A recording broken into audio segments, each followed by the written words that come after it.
guarding a cemetery alone for 20 years, yet not a single corpse lies within. Still, you diligently clean it every day, even hiring help for the task, because you know it houses all the gods of the Great Xia dynasty. Now, in this chaotic era, the gods of various countries have been revived. However, as they rampage and harvest faith within the borders of Great Xia, no god dares to battle them, for the gods of Great Xia have faded away, relying solely on you to gather revival points to awaken the gods of Great Xia. With the help of the system, you have obtained the authority over judgment, soul, life and death, and reincarnation. By using these 4 authorities to send departed souls back to the cycle of reincarnation in the world, you can gain revival points. At this thought, the authority of the soul quietly activated, and in the next moment, countless soul bodies flew out of the earth. With wandering spirits everywhere their gaze fell. Instantly, you activated the 2 major authorities of judgment and reincarnation, and a strange vortex suddenly appeared in the sky above the graveyard.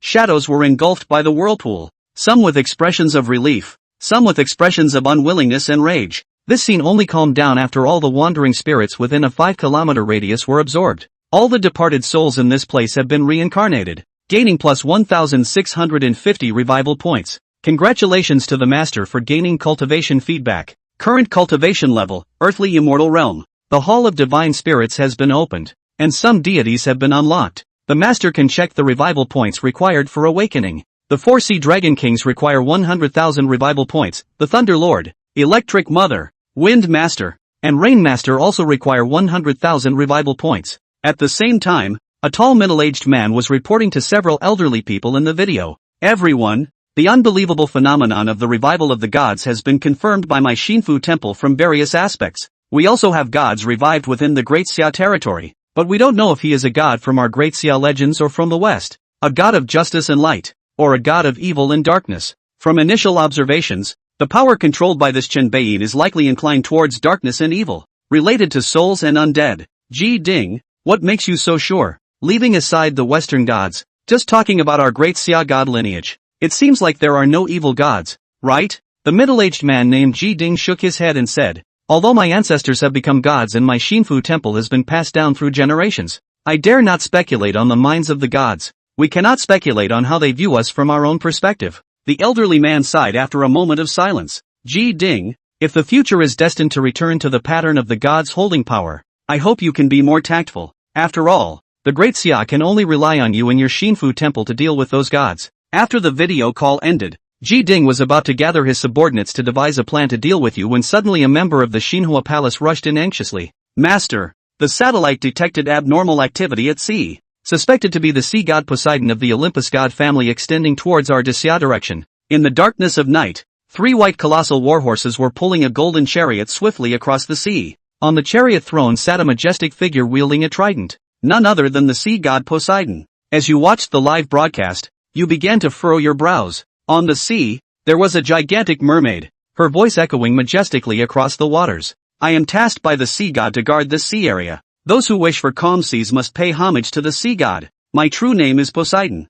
I never expected the small Olympian sea god to be so arrogant within the territory of Great Xia. Not long ago, you had already accumulated 150 revival points through the arranged soul gathering array. Although summoning the 4 Sea Dragon Kings requires 100,000 revival points, awakening one of them only requires 25,000. Without hesitation, you awakened the Dragon King of the Eastern Sea. In an instant, lightning flashed across the sky, and in the depths of the dark clouds, a huge azure dragon appeared faintly. The dragon roared towards the distant sea before plunging down from the dark clouds and landing beside a tombstone. A man with green hair emerged from behind the tombstone. I am Ao Guang, paying respects to your majesty. Your Majesty, why do you address me as Your Majesty? You asked strangely through a transmission. You are the ruler of the Underworld, the Emperor of the Netherworld. All souls of living beings belong to your jurisdiction after death, naturally making you Your Majesty, the Emperor of the Netherworld. The system panel indeed described your destiny as the Emperor of the Netherworld.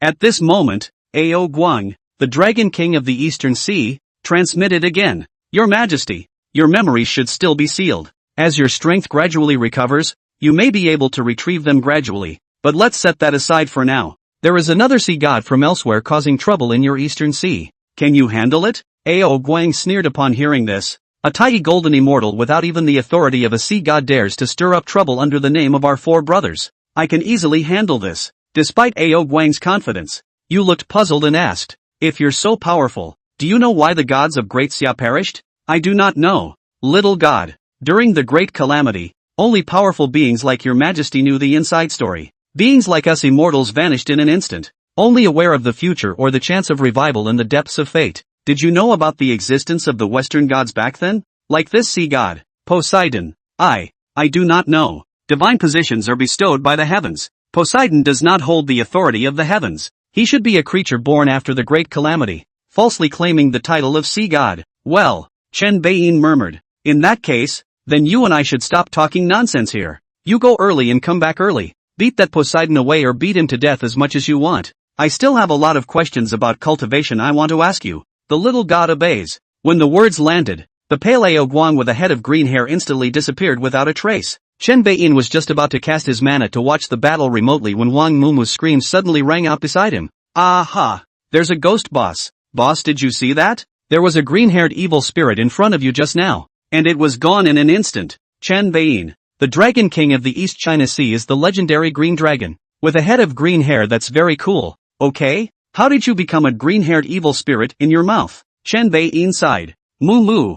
I remember you said last night that your old home is in a fishing village by the sea, right? Yeah, what happened to? Then you have to be more respectful to the one just now, and you can be sure that your relatives back home will be able to return home fully loaded every time they go out to sea in the future." "Why? Hey, no, boss, you can also see that green hair. That old grandfather who dyed his hair? What do you say?" But he just stood in front of you without saying a word. Speaking of this, Wang Mumu suddenly widened her eyes. She suddenly reacted. Just now, that green-haired evil ghost seemed to face her own boss's posture. Extremely respectful.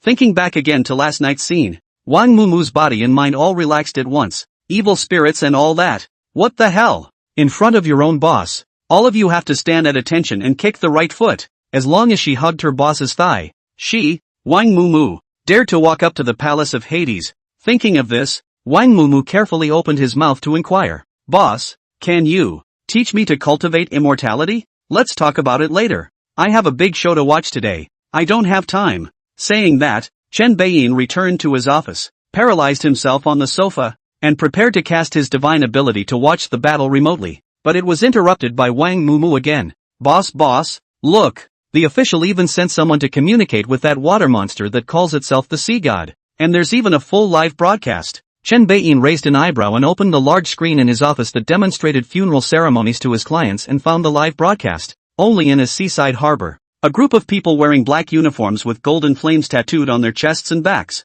led by a middle-aged man, were conversing with the giant mermaids that had coalesced on the surface of the sea. The middle-aged man said, "Please tell Poseidon that if you want to spread the faith, treat the world with justice and light, or else, don't blame me for not honoring the gods in Daxia." The light blue giant mermaid that was condensed from seawater on the surface of the sea here suddenly shone brightly with the light golden color that lingered on its body. Immediately afterward, a majestic voice that did not carry the slightest bit of emotion echoed between heaven and earth. "Dare to call the Father God by his name. Mortal, do you know your sin?" Along with the words, an inexplicable pressure filled the air, and the middle-aged man and his men instantly showed a look of pain. Relatively speaking, though, the middle-aged man's pain is slightly weaker. His men were on the verge of not being able to hold themselves up and fall to their knees, but he still stood upright, gritting his teeth and holding on. Chen Beiyin let out a cry of surprise. Even through the screen, he sensed that this middle-aged man contained a mysterious power, warm and tough. At the seashore, the giant mermaid also seemed to notice the middle-aged man's specialness.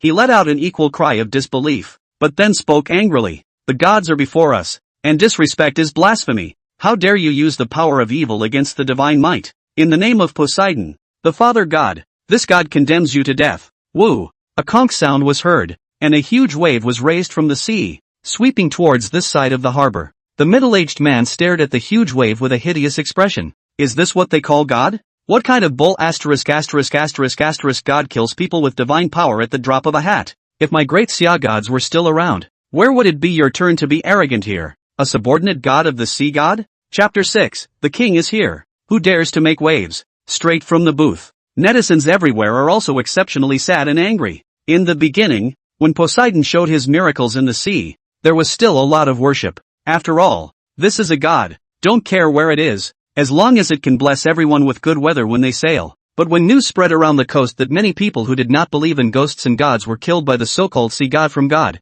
everyone's thinking changed. And after seeing this sea god's domineering attitude from the god with his own eyes in the official live broadcast room at this moment, the anger of netizens everywhere was instantly aroused. I've heard that no less than 100 people have died at the hands of this god. Damn it! My home is in the northwest desert. Come kill me if you can. What a garbage god. You want people to worship you. Don't you just do more good deeds? Bull ******* God. Look at his deformed appearance with a fish tail on his body. He's a ing monster with transcendent power. Where did my great summer god go? Why didn't the heavenly thunder strike him to death? Shen Baiyin looked at these pop-ups and suddenly realized the reason behind the live footage being able to be broadcast out. The people behind the curtain must want everyone to see the true face of the so-called gods with their own eyes, so as to prevent the people from ignorantly believing in those gods. This shows that the person who came up with this live broadcast must have some knowledge of the truth about the recovery of the gods. In the meantime, the situation over at the harbor is critical as hell. Although the giant mermaid had withdrawn its pressure,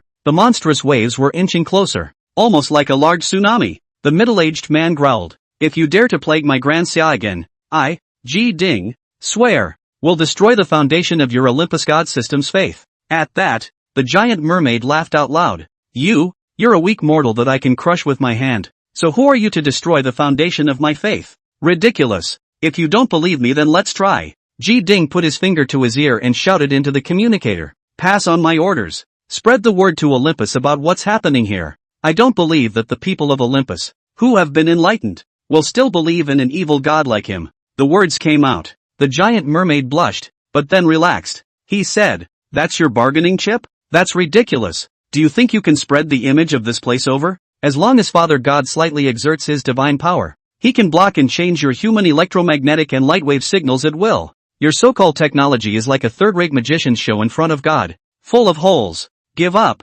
Submission is the only way for you to survive. Resistance will only usher in divine punishment." After saying that, the giant mermaid raised its hand and pointed, and the movement of the monstrous waves in the distance of the sea suddenly became faster. Ji Ding laughed a little nervously at the sight. "Yeah, even so what? At least, we, the children of Daxia, have seen your true face. You will never try to gain a single bit of faith power from us." The giant mermaid was still full of himself. "It doesn't matter. When fear fills their hearts, there will naturally be those who choose to believe in my Father God. Whether you live or die, the decision is yours. Even if you are united and would rather die than give in, kill all of you and populate this land, and in no time at all, it will become a place of faith for my Olympian gods." At those words, Ji Ding's expression stuttered. For the power of faith, can these bull ***** gods even go this far? What else are they afraid to do? A flash of despair surfaced in Ji Ding's heart. "I thought that I could slightly fight against the gods by relying on the salary palace's backbone, but it turned out that I was suppressed by Poseidon's slave god in a single glance. I thought that by relying on the determination to burn with jade and stone, I could make the gods slightly fearful, but it turned out that they didn't care at all, and regarded human beings as leaks of faith. How can this be fun?" At that moment, a high-level voice came from Ji Ding's communicator. "Alas, Ji Ding I just reminded you last night that things should be more mellow. Why don't you listen?" Hearing this, Ji Ding's face showed sadness. "Smooth? How do you mellow out in the face of an arrogant and domineering god?" He didn't mind mellowing out at all if the other party came with a peaceful and friendly attitude. But now, hundreds of lives have been lost, and you want to be smooth? Smooth as next door. That's ing called being humble. After his Ji Ding's death, some people returned to the Olympus divine system out of fear. That was none of his business. But don't think that you can make him Ji Ding bow down now. The ancestor of the Ji family had never bowed his head in that era when immortal gods were everywhere. And he, Ji Ding, likewise did not bow his head.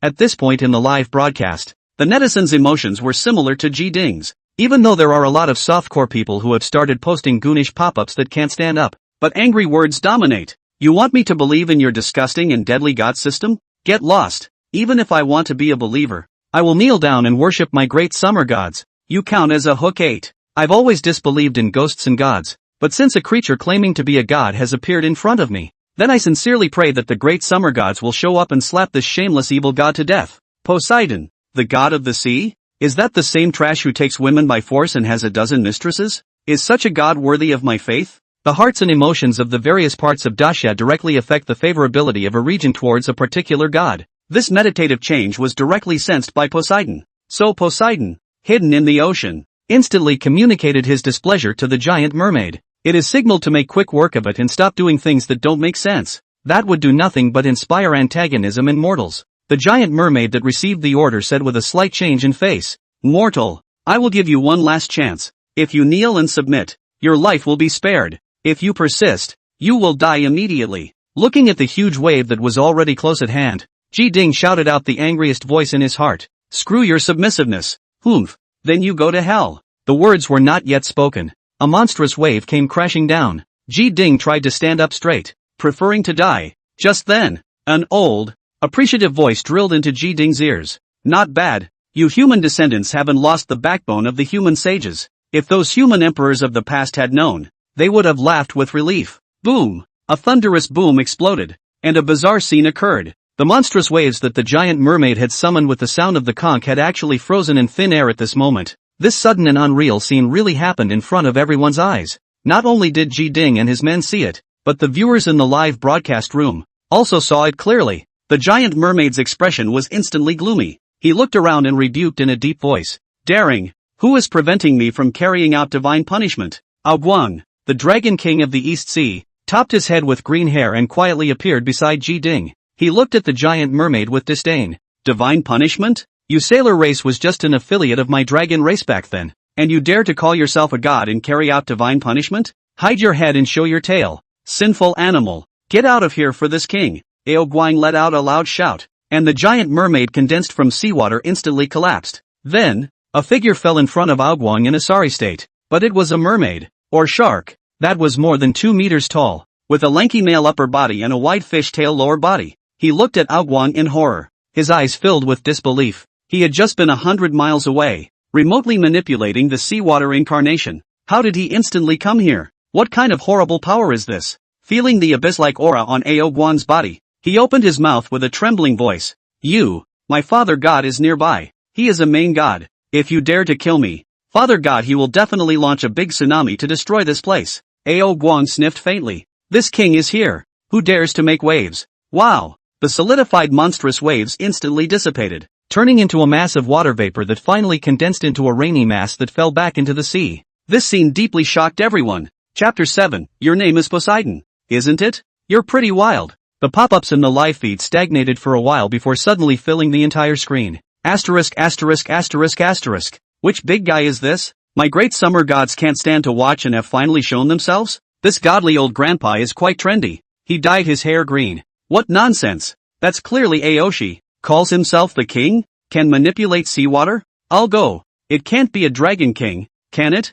Green hair? Legend has it that the dragon king of the East Sea is a green dragon. Ha! It's really the dragon king of the East Sea? My Daxia myths are all true too? Cool cool cool. You guys look at that bull asterisk asterisk asterisk asterisk god. He's straight up scared and kneeling down. Daxia is awesome. The Dragon King of the East Sea is awesome. This side of the harbor. Ji Ding likewise guessed Guang's identity at the first moment. He couldn't help but swallow to ease his dry throat and try to say something, but just couldn't make a sound. The reason for this physical reaction. One is because he knew something about the current state of the great summer gods. He completely did not expect that the Dragon King of the East Sea would suddenly appear in front of him. Two, because, having returned from the dead and witnessed the Dragon King's divine might, he simply couldn't control himself. It's not fear, it's surprise and excitement. He had thought that the Great Xia gods had abandoned the Great Xia's people, but what happened in front of him, as well as Guang's voice transmission just now, made him realize, the gods of Daxia have never abandoned Daxia.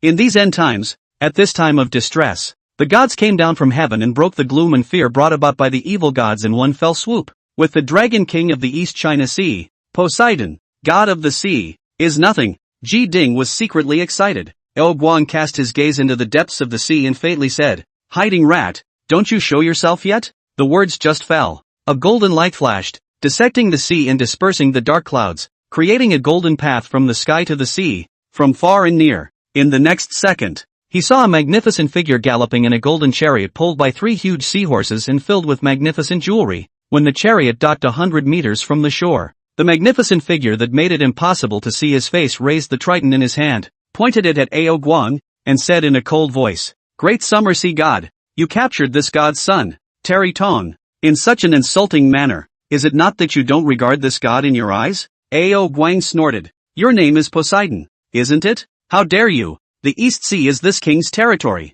Have you ever asked this king when you brutalized the living here? Also, don't call anything this god in front of this king. The name of sea god. You don't deserve it. Poseidon's tone remained cold. This god is not worthy? Throughout the lineage of gods, aside from the various god kings, this god is one of the top gods. In the age of the gods, this god rules the oceans, and no earthly civilization dares to disobey. Now that I have returned, this god is still the lord of the ocean, and you say that this god is not worthy? At those words, Guang burst out laughing. The age of the gods? How far from the present day is the age of the gods you speak of? 2,000 years? Or 3,000 years? At such a young age, you dare to speak boldly about the lord of the ocean? When this king was crisscrossing the four seas, your ancestors hadn't even been born yet. On the way here, Guang detached a strand of his divine sense and browsed through those divine systems in the West on the internet. It's a laugh if you don't understand it. A bunch of sinful animals took advantage of the demise of the true gods to call themselves gods and wreak havoc on the world. The true god is absent. And you really think you're a god? Hearing Guang's words, Poseidon exuded an anger that could be perceived by regular people, calling God an ancestor for tens of epochs. No one had dared to speak to him like this. Do you know what it costs to insult a god? I don't know. Tell me, Guang said with a smile. Poseidon sneered. This god knows where you come from. Isn't it the dragon king in the Great Xia mythology? A kind of transcendent serpent that lives in the sea and has a dragon head. If you worship at my feet, this god may yet grant you a palace in the middle of the deep sea, so that you may survive and flourish. But now, there is only death before you. Saying this, Poseidon raised his trident and sullenly shouted, In the name of my sea god, I give you death. Guang's side directly blackened his face. A transcendental serpent that lives in the sea, with a dragon's head? This kind of stigma, how could he, the dragon king of the East Sea, tolerate it? Sinful animal, if this king doesn't beat you to death today, I'll count you as having hard bones. Guang opened his hand, and in mid-air, a huge dragon claw shadow suddenly appeared, aiming straight at Poseidon. Poseidon's heart fluttered at the sight. The strong power contained in that dragon's claw was a bit beyond his imagination. He stopped pretending and the trident in his hand snapped upwards. A thick pillar of water containing his divine power instantly shot up from the surface of the sea and slammed into that dragon claw shadow. But the next second, a scene that made his jaw drop happened. His powerful strike was merely useless and useful. Just as it touched the dragon claw shadow, it directly collapsed. Poseidon's expression was instantly grave, and this time he directly met the attack with his trident in hand. The moment the trident and the dragon claw silhouette met, a roaring sound exploded in the sky above this harbor. Then another crisp cackle sounded. Poseidon's expression changed drastically, and he hurriedly retrieved his own divine weapon trident and put it in front of his eyes to inspect it. The result made his face ugly. His sacred weapon, the world-famous trident, the center one, the most protruding and sharpest blade of the halberd, broke. Impossible. Absolutely impossible. In a dead silence, the stout mermaid who had been temporarily ignored, Triton, the son of Poseidon, spoke with an incredulous face. Father God's trident. That's a master artifact. When wielded, it not only can easily set off monstrous waves, it can cause storms and tsunamis that sink continents, break up the heavens and earth, and smash everything to pieces. How could it be broken by a claw-like shadow? In this world, there could never be any other gods and divine artifacts that could break the main divine artifact other than a god king and a god king divine artifact. Lord gods and lord god artifacts of the same level could not do the same. But the facts are in front of us. What's going on here? It's hard to believe that this bad old man is a god king level deity. How is that possible? The eyes of Triton looking at Guang became more and more terrified. At that moment, Poseidon asked gruffly, Are you the great summer god king? Don't use your pitiful cognition to speculate on this king's level. Guang's face showed disdain. What kind of bull ***** god king is nothing when placed in the great summer divine system? Good. Count this god as unlucky today. Poseidon threatened. Now that the gods have revived, and all the major god systems have sea gods and water gods descending into the world, this god would like to see how you can guard this great summer sea. We'll see. With that, Poseidon turned to go. Did the king allow you to leave? Guang coldly transformed into a dark green true dragon body and hovered in the sky. Immediately afterward, the dragon's roar roared heaven and earth. The all-out strike originating from the dragon king of the East Sea violently erupted. Poseidon looked horrified and tried to say something. But, click, the Qianquan shattered. And he shattered with it. However, Guang, who had done all this, sensed that Poseidon's aura still existed in the far west. In a strange space, Guang muttered with some dissatisfaction. The law of the golden cicada? No, It's more like the divine soul imperishable method. There's still something to this Olympus divine system. Well, should we go after them? Forget it, this guy is seriously injured if not dead. It's better to go back and deliver to His Majesty first. It won't be too late to settle the score with them when we've fully recovered our strength. After muttering these words that no one could hear, Guang abruptly disappeared into the sea, and casually crushed Poseidon's son, Terry Tong, to death before he left. And before long, it wasn't just this harbor. The whole of Daxia was abuzz. Chapter 8, The Children and Grandchildren of Daxia, worshipping the Dragon King of the East Sea. When Poseidon shattered Withdrakas in full view of all, the territory of Daxia instantly boiled over. Ji Ding specially ordered the publicity department of the Salary Palace to engage in a live broadcast, and it directly began to lag. The final pop-up was neatly one sentence. The children and grandchildren of Daxia pay their respects to the Dragon King of the East China Sea. All over Daxia. But wherever a Dragon King temple building existed, it soon gathered a dense crowd of people who came to pay their respects. Everyone sincerely offered offerings and sang loudly. What's most interesting is that over 80% of these people are young. Those middle-aged and elderly people who didn't watch the live broadcast, were slow to learn the news,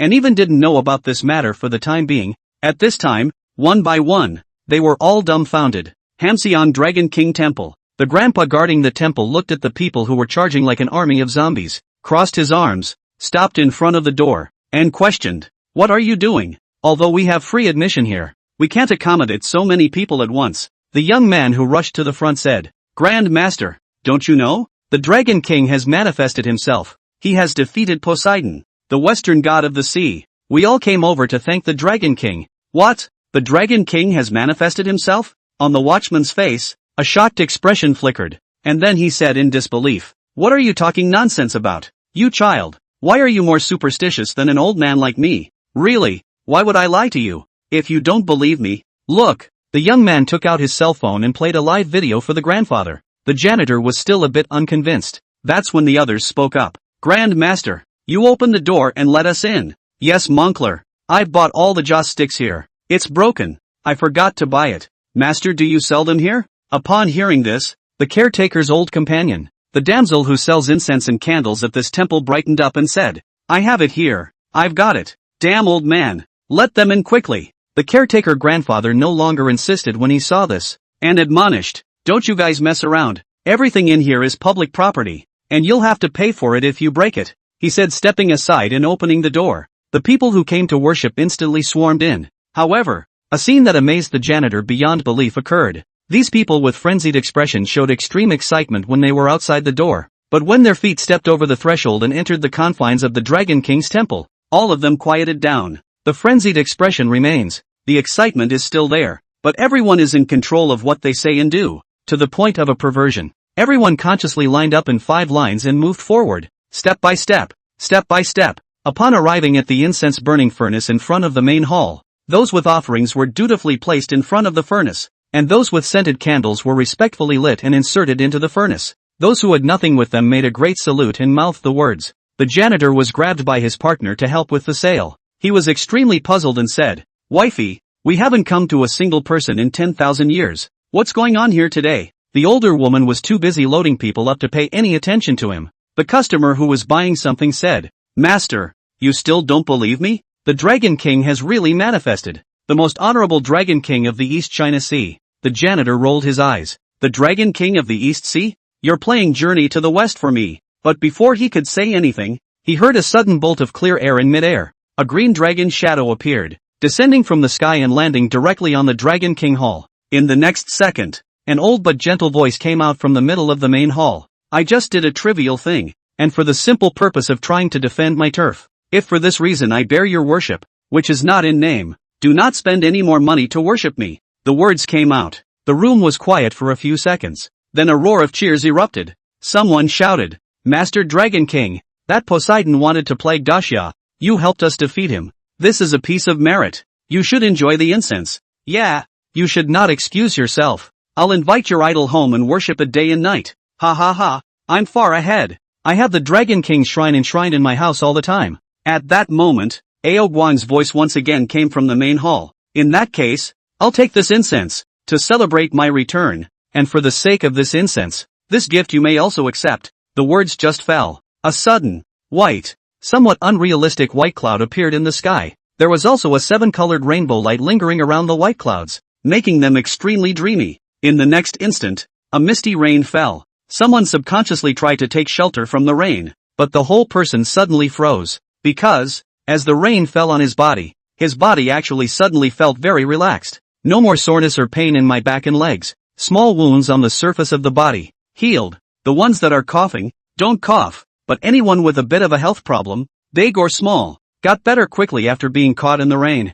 It's more magical than taking an elixir. When the crowd reacted, they immediately shouted thank you, Dragon King, for your blessings. In the rain, the janitor was full of incredulity as he stretched his arms, stomped his legs, and twisted his hands around his waist, instantly bursting into tears. In his early years, he had enlisted in the army, once fought defiantly in the dark places of the unseen world. Although he survived and apparently returned home with his arms and legs intact, he actually had all kinds of injuries and illnesses in his body. This prevents him from doing heavy work at all, or even moving around for long periods of time like a normal person. Even if it's extremely easy work, wasting half my life, I end up here watching the gate. And nowadays, after the moisturizing of this rain, not only were the injuries healed, but surprisingly, even the decaying body was a few years younger. He felt like he would have no problem at all going out and running an extreme load of 5 kilometers, or 10 kilometers. Right now, is this hardly a miracle? No, this is a miracle.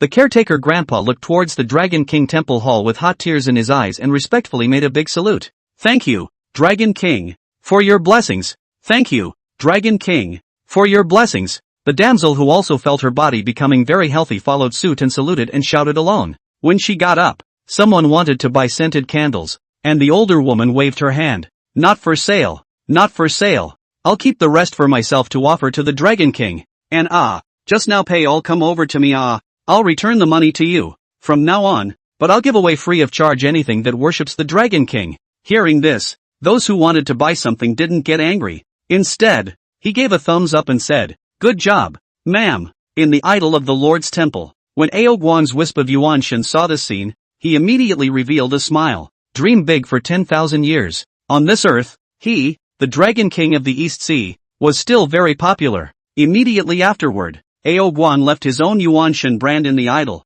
and this wisp of Yuanshan immediately returned to his body. The same scenes have been staged all over Daxia, even in places where there is no temple of the Dragon King. As long as there are many people gathering to worship the Dragon King, Guang all sent a wisp of his Yuanshan forward to manifest his spirit and send down rain. This wave of maneuvering down, the health index of all the citizens of Daxia has directly exploded. One thing is almost predictable. Within the next few years, hospitals, pharmaceutical companies, and even pharmacies within Daxia are going to make very little money. This operation, for Guang, who had just been revived, and who had just experienced a battle, the consumption was still not small, but he's also very rewarding. A vast amount of incense power, the power of faith that the Western gods relied on, was madly surging into Guang's body. This made his strength, which was recovering at an incredible speed. Cemetery Hill. Guang was refreshed and moved to appear, but suddenly raised his eyebrows, because there was no Chen Baiyi's breath on this side of the cemetery.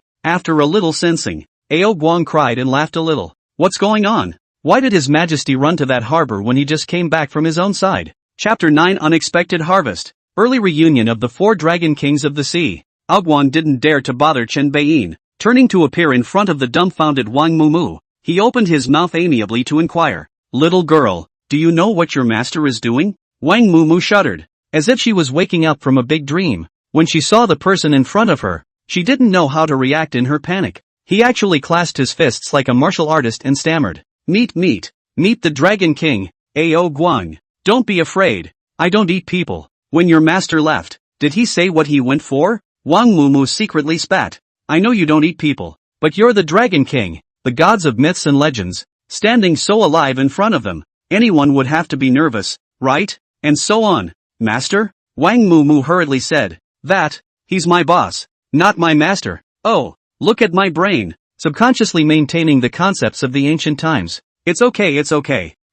Boss, he didn't say anything to me, just very suddenly flew into midair and disappeared. So, okay, I'll wait here then. Guang strolled through the courtyard with his hands behind his back, surveying the grass and trees here. Wang Mumu was dizzy and didn't even know how to react. There was only one thought in her mind. The old man who was respectful in front of the boss before and was addressed by herself as green-haired evil ghost was actually the Dragon King? What a scary situation. On the other hand, Guang suddenly saw 10 big old men standing not far away, each rubbing their hands and looking a bit formal. Guang's divine sense was swept, and immediately with a smile on his face, he took a big step forward, made a Dao bow, and said aloud, "The years have changed, the sea has changed, my fellow Taoists, goodbye." Of those 10 people, the leader, Master Jian, returned a standard Dao bow. "I dare not. You're welcome, Dragon King. Nowadays we have no physical power, much less a godly position, so we can't make it work." Guang walked closer and was surprised. "I was about to ask, you fellow Taoists have found His Majesty a long time ago, haven't you? Why are you still in a mundane body?" This, Master Jian explained with some embarrassment. "Back then, when the great calamity sprang up, His Majesty directly threw the 10 of us brothers and the many ghostly messengers into the wheel of reincarnation. It wasn't until this life that we awakened the memories of the beginning. His Majesty also just awakened last night, but His Majesty is the opposite of us, with the authority and godhood in place, but without the memories. So, it is." Guang cried and laughed. "Then why don't you guys confess your identities to His Majesty?" "I was going to say, it's not like there was a sudden change. You recovered, Dragon King, and there's another enemy on the beach." Master Jian was also somewhat speechless. "Okay," Guang admonished, "when His Majesty returns, you must go and confess your identities at once. Take back the divine throne early, and share His Majesty's worries early. You guys probably don't know that there are lonely souls all over heaven and earth today. In order to bring them to the next life and reincarnation as soon as possible,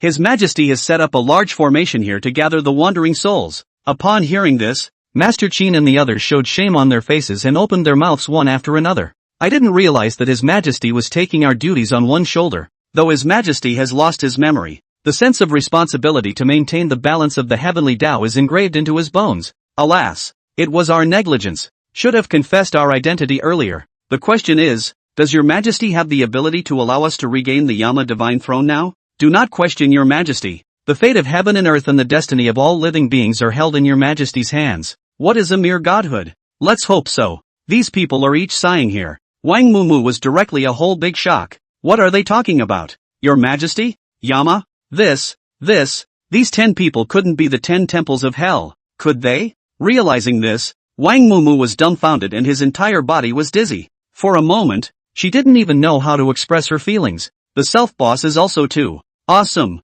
First, the Dragon King was respectful to him, and now the 10 employees under his hand were suspected to be the 10 temples of hell. Boss him? What is his status anyway? Is it hard to be the Jade Emperor? Other than this big brother, there's no one who can make the Dragon King and the King of Hell have this kind of attitude, right? Thinking of this, Wang Mumu's brain suddenly felt a bit out of body. Good lord, you got yourself a random job and you're working for the Jade Emperor? Is this a step up? Nah, you're kind of a step to hell. A sudden voice negated the muttering in her head, and Wang Mumu was startled. She turned to look and stammered, "Old boss. No, Your Majesty, better call me boss." Chen Bei, who had gone and returned, smiled grimly. "I'm not the Jade Emperor, but Guang said I'm the Fengdu Emperor." "Why? Isn't that a little disappointing? Fengdu Dadi?" Being engaged in the funeral industry, Wang Mumu still knew more about the gods of the hell. Naturally, he knew the name of Fengdu Emperor. She was busy shaking her head. Not disappointed. And with that, he added mentally, "If the boss is Fengdu Dadi, it is normal that he can hear the muttering in my heart. I can't think. It will be heard." At this time, Guang and Master Jian's 10 people came close, made a Dao bow together, and said in unison, "Your Majesty." Chen Beiyin waved his hand uncomfortably. Don't.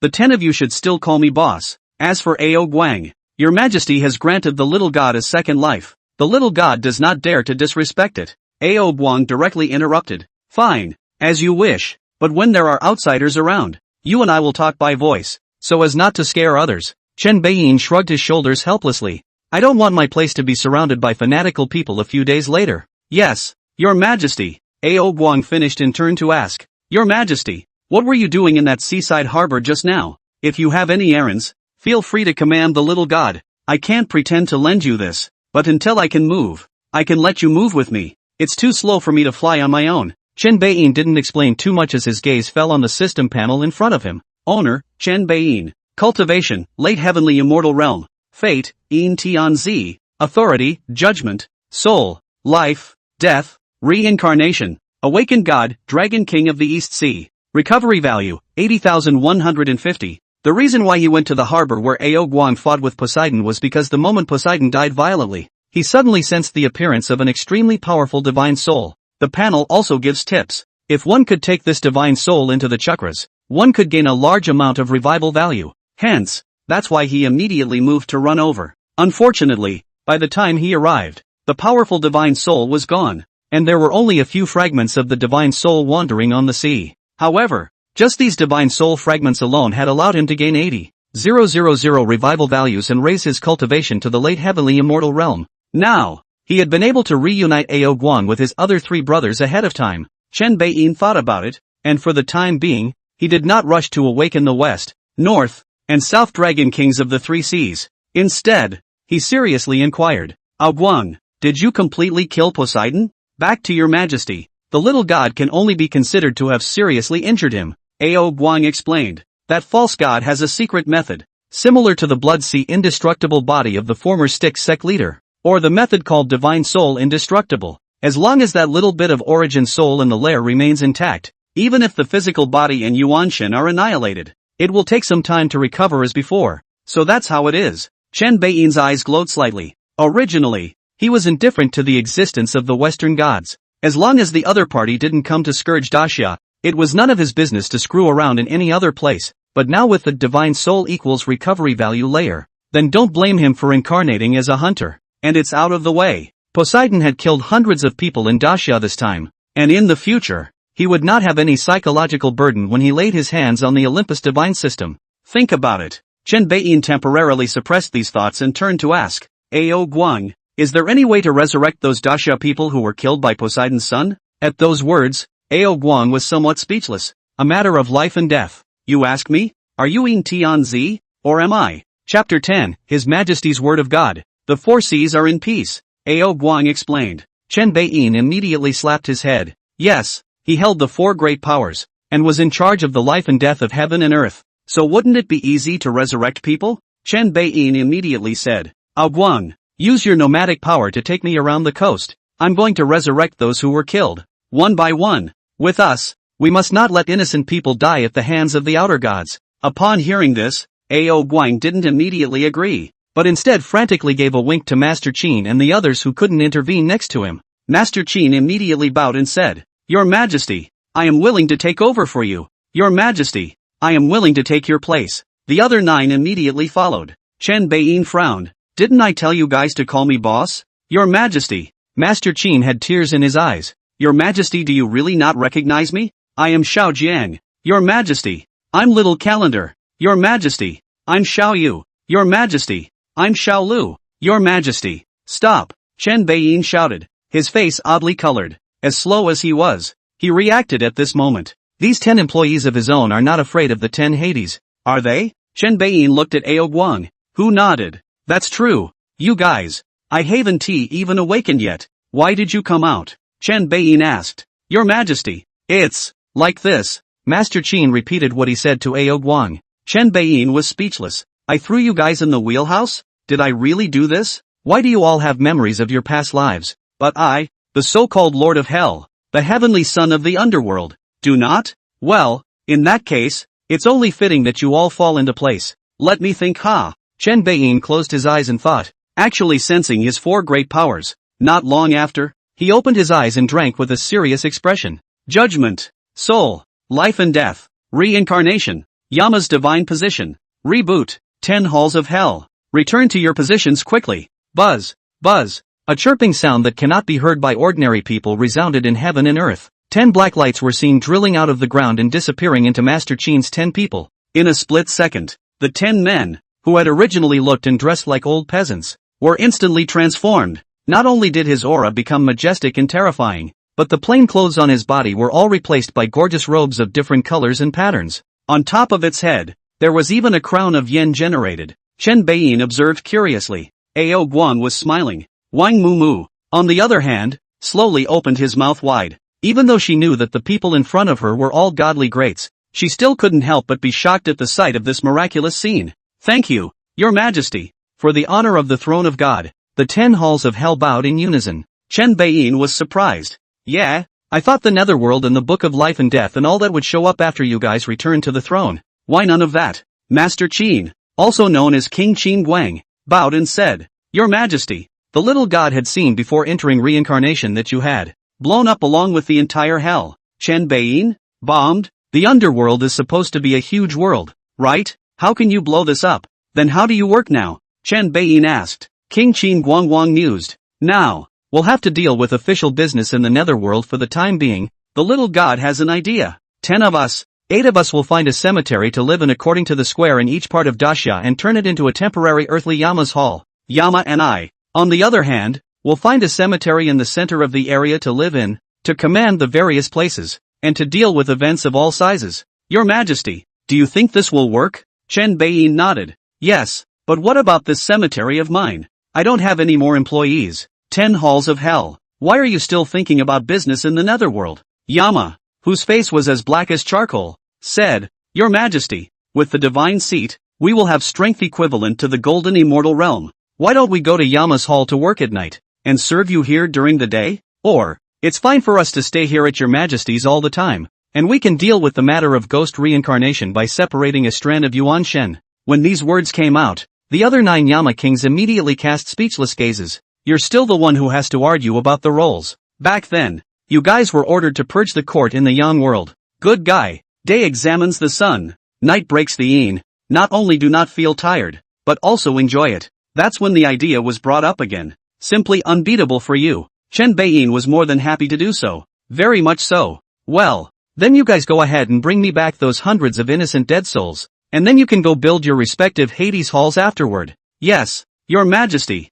The Yama kings saluted in unison and were about to leave. Chen Beiyin suddenly called out to them, pointed at one of them, and asked, wait, you're 7 right, Dong? The Taishan king who was named was uncertain, but still respectfully responded. It's me, Your Majesty. You made the lunch, didn't you? Yes. Well, it's fine. Don't cook later. The little god is terrified. Your Majesty, is it because little god's cooking is not good? It's not a question of whether it tastes good or not. Don't think too much about it. Go do your business. This complies. All of the 10 halls of hell left with doubts. Among them, the king of Taishan even had a bitter face, not knowing where he had offended Chen Beiyin. Wang Mumu grabbed the opportunity, puzzled and asked, Boss, Uncle Dong, this Yanjun Lord cooking is very delicious.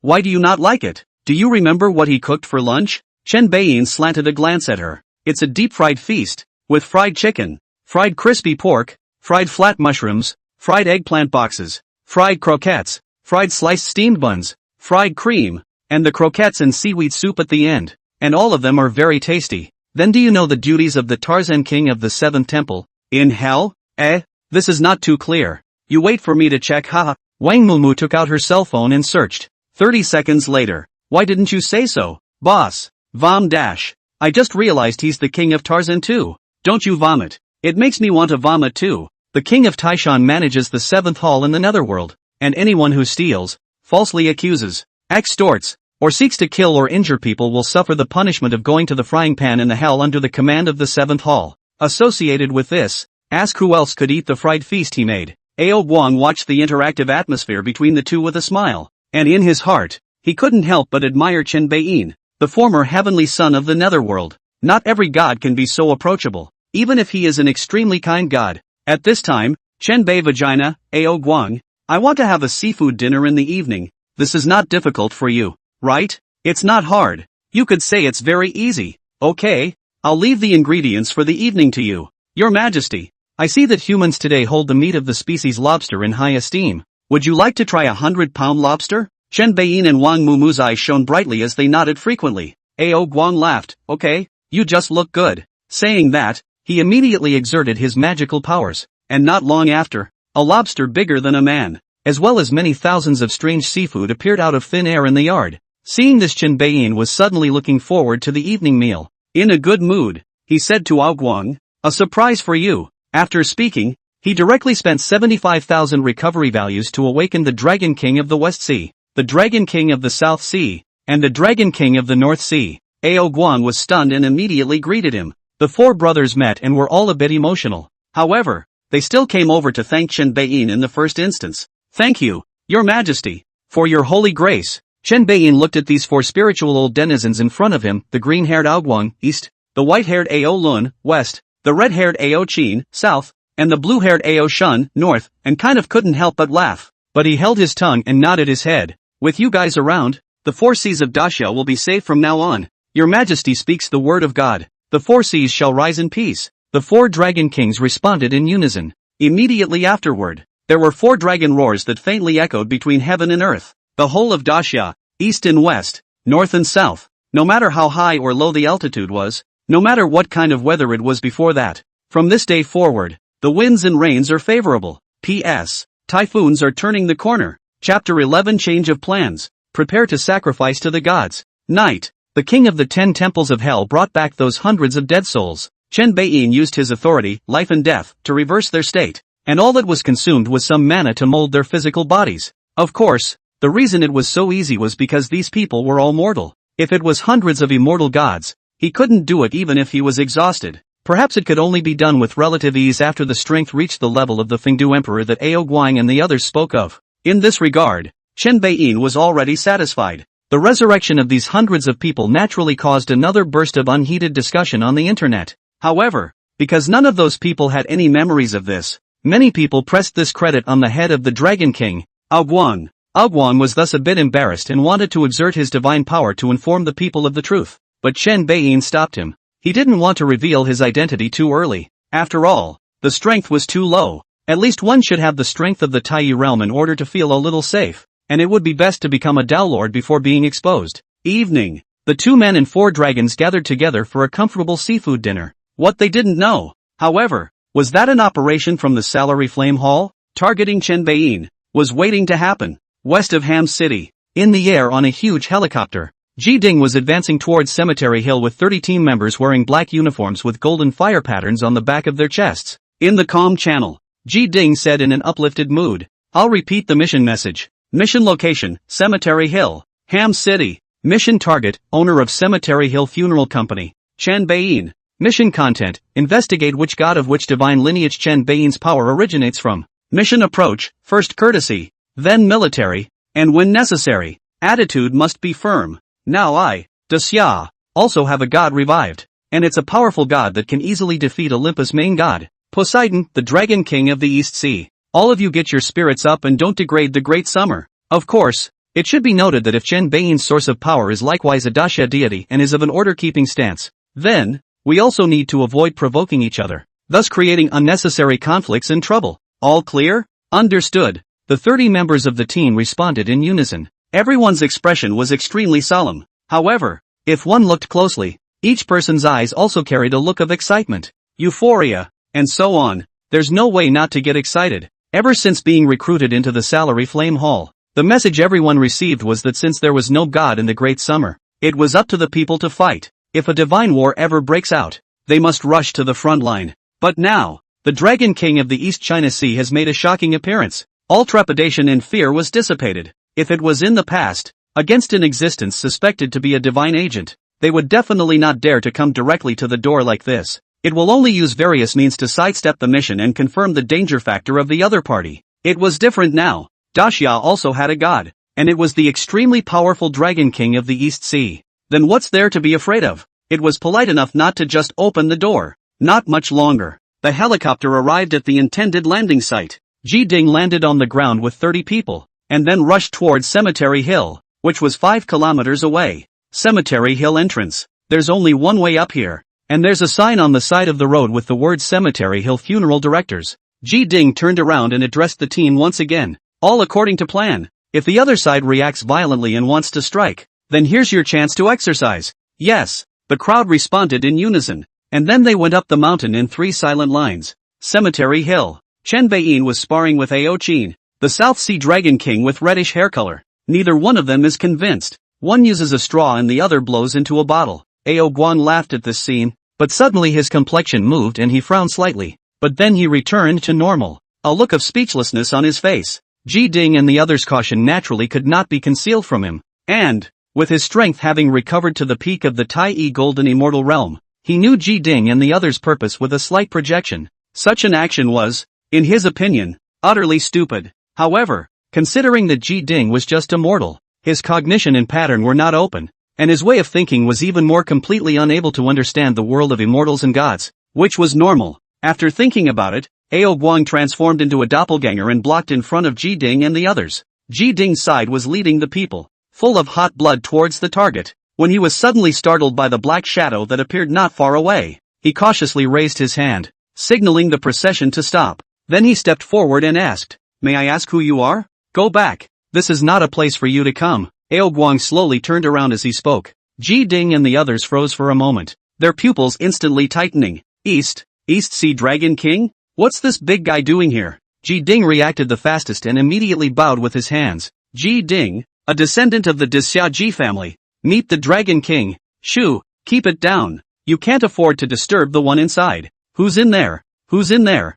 Who else could be in there besides Chen Beiyin? The 30 members of the team instantly froze. Ji Ding opened his mouth, a little unsure of how to open his mouth to inquire. No, what's so special about Chen Beiyin? Why does the Dragon King of the East Sea have such an attitude? Nope, it shouldn't be because of Chen Beiyin, but the face of that god behind Chen Beiyin. After all, how could a mortal, even one who had gained the power of a god, be treated so well by the Dragon King? Thinking of this, Ji Ding bowed. I hereby thank the Dragon King in advance for saving my life during the day. I'm not hiding anything from the Dragon King, but I've brought someone here because I want to find out which god Chen Beiyin's power originates from. Dare I ask the Dragon King if I can tell? Guang shook his head breathlessly. What are you checking this for? For the sake of Daxia's safety, Ji Ding said with a face full of responsibility. The times have changed drastically, the gods have revived, and as master of the Salary Flame Palace, I must ensure that no threat from the power of the gods exists within the Great Xia. Chen Beiyin demonstrated an extraordinary power last night,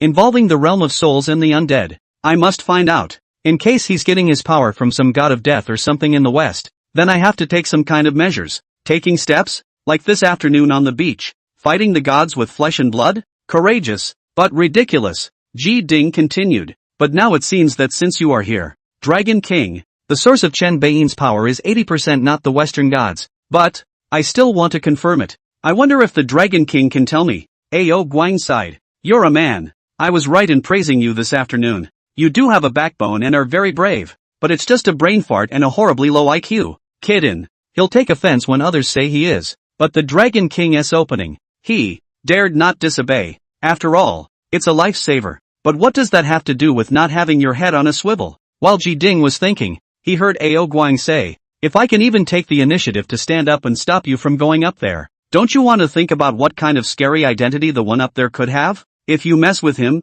I can tell you for sure that you won't be able to live in peace after you die. Ji Ding's thoughts raced. Terrible identity? No peace after death? Combined with the power displayed by Chen Beiyin, as well as the Institute of Mythological Research of the Hall of Salaries, for the inventory of the gods of the Great Summer Myth. Hiss, that god behind Chen Beiyin, could it be that he was the king of hell? Or maybe, Feng Du Da Di? Well, the probability is the former. According to the law of the recovery of the gods, the higher the gods that are praised in the folklore, the earlier the recovery time will be. Moreover, the only one who could make the Dragon King personally come over to meet with him would be the king of hell, who was an equal in common parlance, right? Ji Ding took a deep breath and said, in that case, I'll leave you alone. Once again, thank you, Dragon Lord, for stepping forward at a critical moment and bringing hope to the Great Summer. With that he directly signaled the team to follow him. Guang looked at their departing backs and couldn't help but shake his head. Am I hopeful? Please don't hold it up. The one up there is the hope.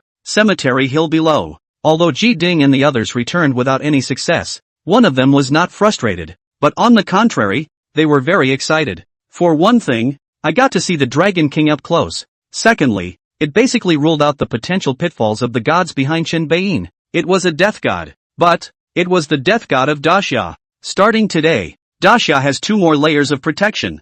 Thinking of this, Ji Ding's eyes gleamed as he contemplated another plan, sacrificing to the gods. There's been a change of plans. Prepare to sacrifice to the gods. Chapter 12, Your Majesty. Are people so abstract nowadays? After Ji Ding returned to the base, he immediately started the god sacrifice program that he had prepared for a long time ago. This plan was simple, to raise the nation's efforts to worship the gods of Daxia. It was recorded in the ancient books handed down by the Ji family. Gods, unlike immortals, rely on the power of incense to survive and also rely on the power of incense to enhance their strength. From this, the sacrifice program was born. Originally, it was formulated as a precautionary measure to prevent the revived gods of the Great Summer from defeating the Western gods. And now, although the Dragon King was very strong, Jian felt that it was still a bit insufficient. After all, there were so many god systems in the West. The Olympus god system alone had 12 main gods, and each of the major god systems also had god kings that were stronger than the main gods, and even terrifying existences at the level of creator gods. Relying on the Dragon King and the King of Hell alone,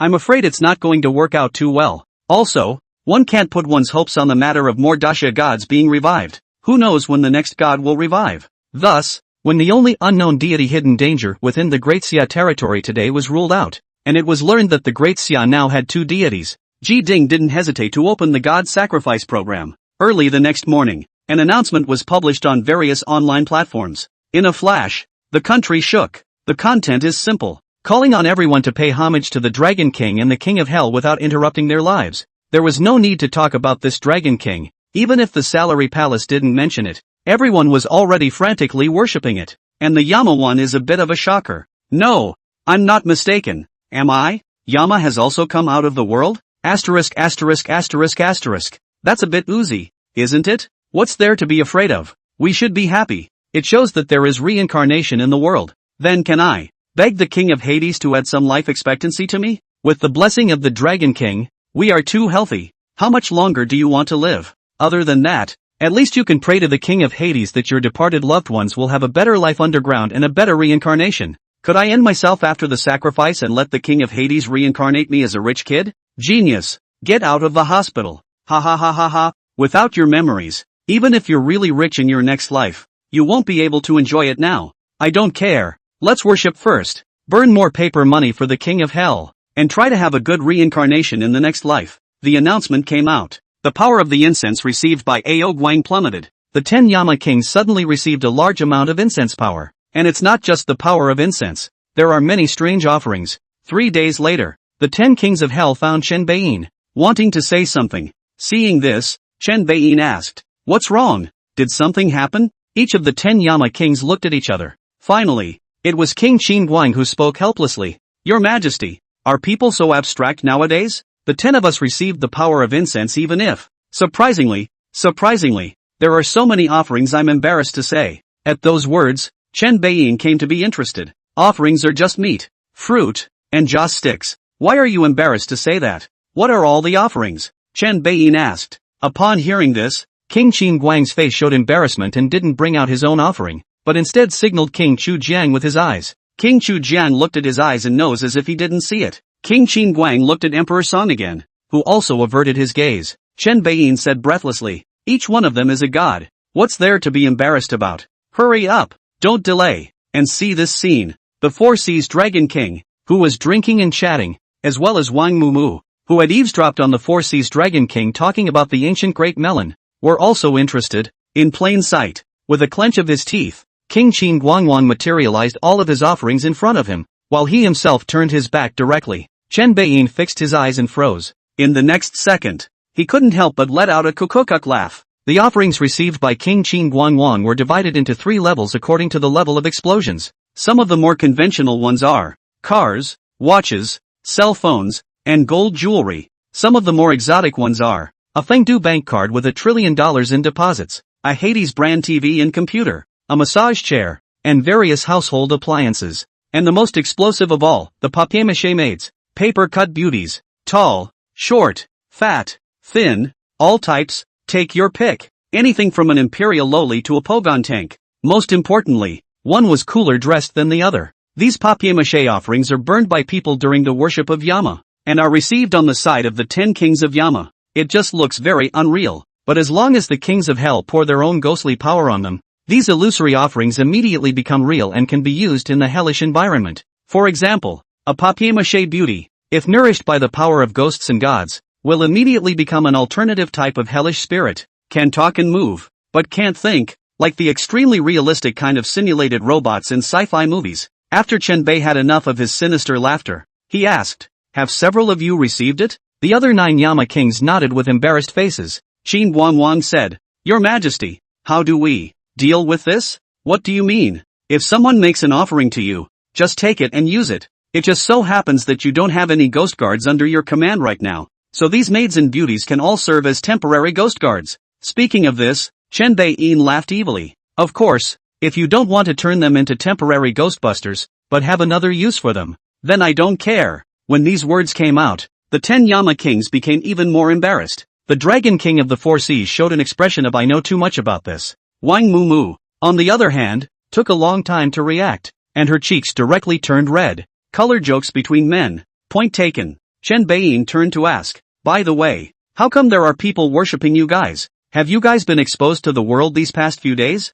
King Qin Guang shook his head. No, it's an organization in Daxia called the Salary Flame Hall that suddenly sent out an announcement calling for everyone to worship the Dragon King in us. Like this? Chen Bei-yin raised an eyebrow. 3 days ago, he had been in seclusion after asking the Dragon King of the East Sea for advice on matters related to cultivation. Although he didn't cultivate anything because of the thinness of the aura nowadays, he had a more in-depth study of things like mana spirit power and spells and aptitudes for once. No more empty strength cultivation likes. Also for this reason, he didn't know about the Salary Palace's call for people to worship the Dragon King and the King of Hell. How did this Salary Flame Hall know of your existence? Chen Bei-yin muttered to himself. Upon hearing this, Guang hurriedly told the matter of driving Ji Ding away that night, and finally said, Your Majesty, it should have been Ji Ding who guessed, only he guessed wrongly about your identity. Chen Bei-yin, it's good to guess wrong. Luckily it was a wrong guess. Otherwise, it's him who receives the sacrifice. Chen Bei-yin inquired, What is this Salary Hall for? Your Majesty, the Salary Flame Hall is the Ji family in power. It's Daxia's organization to deal with the revival of the gods. But the little god guesses that this organization should have a relationship with human Emperor Xianyuan. Guang returned. Human Emperor Regulus? Chen Bei-yin was a bit hesitant. Are human sages such as Emperor Xianyuan and others considered gods? Guang organized his words. In terms of heavenly authority, it doesn't count, because those initial emperors and emperors of the human race, despite their high strength and generally being low gene immortals and paramount saints, did not have a divine position bestowed by the heavenly Tao, and only hung on to a vanity position in the heavenly court. Although they also enjoy incense, they are not accountable to the Jade Emperor, nor do they need to ascend to heaven to fulfill their duties, and reside in the fire cloud cave year-round along with many of the great human powers. Chen Bei-yin slowly nodded his head. If that was the case, then it was estimated that there was a high probability that the 3 emperors and 5 emperors would not appear in the system's spiritual hall of the gods. So here's the question, where have the sages of the human race, those ancestor gods as they are commonly called, gone? Still living in seclusion in the Fire Cloud Cave? And where is the Fire Cloud Cave? After pondering for a while, Chen Bei-yin temporarily put these questions behind him. Right now, Guang suddenly frowned. He made a sidelong listening gesture and said helplessly after 10 seconds or so, Your Majesty, that Ji Ding is praying to me that something has happened. Do you think I should pay attention to him? What is it? It says it's suspected that an outer god has lurked in Great Xia. That's a good feeling. You bring that Ji Ding here and ask him clearly. Chen Bei-yin's eyes glowed. The Western gods were not gods, nor men, nor devils in his eyes today. Rather, recovery value and cultivation. Chapter 13, Massive Power Outage. A certain thunder god? Guang only took less than 2.5 minutes to bring Ji Ding, who was thousands of miles away, back to Cemetery Mountain. In response, Ji Ding was both thrilled and excited, and a little motion sickness. After all, it was a mortal body, and even if he had a special power in his body, he was still somewhat unable to withstand the pressure of Qian Kuan shifting. However, after Guang fed him a spiritual energy, he immediately recovered. Surveying the house, Ji Ding subconsciously saluted Guang, only to have his movements stiffen, because he saw that there were a total of 2 people besides himself in this office that was so ordinary that it couldn't be any more ordinary. Dragon King, Chen Bei-yin. The location where the 2 sat was a bit unexpected to him. Chen Bei-yin was actually sitting on the main seat. Ji Ding's brain instantly went a bit down, and a series of questions appeared in his mind. First of all, why is the Dragon King still lingering here? Shouldn't the Dragon King live in the sea, in his own dragon palace? Secondly, even if the Dragon Lord chose to meet here, why was Chen Bei-yin, a human, sitting in the main seat? Although this office was Chen Bei-yin's, but it was the Dragon King. Even if Chen Bei-yin had the backing of the King of Hell behind him, his position could not be compared to that of the Dragon King. And finally, the most bombastic. Why is the Dragon King making tea and pouring it for Chen Bei-yin? Am I blind? Ji Ding rubbed his eyes in disbelief, only to find that the Dragon King had handed the poured tea to Chen Bei-yin's hand in a very respectful manner. Then with a casual flick of the hand, another cup moved to the tabletop in front of an empty seat. Sit down. there are some things to ask you, Guang said. Ji Ding trembled lightly and busily walked over to sit down. Chen Beiyin took a sip of tea and asked, Mr. Ji, can you tell me something about the suspected outer gods lurking in Daxia? Ji Ding subconsciously looked at Guang. Guang didn't have the good sense to say, what are you looking at me for? Ahem. Chen Beiyin suddenly interrupted with a voice, and Guang hastily changed his words, answer whatever he asks you. As Ji Ding watched this scene, he couldn't help but slowly type a question mark on his brain. There's something wrong with this. Why was it that the more I looked, the more I felt that in this room, the Dragon King was the employee and Chen Beiyin was the boss? Don't dawdle. Speak quickly, Guang urged. Ji Ding returned to his senses and busied himself. Yes. Since last night, several neighboring provinces and cities, such as Jianbei Province and Nanshui Province, have experienced widespread power outages. According to the results of the investigation, the problem is over at the Mountain Gorge Dam. It is suspected that there is some kind of being that is using supernatural powers to suck up all the electricity generated by the Mountain Gorge Dam. Sucked away? Chen Beiyin nodded and said, you mean, some Western god who can control the power of thunder and lightning is up to no good? Well, that's the initial speculation. Is the power back on now? No. Have you not found out which god was responsible for last night's incident by now? There are supernatural forces at the Mountain Gorge Dam today, and any electrical equipment that gets too close will lose all electricity in an instant. Ji Ding sighed. I've sent over 7 teams since midnight last night, and now they're all in a lost state. Chen Beiyin slammed his hands on the desktop. Too rampant. Do you need me to go and meet this so-called thunder god? Guang inquired. No need. I have a better candidate. And this kind of thing should be answered by the right professional. You mean, let the one who is good at lightning control go? That's right. Actually, I'm quite good at lightning. At those words, Chen Bei smiled grimly. You're good at it. Sure, but you're not Thor. If I remember correctly, your authority includes, but is not limited to, rain, thunder, floods, sea tides, etc. And the godhead can be described as the god of rain or the god of the sea, correct? Guang nodded helplessly. That's right. So yeah, to fight a thunder god who might be a lord god, you might be able to win. But that's just strength crushing. Chen Bei smiled grimly. And what I want to see is crushing in power. Only if this happens more often will those Western gods be in awe, or even fear, of the great summer, and thus not dare to offend. Hearing this conversation, Ji Ding secretly sucked in a breath. What exactly is Chen Beiyin's status? Why was there no reverence at all for the Dragon King in his words, but instead the Dragon King always had the posture and tone of a subordinate? How dare you ask for Chen Beiyin's permission to make a move or not? It's hard to believe that the Dragon King is Chen Beiyin's little brother? How is that possible? Chen Beiyin is just a human.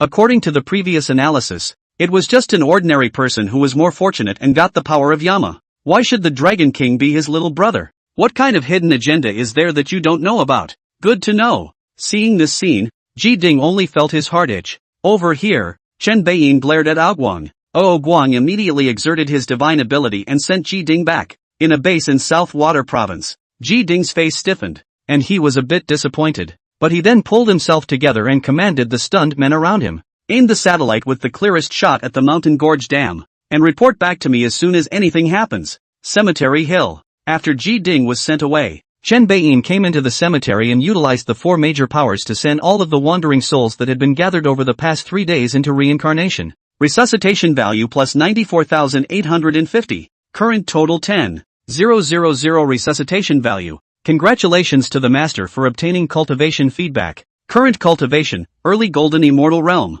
Boom! Chen Beiyin's brain buzzed, nearly doubling over from the surge in strength. The heavenly immortal realm and the golden immortal realm could be said to be separated by a heavenly rift. Success or failure represents whether or not it will live forever in heaven and earth. Therefore, don't look at the fact that he sent all the wandering souls that he had accumulated over the past 3 days to the afterlife in one go, and at once gained nearly 100,000 revival values, and his cultivation level was merely raised from the late heavenly immortal realm to the early golden immortal realm. But in fact, the span was even greater than that of an earth immortal to a heavenly immortal. After adapting for a while, Chen Beiyin opened the Hall of Gods and Spirits, and with a thought, the 100,000 recovery value was instantly cleared. Then, 4 figures stepped out with great strides from behind the 4 tombstones, from left to right. The first had a face like a red date, a mouth with fangs, a pair of wings on his back, a hammer in one hand and a drill in the other. The second is dignified and majestic, with a pretty face and a mirror in each hand. The third is a white-bearded old man holding a wheel in his left hand and a fan in his right. The last one is a bearded man holding a pot in his left hand. This was, precisely, the representative deity of the four major divinities of the heavenly court: Thunder Goddess and Electricity Mother, Wind Bow and Rain Master, Lei Gong, the heavenly king of Xinhuan. Note 1. Mother Electricity, the Virgin of the Golden Light, Uncle Wind, Fong Tianjun, Rainmaker, Chen Tianjun. Greetings, Your Majesty. The four gods saluted in unison. Chen Beiyin directly said, "There is no need to be polite. Tell me first, what strength are all four of you nowadays?" Xinhuan Tianjun, back to Your Majesty. At the late stage of the Lesser God Golden Immortal Realm, with the Thunder Duke's power handle and Heavenly Tao artifacts, you can win against Tai Golden Immortals as well. The remaining three gods all answered similarly, and the four gods had almost the same strength. Chen Beiyin nodded in satisfaction and commanded, "Thunder Goddess and Electric Mother, the two of you quickly head to the Mountain Gorge Dam, capture and bring back the evil outer gods there." "Yes, sir." The Xinhuan Heavenly Monarch and the Golden Light Holy Mother arched their hands. P.S. Note 1. Xinhuan was a celestial ruler under Wenzhong's command, who was killed by Leizhenzi and feudal gods. This guy looks very much like Leizhenzi, and he's the Lei Gong in the Thunder Department of the Righteous Gods. Also, I'm sure all of you readers must have gotten it by reading this. The worldview of this book is, in fact, the flood, the feudal gods, and the journey to the west, except that the time point of the plot is the modern era of a parallel world. Chapter 14: Unexpected Ways to Manifest. Southern Water Province, Salary Palace Headquarters. Ji Ding, who was querying ancient texts and speculating on Chen Beiyin's identity, suddenly received the message. One of the lost squads has regained communications. Ji Ding came to the general control hall and looked at the picture on the big screen and asked, "Darkness Squad, report your location and current status." Squad members have body cameras with them. The screen showed that the squad appeared to be in some sort of house, cluttered with all sorts of rudimentary furniture and appliances. But the problem is, shouldn't the squad be off on a mission to the Mountain Gorge Dam by now? Ji Ding's words came out. After the camera pans a few times, a young man in a Pei Palace Special Agent uniform appears in the frame. The leader of the Darkness Squad, Zhang Ran. Zhang Ran whispered with a somewhat odd expression. Reporting to headquarters, the Darkness Squad is currently located in a mountain village 2 kilometers away from the Mountain Gorge Dam. After entering within 5 kilometers of the Mountain Gorge Dam, all electronic equipment carried by the entire squad lose power. At the moment we've just found this village that still has electricity and charged the equipment, which is what got us in touch with headquarters. There's still electricity in the village? Ji Ding was a bit puzzled. When the Shanxia Dam went wrong, several provinces and cities experienced widespread power outages, which have yet to be restored. Why does this village have electricity when it's so close to the Mountain Gorge Dam? Have you encountered anything unusual? Has there been any progress in the investigation mission?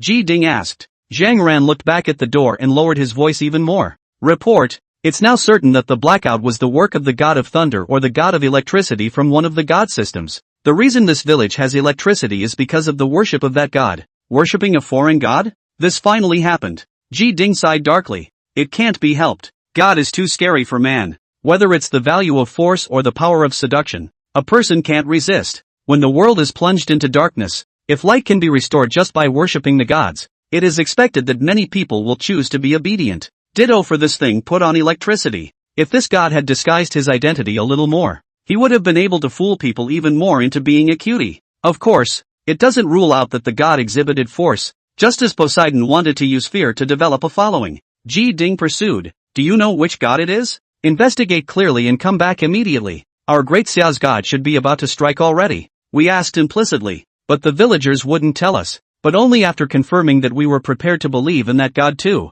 Zhang Ran said. Right now the villagers are preparing for the ceremony. I'll have the team is going to perfume them, and when we know the other god, I'll take the men away immediately. But, Hall Master, is it really a sure thing that our great summer's god will step in? It's not like the coast. Not only are there many villages and towns around, but there are important facilities like the Mountain Gorge Dam. I'm afraid that once there is a divine war, it will. Zhang Ran's speech came to an abrupt end, and Ji Ding's expression suddenly froze. Not because of Zhang Ran's words, but because the door behind Zhang Ran was slowly pushed open in the picture. The three villagers stared at Zhang Ran's back with stiff expressions. Zhang Ran also sensed that something was wrong, so he stopped himself as he spoke and cautiously turned his head to look. As he locked eyes with the three, he heard one of the old men say with an expressionless face, "You're all that's left. Come on." Zhang Ran said without hesitation. "All right, you guys go ahead. I'll be right there." No, come with us now. In such a hurry? God won't be happy if we're late. Well, can I sort out my clothes? No, God doesn't care about that. Jiang Ran had no choice but to get up and walk out with the 3 villagers, but being resourceful, he brought along his body camera. Since it was only half the size of a fist, it went unnoticed. Ji Ding didn't say anything and even signaled everyone in the general control hall to remain quiet, just in case the communicator in Jiang Ran's ear made a sound and revealed that it was putting the live image live. The communicator sounded just like an in-ear headset, but who could guarantee that the so-called god would not hear it? In the picture, Jiang Ran followed the 3 villagers to a fork in the road in the center of the village. This is the place where 2 big curving roads meet in this mountain village, thus creating a clearing. The most important electrical facility inside the village, the transformer, was also laid out. At this moment, Jiang Ran was somewhat shocked to see the so-called worship ceremony turned out to be a kneeling transformer. Looking at the melons, fruits and fish that filled the ground in front of that transformer, as well as the villagers kneeling neatly, Jiang Ran felt that his 3 views had been shocked. No, is the transformer a symbol of the god of thunder and lightning? That's quite an unexpected way to manifest. That high voltage line wouldn't be the highway of the god of thunder and lightning, would it? The power plant is the birthplace and temple of the god of thunder and lightning? After secretly spitting, Jiang Ran suddenly realized that his teammates, one by one, were sweating profusely and their expressions were tinged with pain, but they were all just making eyes at him,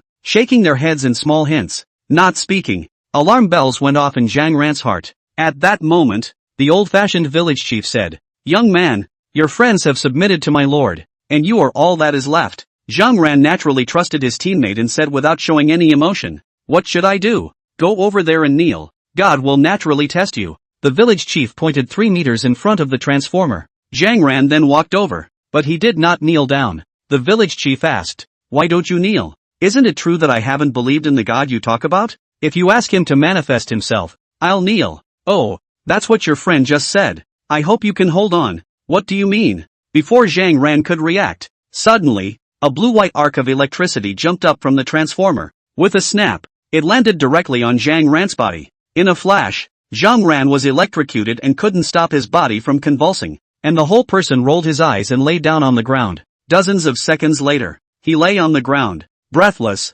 This is the ING worship service you're talking about? You've got a leaky transformer. You've got to get an electrician to fix it. The village chief said, "If you are unwilling to kneel, the gods are angry with themselves, and this is a small punishment. I still don't believe unless you make that god real to me. Also, I don't even know the name of the god you speak of, so how can I believe in him? Kneel sincerely and know naturally. Just kneel." In order to accomplish his mission, Jiang Ran, who was lying on the ground, flipped his body over and resolutely knelt down, and at that moment, an image suddenly sprang into his mind. A lanky figure with a hammer held high was being baptized by 10,000 thunderbolts. No, the scene was more like the thunder of the world was welcoming the coming of the Lord. But, when looking at the figure, Jiang Ran was relieved instead, because he recognized the deity in his presence was not the worst that could be expected. Hammer, red hair, and a muscular, toned body. Asgardian God System. Thor. Chapter 15, Worshipping a false god to live, but disrespecting a true god? Thor is one of the main gods in the Asgardian divine system, and it's considered the most powerful main god, basically in the top 2. The reason why Jiang Ran was relieved was because, amongst the many godly systems in the West, Thor was not the most powerful when it came to the god of thunder. The most powerful god of thunder was the divine king of Olympus, Zeus. If this was the one who had quietly lurked into Daxia, then things would be quite serious. Although the results of the Salary Hall's research showed that the god king of each divine system was the pillar of the divine system to which it belonged, and would not normally leave the divine country in which it was located. However, not long ago, Poseidon, the god of the sea of the Olympus divine lineage, had just plagued Daxia, and had been defeated by Daxia's dragon king of the East China Sea. At a time like this, there was a real possibility of God King Zeus retaliating against the Great Summer. So, before the squad came over for the mission, the Hall of Salaries had then preset many kinds of situations and response plans. The worst of these scenarios is when Zeus, the king of the gods, shows up. Comparatively speaking, if it's Thor, then things are a little slower. Of course, if the Great Summer gods didn't take action, it would still be a hidden event of divine resurgence. Fortunately, just now, Jiang Ran had already learned from the headquarters that the god of the Great Xia should be about to strike. Boom! With a thunderous roar heard only by Jiang Ran himself, the soul in his mind spoke. Dedicate your faith to keep you safe and secure and the power on forever. Zhang Ren blurted out without thinking. Gods above. I am willing to believe in you. It's a scheduled program. If one encounters a god, then saving one's life first is the most important thing, so that one can also send the news and intelligence back to the headquarters at the first time. Unfortunately, in this case, man cannot deceive God. Thor, the god of thunder, who had not received any feedback from the power of faith, instantly became furious. An insincere heart is deceiving the gods, and the offense is punishable by death.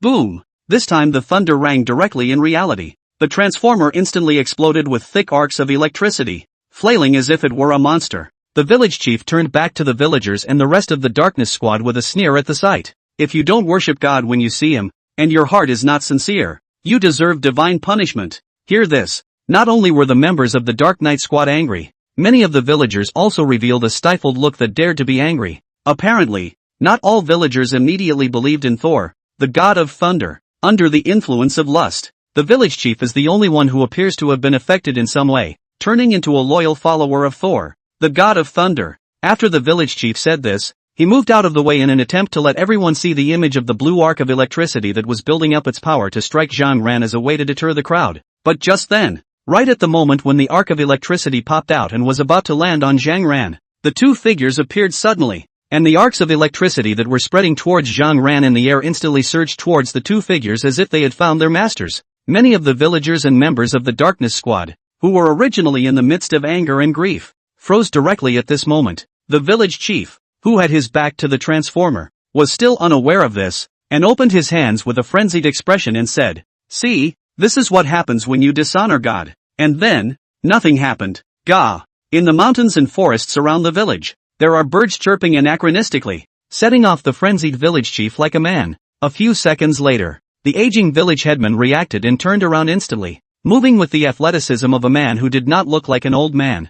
Upon seeing that the visitors were dressed in ancient armor, one of them looked closed and valiant, while the other had a thunderous face. He was stunned, then furious. Where did the demons and devils burrow out from? How dare they disturb the divine punishment of the gods? The ones who suddenly appeared out of nowhere were naturally the Thunder Duke and Electric Mother. That is, the Xinhuan Heavenly Monarch and the Golden Light Holy Mother. The two men looked at each other, and the latter said, fearful of death when his life should be extinguished, he seeks to live by worshipping a false god, and when he sees the true god he speaks out of turn. Pitiful but more hateful. Kill them. It's because His Majesty hasn't had the time to improve the Earth's government system and personnel nowadays. Otherwise this kind of person would have long been hooked by the Ghostbusters. The Xinhuan Heavenly Monarch said as he directly shot out a bolt of electricity. The lightning was swift, and just as soon as it appeared, it disappeared into the village chief's body. But the next second, the Xinhuan Heavenly Monarch, however, spoke out in astonishment, for the village chief did not die a violent death on the spot,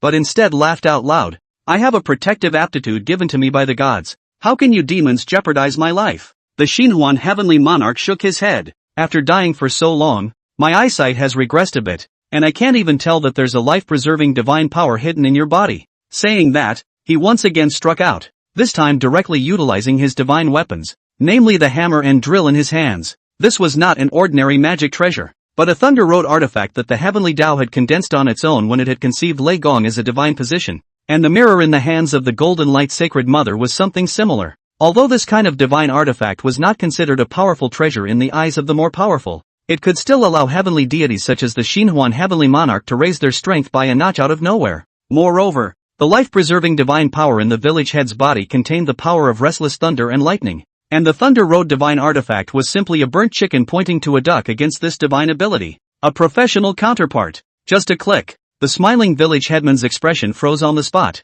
and then he fell to the ground stiffly and died. Do it all. The Xinhuan Heavenly Monarch looked towards the villagers with horrified expressions, wanting to explain so that there would be no misunderstandings. After all, he knew that he did not look too in line with the public aesthetics. If he was really taken as a demon or devil who killed people indiscriminately, affecting his personal reputation is a small matter. Affecting the reputation of the heavenly court, then things can be big, but not before he opened his mouth. Many of the terrified villagers were seen suddenly cheering. Some villagers with 5 young senses rose and shouted, "Thank you, Lord Divine Fairy, for cutting down the demons and saving our entire village. Thank you, Xinhuan Tianjun." Are people so hunted these days? Although he was not inferior, he knew what kind of temperament his image was, Really, when you hit the eye, he's the one who looks more like a demon. Why do the villagers here, all of a sudden, think they're gods? As soon as that young man shouted, many of the villagers immediately hooted and some even danced with excitement. And from the shouts and exchanges between the villagers,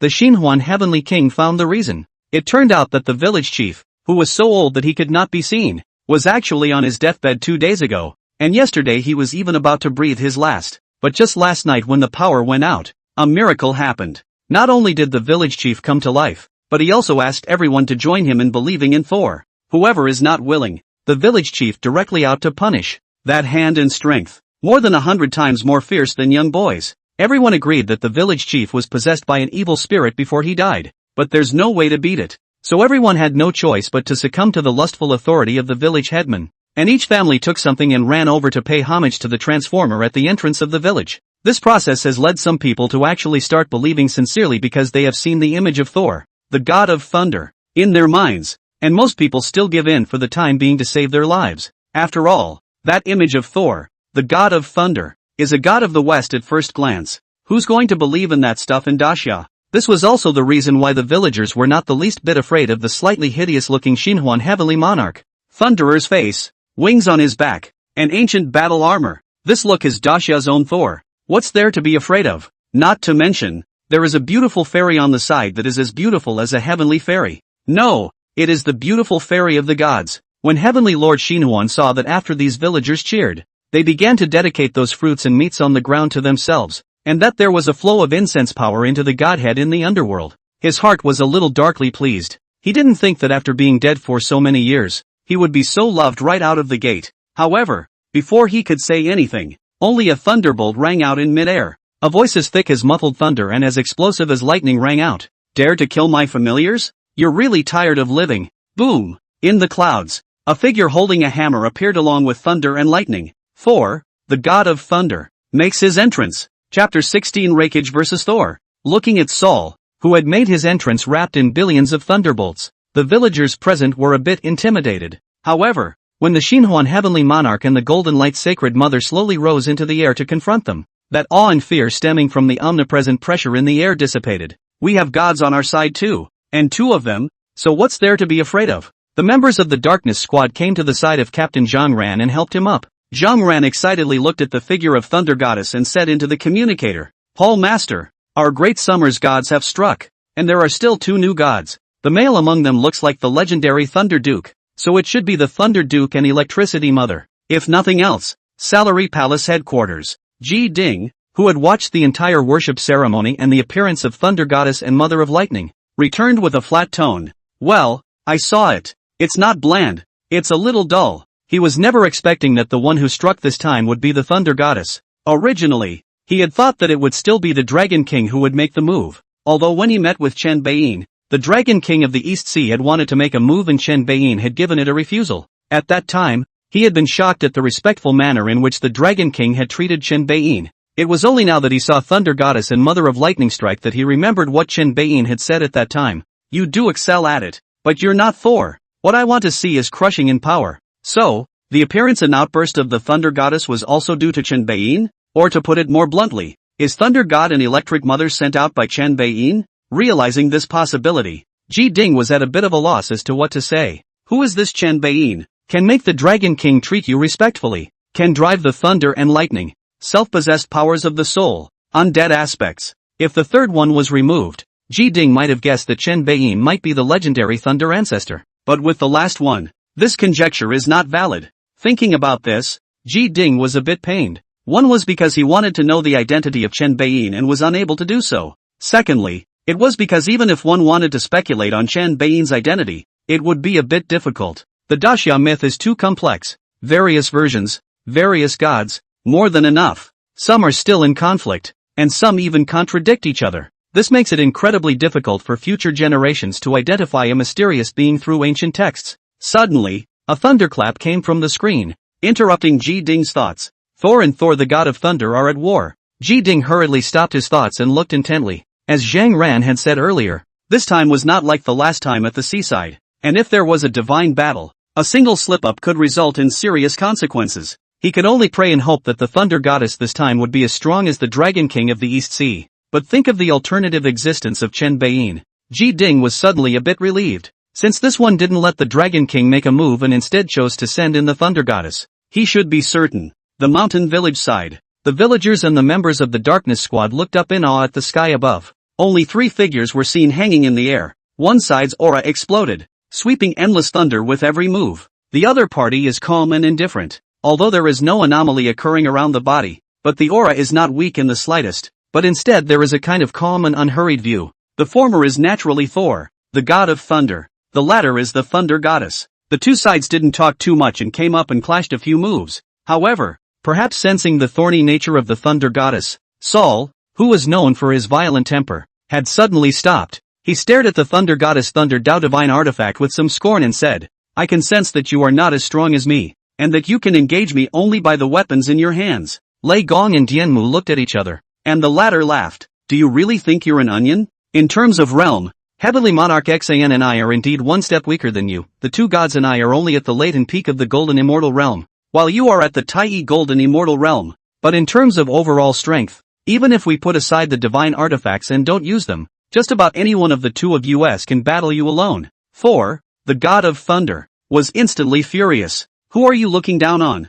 Although he didn't understand what the Golden Immortal Realm and the Tai Golden Immortal Realm were, but putting aside these two terms, he could still understand the meaning of these words. The Golden Light Holy Mother continued, "You are empty of the power of the Tai Golden Immortal Realm, but without your own Tai Dao, relying purely on your own innate divine power to show off your power. Such a you, too trashy. Do you think you can fight? Do you think you have a lot of power? If I, the Heavenly Court Giant Spirit God, were here, I could make you swallow defeat with a single punch." Warning, warning, thoroughly red warm. Thor, the god of thunder's face, was like a chameleon, quickly turning the same color as his hair and beard. To be so despised and looked down upon was the first time in his long life that it had ever happened. Even when he first started out, those giants wouldn't dare to taunt and insult him like that. Boom! Without a word, he raised his hammer high and drew down thousands of divine thunderbolts. The aura of his body was once again elevated and extremely appalling. The Holy Mother of Golden Light similarly assumed a fighting stance,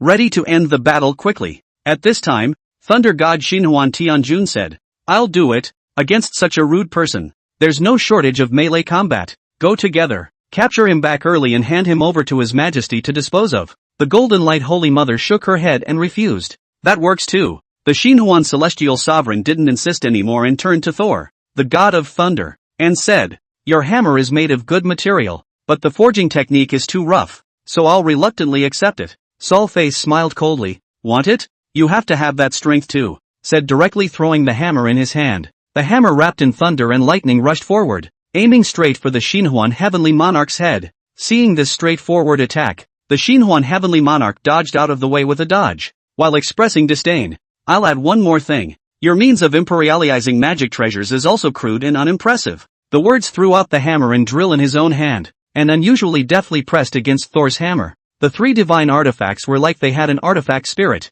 entangling themselves in midair. However, compared to the divine artifact controlled by the Xinhuan Celestial Monarch, Thor's hammer was like a tender child facing an adult, and so it was beaten back. The Xinhuan Celestial Sovereign himself shook his wings and instantly flew to Sol's side, saying, "The artifacts are fighting, so let's not be idle." Bang! A fist blasted out, striking an explosive thunderclap. Sol was caught off guard and crossed his arms to block, only to be directly sent flying backwards. Before he could stabilize his stance, Golden Light appeared, and the Golden Light Virgin appeared behind him, and 2 thunderbolt divine lights were instantly shot out from the mirror, splitting Thor, the god of thunder's head directly. In the next second, Thor Wu Jing's upper body, like being tied to an electric shock chair. The whole person presents a big character. In midair cannot stop trembling and yelling. Thor, electrified. It's funny to talk about it. Click. Furious, Thor forced himself to break free of Thunderbolt's silky little streak and summoned back his hammer at the cost of being covered in scorched blackness. He said angrily, "You guys are really pissing me off." Xinhuan Tianjun, "Oh? So what?" Golden Light Holy Mother, "If it weren't for His Majesty's word, I would have killed you on the spot." Fine. Thor, the god of thunder, grimaced, "Then I'll show you what happens when you anger me and the price you'll pay. I admit that I can't beat you guys in my current state, but so what? Do you guys really think I don't have the means? Did I really come all the way out here just to coax some fool to believe in me? You guys are underestimating me. Now, meet my wrath." The words landed. Thor gripped the handle of the hammer with both hands and raised it to his eyes, bellowing angrily. Thunder! Show your divine might! Rumble! Thunder roared in all directions, and an arc of electricity began to spread in all directions with Sol at the center. However, after spreading a certain distance, these arcs suddenly disappeared. In the meantime, inside Daxia, all the areas that had lost power due to problems with the mountain gorge dam suddenly came to power. No, exactly. Those TVs, computers, cell phones, and everything else with a screen that didn't have power, suddenly had power. One of the images was clearly the scene of Thor, the god of thunder, confronting the Duke of Thunder and the Mother of Lightning at this time. The Xinhuan Heavenly Monarch and the Golden Light Sacred Mother immediately frowned slightly. What is this guy up to? Chapter 17, False Gods. What other tricks do you have up your sleeve? It was a very difficult day for the Daxia people in several neighboring provinces and cities, because everything electronic loses its electricity and becomes a fiddle. This is very confusing to many people. Not to mention computers and TVs. Cell phones nowadays usually have a large battery capacity, so why did they run out of power? I clearly remember charging it last night. Also, why isn't the power back on? It's like a day without the internet. As time went on, the populace became more and more irritated. And just then, people were surprised to find that their cell phones and other devices suddenly had power again. But then everyone was very confused. Why is it that cell phones, tablets, computers, TVs, and even the big advertising screens that can be seen everywhere on busy streets are all broadcasting the same image live? Is there a hacker bigwig out there who's up to no good? But when they saw the content of the image on the screen, everyone was shocked. Holy, this is a god, right? Jiangbei Province, Wuqing, City Center. People who chose to take to the streets for recreation and entertainment because of the lack of internet gathered in front of the big screen in Honglong Plaza, tilting their heads to look at the majestic figures on the screen. This is another Western god, isn't it? Red hair, red beard, hammer, thunder. It's Thor, the god of thunder. Wasn't that the big handsome guy with the long blonde hair in the movie? You said it yourself. It's a ING movie. Whether it's a movie or a myth, this guy can fight. It feels a lot more powerful than that punk Poseidon. Don't panic. We have the invincible Dragon King of the East Sea. What are we afraid of? It's not that I'm destroying our own momentum. It feels like the Dragon King can't control the affairs of the land. Who says the Dragon King can't go ashore? There's still the King of Hell. He'll take away your soul. Stop it, guys. Why am I getting a little creeped out? Is this Thor watching us? Holy crap. It's still true. A bizarre scene happened. Wherever people were who were looking at the screen at the moment, they could feel that Thor, the god of thunder's gaze had fallen on them. It's like you're watching a movie, only to have the character in it suddenly start talking to the camera and then keep his eyes on you. There's a sense of breaking through a subdimensional wall. Suddenly, Thor, the god of thunder, spoke. Mortals of Daxia, I am Thor, the god of thunder. I'm sure you all know my great name and my divine power. Now, I'll give you a chance. Believe in me. May you live long. Worship me. May you get thunder. Otherwise, you will not only suffer lightning punishment, but you will also lose the right to use electricity forever. When these words came out, everyone instantly understood, hoping that this massive power outage was Thor, the god of thunder's doing. The purpose is to harvest faith? Our electricity comes from the hard work of our motherland. Why do you, Thor, have such a wide berth? Also, who are you, Thor, to claim that you can give everyone longevity? You're Thor, not the birthday boy. People who have already had their mental state tortured to the nadir by the lack of electricity and internet have a small mouth to feed, and they go straight to the birds and the bees. Thor, I'm going to bathe you. The electricity we use is issued by Daxia. We paid for it ourselves. So who are you? A must-raise, to confiscate it? Hurry up and give it back to me now. Don't force me to summon the Dragon King and the King of Hell. A bit of divine power, you have a heart higher than the sky. Arrogant and bossy, you have a life thinner than paper. Yama is honest in a set of small combos. The Dragon King is honest when a sea of water hits him. This time, the live stream was screwed up by Thor with divine power. So there were no pop-ups. But this also led to people speaking straight from the heart and unapologetically opening their mouths. Not afraid at all, since they have their own gods anyway. The consequence of this is that people are cursing right out of the gate. Much more so than the emotions created by posting pop-ups. Thor, the god of thunder, did not receive the expected feedback of faith, but instead instantly sensed the thick malice and resistance of this land of Daxia towards him. If it wasn't for the fact that the Great Summer hadn't had a divine kingdom descend upon it so far, it was estimated that he wouldn't be able to stay here for even a second. Over the mountain village, Thor, the god of thunder, breaks straight through the defense. He was exasperated and laughed, nodding his head. Well. I finally realize why you two gods are so sightless. If men are so rude, how much better can God be? In that case, don't blame me for the killing spree. Thor, the god of thunder, directly utilized his hammer to activate the predetermined arrangement after he finished speaking. Instantly, all of the electronic equipment that relied on Soul's divine power to broadcast this side of the screen began to burst with terrifying arcs of electricity on the spot. Then, all of these arcs of electricity coalesced into the form of Thor, the god of thunder. For a time, uncountable, thunder and lightning avatars of Thor, the god of thunder, appeared in the territory of Daxia. These incarnations moved in unison and spoke in unison, all of them raising the thunder and lightning hammers in their hands in a majestic manner. Blasphemous unbelievers, a capital offense. Rumble. The entire sky above Daxia resounded with thunder at the same time. In the face of this, no one was willing to bow down, despite the fact that many people were scared to death of their legs, because they know that they are not unsupported. The Western gods?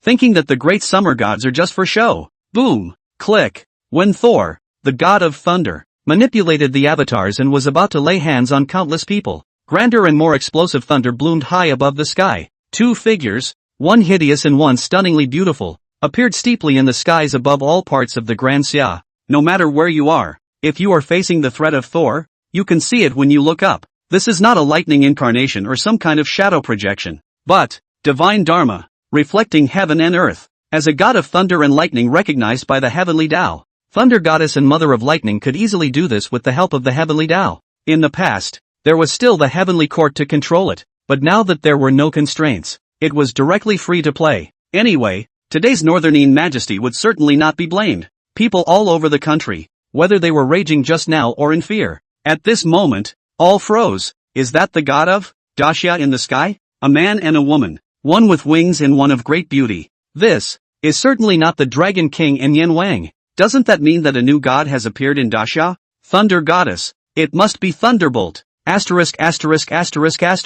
The last time we fought the sea god, it was the Dragon King of the East Sea who made the move. And this time when the Thunder God comes to commit an offense, it's directly the Thunder God and the Mother of Lightning? This is a professional counterpart. Thunder Husband. Imam. Help me. Brother, you don't be too rebellious. They are the Thunder Goddess and the Mother of Lightning. Have you such an extended name? Wow. Isn't Lei Gong the legendary Lei Zhenzi? So handsome. You're ignorant. In fact, Lei Gong is someone else. Sister Electric Mother is so beautiful. A fairy has descended to earth. The gods come out when we're in trouble? I love such a god. That's the kind of god that people should worship. Western gods? Don't get involved. Rumble. Thunder Goddess and Mother of Lightning's divine phantasm simultaneously pointed out a finger. There were grand voices of overlapping men and women resounding in the heavens and earth. Thunder and lightning of the world. At my command, retrace your roots and return to your place. In an instant, the entirety of Thor's thunder and lightning incarnations collapsed, and all of the places in Daxia that were blacked out suddenly came to electricity. Everyone who saw the scene was shocked. Over the mountain village, Thor, the god of thunder's original body, was also momentarily dumbfounded. He couldn't figure out why the divine art that he had painstakingly come up with had been broken so easily. Seeing Thor, the god of thunder's expression, Mother of Electricity showed disdain and asked Drilly, "False god, what other tricks do you have up your sleeve? Just do it." Chapter 18. Nice hammer. Bring it to you. Even in today's era, the heavenly Tao is not visible and the great Tao is hidden. As the god of the thunder rode, the Thunder Goddess and the Mother of Lightning could likewise command the thunder of heaven and earth. This led to the fact that the thunder incarnation that Saul had built based on the power of thunder and lightning was simply unbeatable, and at the same time it was a great shock to all. Everyone thought that facing Thor, the famous god of thunder and also the god of war, Thunder God and Mother of Lightning would have to fight even if they were powerful. But as it turned out, the crisis was lifted with a loud cry after just mirroring heaven and earth. This is just awesome. Our great summer god is bull. Finished. I've fallen. Electric Mother's sister is so valiant. Lei Gong is also handsome. When his wings quake, he looks like a legendary angel. Can you stop insulting people? It's not more powerful than some angel? Over the mountain village, Saul looked back, his face instantly grim. At this point, he already had thoughts of wanting to run away. He couldn't fight, thinking that he could harvest a wave of faith to boost his strength, and in the process, use mortal lives to coerce his enemies into submission. But it was cracked so easily. What's the point of playing? Might as well leave before it's too late and save yourself from being left behind. But did it really run like it was supposed to? Thor, the god of thunder, unobtrusively looked left and right for an opportunity. Over here, The thunder god and the electric mother simultaneously made a sidelong listening gesture. In the next second, the two of them looked at each other and without hesitation, they struck out at the same time. It was because Chen Beiyin's side was transmitting sound and urging them. In the face of His Majesty's urging, the two of them did not dare to delay. 4. The god of thunder was caught off guard and said in annoyance, "Do you still have any quality? In your words, do you still speak of martial virtues? Humph. Talking about martial virtues with a scheming false god like you? How big of a face do you have?" The golden light holy mother disliked back nonchalantly. The thunderer struck a divine thunderbolt that knocked Thor into a lumbering convulsion and dislodged the hammer from his hand. "Nice hammer. Bring it on you." Lei Gong reached out and grabbed it, directly taking the hammer for himself. Sultan was anxious. Without the hammer, his strength was going to drop by 20 to 30% or even more. Even if he didn't consider this, the hammer was his beloved possession. So how could he just watch it fall into the hands of the enemy? So he reached out and summoned it in a hurry. Unfortunately, it didn't help at all. The hammer of the god of thunder fell into the hands of the Duke of Thunder, as meek as a sheep, and as if it had been cut off from all contact, and could not be recalled at all. 4. The god of thunder was furious. "Give me back my hammer." "Oh, you want the hammer?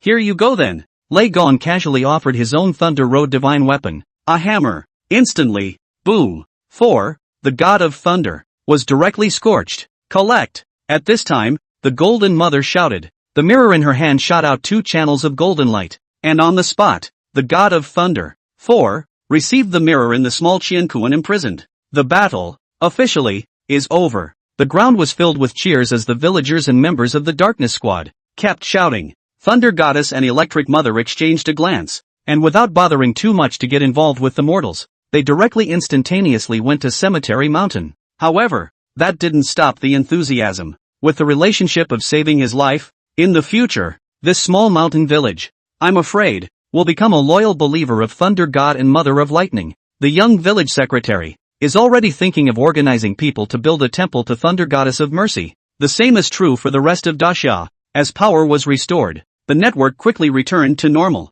The major platforms have been buzzing again since the Dragon King came out. This time the discussion centered on Thunderbolt. And, unlike last time, too many people, this time, experienced the fear of facing the gods, and the threat from them. Therefore, even though Thunder God and Mother of God did not bestow blessings on the people as Guang did, everyone's gratitude to Thunder God and Mother of God was even greater. That's a real lifesaver. Cemetery Hill. Returning here to the Thunder God and the Mother of Lightning, the first thing that greeted him was the envious eyes of the Wind and Rain Masters. The Wind Uncle Fong Tianjun looked at the fragrance of incense swirling around the Thunder Goddess and Electric Mother inside. Congratulations to the 2 colleagues who have just awakened and have a foothold in the present world. Rainmaker Chen Tianjun was equally envious. Congratulations to both of you on your triumphant return. Due to their disappearance for a long time, the gods of the heavenly court have no source of incense in the mundane present world, even though their divine positions still exist. If it's ancient times, this isn't a big deal, because even without the power of incense, the gods could still survive, enhance their strength, and realize the great Tao by relying on the merits issued by the heavenly Tao. But now that the heavenly Tao is not manifest, and heavenly merits are nowhere to be found, the power of the folk's incense is especially important. As soon as Thunder Goddess and Mother of Lightning had awakened, she was given a task by Chen Beiyin to gain the recognition of the children of Daxia and fight for fame. Wind Bo Yushur was naturally envious, so the two of them looked at Chen Beiyin with bated breath, expecting to be able to go out on an errand. In this regard, Chen Beiyin did not pay attention. All of his attention was focused on the Thunder Goddess, placed, to be exact, on the magical mirror in Electro Mother's hand. "Release Saul," Chen Beiyin said with some impatience. The Golden Light Holy Mother nodded, and with a thought, the God of Thunder instantly appeared in front of everyone. Just as soon as he appears, the God of Thunder is about to storm out and hurt someone. But when the Thunder Goddess and the Mother of Lightning and the Wind Uncle and the Rainmaster, the 4 of them unleashed their chi in unison. Ao Guang, who had been unwilling to return to the East Sea and relied on Cemetery Mountain, raised his eyebrows and let out a cold snort. All of the God of Thunder's movements, suddenly froze in place. He couldn't help but slowly rotate his body and neck, observing the people around him, and by the end of the day he was outright deflated. Can't beat it at all. There were people here, and except for that milky-looking kid, no one else seemed to be able to fight on their own, especially that old man with green hair. His aura was too terrifying. The God of Thunder had a face of frustration and was even more stifled in his heart. No, What about the promised disappearance of all the gods of the Grand Xia, so that this place is a big piece of fat meat that can be shared freely? Why do so many scary guys exist? Aside from that young kid, everyone here was a lord god, and that old man with the green hair was even more suspected to have a hint of a god king's aura. Are the great summer gods so terrifying? You know, the god king of Asgard, Odin, his old father, has only just been revived now, and is unable to leave Asgard at all. Why is it that the divine kings of the great summer can already walk around at will? Who the hell is spreading false information and screwing him over? 4. The god of thunder was inexplicably sad and angry, but in the end there was actually a sudden hint of relief. Being surrounded by two lord gods, with a god king sitting behind the scenes, it appeared that one's death was not unjust. This life is worth it. But just then, 4. The god of thunder suddenly realized that the kid with the weakest breath had walked up with a smile on his face, and a salivating look as he surveyed himself. 4. The god of thunder was instantly enraged. What's that saying about Daxia? A soldier can be killed, not dishonored. I can die at the hands of a god king, or the combined efforts of several lord gods, but I can't be insulted by a little trash god like you. 4. The god of thunder instantly erupted with a terrifying aura and stared at the young man dead in the face. The young man, that is, Chen Bei, laughed grimly. What? You still want to resist when it comes to me? Ao Guang, give him 2 slaps to sober him up. Snap. Ao Guang didn't hesitate to draw on his hand. Straight up, Thor of Thunder was full of, no, what the hell is going on here again? Why would an existence suspected to be a god king listen to this young man's orders? Could it be that the young man was the descendant of the old man with green hair? At that moment, 4. The god of thunder heard the green-haired old man say, Your Majesty, this guy looks unconvinced. Don't you just want his divine soul? Why don't I just kill him directly? I think it's fine. Chen Bei nodded. 4. The god of thunder? Kill at the drop of a hat? Don't. Why don't we talk about it? Pust. 4. The god of thunder's mind lurched into darkness, and when he opened his eyes again he had appeared in the Hall of Spirits in Asgard. There was still a chance of recovery, but the strength was definitely greatly reduced in the short term. Ah, the roar of Thor, the god of thunder, echoed in the Hall of Valor. Chapter 19, First Time Transient. Where did this come from? Ao Guang and the others looked at Chen Bei with complicated faces, a hint of scorn hidden on their faces, because, when Thor, the god of thunder, was killed, his divine soul was exposed to everyone. They watched, as Thor, the god of thunder's divine soul, pulled by the mysterious force, wanted to break through the air. Chen Bei hardened himself on Thor, the god of thunder's divine soul, and tore off a large chunk of divine soul power, then absorbed it with a face full of relief. This instantly made Ao Guang and the others feel a little shocked, because they are also gods and have divine souls. Is that what His Majesty told us to bring Saul back for? Then if there are no more Western gods to capture in the future, will His Majesty hit us with the idea? Should not. Thinking of this, Ao Guang and the others became even more respectful in their demeanor when facing Chen Bei. In response, Chen Bei didn't think that much, nor did he expect Ao Guang and the others to think that way. If he hadn't made a timely move this time, Thor, the god of thunder, wouldn't even have been able to retain much of his divine soul.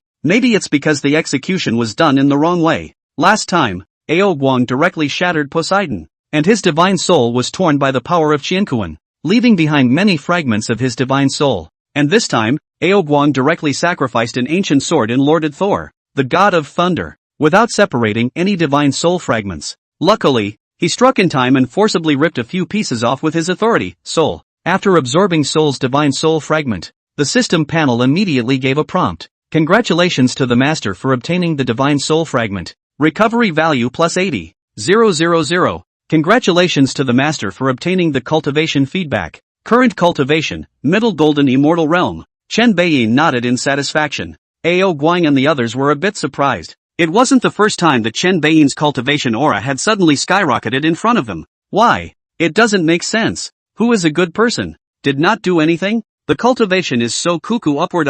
Is this what His Majesty left behind in the first place? Nowadays, it seems to be the only way to explain it. Thinking about this, Ao Guang and several others secretly glanced at each other with some admiration in their eyes. To be able to calculate into this era in the ancient times and leave behind layouts and backstops, only a great man at the level of Fengdu Emperor could do so. As strong as they were as gods, in the midst of the original Great Catastrophe, they could only instantly turn into robbed ashes, waiting to be awakened without the slightest resistance. It seems that if one wants to survive in this era of uncertainty and see the splendor of the heavenly court again, one still has to hold on to His Majesty's thighs.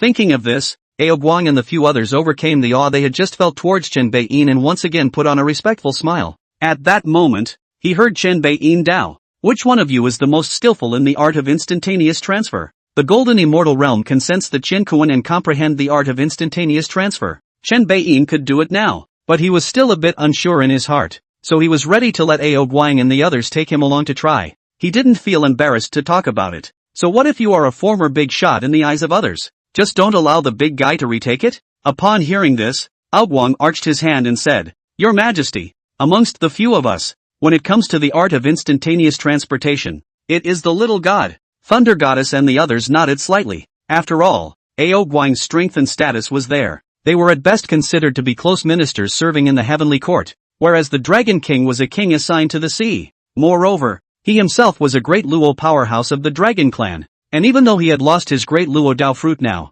his hard power was still able to overwhelm them. Chen Beiyin nodded. Then teach me. I have a few small questions to consult you.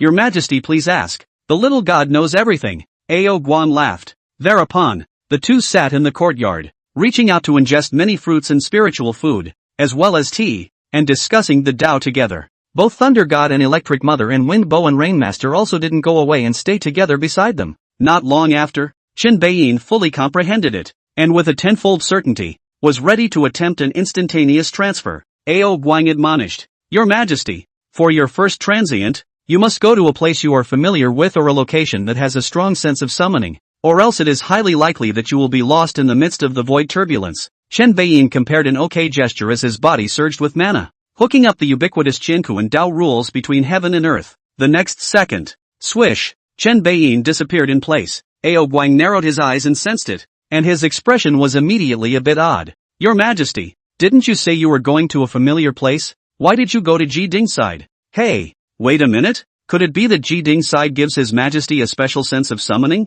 The last time he went over to invite Ji Ding, he felt that the place was a bit odd, haunted by a mysterious force. Can't it be that his Majesty sensed it this time too? Guang raised an eyebrow and directly disappeared, following Chen Beiyin, leaving Thunder Goddess and Wind Bow Yushur looking at each other. At this time, Wang Mumu walked back from outside. Seeing this, politely asked, Hello guys, have you seen my boss? He had something to go out. He'll probably be back soon. Golden Light Holy Mother said with a smile, finally meeting a little beauty at his Majesty's side. The Golden Light Holy Mother still felt more affectionate, so she pulled Wang Mumu and inquired in a gentle voice. For example, His Majesty's starting time, His Majesty's favorite tastes, whether His Majesty is married or not, etc. Giving Wang Mumu a question full of confusion. No, I just came to work under the boss. I don't know anything about this. In the meantime, South Water Province, Salary Palace headquarters. In front of some hidden hole in the ground, Chen Beiyin's sudden appearance directly gave the people guarding the place a fright. Sure it's not a ghost?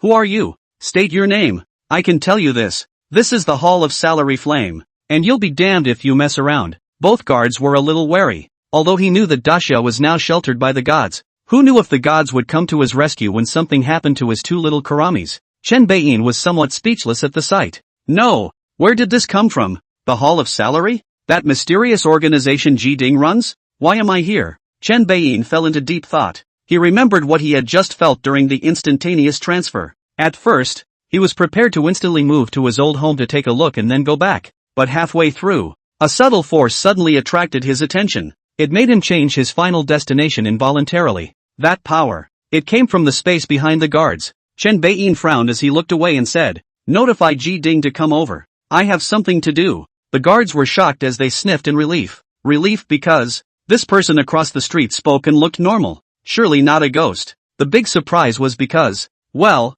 this guy was talking too wildly, wasn't he? Who is Ji Ding? That was the hall master of the Salary Flame Hall, the future spokesperson of the Great Summer, the big brother who was gradually taking over all the major powers. What gives you the right to call a young man by his first name? Before the two could question and refute, they saw Chen Bei Vagina. Don't dawdle. Go! Boom! The aura exploded and the guards were straight up honest. Not long after, Ji Ding hurriedly came. When he heard his men describe the appearance and dress of the visitor, he immediately knew that it was Chen Beiyin. But the question is, what is Chen Beiyin doing here? How did he know about this place hidden underneath the headquarters of the Salary Palace? And what purpose does he serve? With these doubts, Ji Ding looked at Chen Beiyin with a grave expression and took a deep breath to walk up. Chapter 20, The Real Hall of Salaries. Ji Ding looked at Chen Bein's young face and finally spoke without being humble. Hello, may I ask what you are? Chen Bein pointed at the hole that was tightly locked by the steel gate and bluntly opened his mouth to inquire. What's in here? Is that what you're here for? Can I ask first, how did you get here and how did you find this place? Ji Ding pursued. I just accidentally teleported here. At those words, the corners of Ji Ding's mouth twitched. Good lord, you can even teleport? This should be the tactic of a very powerful immortal god, right? What the hell are you? Chen Bein continued to explain. You probably don't know much about transients. To put it simply, I sensed this place during my transient, and as a result, I came straight over. So now I'm wondering what's in here and why it's giving me inexplicable sensations. Of course, if it's inconvenient to talk about it, it doesn't matter. I'm leaving. Ji Ding was silent for a moment. You should know about our salary fire palace, right? I know. Guang has told me that it is our Daxia that has been established to fight against the outer gods, Chen Bein casually said. Ji Ding nodded and took a deep breath. Inside here is the root of the salary flame hall. Or rather, inside here is the true salary flame hall. What do you mean? It means that the true salary palace has been established since the age of mythology,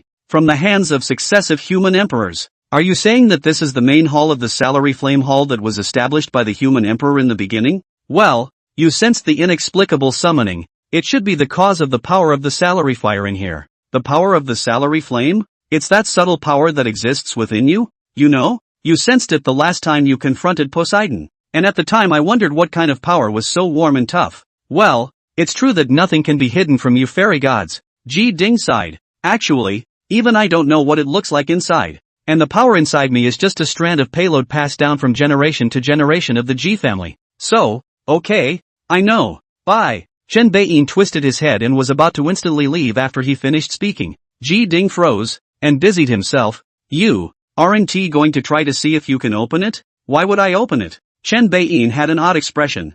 Ji Ding cried and laughed. Since you've come here, it means you have a connection with this place. Also, although I don't know what your identity is, since both the Dragon King and the King of Hell treat you that way, I think your identity should be terrifying. So you're not interested in what's in here? This is the human emperor's arrangement. In the mythic era, the successive human emperors were all famous great powers as well, right? Chen Bein spread his hands. And what does that have to do with me? If we talk about destiny, I guess when the one destined person that the human emperors are really waiting for appears, it will automatically open and break out on its own, right? The fact that I've come to heal and nothing has moved means I'm not. So, go away and don't bother. Please understand if you come here uninvited. It's the first time I've transmigrated and I'm not too skilled. Ji Ding was speechless. However, he still stopped Chen Bein in time.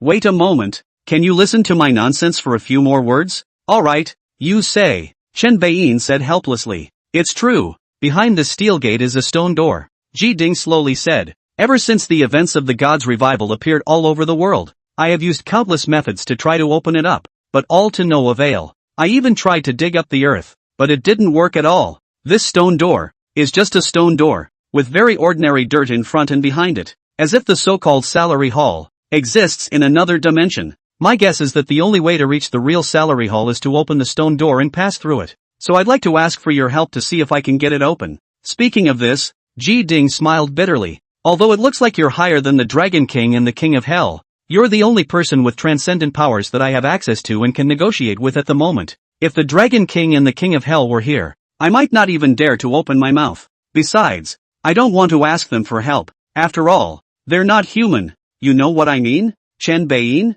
Beware of me snitching and telling Guang and the others that you scolded them for not being human. They are indeed all not human. Either dragons or ghosts, or collectively, gods. Ji Ding continued. You've seen the situation today. The Western gods are eyeing my Great Xia. Each one wants to come and get a piece of the pie. The purpose of my mobilizing everyone to worship the Dragon King and the Yin King is also to get them to take care of the ordinary people of Daxia for the sake of the incense. But I also know that it's simply impossible to keep going like this. I can't possibly put all my hopes on them, praying that those gods will show up in time every time and do their best to protect Daxia and the people. The salary hall in here is a hope that could very well give Daxia the power to protect itself. Mr. Chen, I don't know what your status is, and I don't know if you're a human, but I want to sincerely request you, help me for once. Chen Bein was a bit unsettled by this sudden attack, but on second thought, yes, he holds the system in his hand, and not only is there the king of the 10 temples of hell, the Dragon King of the Four Seas,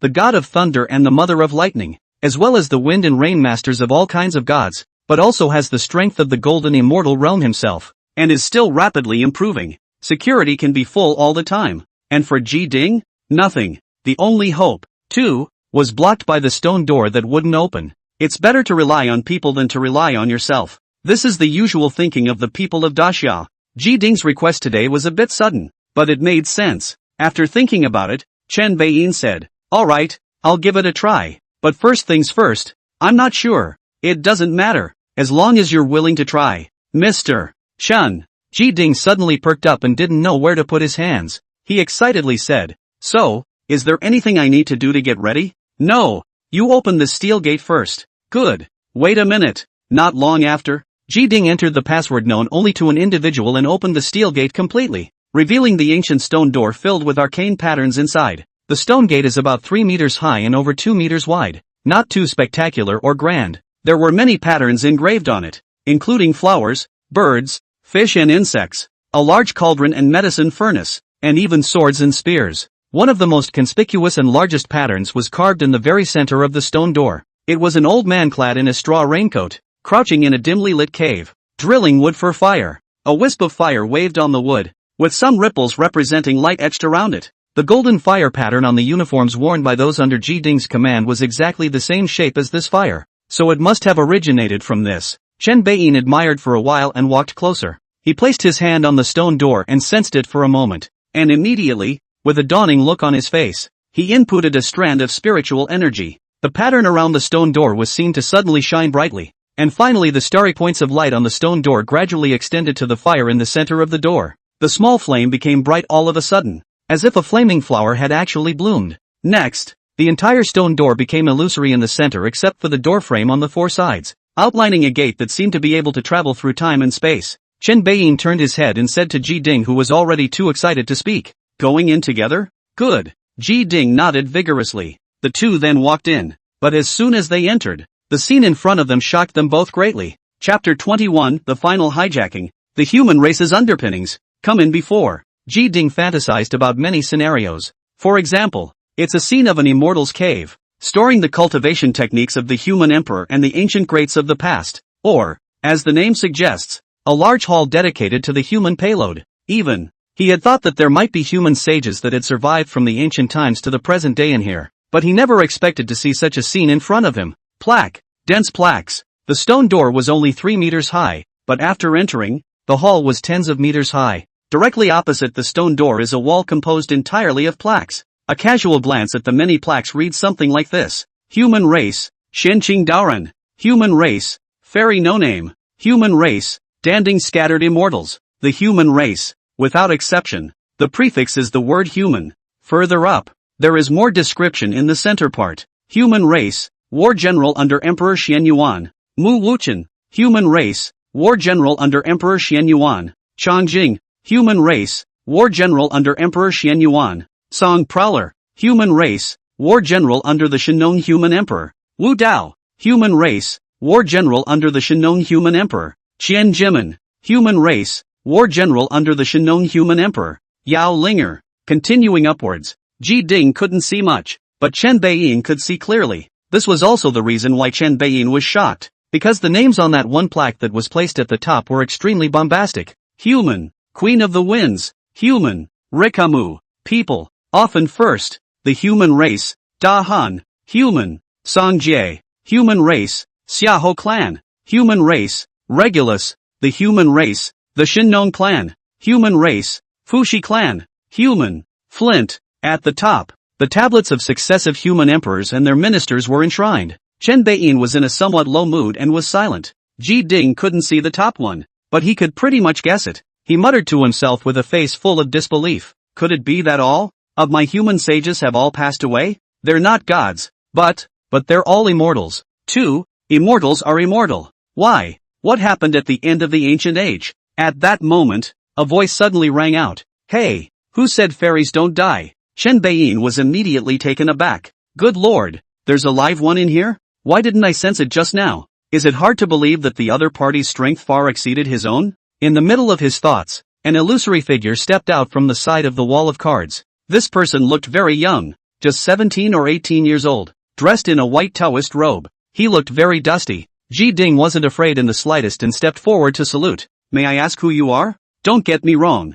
I'm not of your human race. I'm just an artifact spirit that was put here and guarded. The spirit of the device? Chen Beiyin looked at the other party's somewhat illusory body and instantly understood. No wonder he couldn't sense the other side. Guang had said that things like artifact spirits, the more powerful ones, could indeed conceal themselves from the scans of the immortal gods. Ji Ding was a bit lost at his words, but still held out hope and said, my human sages must have explained something when they placed you here, right? Yes. It said that I should keep an eye on these tablets and not let the untalented human descendants disrupt the arrangement here, or else the 10,000 years of reckoning will end up in vain, the white-robed artifact spirit said with some impatience. So, you guys hurry up and leave. Don't come and disturb my sleep.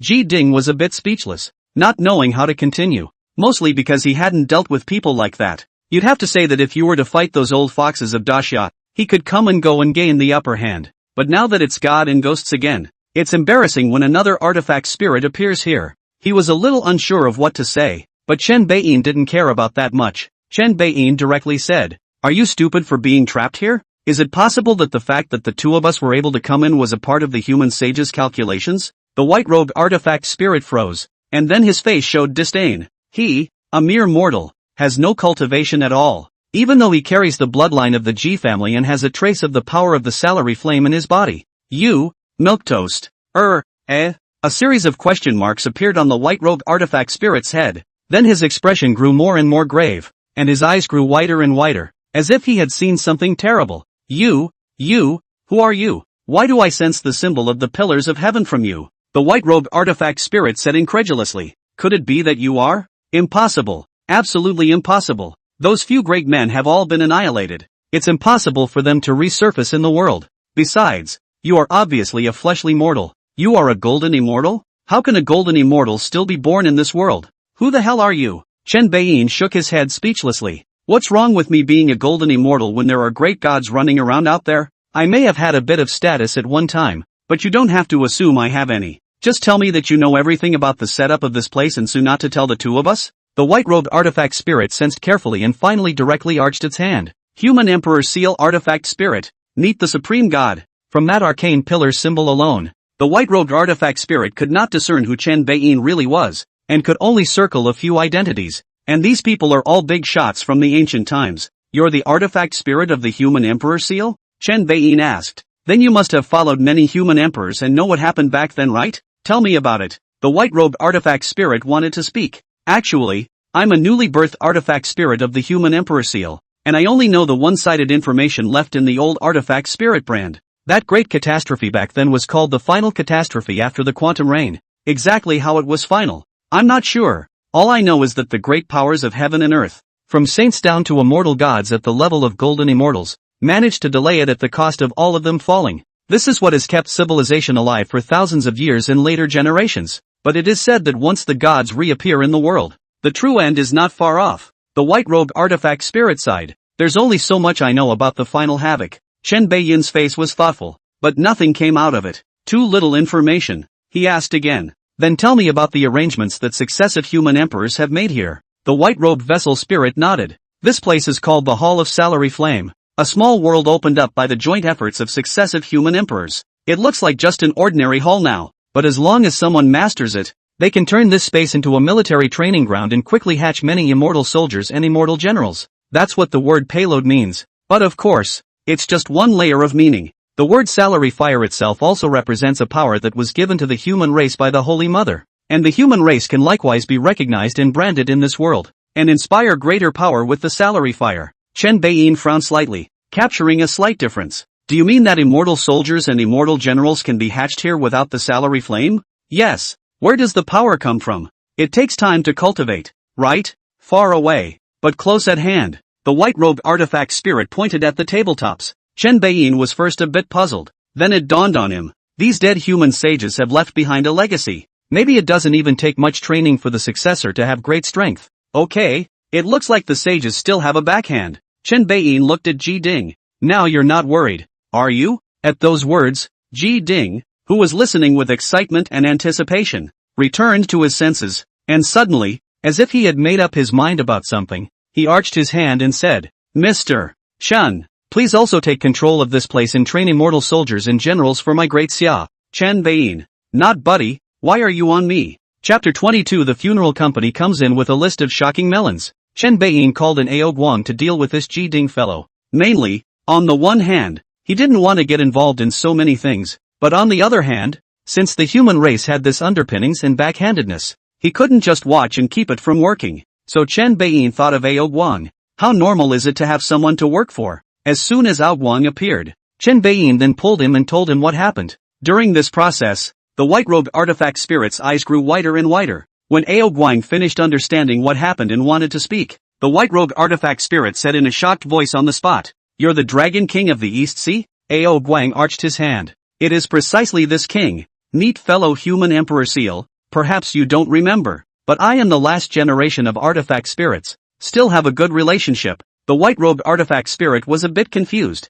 You, how are you still alive? No, I too have faded away, and am now reawakened by His Majesty. Ao Guang paused, but still shouted out the title Your Majesty, and even purposely bowed slightly towards Chen Baiyin when he said it. This statement was made. The white-robed artifact spirit and Ji Ding were suddenly dumbstruck. Your Majesty? The Dragon King of the East Sea calls Chen Baiyin His Majesty? Two simple words hold so much information, don't they? The white-robed artifact spirit instantly floated in front of Chen Baiyin, bowing respectfully while carefully but excitedly inquiring. It is I who have eyes to recognize and Tai. I wonder what is your Majesty's honorable name? As he said this, the white-robed artifact spirit's eyes contained anticipation and intense excitement. 4. On Earth, perhaps your Majesty only addresses the king alone, but in the world of the immortal gods, the title of your Majesty covers too wide a range. The Lord of Heaven, the Jade Emperor, is your Majesty. The 4 extreme emperors of heaven, also your Majesty. The Lord of Hell,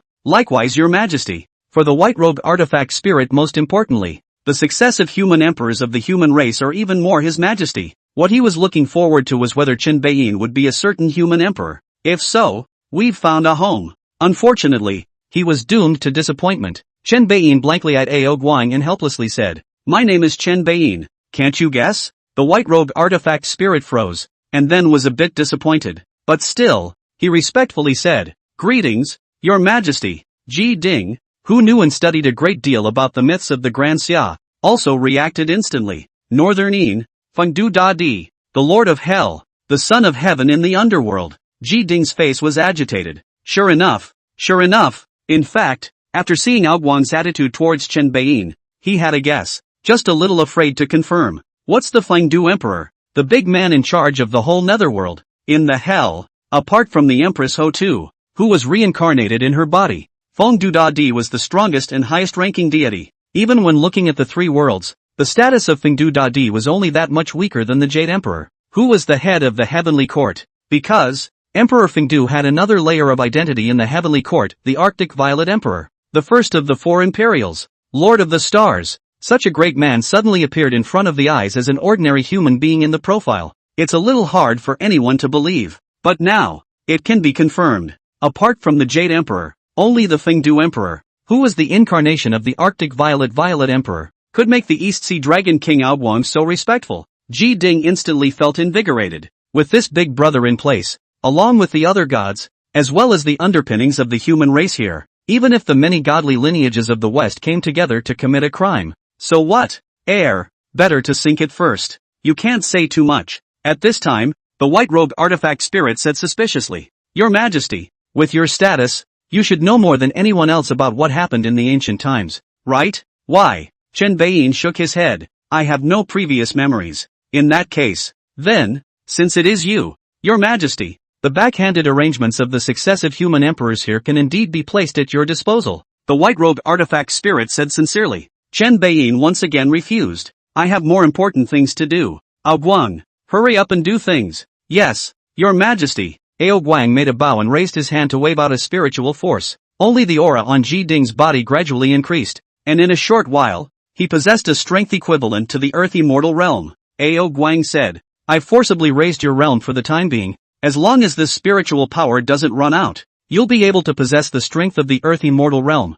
and it can help you control this space. At those words, Ji Ding's face flushed with anxiety and wanted to say something. Chen Baiyin directly stopped it. It's better if you do it yourself. I have quite a lot of things to do. I really don't have the time or energy to care about your side. That's it. I'm outta here. Saying that, he made a wink towards Guang and instantly moved back to Cemetery Mountain. Guang arched his hand towards the artifact spirit and also followed the instantaneous movement. The white-robed artifact spirit and Ji Ding looked at each other, both a little embarrassed. Cemetery Hill. The sudden appearance of Chen Beiyin startled Wang Mumu, but then Wang Mumu said excitedly, "Boss, when can you take me to cultivate immortality?" Chen Beiyin was just about to be perfunctory when he raised his eyebrows and asked, "You really want to cultivate immortality?" Of course. Who wouldn't like to come and go like the wind? To be in the air with a sword. And most importantly, to look good forever. Chen Beiyin. Sure enough, girls focus differently than boys. If a certain male had the opportunity to cultivate immortality, he would definitely think of things like hot-blooded battles, a sword that chills the 14 states, and saving the world. There is no one else that a girl can look at with such importance that her face will last forever. Fine. I'll go and make some connections later, and pick you up to go to a mysterious location to learn how to cultivate immortality. Chen Beiyin intended to have Ji Ding take Wang Mumu to the salary flame hall to slip around and see if he could obtain the inheritance of a certain human sage. Wang Mumu sniffed with excitement and anticipation, but then her expression froze and she turned. Right, boss. There's something I need to tell you. What is it? Here comes the list. The list? What? Oh, you mean the list of funeral services? Yeah, it's kinda urgent, and there's 4 deceased at once. All this time, he had been immersed in cultivation, experiencing things like the Divine War, and he had almost forgotten that he still drove a funeral service company. Chen Beiyin inquired. 4 deceased at once? All from one family? From the name, 4 people with 4 surnames. It should not be a family, but the same person called the initiation of the list, said not to do the funeral, direct cremation. Wang Mumu also said with some doubts. Alright, you call out to Master Qin and the others, go together and invite the deceased back. Remember to ask for a death certificate for the client. Don't worry, boss. You're a professional in immortal cultivation. I'm the professional in funerals. Wang Mumu said proudly and turned around to go to the cremation workshop in the corner. The 10 temples of hell spend all their time in there for nothing. They say it's more intimate and comfortable there. For one thing, there's no sun. Secondly, when cremating the remains, it feels like going back to frying pan hell. Not long after, counting Wang Mumu, 11 people went out en masse, driving 5 big gold cups in 1 business car. Late afternoon, the 10 halls of hell and Wang Mumu returned to Cemetery Hill. As soon as Wang Mumu saw Chen Beiyin, he whispered with a face full of marvel. Boss, I thought I've read countless romance novels. I've long been immune to any dog blood romance. But, never in a million years. This big melon still surprised me today. Chen Beiyin stretched his head forward. What big melon? Tell me. To summarize, Wang Mumu organized his words and looked solemn. Pure love plus sadomasochism plus minotaur plus undead plus togetherness. Holy, can it still be played like that? Chen Beiyin was dumbstruck, once again gaining a whole new understanding of biological diversity. Chapter 23. There's definitely something wrong with this bombastic to the point of being outrageous plot. After Wang Mumu's narration, Chen Beiyin was completely stunned. Although he had read a lot of doggerel romance novels before, this kind of plot development was really a first. Sure enough, reality is always more explosive than fiction. Simply put, it's a dog-eared love story in the extreme, the heroes of which are the 4 deceased who have been invited back today. 2 men and 2 women, coming out of the same orphanage. They all coincidentally returned to Ham City for development when they grew up. In the beginning, these 4 were 2 model couples to be envied, Xiao Shuai and Xiao Mei, Zhu Zi and Cui Hua, each very happy and joyful. The 4 of them also meet often and hang out together.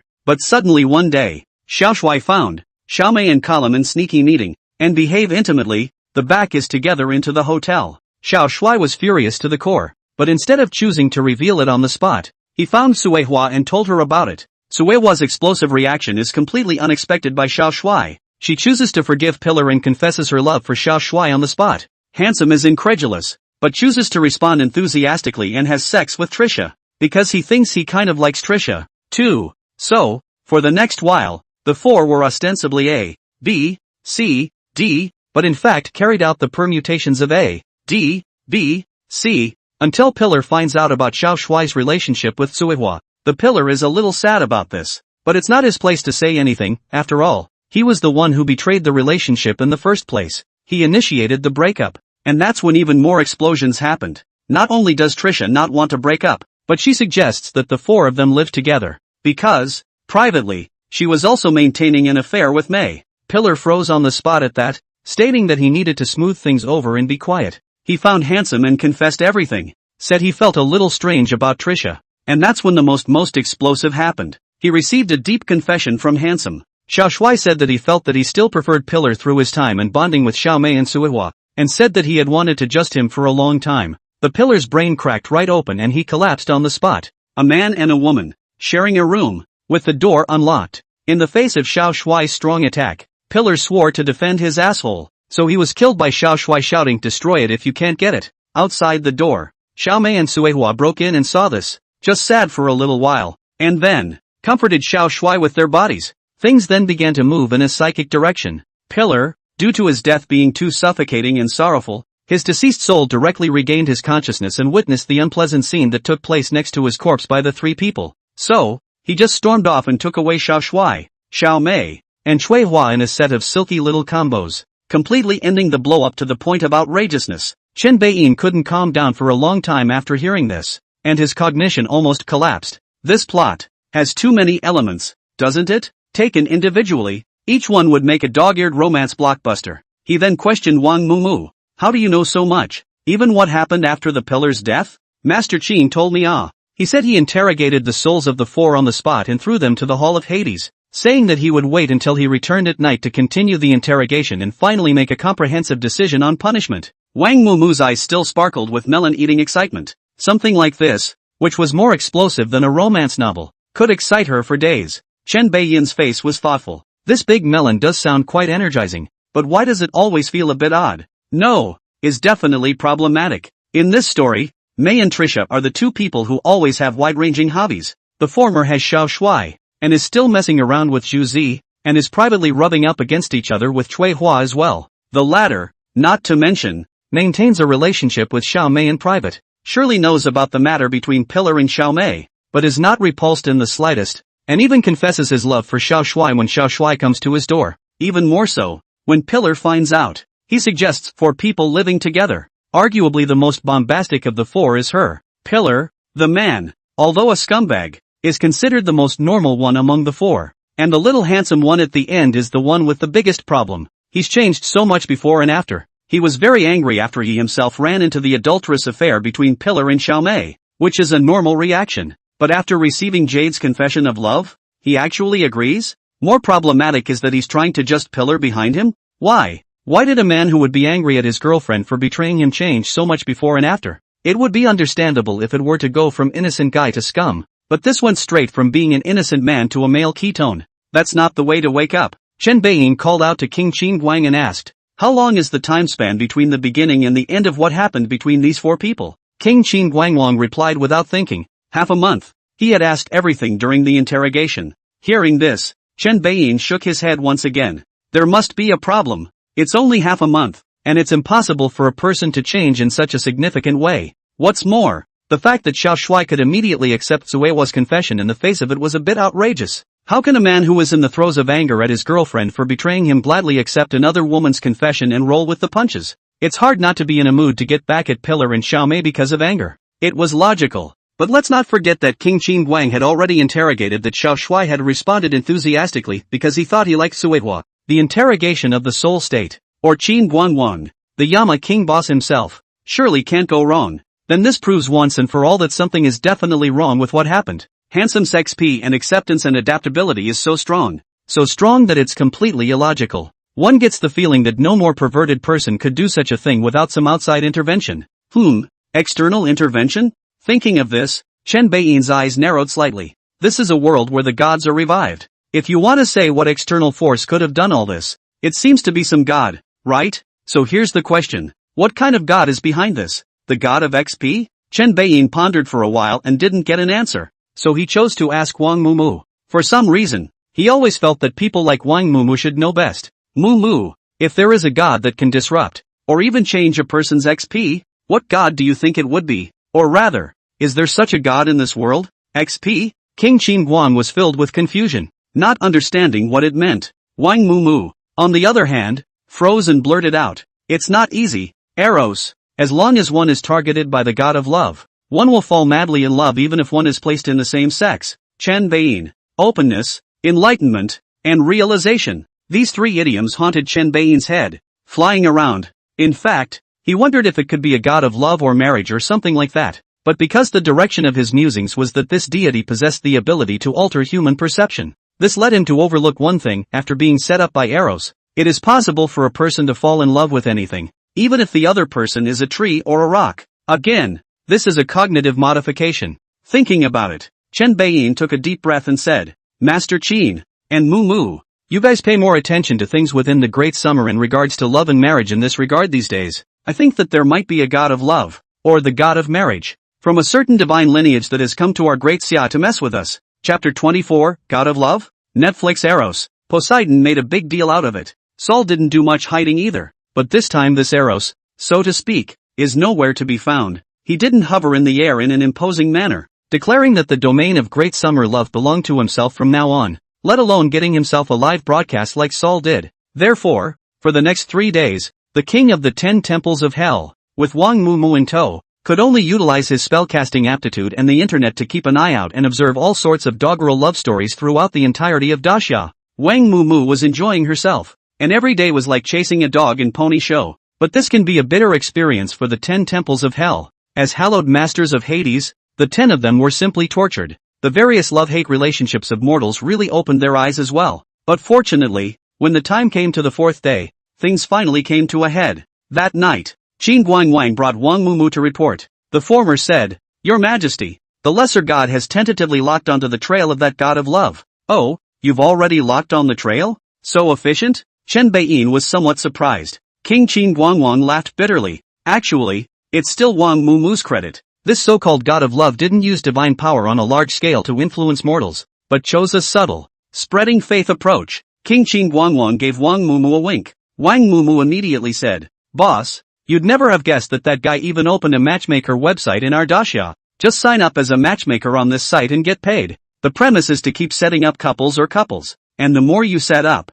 the higher the pay. This has led to some matchmakers who have gotten greedy and started messing around. Xiao Shui and Xiao Mei, the 4 of them, were messed up by a local matchmaker. According to Master Qin, that god of love has left a brand of divine power on the bodies of these matchmakers. But anyone who listens to their compelling words will uncontrollably develop monstrous feelings of affection for those around them. Chen Beiyin nodded. Which divine lineage is this god of love? King Qin Guang arched his hand and said, The lesser god has studied the internet about other god systems during this time, and I think he should be Eros, the god of love from the Olympus god system. Its other name is much better known in Daxia. Cupid. Cupid? The little, barrassed kid with the bow and arrow? Chen Beiyin asked. Then where is he now? Here it is. Wang Mu handed over her cell phone. Chen Beiyin took a look at it and immediately exclaimed, Good guy. Dang Eros, guess what? It's being made live on Daxia's network. It wasn't the Thor of Thunder kind of forced live broadcasting with divine power, but like a mortal, he registered an account and disguised himself as a marriage anchor. Only Eros, or Cupid, keeping his young and handsome face in his mid-20s, said in a magnetic voice, Want to fall in love sweetly? Want a happy marriage? All it takes is a little heart to light up the fan light sign and you'll be favored by the god of love. If you don't even want to spend the dime, there are ways to do it for free. Click on the link below to log on to the Arrow of Love website, where an angel of love will reach out to you. Don't pay if you can't find a date, and don't pay if you do. Just go back to the live feed and light up the light board. Chen Beiyin was somewhat speechless. If it wasn't for the kind of dogged and monstrous things that had already happened to the 4 Xiao Shui, just by looking at this scene, he would have even thought that this Eros was here to help Daxia solve the real problems of the marriage rate, fertility rate, and so on. So here's the question. What is this Eros trying to do? What's the point of having a live broadcast here when you've worked so hard to lurk in Daxia and don't seize the time to harvest your faith? Chen Beiyin watched the live stream for a while, his slightly furrowed brows gradually stretching out. He understands. Instead of not doing his job, this Eros is harvesting the power of faith at a very fast rate. Let's be clear at the outset. The power of faith does not have to be directed by the believer to the gods. When a believer points to one of the incarnations of the deity, even if explicitly the incarnation is not even remotely related to the deity itself, the deity receives the power of faith. And in this day and age, traffic is almost equivalent to the power of faith. What's the difference between an Edison, other than not having divine power and not being able to substantially utilize the power of faith, and a god? With one command,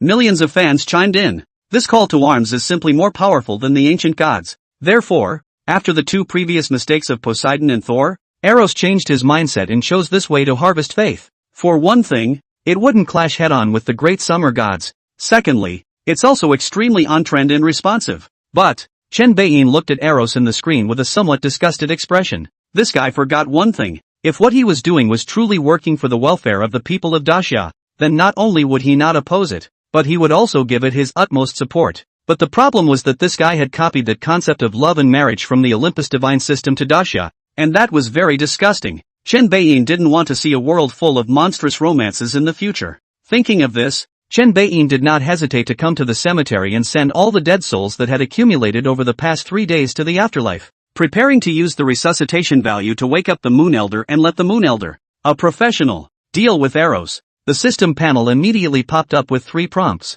Congratulations to the master on his recovery value of plus 90,000. Total recovery value of 170,000. Congratulations to the master for obtaining cultivation feedback. Current cultivation, late golden immortal realm. Chen Beiyin directly chose to awaken the Moon Lord. However, when the recovery value was deducted by 100,000, and the Moon Old Man stepped out from behind the tombstone, Chen Beiyin ignored the Moon Old Man's salute, and his gaze was somewhat surprised and still fell on the system panel. Because, the Hall of Gods and Spirits has been updated. Giant Spirit God, 100,000 recovery value. Jizo Buddha, 500,000 recovery value. Fire Deity, 500,000 recovery value. Sunstar Lord, 500,000 recovery value. Astrologer Tai Yin, 500,000 recovery value. The 9 Heavenly Mysteries, 800,000 recovery value. True Lord Xian Shang, 1 million recovery value. This time 7 great gods even appeared, down to the giant spirit god, up to the Erlang god, and in between there are all kinds of stargazers, and even the 9 heavenly maidens make an appearance. What surprised Chen Beiyin the most was that the Earth Store Bodhisattva had become the Earth Store King Buddha. How come it was only 500,000 recovery value? Is there something to this designation? Put those thoughts behind you for the moment. Chen Beiyin looked at the amiable little old man in front of him, the Moon Elder. Greetings, Your Majesty. When the Moon Elder saw Chen Beiyin return to his senses, he immediately bowed and saluted. Its face was grinning with a gentle smile that seemed to never go away. Chen Bei Vagina, Lunar Elder. See for yourself. There's a guy messing around in Daxia. Moonraker shook his head, not picking up the cell phone that was displaying a live feed from Eros, and spoke. Your Majesty, the little god has just awakened and has already sensed that the red thread between this heaven and earth has been messed up.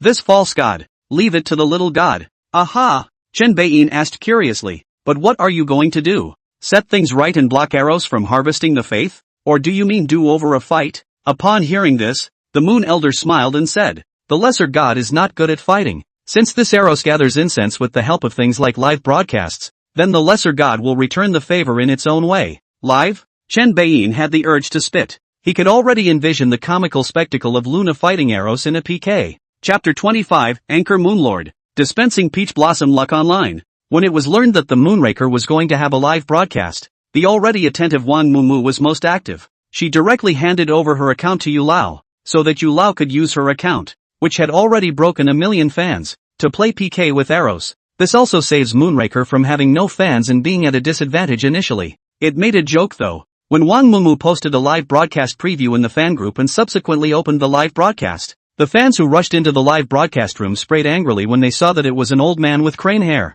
No! Monkler, who are you? Lao dang! Where did you get my Mumu? Moo, is this selling accounts? Everyone, don't spray in a hurry. This can't be the elders of Mumu's family, right? Look at this old man's lewd appearance. Where does he resemble Mumu as a family? Asterisk asterisk asterisk asterisk. The old man is quite kind. Your mouth is too poisonous. Seeing this, Wang Mumu rushed out to stop the netizens from sending out even more anticlimactic pop-ups. Then he said to the Moon Old Man with a face full of embarrassment, I'm sorry, ha. This session of the net. Ha. Having said that, Wang Mumu gritted her teeth and said to the camera, all pay attention to me. This is a great god. Whether or not you singles can get off the hook depends on this old man. The pop-ups were shocked by these words. The reason for this is that in this age of frequent gods, Wang Mumu's words weren't just heard as hyperbolic rhetoric. Could it be that this old grandpa might be a god? Realizing this, the pop-ups changed drastically. Dad, did you eat today? Grandpa, look at this diamond rocket.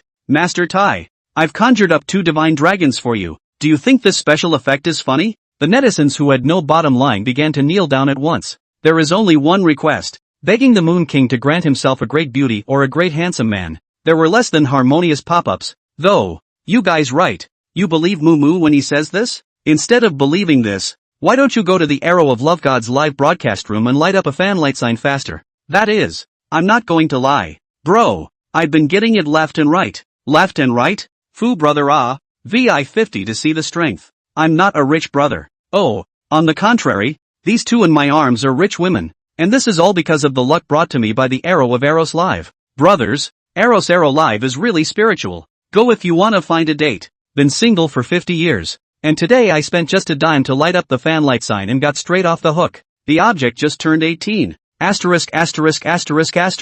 Oh, first rising. Really? Seeing these pop-ups, Wang Mumu instantly looked anxiously at the Moon Elder. In response, Moonraker spoke calmly. You foolish men and women. Why do you seek false gods outside of the true God before you? Moreover, the gifts of that false god have a price behind them, and those with shallow blessings will only regret it in the future. As soon as that was said, the pop-ups started spewing moonbats again. Chen Beiyin and Wang Mumu held their foreheads in unison. Convinced. Is this the attitude of the broadcast? Since you're going to choose to use live streaming as a way to separate yourself from Eros, don't pretend to be classy in front of your fans. It's all about being grounded and mingling with your fans these days. Who's going to believe you if you're so uptight? Don't even look at you, let alone believe you. The results are still immediate, only to see that the live room, which had been rapidly breaking 100,000 online viewers, was heading towards the 200,000 mark. But because of this statement from the Moon Elder, the number of people online dropped extremely fast,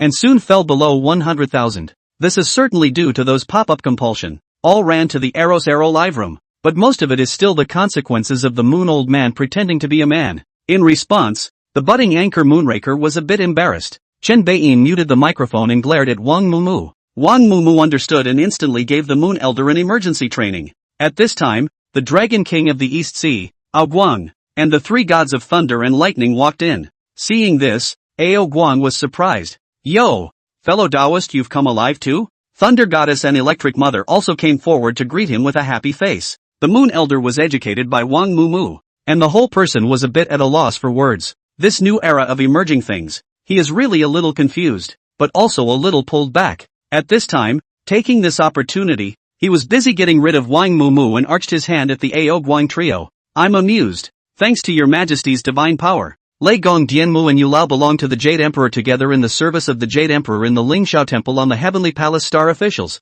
Weekdays have any banquet. Sitting position are not too far away from each other. In terms of relationship, it was a bit closer than Guang and Luna. Thus Sky Sovereign Xinhuan nonchalantly joked. Lunar Elder, if you're not helping His Majesty with his worries, why are you playing with live streaming? Is it hard to believe that you still want to be on fire? Then you might be a bit behind. The mortal world came out with Granny Wang some time ago, setting off a trend of matchmaking and matchmaking throughout the great summer. It's on fire. You're just picking up on this now. Just picking up on it. The Golden Light Holy Mother also covered her mouth and laughed lightly. Lunar Elder, is it possible that you lost the Heavenly Tao Divine Artifact marriage book and can only learn from modern people to engage in live broadcasting? The Moon Elder lifted her hand and offered the marriage book, saying in a good-natured manner, don't talk nonsense. The Heaven's Path Divine Artifact follows the divine position. How could I possibly lose it? It's only because that false god who disturbed the Great Summer's red line was making a live broadcast that I wanted to return the favor in its own way. At that moment, Chen Beiyin spoke in a serious tone.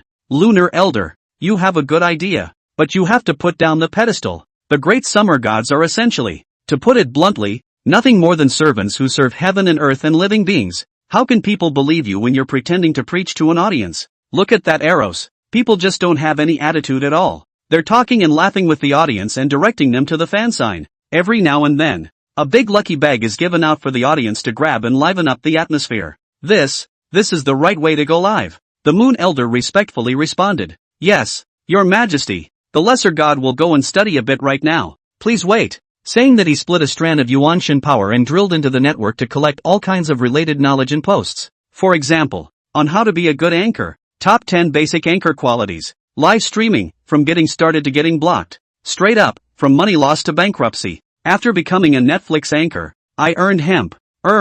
Seems to have something weird mixed in? Not important. Importantly, when the Moon Elder income that wisp of Yuanshan power, it took the whole person less than 3 seconds to completely digest the knowledge learned online. The whole thing transforms right into a 10-year-old anchor, a subdued old artist. Come on.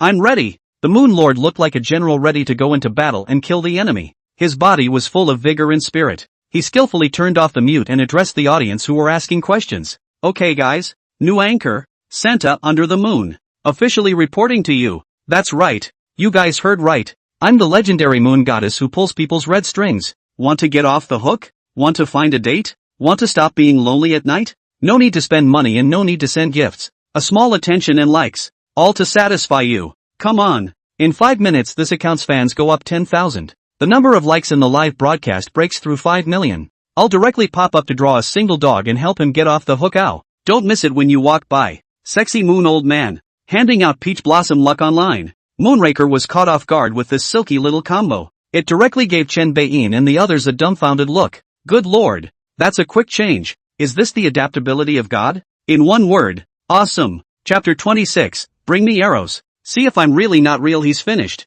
As soon as Luna adjusted her state, the little flavor scratches came up in a flash. However, what the live broadcast audience is hotly discussing at this time is not the change of the Moon Old Man, but the identity of the Moon Old Man's self-disclosure. Ha! You're really a moon goddess, aren't you? No Moncler, are you playing for real? The seller does look like the legendary moon god, the crane-haired old grandfather. Wait a minute, didn't you guys upstairs just say that Moonraker looked obscene? I'm not.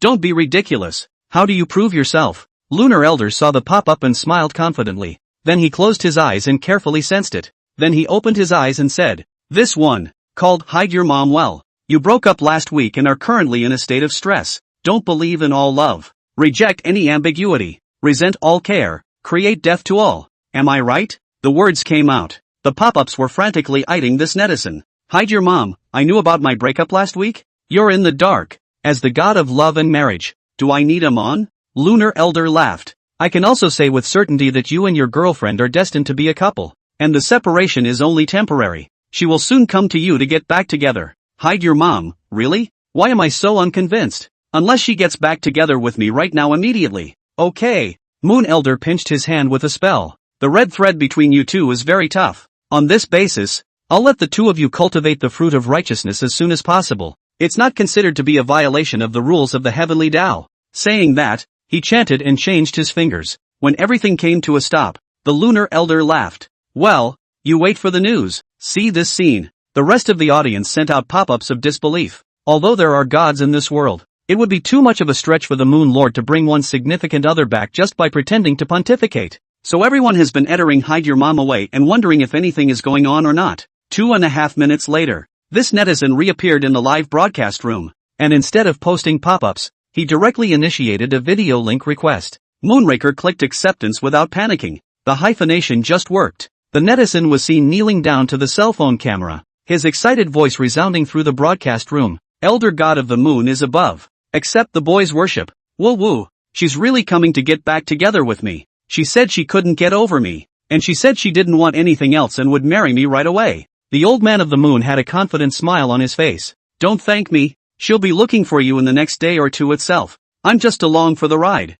Also, man up and get a big ass. Don't be such a noob. Other girls can say they don't want anything, but you can't have nothing. Hide your mom well. I know. I understand. Actually, I've been ready to pay for my wedding for a long time. Thank you, Moonraker. Thank you again from the bottom of my heart. Having said that, the netizen voluntarily hung up the connection. Look at that. Can't wait to meet up with his girlfriend. And the rest of the live stream blew up straight away. No buddy. It really works. Asterisk asterisk asterisk asterisk. Is it really the Moon Lord? Grandpa Moon Old Man. I'll swipe you another divine dragon and arrange a sweet romance for me too. The kind that can lead to marriage. Cut. Look at you guys. You don't have any talent. You're in love? Dogs don't even talk. Daxia's #1 deeply sent fighter asterisk 10. I'll go. Do you want to be shameless? While saying that dogs don't even talk about it, you've secretly made it to #2 on the list. Who doesn't want to go back at night and have a soft and fragrant girlfriend to cuddle up with? Grandpa Moon Old Man, please look after me. Lunar Elder looked at these lovely netizens and smiled from the bottom of his heart. From being uncomfortable in the beginning, I forced myself to learn and digest live streaming tips online. Then again, now, he was suddenly enjoying it a little. Live streaming. Hey, it's kind of fun. Not long after, 5 minutes passed. When the Moon Lord took a look, The number of fans had risen by more than 10,000, and the number of likes had reached more than 6 million. So he said, "Good. 5 minutes are up. We're true to our word. We'll draw a pop-up now to help him get off. Now, I'll give you guys another 10 seconds to post pop-ups, and I'll randomly pick one to come over and link up." The words came out. The live feed is boiling. The refreshing speed of the pop-ups instantly broke through the sky, making it hard to see at all. But that's very simple for the Moonlighter. 10 seconds passed, and he randomized a netizen straight out of his head. Come.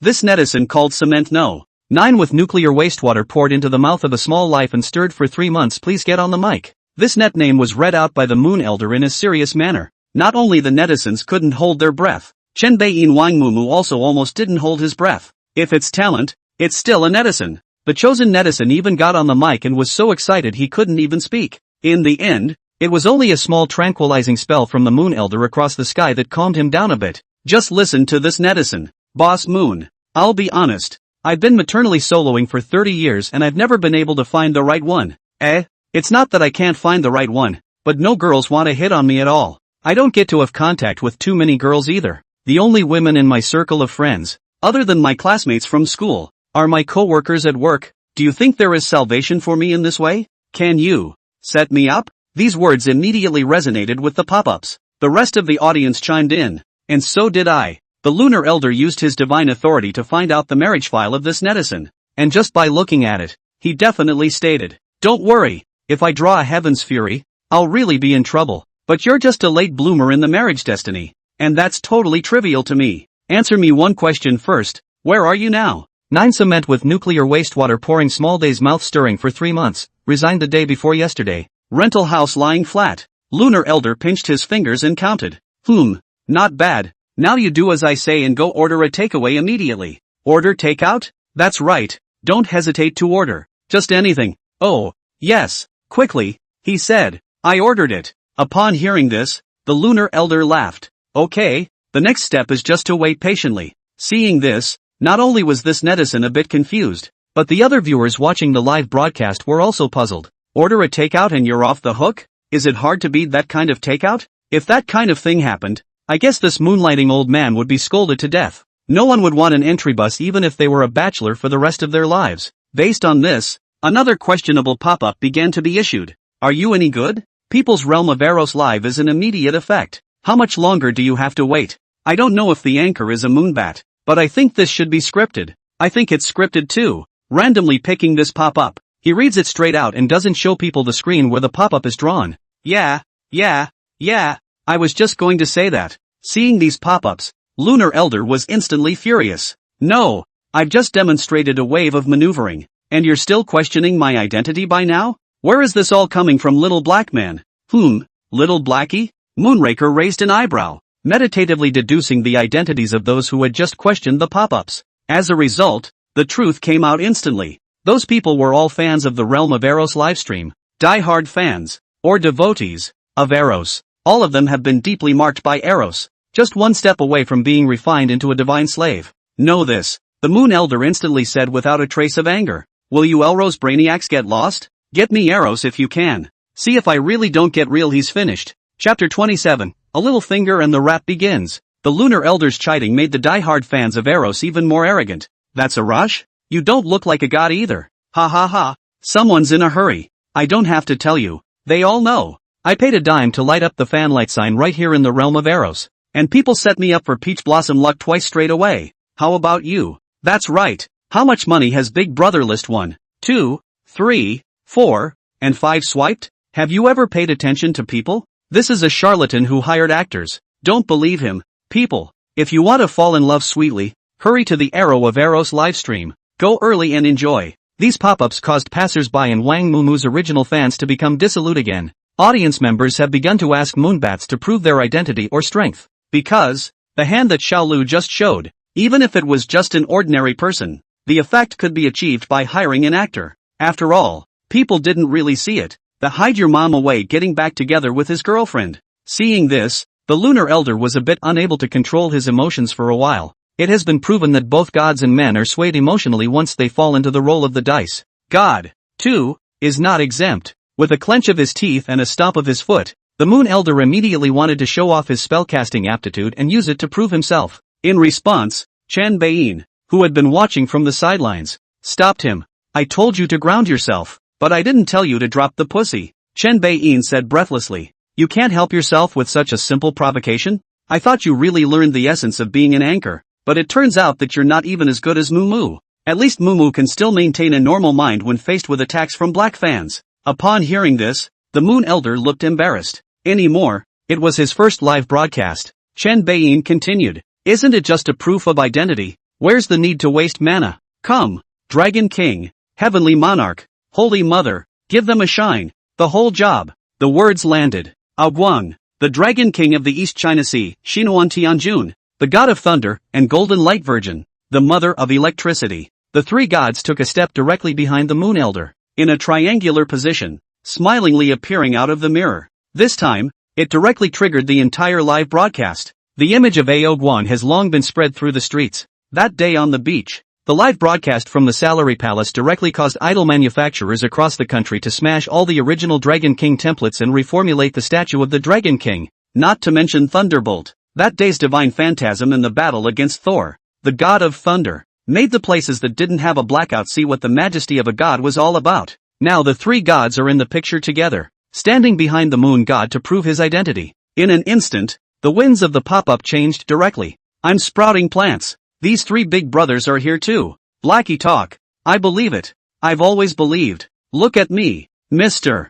Moon. This lineup is unbeatable. Where's Blackie? Come out and talk to me. All of you. Sister Electric Mother is so pretty. Grandpa Moon. The doctor says I have a bad appetite and get soft food. So have mercy on me and hitch the red thread of Sister Electric Mother to me. Scram! Sister Electric Mother is everyone's. No one will ever try to monopolize it. At this point, the identity of the Moon Lord was never questioned again. Of course, those black people were still trying to smear, but their pop-ups had been drowned out like a tidal wave of pop-ups. Right now, the netizens who were just drawn in the lottery reapplied for the video link. Moonraker was busy accepting. The image shows the netizen standing in a cramped rented room with a cluttered room in the background and various leftover takeout boxes. However, his expression was one of extreme excitement and agitation. The Moon Boss is big. I've made it. I made it. You are so amazing. I thank you for 8 generations. No. Anyway, just thank you very much. The Moon Lord laughed and asked, how so? Share it with everyone. In fact, he had only made a slight deduction based on the guidance of the red thread of marriage and made the guidance. Exactly how this internet user's marriage will materialize. This still depends on the reality. So, he was curious too. The netizen named 9 Cement manipulated a trembling voice and recounted what had happened. It was only like 3 to 5 minutes after I ordered the takeout, and the delivery person came to the door. A very simple, pristine girl, a little dark, but beautiful features, totally my ideal type. She didn't leave after delivering the takeout, but talked to me for a while, said for me not to order this one in the future, and to come straight downstairs if I wanted to eat in the future. The store is right downstairs from me or something, and said that even though she made a relatively easy profit on this one, she thought I was too much of a loss that way. She's simply wonderful, and we've even added WeChat friends. Hearing these words, the Moon Lord smiled in relief. The devotional incense that came back from this webmaster and the realization of witnessing the threads of marriage being joined together, it gave him a whole new sense of the Tao of marriage that he had mastered as a Moon Elder. In the past, he always stayed high above the heavenly court and could only manipulate the world's red threads through the marriage book. There's nothing wrong with that, but it's not at all as profound as sensing it as it is now. Therefore, he was also sincerely very happy. The viewers of the live broadcast, on the other hand, were outright excited. The identity of the moon goddess is confirmed, as are her abilities, and the arranged marriage came so naturally and harmoniously. It's like a savior for singles. For a while, the pop-ups were all begging for marriages, and they were on the verge of praising the Moon Lord as the best god in the ancient world and the best in the world. To this, the Moonraker was receptive, but not addicted, because he knew what his mission was, to expose the true nature of Eros and keep it from plaguing the Daxia. Then the Moon Elder said with a solemn expression, I know we're all in a hurry, but hold on, there's one thing I need to do before I can pull the red thread for everyone.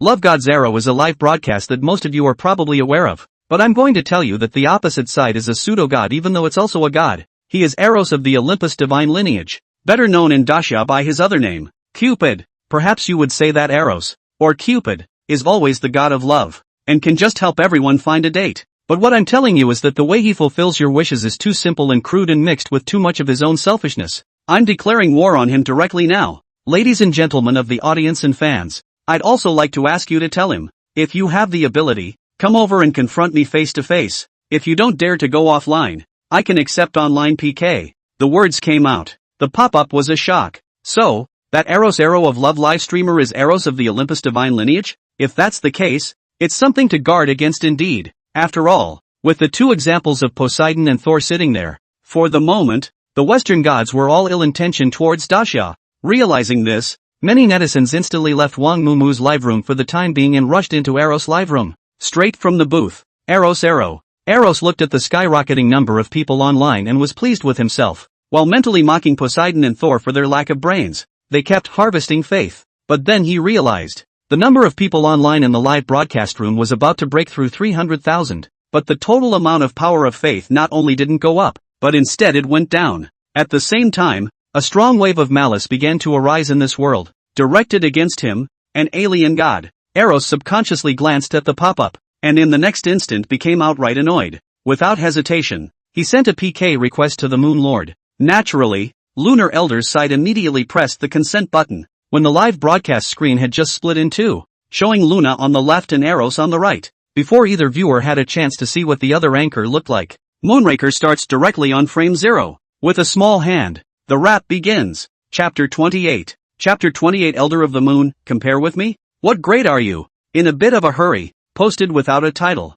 Sorry, the two gods met for the first time, though across the screen. But like old friends, there was no rustiness when they came up, and they started bird-dogging straight away. The zero-frame starter Moonraker got the upper hand first. Your name is Eros. Ha, you've got a lot of nerve, don't you? You've messed up the relationship between the Olympian gods to the point where the mortals down here are following in all sorts of chaos. What's the matter? Now that you've been kicked out, you can't bear the loneliness to run to our Daxia to cause trouble? Oh, brat, I'm telling you, don't mess around in my place, Al. Your doesn't work well with me. With me, Lunar Elder, you'll never be able to cause trouble. Eros' eyes were irritated. What do you mean I've messed up the relationship between the Olympus gods? Do you know the inner workings? Do you know the gods on the sacred mountain? What's wrong with me coming to Daxia? I'm working for everyone's well-being, and don't you see how many people have gotten out of being single and have a happy life because of me? Moonraker disdainfully revealed his old ways. Happily ever after? You translate what is called happily ever after? Two other couples were having a good time, and you made them cheat on each other and have same-sex attraction, and in the end all four of them died. You call this a ing happy life? The words came out. Eros' eyes twinkled slightly as he stiffened his mouth. I don't know what you're talking about. It can't be something you've done yourself and slandered to me. Luna laughed. Without any nonsense at all. He directly utilized his god position authority to pull out the red thread of the marriage of the four Xiao Shui. To make it easier for the audience to understand, he visualized it. So the two live rooms added and immediately broke 1 million online viewers. Saw the following picture. The Moon Elder waved his hand and 4 real villains appeared above his palm. Then, it begins to detail the love-hate relationship between the four. With nearly 1 million viewers, it was like watching a scaled-down version of a dog and pony show together. The live broadcast was instantly in an uproar as the episode progressed. Against all odds, this Tsuihua is really heaven-defying. Handsome is no better. And this ing accepts it? Asterisk asterisk asterisk asterisk. Just give it a kill? What are these three doing? What are they doing? The pillar is standing up. He struck. So dead. It's so good to see. This is still cool? Listening to Lunar Elder. The other three are obviously under the influence of Eros. Reading the story alone, the last scene was pretty cool, but the thought of a god being behind it. Hiss. Shudder. That's the tragedy. What a happy pair of childhood friends. Is that what Eros does? Love? I laughed. If I fall in love with someone because there's like a so-called god of love behind it, that's not love at all. Watch out, brother. You may be in love with someone who is not of the opposite sex, or even a human being. After the performance, Moonraker grunted softly. What else do you have to say? Do you dare say that the four of them didn't die because of you? Eros blushed a little, but he continued to talk tough. So what? What does this have to do with me? When you moonlighted on the red thread, did you consider the feelings of the person involved? If two people who were not in love with each other fall in love with each other after your red thread, may I ask if that makes you right? The old man of the moon had a sneer on his face. Compared to me? What the are you? The red thread marriage is a deduction mechanism based on the heavenly Tao, established within the framework of the great Tao of karma, reincarnation, and age. Forcing a red thread only puts a cross between two people. Whether they love or not, that's up to them. If two people don't love each other, as long as they have a resolute attitude, even if they themselves are just a mortal, they can break the bonds of the red thread and find another good match. If two people love each other, even if their red threads are cut off, as long as they can meet again, they will be able to breed new red threads of marriage again. That's the best in-law mechanism. What class are you that you dare to comment on this god's divine power? To put it bluntly, your so-called love god's arrow is nothing more than a tool for modifying perceptions and thoughts and harvesting incense. Trash to the core. Mix that in with your bull ***** arrow selfishness and it's even more crap. Male and female, yin and yang, this is the authenticity of heaven and earth, the great Tao. You're a guy who goes against the Big Dipper and comes up with a whole bunch of anticlimactic so-called love. If we let you continue to wreak havoc like this heaven and earth will already be hopeless without waiting for the great calamity to come. Eros felt that the power of faith was rapidly declining, and his face became more and more ugly, not to mention revulsion and aversion. As long as someone questions him, the production of that power of faith will be affected. Now that a large portion of the nearly 1 million viewers have come to loathe him, the gravity of the situation is palpable. But the thing is, he can't act too ugly. After all, it is the god of love who wants to show love and peace. So Eros retorted without thinking. What yin and yang intertwine? It's all old thinking. Love is all-encompassing. When the world ends, only love endures. The words came out, without waiting for the Moon Elder to refute him. The live broadcast audience couldn't stand it first. I'll go you Vaughn a blessed one. What's the use of my love when the world is destroyed? Here it comes, finally exposed. The foreigner's remarks in the canon. Two people together are meant to support each other. You help me fill in the gaps, I help you hide the excess. What's wrong with you Eros? Upstairs against all odds, why don't I fill in the gaps for you? As the audience began to express their opinions, Eros was once again hit hard. It wasn't physical damage, but arcane rule power. When the majority of the people did not accept the monstrous exposition about love that came out of his mouth, the foundation of the faith that he, the god of love, had built up in Daxia instantly began to crumble. This directly affects his stability. And so everyone saw that the handsome and elegant Eros in the picture instantly began to change in his appearance and image. In no time at all, it went from a big, handsome man in his 20s to a much younger, small child with boyish features. Not only did the suit disappear from his body, but a pair of small wings sprouted from his back. This, then, is the true image of the Olympian deity, Eros, the goddess of love. Due to the effects of the collapse of the roots of his faith, this guy's divine power also began to decline, and his entire body was exposed in its true form. Eros roared at the sight. Damn, I'll kill you for spoiling my big event. The Moon Elder said disdainfully. Still want to make a move? Ask these few behind me if they'll answer. Ao Guang and Thunder Goddess make another appearance. Eros momentarily cringed a bit, but he then said with a grim expression, Good.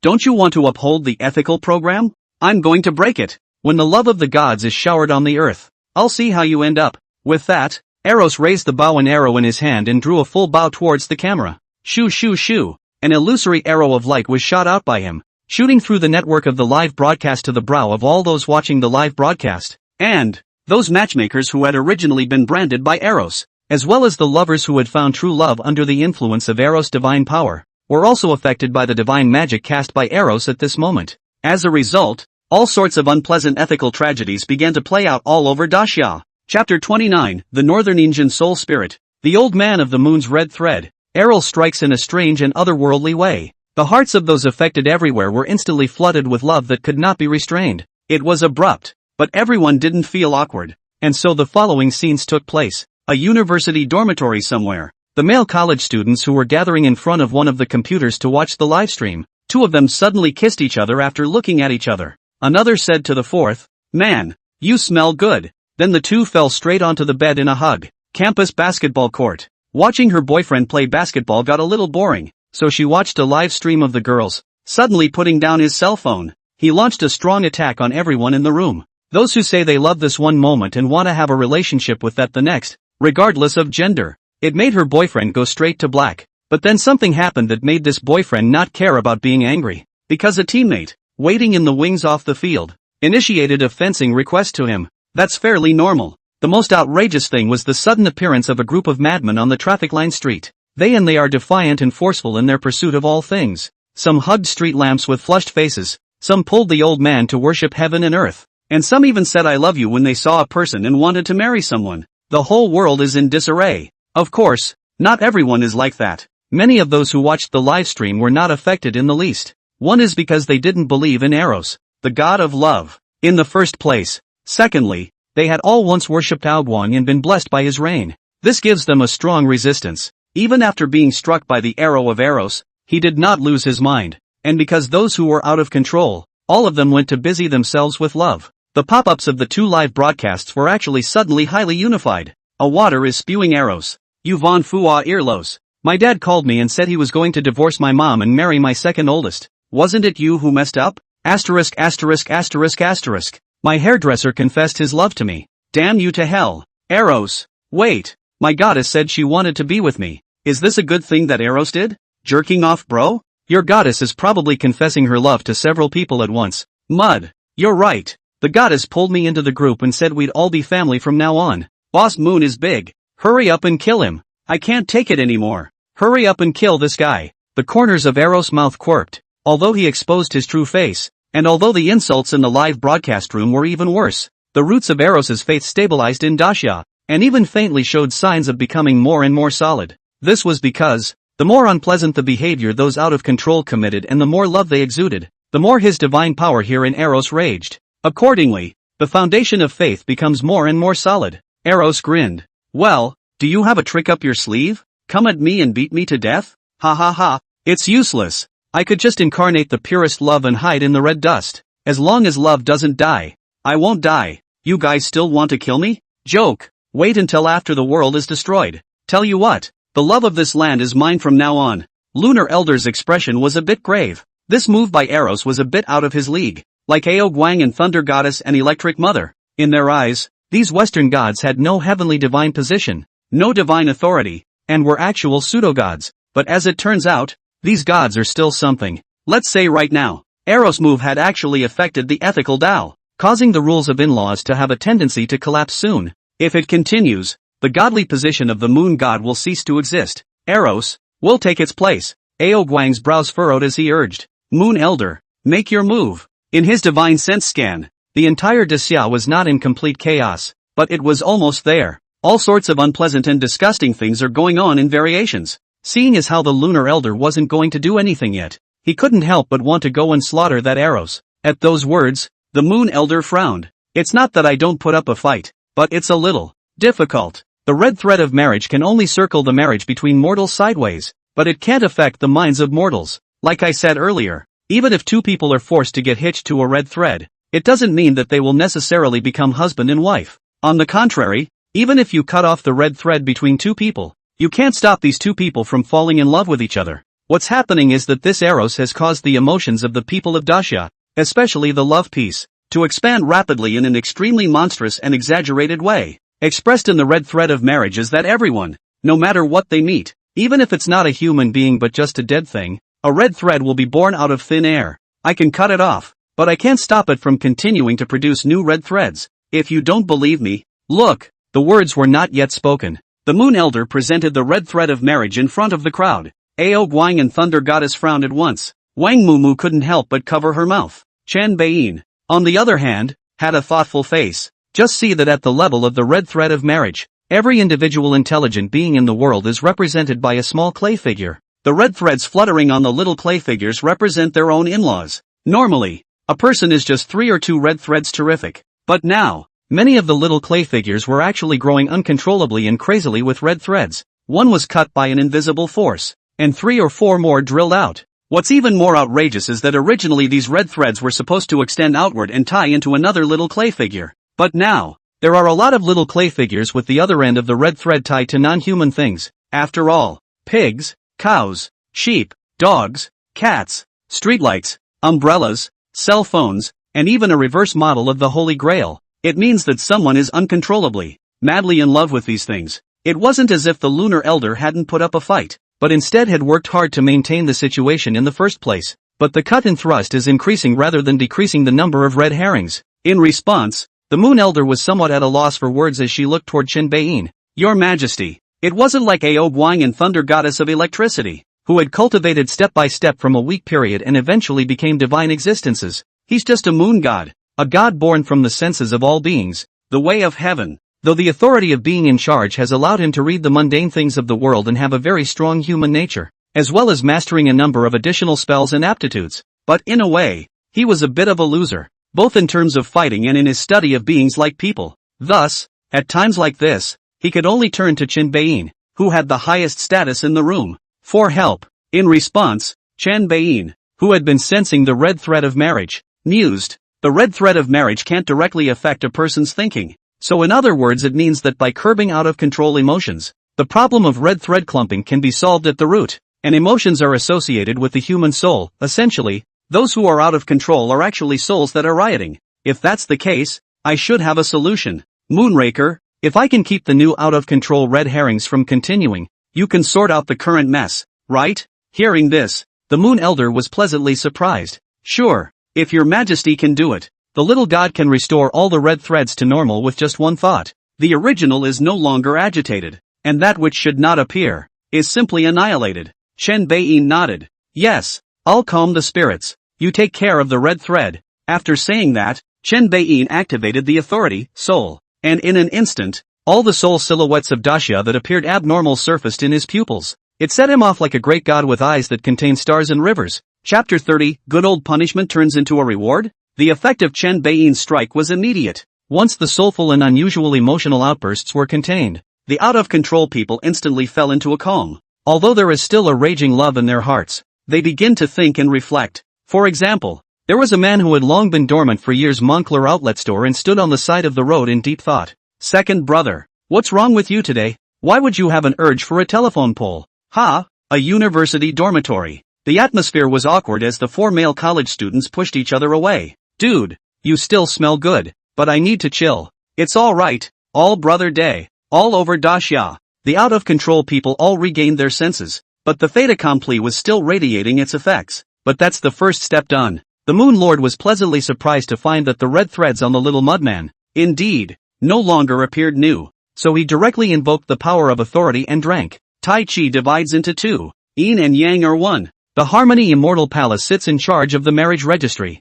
Heavenly joy and auspicious light have arrived. Cross your cups and be husband and wife. The old man of the moon holds the red thread, and the couple stays together forever. In-laws, return to your place. In a flash, all the extra red threads on those little clay figures were annihilated, leaving only the red thread heads that were already there. The phenomenon of performance emergence is all over Daxia. The strange and sudden love in people's hearts disappeared, and all that was left was a strong sense of embarrassment. The ones who take it out on poles are still lucky enough to be able to pretend that nothing happened. Those with same-sex attraction, and those who party, are a little more awkward. On this day, countless people in Daxia died. In the Cemetery Hill office, the Moon Elder breathed a long sigh of relief and got up, saying to Chen Beiyin, "Thank you for your majesty's help. It was the little god who was useless, to the point of troubling your majesty to make a move." "Out of the way." Chen Beiyin waved his hand, and his movements froze. "Wait a minute. I think it's still live, right?" Then the moon goddess addresses herself as your majesty.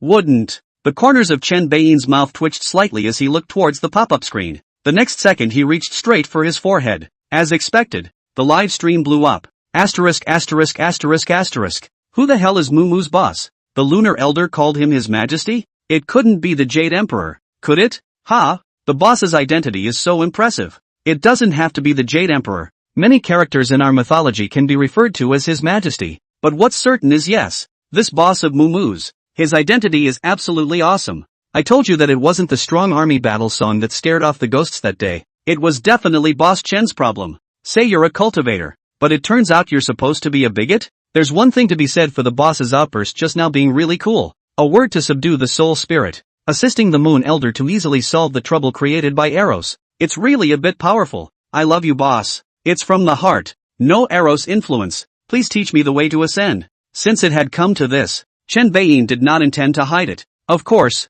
he wouldn't deliberately say anything about his status. After all, until now, he didn't dare to say that he was definitely the Thingdu Emperor that Ao Guang and the others were talking about. If so, how does one explain one's status as a traveler? Chen Beiyin hurriedly changed the topic. The problem isn't all solved yet. The world won't be at peace until this Eros is removed. Ao Guang, you're fast. Go get him. Upon hearing this, Ao Guang immediately led the order. Yes, your majesty. With that, he turned and disappeared.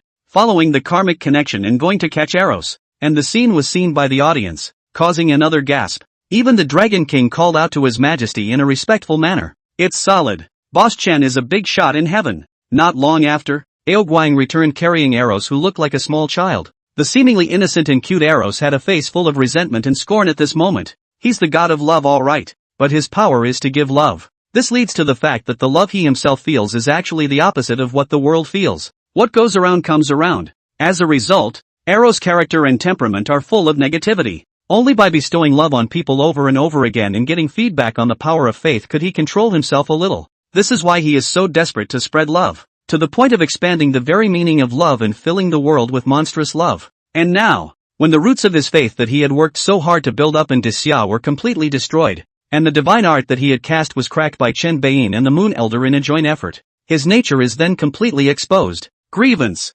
Hideous. It's like a bare child without love to nourish it. You guys think you can really kill me? Eros laughed hideously. Don't dream. What you have destroyed is only the roots of the faith that I have established in Daxia. It cannot affect my origin in the world of Olympus at all. I can return to peak condition whenever I want. Between words, Eros communicates the origin in Olympus and the roots of faith in the Western world. For a moment, his aura skyrocketed. Appearance has also gone from a bare-bottomed kid back to that handsome, dashing hunk of a man. Eros grimaced in triumph. Even if you guys destroy this shell of mine, so what? As long as I want to, I can recover anytime. You can kill me, but be prepared. I will return and bring even more terrible gods with me. At that time, even if you beg me on your knees, I will not use gentle means to harvest faith again. I will completely reduce the Daxia people you protect to flesh and blood puppets that provide me with faith. This is the price of your blasphemy. Upon hearing this, the pop-up screen in the live broadcast was filled with curses. Guang and Thunder Duke and Mother of Electricity also had gloomy expressions,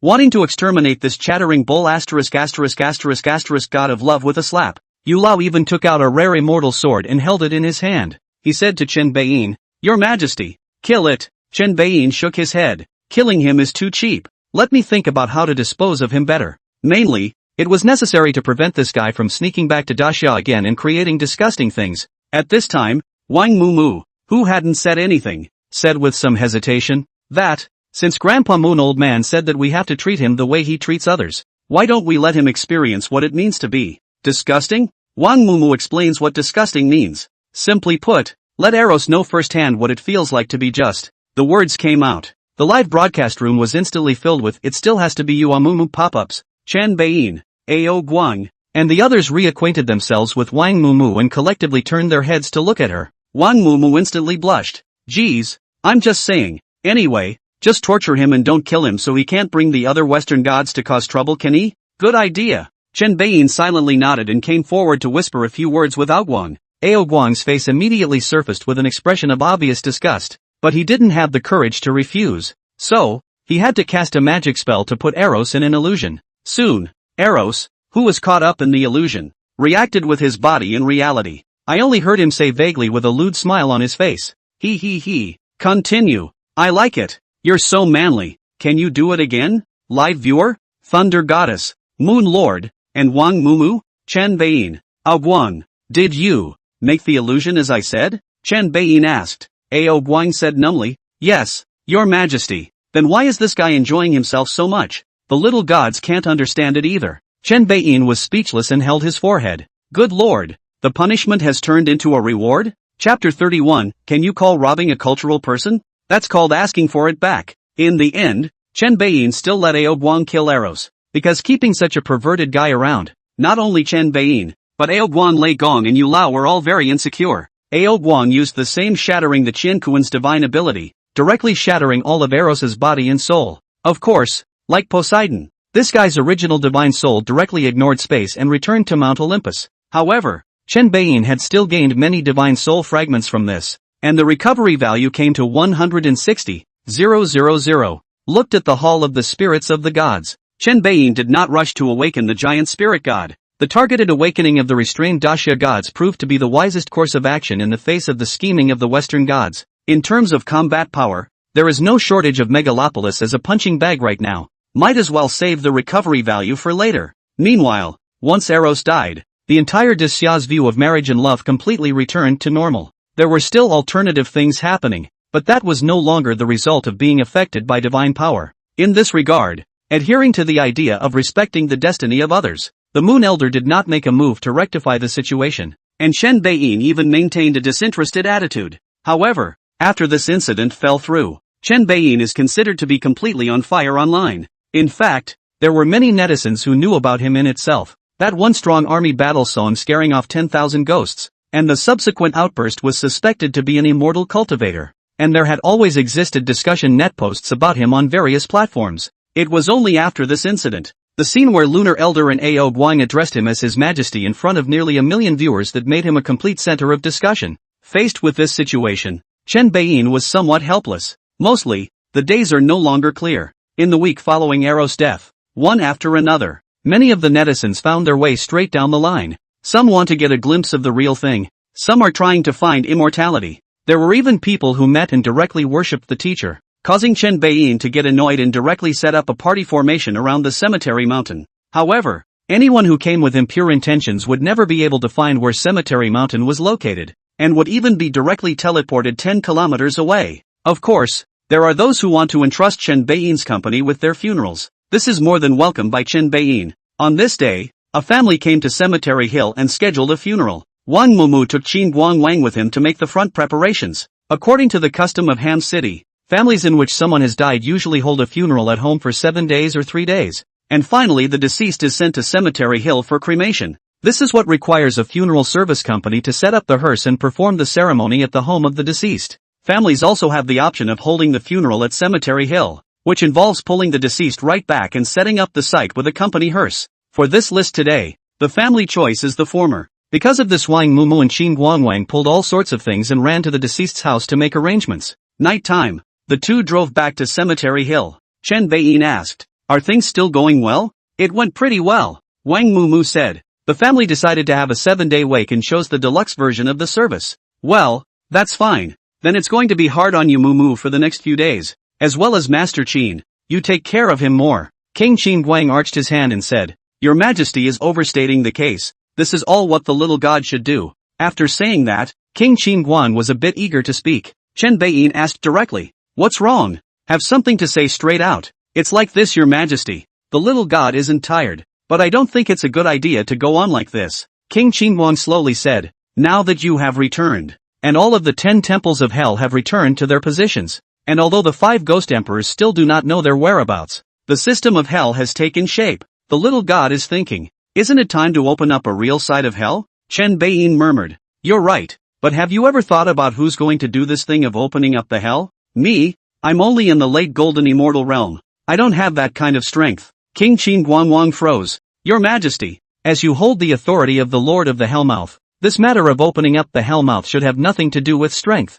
right?" "That's what I thought at first, but then I tried it and realized it just wouldn't work." Chen Beiyin sighed. "I can clearly sense that I can hold up a side of underworld space with the great Tao of reincarnation as my guide, but there's just a feeling of being powerless. It's like something is missing, but what exactly was missing? I couldn't say at the time. Then I figured out that the missing pillars? King Qin Guang was a bit bewildered. "Your Majesty, aren't you the pillar of hell?" Suddenly, he thought of something and asked tentatively, "Your Majesty, do you mean the Queen Mother of the Earth?" "That's right," Chen Beiyin said with certainty, "though I hold the power of reincarnation. Reincarnation itself is something that the Empress Hotu has transformed with her body. It can be said that the Queen Mother of the Earth is reincarnation. Without her Tao and support, not even I can open up a new hell. Therefore, I guess that only after the return of Empress Hotu can I join forces with her to recreate the new earthly palace." King Qin Guang's face was thoughtful. This one was indeed something he hadn't expected.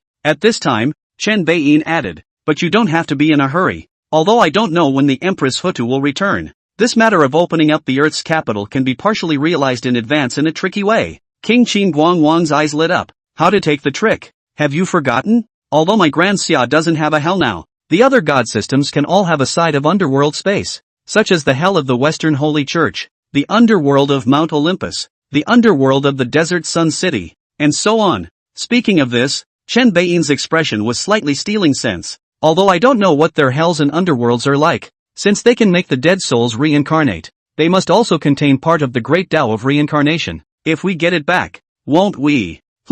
At those words, King Qin Guang's emotional intelligence exploded. Your Majesty, how can this be called robbery? I've also been learning a bit about the origins and past of the Western god system on the internet during my free time, and I've found that all of his ages are very young, no more than a few thousand years at most, and some are even just a little over 2,000 years old. What does that mean? It means that they were formed far after our Great Summer Divine System, so I have reason to suspect that their so-called hells and underworlds are all Qinkuan fragments left behind after our hells faded away back then. Otherwise it cannot be explained why it is also possible for beings to reincarnate in the next life. Therefore, we don't call this robbing. We call asking for it back. Chen Beiyin gave a thumbs up. It's still you, King Qin Guang. A cultured person speaks well. That's right, we're not robbing, we're asking for it back. King Qin Guang was excited. So, Your Majesty, when do we do it? There's no rush. Chen Beiyin looked outside. Finish this funeral on your hands first, then I'll lead you through it myself. Always passively welcoming their invasions and schemes. We, too, should take the initiative for once. Let them know that our Great Summer Divine System is not that easy to mess with. Willing to follow your Majesty in battle. The other 9 Yama Kings, as well as the Dragon King of the Four Seas, the Duke of Thunder and the Mother of Lightning, and the Uncle of Wind and the Master of Rain, suddenly flashed collectively and shouted in unison. Chen Beiyin shook his head helplessly. All these guys, they were actually eavesdropping? On the side, Wang Mumu, who had been unable to interject, had a somewhat sultry expression. I want to help the boss.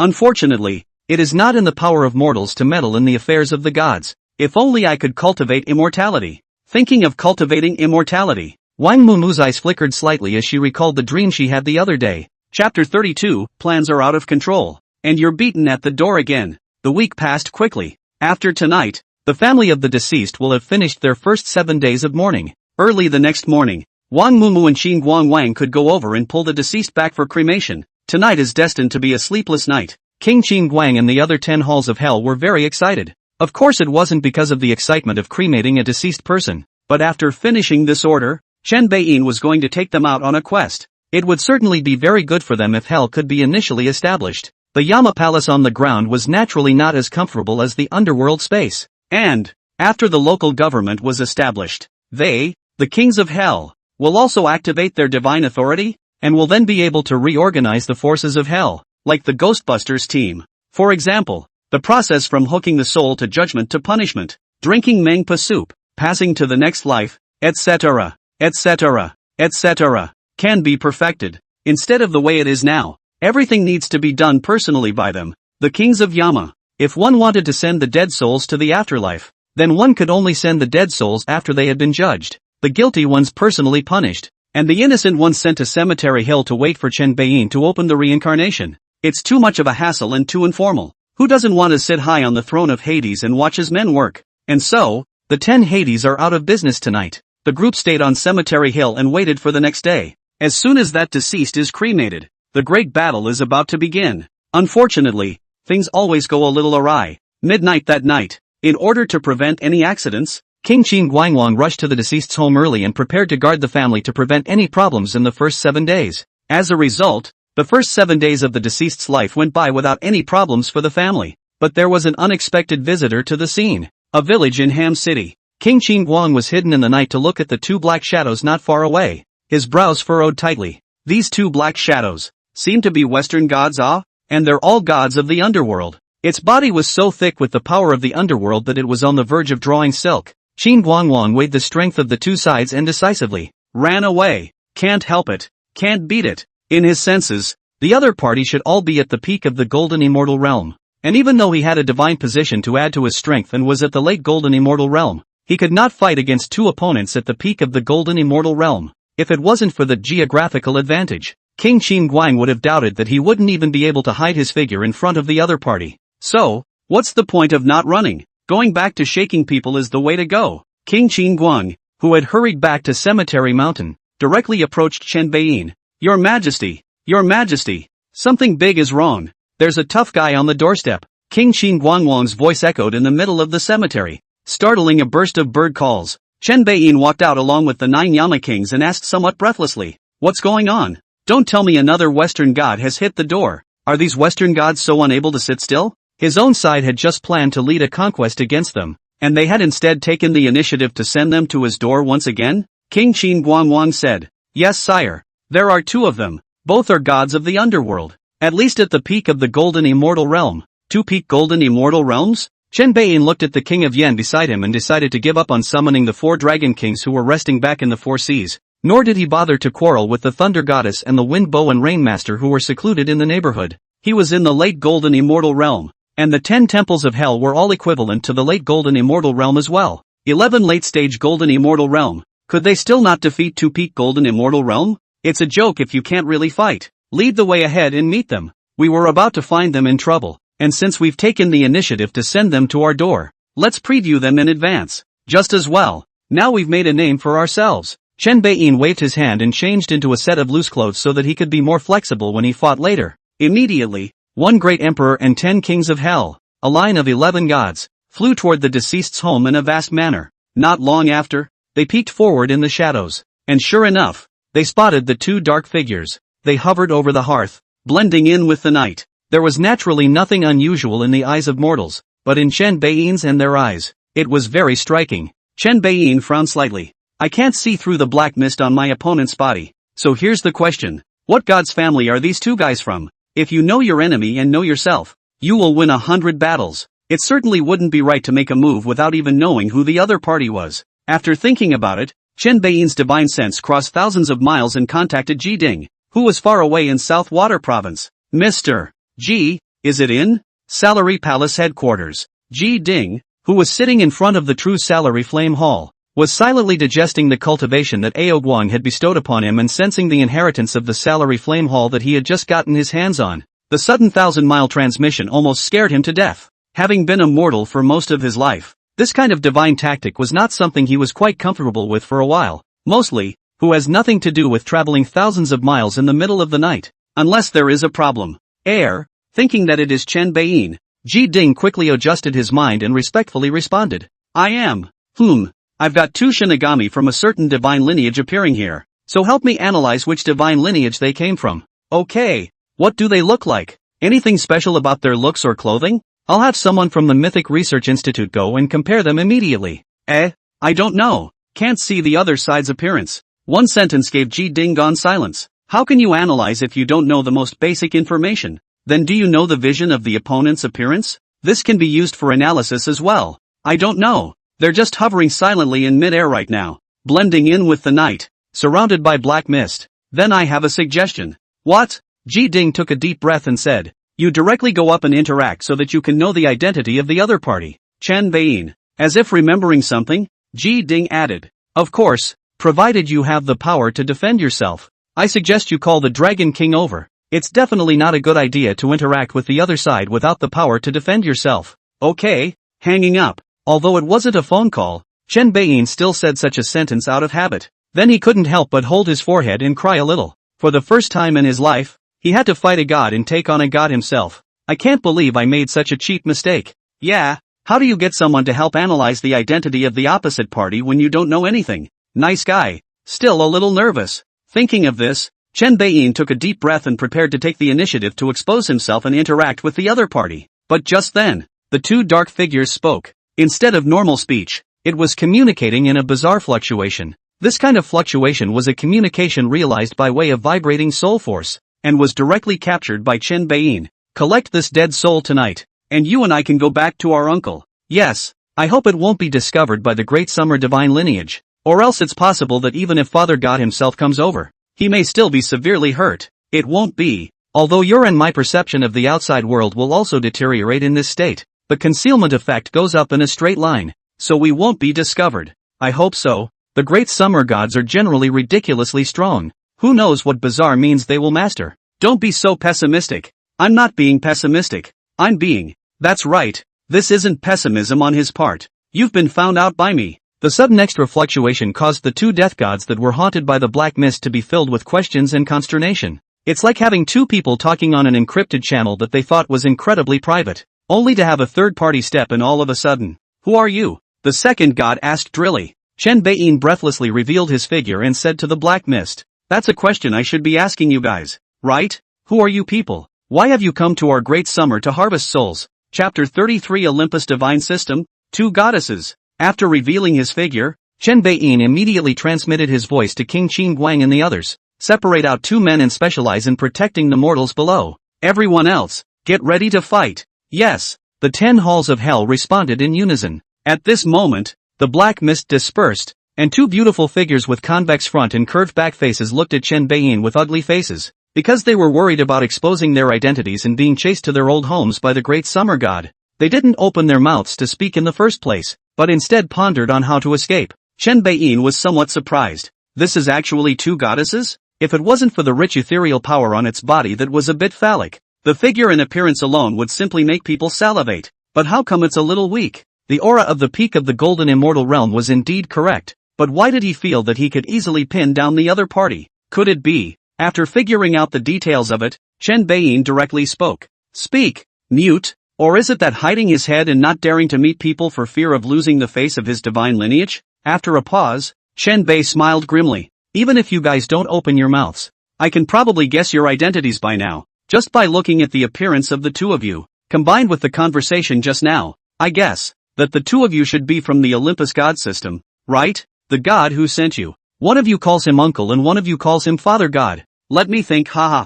Saying that he wanted to, Chen Beiyin directly took out his cell phone and searched. Finally said, found it. This must be you guys. You, the one who wears a yellow veil dyed with saffron. Your name is Merlino, isn't it? The daughter of Zeus, king of the gods, by the queen of the underworld, the goddess of the dead of the underworld, also called the goddess of ghosts. You, on the other hand, are Macaria, Hades' daughter by the queen of the underworld, the goddess of rest in the underworld. Am I right? The words came out. Those 2 goddesses were completely black-faced. Can you reveal your identity without saying a word? It seems that spreading the name of God too widely is not a good thing. The internet invented by mankind is simply a bummer, allowing people to look up the information they want whenever they want. At this time, Chen Beiyin smilingly put away his cell phone and said, for a version, it's you guys at Olympus who are ahead of your time. The honorable Hades, the king of the underworld, can't even protect his own daughter-in-law, and he has to reserve a godly position in his own underworld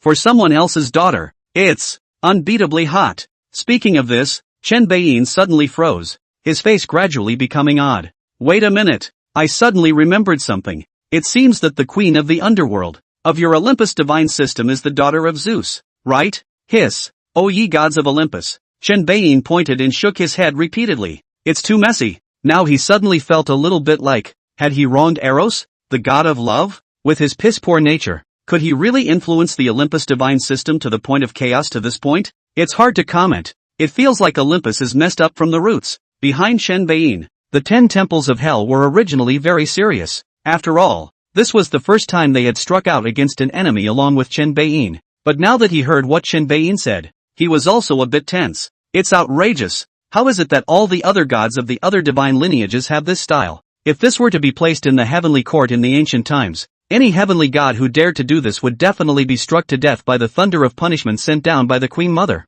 Hey, say something. If you 2 don't open your mouths, I'll kill you directly, Chen Beiyin suddenly said with some impatience. At that, the goddess of rest, Macaria, spoke up. Since you've guessed who we are, what else is there to say? Murino, goddess of the dead, followed. None of their auras are as good as yours or mine. Stay alert and be ready to kill out at any time. Seeing this, Chen Beiyin once again refreshed his knowledge of the Olympus divine system. Good fellow. He had just output so many mocking words and thought of disturbing the enemy's state of mind, but it turned out that they didn't care in the slightest. Is this something to be taken for granted? Or are the 3 views so fundamentally warped that they don't feel abnormal about their origins and their father's promiscuity? Let's just say that either way, it's pretty bombastic. With a TSK in awe, Chen Beiyin said to the sternly waiting 2 gods, before I came here, I actually took you 2 seriously, even more scornfully. After all, in the division of my Great Xia Divine System, both of you are at the peak of the golden immortal realm,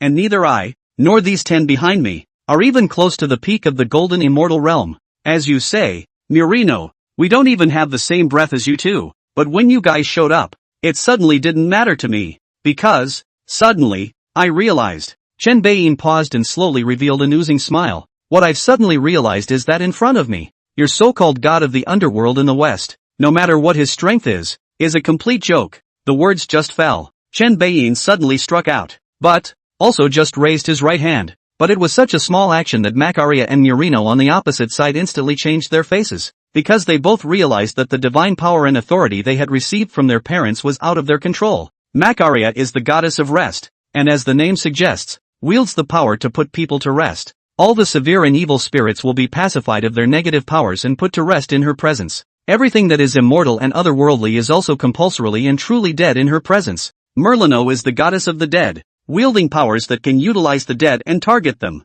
It can be said that the two of them join forces, not afraid of all ghosts, undead and other life forms. Even if they were facing beings with physical bodies, the two of them were able to launch attacks against their souls. Very frightening and tricky for many gods. But now, they suddenly felt that not only was their divine power out of control, even their authority was dissipating. When the Daxia man on the opposite side struck out, the two of them, who had long been prepared, immediately struck out as well. But as it turned out, it didn't work at all. It was even as if they had been sealed with supreme divine power, and in the end, they both couldn't even control their own bodies. What have you done to us? Murino questioned with a roar of rage. Macaria looked horrified. You're also the king of the underworld? Chen Beiyin spread his hands and didn't say anything. King Qin Guang stepped forward and said in a cold voice, Your Majesty is the Lord of Hell, the Son of Heaven of the Underworld. Your bull ****** Hades king can't even compare to a hair on my Majesty's head. After saying that, King Qin Guang turned around and saluted Chen Beiyin.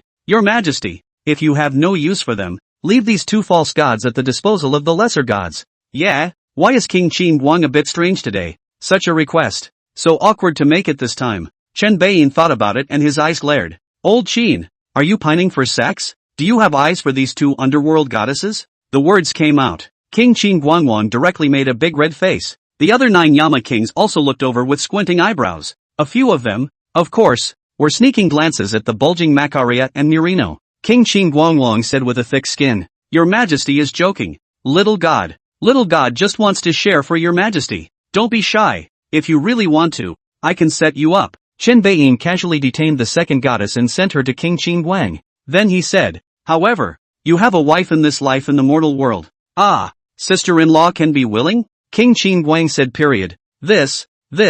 Gods are naturally different from humans. Besides, I've done all the math. She only has a one-life husband and wife bond with me. I can't even if I wanted to keep her in hell as a ghost immortal. Then I have to start a family in hell, don't I? Chen Beiyin immediately laughed at his words. Well, you King Qin Guang, you're really thinking of taking concubines. King Qin Guangfang's face showed a sarcastic smile. Chen Beiyin continued. Whatever. I don't care about that. But I have a use for these two captives. I still have to use them both to catch the big fish behind them. And then I'll give it to you when it's all over. King Qin Guangwang bowed to the ground. Thank you, Your Majesty. The other Yama kings took a look and their minds came alive. Are there any other goddesses of the underworld in this Olympian god system? Chapter 34, The King of the Underworld is bitter. The Queen of the Underworld is furious. The underground of Mount Olympus is the underworld dedicated to Olympus. Of course, this so-called underground is not in the physical sense, nor does Mount Olympus, as the divine kingdom of the Olympian divine system,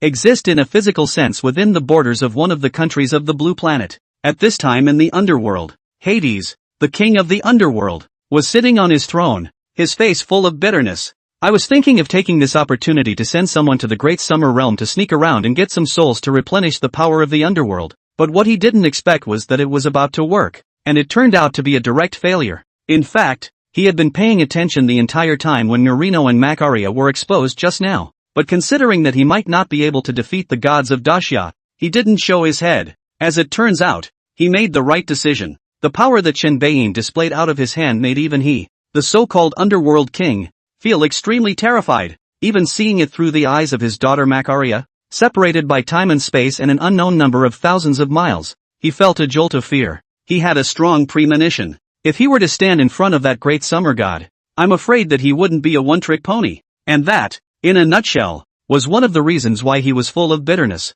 Why is the great summer god so powerful? Another reason for his bitterness was that if his wife found out that something had happened to Murino and Macaria, he would not be able to get away with it. Though he was the king of the underworld, with the nominal title of god of the underworld and lord of the guests, but in reality, in the Olympus divine system, his position and strength was really a bit embarrassing. Not only were they thrown out of the 12 main gods from time to time, but later on, they couldn't even beat their own wives. This is because most of his power comes from the underworld, and when Persephone was snatched up as a wife, the power of the underworld was split in half. Corresponding authority has been divided up one after another by that asshole Zeus, sending his people death, souls, and passing on to the next life, trials, sleep, dreams, and so on and so forth, all divided up. Nowadays, the real power and strength of the entire underworld are all held by gods such as Cajon, god of the river Styx, Thanatos, god of death, and Shupnos, god of sleep, etc., all of which are wearing the same pants as Zeus. They are in the same pants as Zeus. He, the so-called king of the underworld, is not even worthy of the name. It's also just the three-headed dog that he has. And his daughter, Macaria, who listens to him. Murino, the goddess of the dead, wouldn't even give a damn if she wasn't on good terms with Macaria. He sent his daughter to pull Murino along with him to gather the dead souls in Dacia's earthly realm, because he wanted to enhance the power of the underworld by replenishing the foreign dead souls, indirectly allowing himself to more or less enhance his strength. I don't want to be more powerful, but at least I can beat my wife Persephone, the current queen of the underworld, right? Sadly, this little wish was not even granted. Now it's even more important to face the fate of being targeted by the great summer god and brutally beaten by his wife Persephone. Thinking of this, Hades, the king of the underworld, let out a long sigh and only felt a little lifeless. What's the point of being the king of the underworld? Fear of Zeus at the top, can't control the gods at the bottom. Fear the gods of Dacia externally, and fear his virtuous wife internally. Simply, self-destroying God's soul. 100 counts beg. Suddenly, a dog barked from outside the great hall. Then the dog's bark turned into a whimper, and after a cry of pain silence returned. Hades instantly brainstormed the image. The empress of the underworld came in with a dark, angry face, and her own loyal three-headed dog, Cerberus, risked his life by barking out just to remind himself. As a result, he was kicked into the wall by the queen of the underworld and almost died. Hades was filled with grief. Cookie, go in peace. Boom! The main door of the hall shattered with a sound. The empress of the underworld flashed in with a face full of anger. Hades felt bad and said in his heart, "Wait for me, little Carve. I'm afraid I'm not going to go with you today." Bang! Persephone roared as she slammed the torch in her hand into Hades' face. "What have you done?" Now the situation is uncertain. Even Poseidon and Eros, as well as that reckless man from Asgard, have fallen in Dacia. How dare you let my two daughters go to Dacia to harvest souls? If you like to die so much, why don't you go yourself? Bang! Bang! Bang! Persephone made a great show of using the torch as a weapon, and beat Hades so badly that he could not return the favor. Not long after, the hallowed king of the underworld was actually full of swelling and his eyes were black and blue. Hades took advantage of his wife's pause and busied himself with, "Listen to me, my dear." "I'm not listening," Persephone said condescendingly as she threw Hades to the ground and stomped on him with her foot. "I'm warning you, if Macaria and Murino fall as gods because of this, Zeus can't even keep you. I say, anyway, this underworld is the same with or without you. See if I dare to kill you?" Bang! Persephone stomped heavily again without relieving herself, before she dashed out of the great hall towards the exit of the underworld. This, obviously, was a rush to Dacia to save Macaria and Murino. Seeing this, Hades sighed deeply and stood up from the ground. Then he used his divine power to restore the injuries on his body, and like an eggplant in frost, he followed Persephone's steps and returned to the earthly land. No way. When it came down to it, he had to step up. Otherwise, in case something happens to Persephone again, not to mention Zeus, I'm afraid that most of the gods in the entire Olympus divine system would not let him go. After all, the connections and influence of the underworld queen could be much more powerful than he, the underworld king. The best of these is naturally that asshole Zeus. If Zeus gave the word to strip him of the throne of the underworld, he'd die the next day in some unknown corner of the world. There are too many spectral gods who covet the spot under his ass. Dacia, Xiancheng. Each of the 10 halls of hell returned to their own halls of hell in various parts of Dacia. Even though Qin Guang was very reluctant to leave, he still had to leave. For night is the time when they perform the duties of Yama. Chen Baiyin, on the other hand, brought the two underworld goddesses, Macaria and Murino, back to Cemetery Hill. When Wang Mumu, a night owl, saw this scene, a sour taste filled his heart. "No, we said we'd go out to deal with the enemy. Why did we bring back two big Western beauties?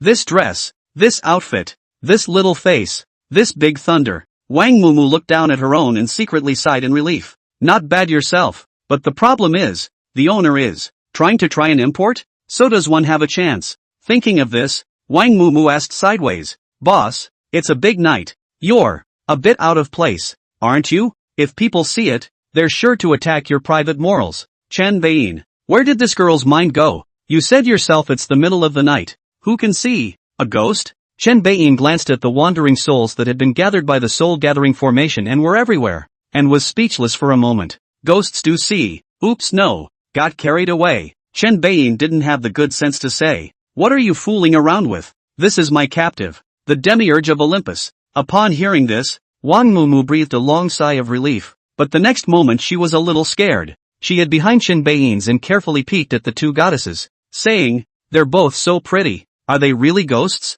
Not ghosts, but the demiurge, or goddess of the underworld, the god of rest and the power of the dead. Oh that's right. Isn't it great? Not really. Didn't you see how easily I was taken by your boss? That doesn't mean anything. Any more powerful god in front of you, boss. Isn't that all just a little karami? Wang Mumu playfully slapped his ass. Chen Beiyin was just about to speak when his face suddenly changed. He sensed a strong aura, wrapped in the power of the matchless underworld. It is rushing towards Daxia. Chapter 35, King Chu Jian, Your Majesty. It's my turn, isn't it? The Queen of the Underworld came with a monstrous force. Not only Chen Beiyin, Ao Guang and the other gods also sensed it at the first moment. The Dragon King of the Four Seas instantly moved to Chen Beiyin's side at the first opportunity. And the Thunder Goddess and Electricity Mother, the Wind Bow and Rain Master, as well as the Moon Elder, who were already secluded near the Cemetery Hill, all quickly appeared on the Cemetery Hill as well, under Chen Beiyin's command. Other than the 10 temples of hell,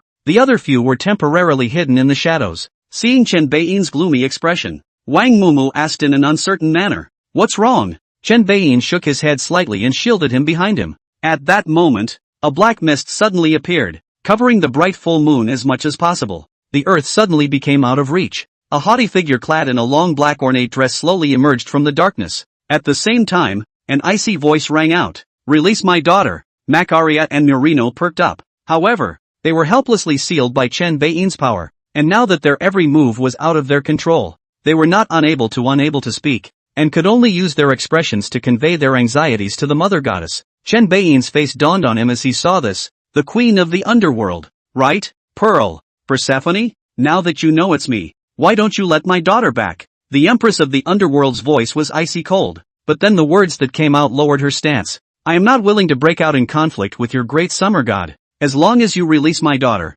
I will leave immediately." What Macaria and Murino did was all at the behest of that fool Hades. "You guys can go ahead and go after him all you want. I won't have a problem with it." Chen Beiyin was somewhat surprised. Yes? This Empress of the Underworld. She comes over so aggressively, but her tongue turns out to be so soft? It seems that in the previous waves of battles, the reputation of the Great Summer Divine System has already been played out. Thinking of this, Chen Beiyin became more and more relaxed. Since the enemy has scruples, one side has to be tough. Otherwise, where is the majesty of the Great Summer Divine System? Besides, originally he wanted to conquer the underworlds and hells of the other gods. Even the target of the first battle was the underworld of the Olympian gods. Since the other party took the initiative and dropped the ball, then wouldn't he be too weak if he didn't skin the other guy? Chen Beiyin smiled blandly. Empress of the Underworld. This matter is actually considered a misunderstanding. And since you've personally come over to set the record straight, then I'm not one to mess around. It's not my wish to fight or kill or anything like that.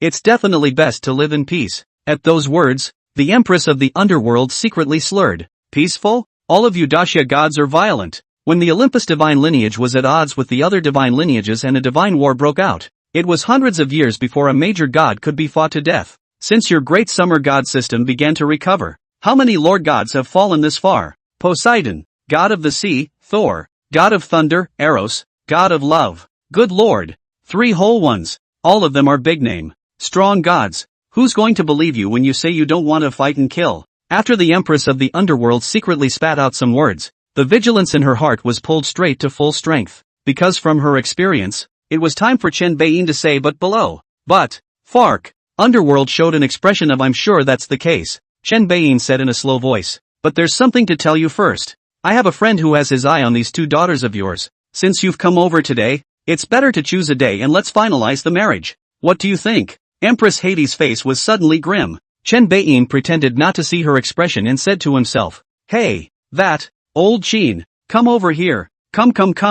Meet your future mother-in-law." King Qin Guang walked forward with a smile. Chen Beiyin continued, "Look, Queen of the Underworld, my friend is not bad, although a bit old-looking, both in terms of strength and position. It's a good match for your daughter. Old Qin, introduce yourself. Upon hearing this, King Qin Guang arched his hand and said, Greetings, Queen of the Underworld. The little god is not talented, serving under His Majesty as the first temple king of hell, and because of His Majesty's appreciation, he has received the head of the 10 temples. He specializes in life and death on earth, and is in charge of the duties of the underworld, such as auspiciousness and misfortune, good people's life and death, and the duty of guiding people to transcendence. Currently, the strength is only at the golden immortal realm, but when the earth returns and the lesser god restores the body of the demon god, it will be able to advance by leaps and bounds. The queen of the underworld didn't even listen to what King Qin Guangwang said. At this moment, she was poked and prodded by this scene, and the anger and grief in her heart was completely ignited.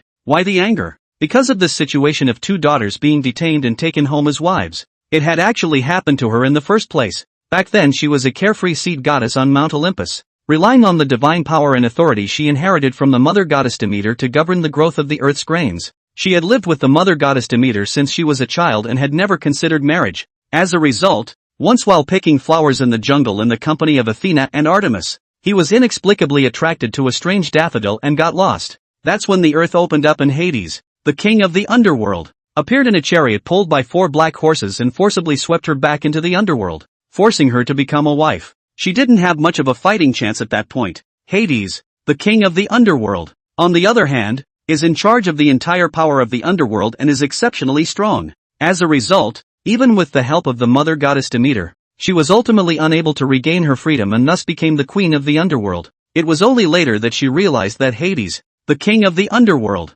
had the support of Zeus, the king of the gods, and Gaia, the mother goddess of the earth, behind him for daring to do so, and Zeus, the king of the gods, and Gaia, the mother goddess of the earth, did so because they coveted the power of the underworld. Since then, Hades, the king of the underworld, has become a complete clown. Not only was his divine power divided to fulfill her as the queen of the underworld, but also the authority of the underworld was divided by the other gods of the underworld, and was often teased by the gods on Mount Olympus that the greatest battle of his life was to find a wife. Although she, Persephone, was the one who benefited the most from this past event, from a harmless seed goddess, she transformed into a terrifying queen of the underworld who shook Olympus. But for her, it was a sore point in her divine birth, the kind you can't forget in a million years. Now that her 2 daughters were also in this situation, she was naturally extremely angry at having her memories evoked. On what grounds? Shouldn't gods be uninhibited? Why get married? Even if you have to get married, shouldn't marriage be free? If I like you, even if I have a husband and you have a wife, as long as they are mutually willing, then they can be together night after night. A monstrous triad unique to the Olympian god system. Nothing to do with the author. If I'm not attracted to you, even if both parties are single, one party can't force the other. Empress Underworld's bulging chest rose and fell, her heart extremely angry, but for a moment she didn't know how to speak. This was because she vaguely sensed that in the vicinity of this short mountain, there were also a few auras of notable strength hidden. If they really tore their faces off, not to mention rescuing their daughter, I'm afraid that they would have to leave themselves behind. And right at this moment, just as Empress Hades suppressed her anger and calmed her emotions, preparing to discuss with Chen Beiyin in a calm manner, the Chujiang King's sudden statement of standing out completely made her tense up. I only heard King Chujiang lick his face and bowed, saying, Your Majesty. In fact, the little god is also a little lonely. Why don't you take advantage of this great opportunity and help me set me up as well? Big brother will have 2 soon. It's my turn too. Chen Beiyin was surprised. Who do you have your eye on? He. King Chujiang lewdly smiled and looked at Queen Hades. King Qingguan was suddenly furious. You want to be your brother's father-in-law? Chen Beiyin and King Chujiang exchanged a glance, so cooperating with the agitation. He said, Great, joy on top of joy. It's simply wonderful. Queen of the underworld. What do you think? This brother of mine is great too. The words just fell, only to see the Empress of the underworld completely explode, her body's black divine power shaking and fluctuating to space. She roared like an angry lioness. You guys, deception. Chapter 36, Sticks, I'm up. What's the point of being seconded in one move? The strength of the Heiho who had exploded in strength, the strength of the early stage of the Tai Golden Immortal Realm was on display. Its might shook thousands of miles and was terrifying. King Qingguang and King Chujiang immediately put away their frivolous looks. Naturally, King Qingguang still wanted something to happen with Macariette and Merlino, but he wasn't going to engage in forced behavior. He started out with the idea of subsequent stabilization and then slowly cultivating a relationship with the other person. The performance just now was all just to cooperate with Chen Beiyin to provoke the Empress of the Underworld. So did the King of Chukong. He wasn't that hungry to stand up and play this out, all in order to use provocation to get the Underworld Queen to take the initiative, because he saw it too. The reason why Chen Beiyin had said so much nonsense was that he wanted to occupy a high ground for the victims to counterattack before the war started. This helps to follow up with a more proactive conquest to the Olympian god system. It's been like that since the beginning of time. With the Great Summer Divine System, there's a big difference between a teacher who is famous and a teacher who is not. Taking advantage or not taking advantage is usually the first thing that is considered before an immortal god fights. Chen Beiyin, deep in heritage. Empress Underworld. Do you really want to turn your back on my Great Summer Divine System? Facing Chen Beiyin's shameless questioning, Empress Hades angrily rebuked. I finally realized today. The face of your Great Xia Divine System. Let my daughter back.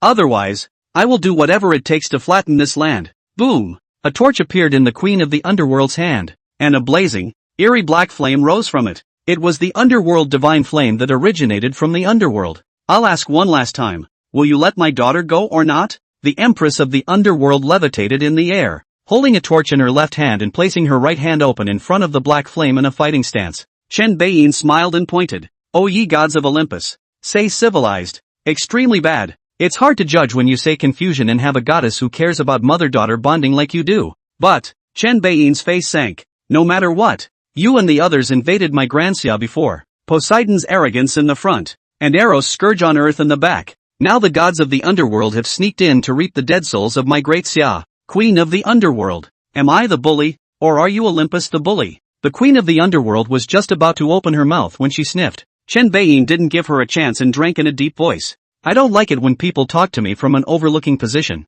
Get down here. Only Chen Beiyin reached out and grabbed. A large invisible hand immediately attacked towards the Underworld Empress. This large hand was not a conglomeration of spiritual energy. Nor was it composed of divine energy, nor was it some kind of spell divine ability. In terms of strength and aptitude, the three current him together couldn't beat the Underworld Queen who was on fire. This great hand is composed of the most original authority, judgment, souls, life, death, and reincarnation. These four represent the highest authority in the underworld, and in themselves represent extremely great power. When it was first grasped, Chen Beiyin's understanding of it was not very deep. But with the refinement of his cultivation, and the feedback and validation he received when he took the two goddesses Macaria and Murino not long ago, Chen Beiyin had now realized the true power of the four great powers. The four great powers would allow him to ignore the gap in strength and crush all the gods of the underworld. Even when facing other gods, they could be raised 2 notches out of nowhere. In other words, although he was now in the late golden immortal realm, corresponding to the ordinary Lord God realm of the Western gods, but just apply the 4 major powers wisely. Against the god of the underworld, even one at the level of a god king could be defeated. Against non-gods of the underworld, one could single-handedly take on a peak lord god in the middle stage of the Taiyi golden immortal realm without losing. This is the might of the Lord of Hell and the heavenly son of the netherworld. Therefore, when Chen Beiyin made his move, the seemingly strong and unrivaled underworld queen was directly seconded. Puff, looking younger than her 2 daughters, and extremely flavorful, the queen of the underworld fell directly beside Macaria and Murino like a mortal. Chen Bei smiled grimly. Now do you have anything else to say to me? The Empress of the Underworld stared at Chen Beiyin in death, a deep fear gradually surfacing in the depths of her eyes. Why? He himself was the Queen of the Underworld. Ah, the Lord God of the Underworld in charge of the Underworld in the Olympus Divine System. Why was there absolutely no resistance when facing this great summer god? Who the hell is he? What kind of power does it hold? It wasn't just the Empress of the Underworld who felt fear and shock.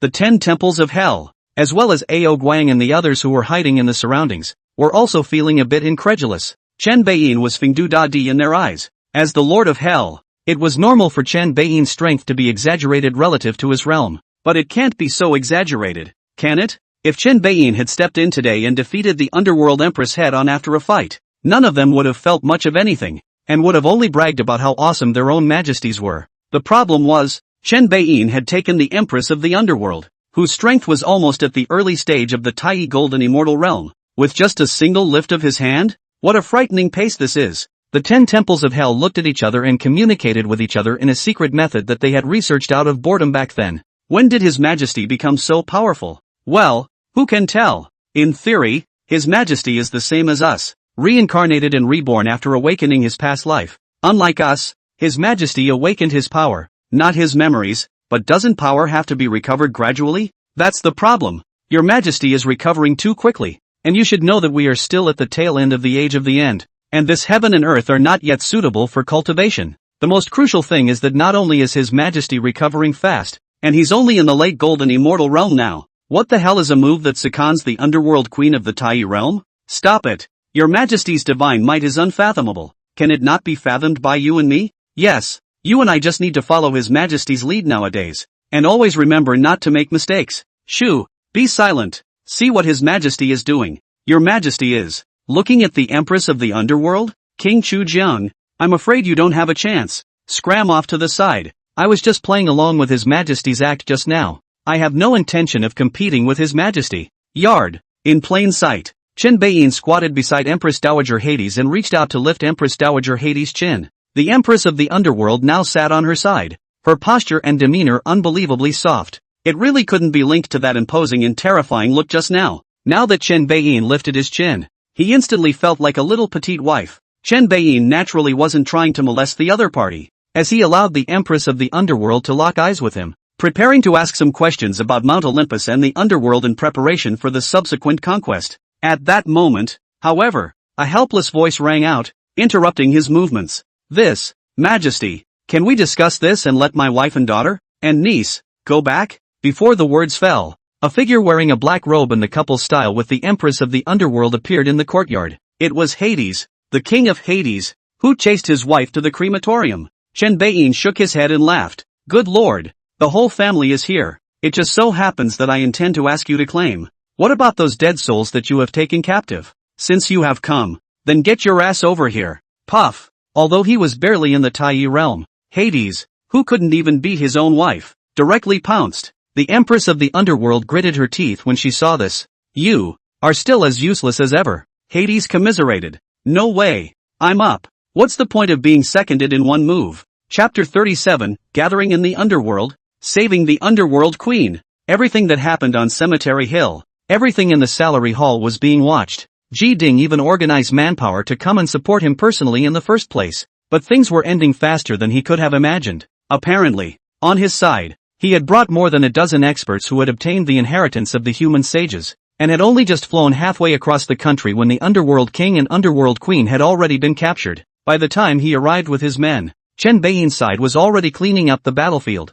To sweep the battlefield refers to escorting Mr. and Mrs. Hades and their two daughters to the house for interrogation. Seeing this scene, Ji Ding, who was already ready for a big battle and had various fantasies of fighting gods on the way, was somewhat speechless. It wasn't until Chen Beiyin opened his mouth and asked him what was the matter that he came back to his senses and took a step forward and said, "Ah, Mr. Chen, is the battle already over?" Chen Beiyin murmured, "How can I put it? There's just no fighting. Mr. and Mrs. Hades are pretty good at talking. They surrendered as soon as I beckoned them." At those words, the corners of the 10 halls of Hell's mouth twitched a few times. The Hades family cursed in their hearts. Ji Ding also didn't believe it for 10,000 times, and his heart was full of slander. This is a god of the death category. How could the queen of the underworld couple be nice when even a god of love like Eros acted in an extremely nasty way? After spitting a few words, Ji Ding looked at the defenseless Hades couple and was shocked. This is not a surrender. Looking at this, it's clear that it was taken down easily.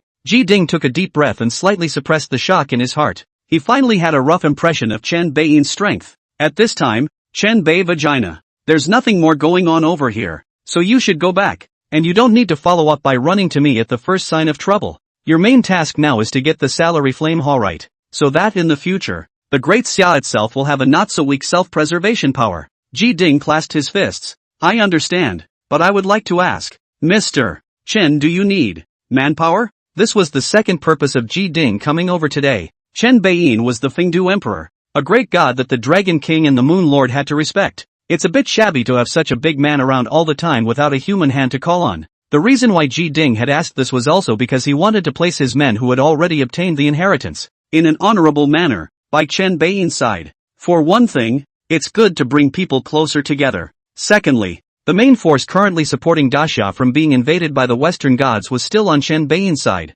He would also be the first to know if anything else happened afterward. Hearing this, Chen Beiyin shook his head without thinking. I don't need staff or men, just mind your own business first. But there's one thing I'd like to trouble you about. Ji Ding hurriedly said. You said, Chen Beiyin casually waved his hand, and Wang Mumu, who had been cowering at the back with the two daughters of the Underworld Empress wide-eyed, suddenly glided uncontrollably to his side. I would also like to ask Mr. G to take the trouble to bring this employee of mine to the Salary Flame Hall to see if he can obtain the inheritance of the sages, Chen Beiyin said. Wang Mumu was in a daze, not yet realizing that a great opportunity was about to fall upon him. Ji Ding glanced at Wang Mumu, and without hesitation, he directly agreed. No problem. However, the inheritance of the Salary Flame Hall lies in enlightenment, and one needs to cultivate a secret method first, through which one resonates with a strand of imprint left behind by the previous sages. If you successfully resonate to, you can obtain the inheritance, and vice versa. Chen Beiyin waved his hand to interrupt. I know, just try it with her. It's up to her to succeed or not. If it doesn't work out, I have a way for her to successfully step onto the path of immortal cultivation. Upon hearing this, the few people behind Ji Ding immediately looked a little enviously at Wang Mumu, who was still dumbfounded. Listening to that, it's almost too much to envy and hate. To know, those of them who were able to become the first to obtain the inheritance were fighting their way out among hundreds of thousands of people. On the one hand, it is possible to call yourself a son of heaven, but on the other hand, it also proves how tough it really is to get that spot. But what about Wang Mumu? There's someone behind you. Oh word, even if they could not obtain the inheritance, they still had a chance to embark on the path of immortal cultivation. Just don't be too hateful. How come I don't see bosses like that? Boss, you don't want me, do you? Wang Mumu suddenly spoke. Chen Beiyin didn't have the good sense to say, what does it have to do with wanting you or not? Don't you want to cultivate immortality? I promised you that in the first place. So this isn't just a chance for a quick fix. Wang Mumu stared with big, clear, stupid eyes. Then during the time I'm gone, will the salary still be paid? Chen Beiyin. Hair, but only a guaranteed salary. After all, you didn't even work. That's good. That's good. Wang Mumu covered her mouth and snickered, a hint of cunning flashing under her eyes. She naturally didn't care about the paycheck or anything else. Mostly, I don't want to, after going out for a spin, not be able to get back to my boss. Nowadays it was more important to her to stay by her boss's side than anything else in the world. After all, what work in life could be more thrilling and exciting and new than what was happening around Chen Beiyin? Of course, there's another reason. Wang Mumu's small face was slightly red, and before she left, she waved her hand violently towards Chen Beiyin. Immediately afterward, by the uncomprehending Ji Ding, a manna wrapped up and rushed straight up high into the sky. Chen Beiyin didn't think that much on his side. After returning to the house with the captives, he called Ao Guang, Lunar Elder and the others over, and together they surrounded the Hades family and started the interrogation mode. In the meantime, beneath the earth of Olympus, Underworld, 11 figures gathered together, all with very grave expressions. These 11 beings are the main gods who constitute the power of the Underworld. Except for the king and queen of the Underworld, they belonged to the same queen of the Underworld, or worked under her hand, but were roughly divided into two main factions. Separately, the three great gods of judgment in the faction of the god king Zeus, Minos, Rhadamanthys, and Aeacus, as well as the goddess of justice, Dictator, Cajon, god of the Styx river crossing, Thanatos, god of death, and Thupnos, god of sleep of the faction of the goddess of the night, Nyx, as well as the three major dream gods Forbertoire, Morpheus, and Phantasis. The last was Zagreus the horned god, son of Hades, being alone and having little positional power or voice in the underworld. It is not factional. With their 11 gods gathered together, they naturally sensed that something had happened to Queen Hades,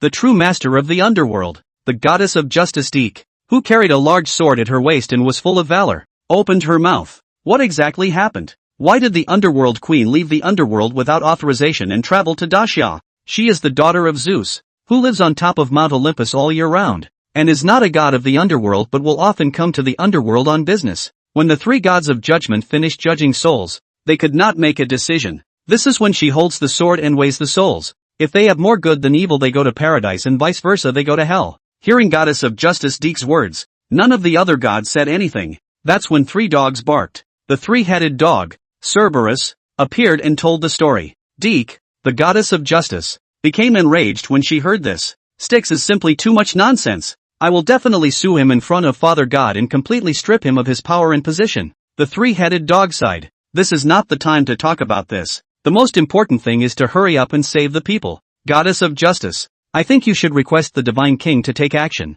The power of the Great Summer Divine System is too puzzling. The few of us alone can't handle it. At those words, Dichio decisively said, This is not enough to talk about to bother Father God. Counting me, there are 7 master gods, 4 subordinate gods, and you, a Cerberus with the strength of a subordinate god. Note 1. When I call out my 2 sisters again and synthesize the power of sequence of time, the district is just Daxia, and saving the Underworld Queen will be as easy as a slap in the face. Note 2. Hearing this, the 3-headed dog sighed darkly. If you become a god by justice, you must be held back by justice, because justice often breeds arrogance. P.S. Note 1, 7 peak golden immortal realm, 4 mid golden immortal realm, and 1 early golden immortal realm. Note 2, the goddess of justice, Deke, is one of the 3 goddesses of the sequence of time, and with the combined power of the 3 goddesses, they can explode into the Tai realm of strength. Chapter 38 Arrogant Justice? Giving you a big mouth. Eventually, the party to save the Queen of the Underworld just set off. There was no notification to Zeus, the God King, and just 2 more goddesses of the Lord God level. Goddess of the order of time and sequence, Onomia. Goddess of peace of the sequence of time, Erlang. All of this was dominated by the goddess of justice of the sequence of time, Dake. Although Zeus had many daughters, she was only one of them, but here in the Underworld, she still has a higher status. First of all, Persephone, Queen of the Underworld, is her sister. Secondly, the 3 great gods of judgment, Minos, Rhadamanthys, and Aeacus, are her brothers. Even though the gods present, the goddess of darkness Nyx had more factions. No one dared to give her face. After all, in the Olympus divine system, the god of words today is Zeus, the king of the gods. Nyx, the primordial deity, even though he was powerful and influential, he even had the identity of God King Zeus' adoptive mother. But in general, the curtain has fallen. Without major surprises, she and the gods under her command would not clash head-on with the Zeus faction. What's more, this was an operation to save the Empress of the Underworld. It didn't matter who held the power of speech. What mattered was getting the Empress of the Underworld back. It doesn't matter if the Underworld doesn't have the Queen of the Underworld for a long time. Over time, it is going to be a problem. The next day, after a midnight rush, 13 gods plus a 3-headed dog rushed together to the territory of the Great Summer. Chen Baiyin and Ao Guang, who had long since completed their interrogation and were in the process of formulating a battle plan, all looked moved and turned their heads to look outside at the same time. Chen Baiyin was surprised. This god of the Olympus divine lineage. This time it kinda refreshes my perception of it. It's kinda heavy on camaraderie. Ha! 2 captured. 2 come to the rescue. All captured. Another bunch. Good fellow. Do you really take me as a soft bone who doesn't dare to slaughter gods? Ao Guang sniffed. Your Majesty, don't be angry. The little god will go to meet them now. No, come along. Anyway, judging by the scent, most of them are gods of the Underworld. And they're all little caramels in front of me. Chen Baiyin took the lead and headed out. The 10 temples of hell, along with Ao Guang and the Moon Lord, followed close behind. The Duke of Thunder and the Mother of Lightning, the Uncle of Wind and the Master of Rain, as well as the other 3 Dragon Kings had gone back to their respective residences, and there was no need for so many people to discuss the plan. Come to the courtyard. The sun itself was already high in the sky and the weather was very clear. At this moment, however, the appearance of so many gods of the Underworld caused the surroundings to be dim, like night. Chen Baiyin disgruntledly waved his hand to disperse the black mist that was wandering nearby and opened his mouth. There are so many people here at once. I'm too lazy to Google them and report them one by one. Goddess of Justice Deke stepped forward and said, I am the Justice of Olympus. Dick, and who are you? Don't you even know who I am? Chen Baiyin was filled with surprise. Then you're a dead man, but I do welcome you. A divine soul delivered to your door is too much of a relief. Another question, are you the god of justice? What are you doing here messing around with the Underworld's business with me? Did Zeus send you? Di Chan coldly grunted. There's no need for Father God to intervene. We can fight against you. Justice? God the Father? What a coincidence. Chen Baiyin raised an eyebrow. At this time, Ao Guang took the cell phone he bought and came closer. Your Majesty, the goddess of justice, Dice, one of the 6 daughters born to Zeus and the goddess of regularity, Themis, is known as the 3 goddesses of the sequence of time, along with the other 2. She often goes to the Underworld on business. She can weigh the good and evil of souls. She's one of our targets. Oh, so it's that female judge. Chen Baiyin showed a dawning realization on his face and turned to the opposite side of the room to ask, if I'm not mistaken, you should still have the 3 great gods of judgment in here, right? Da. The 3 figures stepped forward in unison and stood shoulder to shoulder with Dichio, looking at Chen Baiyin in majestic fury. It was the half-brother of Dike, the 3 great gods of judgment Minos, Rhadamanthys, and Aeacus. Chen Beiyin twisted his head and laughed. Old Qin, although our plan has been disrupted, it doesn't seem to be in the way. The predetermined minions have taken the initiative to send them to the door. Upon hearing this, King Qin Guang and the other 10 kings of hell smiled and looked towards the 3 great gods of judgment as they opened their mouths one after another. The young man is quite spirited, and with a little admonition, he could be appointed to the position of judge. Together with this little girl, the 4 judges, just about complete. Very well. Once we take the underworld, you and I will be able to initially establish the hell system. In the initially developed program, Chen Beiyin then made a deal with the king of the 10 temples. The 3 judge gods of the underworld plus the goddess of justice can keep him alive for a while and act as a temporary judge of hell. The anticipation was to take down the underworld and the gods of the underworld before finalizing the matter. As a result, the target was delivered directly to the door. Over here, hearing the enemy pontificate about himself, Dicky said in annoyance, "What are you talking about? Why don't you quickly release my underworld queen of the underworld? Don't force us and the others to make a move, or you'll have time to regret it." When Guang and the others heard this, they all laughed out loud as they looked at each other. That's pretty naive and cute. There's just no one else who was so brave to come to the rescue when you don't know anything. Chen Beiyin was also infuriated and laughed. I say, can you show some respect for our great summer divine system? Your king and queen of the underworld, as well as the goddess of the dead and the goddess of rest have all broken their legs with me. Are you that confident? Di Chou said in a cold voice. You have the nerve to say that when you're outnumbered? Now that we're equal in numbers to you, and have an extra Cerberus of decent strength, why aren't we confident? Chen Beiyin froze and stretched out his index to count. Fruity. On his own side, the 10 halls of Yama plus Ao Guan Yulao and himself were 13. The opposite side is also 13,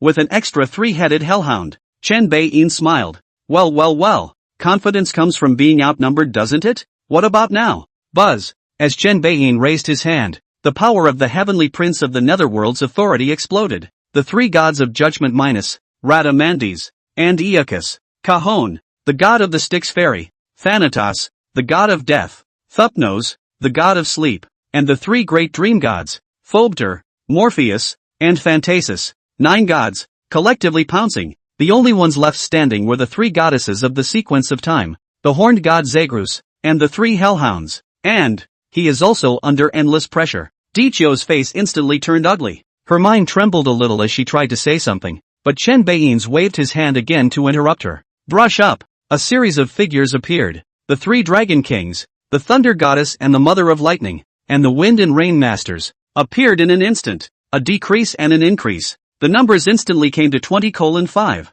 This time, Deke could no longer maintain a normal expression, becoming stunned and dumbfounded. Why? How was this person able to suppress 9 of our gods at once? Why does it still harbor in its hands 7 unveiled gods who are filled with powerful auras? What the hell is the Daxia Divine System? Dietrich Sun as his thoughts rolled over. Chen Beiyin pretended to be naive and asked, what about now? Who has more people? Di Chou's face became even more ugly. She said defiantly, what's the point of bullying the few with the many? I admit I lost count, but don't you dare touch us. 6 of us are the sons and daughters of Zeus, the king of the gods, and 3 of us are the sons of Nyx, the goddess of the night, together with the underworld king and queen of the underworld. If you dare to touch us, Father God will definitely lead the Olympus divine lineage to step on your Great Xia. Chen Beiyin sked. You're really tough talking. Who gave you the courage and confidence to think that I definitely wouldn't dare to touch you guys? Day in and day out, running to our Great Xia's territory to show off. Really don't know how much you weigh? Dicky grunted coldly.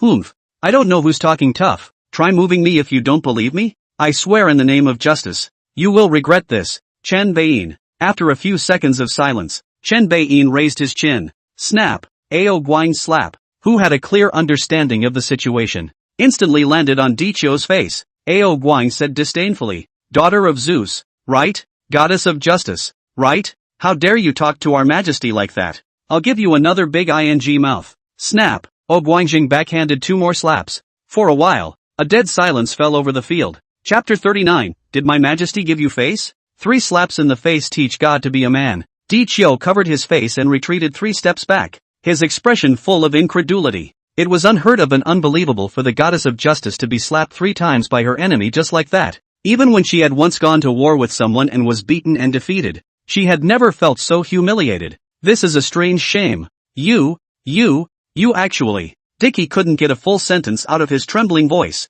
Guang raised his hand to vibrate his sword. Push me again and I'll slap you back. Brush. Brush. The two sisters of Deku, the other two chronological goddesses, flashed to Deku's side. One shielded him and looked angrily at Chen Beiyin and Ao Guang. One reached out and hugged Dicky, whispering words of concern. Dichio slowed down and said with a grim face, "It seems that if you don't give you some color today, you guys really don't know what it means to be gods," said Body Shook, stirring up layers of might. The goddess of order Inomia, the goddess of peace Irain, next to her, immediately resonated with her. The three men stood side by side, and the four hands spoke, the power of justice, the power of order, the power of peace. In the name of the chronology, adjure you blasphemers. Boom! A magnificent aura rippled out, the intensity of which pushed right up to the Tai golden immortal realm. It is the power of chronology, and when a delicate shadow surfaced above this force, the intensity was actually raised by another notch, almost breaking through to the middle stage of the Tai golden immortal realm.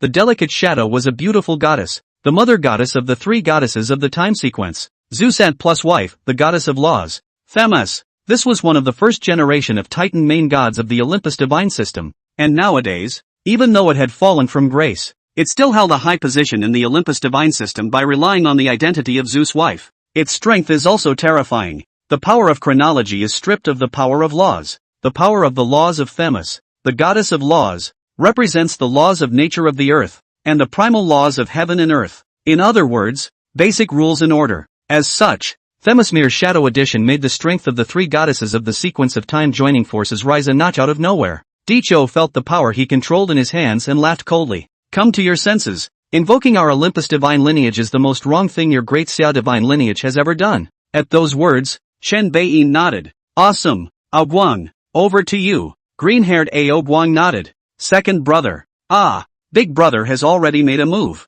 He really can't be interested in this kind of trash. You do it. The Dragon King of the Western Sea, white-haired Ao Lundsked. Third brother. Ah, second brother. I don't want to fight with this kind of stupid woman who doesn't know the sky. Why don't you do it? The Dragon King of the South Sea, the red-haired Ao Chin, shook his head. Oh old four, why don't we give you this chance to show your face? The Dragon King of the North Sea, blue-haired Aoshuan was expressionless. Yes, see this scene. The triple goddess of chronology was outright furious. What do you mean? Who's looking down on people like that? And one humbling here? That means any one of us could beat us, right? Good. Then I'll show you the power of chronology. Buzz. As Dichio swung out the long sword in his hand, the temporal force in midair immediately poured towards Ao Shun, the Dragon King of the North Sea, who had stood out. Ao Shun saw this and stepped forward, his body swirling with a cold and bone-chilling aura. The Dragon King of the North Sea, residing in the North Sea, the Black Dragon is also, the King of Water is also, it is best at snow, hail, freezing, frost, and other types of spells and aptitudes, and is in charge of the weather and seasons associated with it on Earth. He is usually the most low-key and sinister. It's like a freezing effect. Once it kicks in, it's bone-deep cold. This strike was directly the most extreme freezing. Click, click, click. In plain sight, the fiery attack of the three goddesses of chronology was actually frozen in midair. There was a lot of clicking. Theoretically, there was no material temporal force. It was considered to be a kind of embodiment of the rules. Not to mention matter. It could not even be called energy. But now, it was solidly frozen by Aoshuan's divine ability.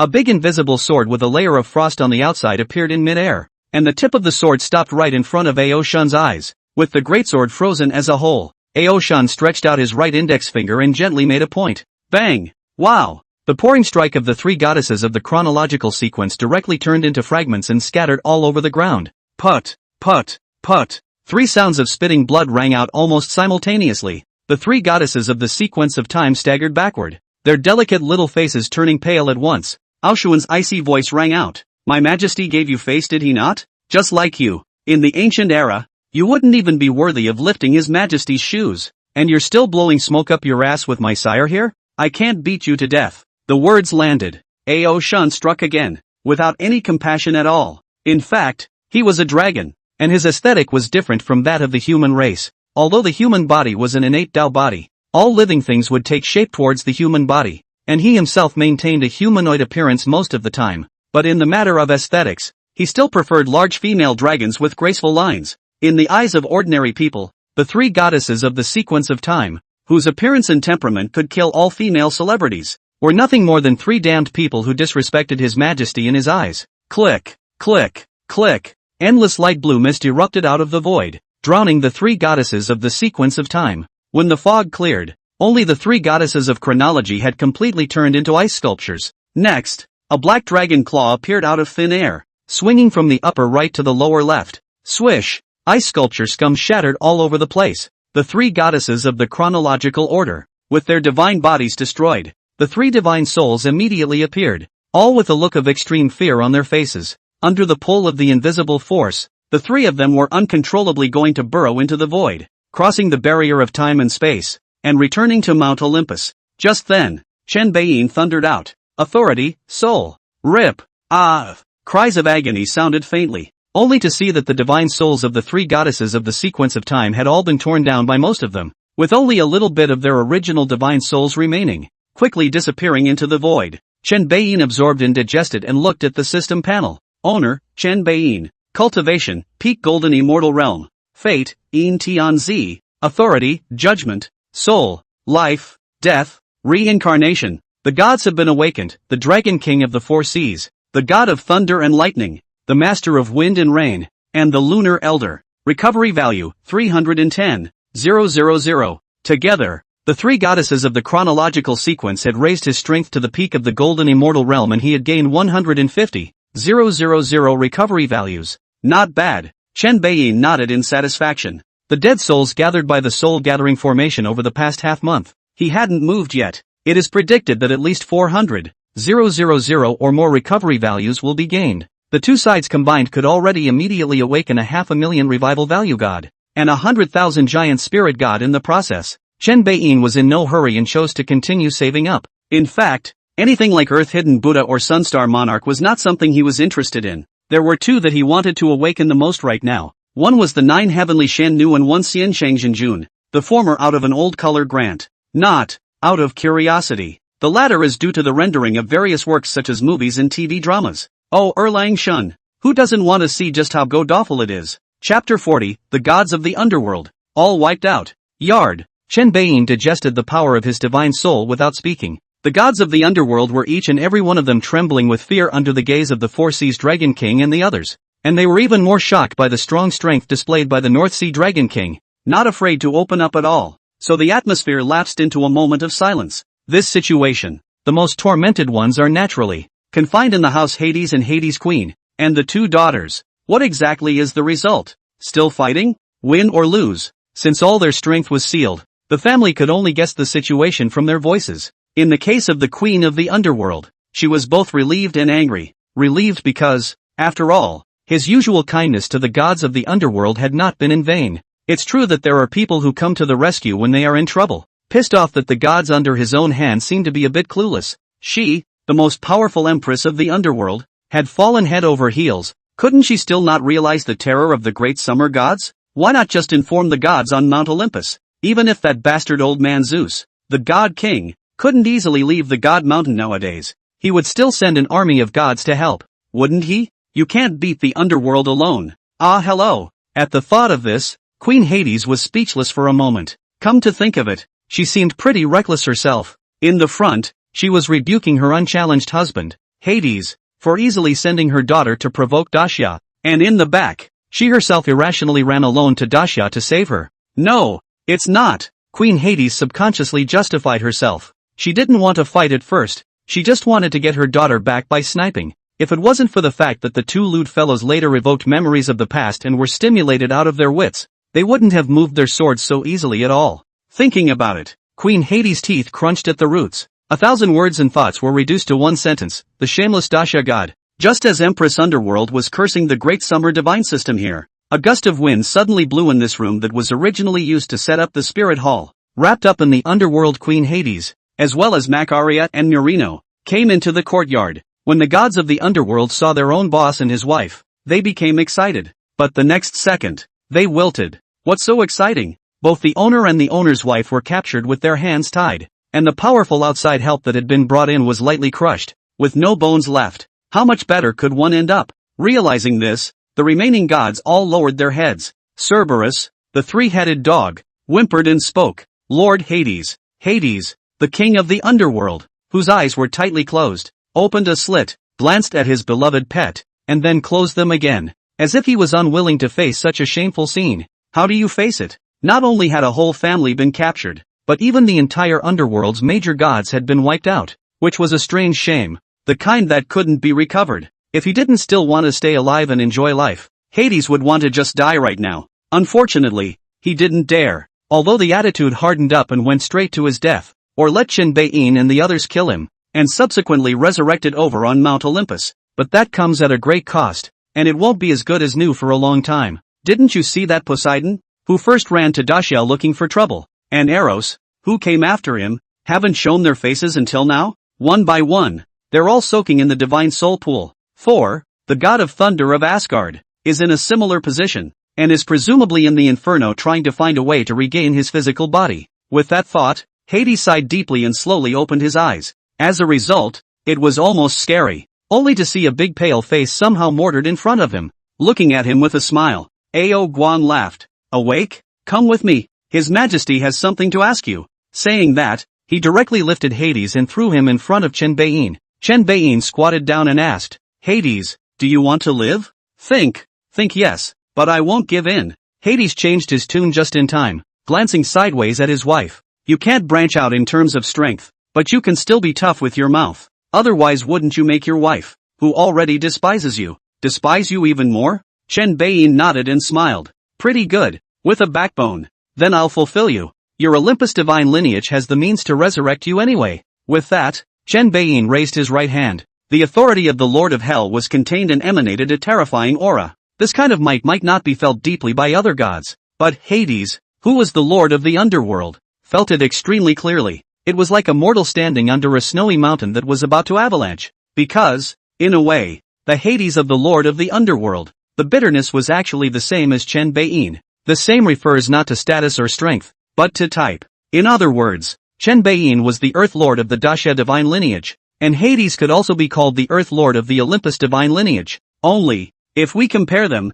the former is more like the Son of Heaven who reigns over everything, while the latter is the king of a fiefdom in a remote area. It's not even in the same order of magnitude. As such, Hades had the deepest feelings about Qin Baiyin's terrifying power, and so it was that Hades went straight for the jugular.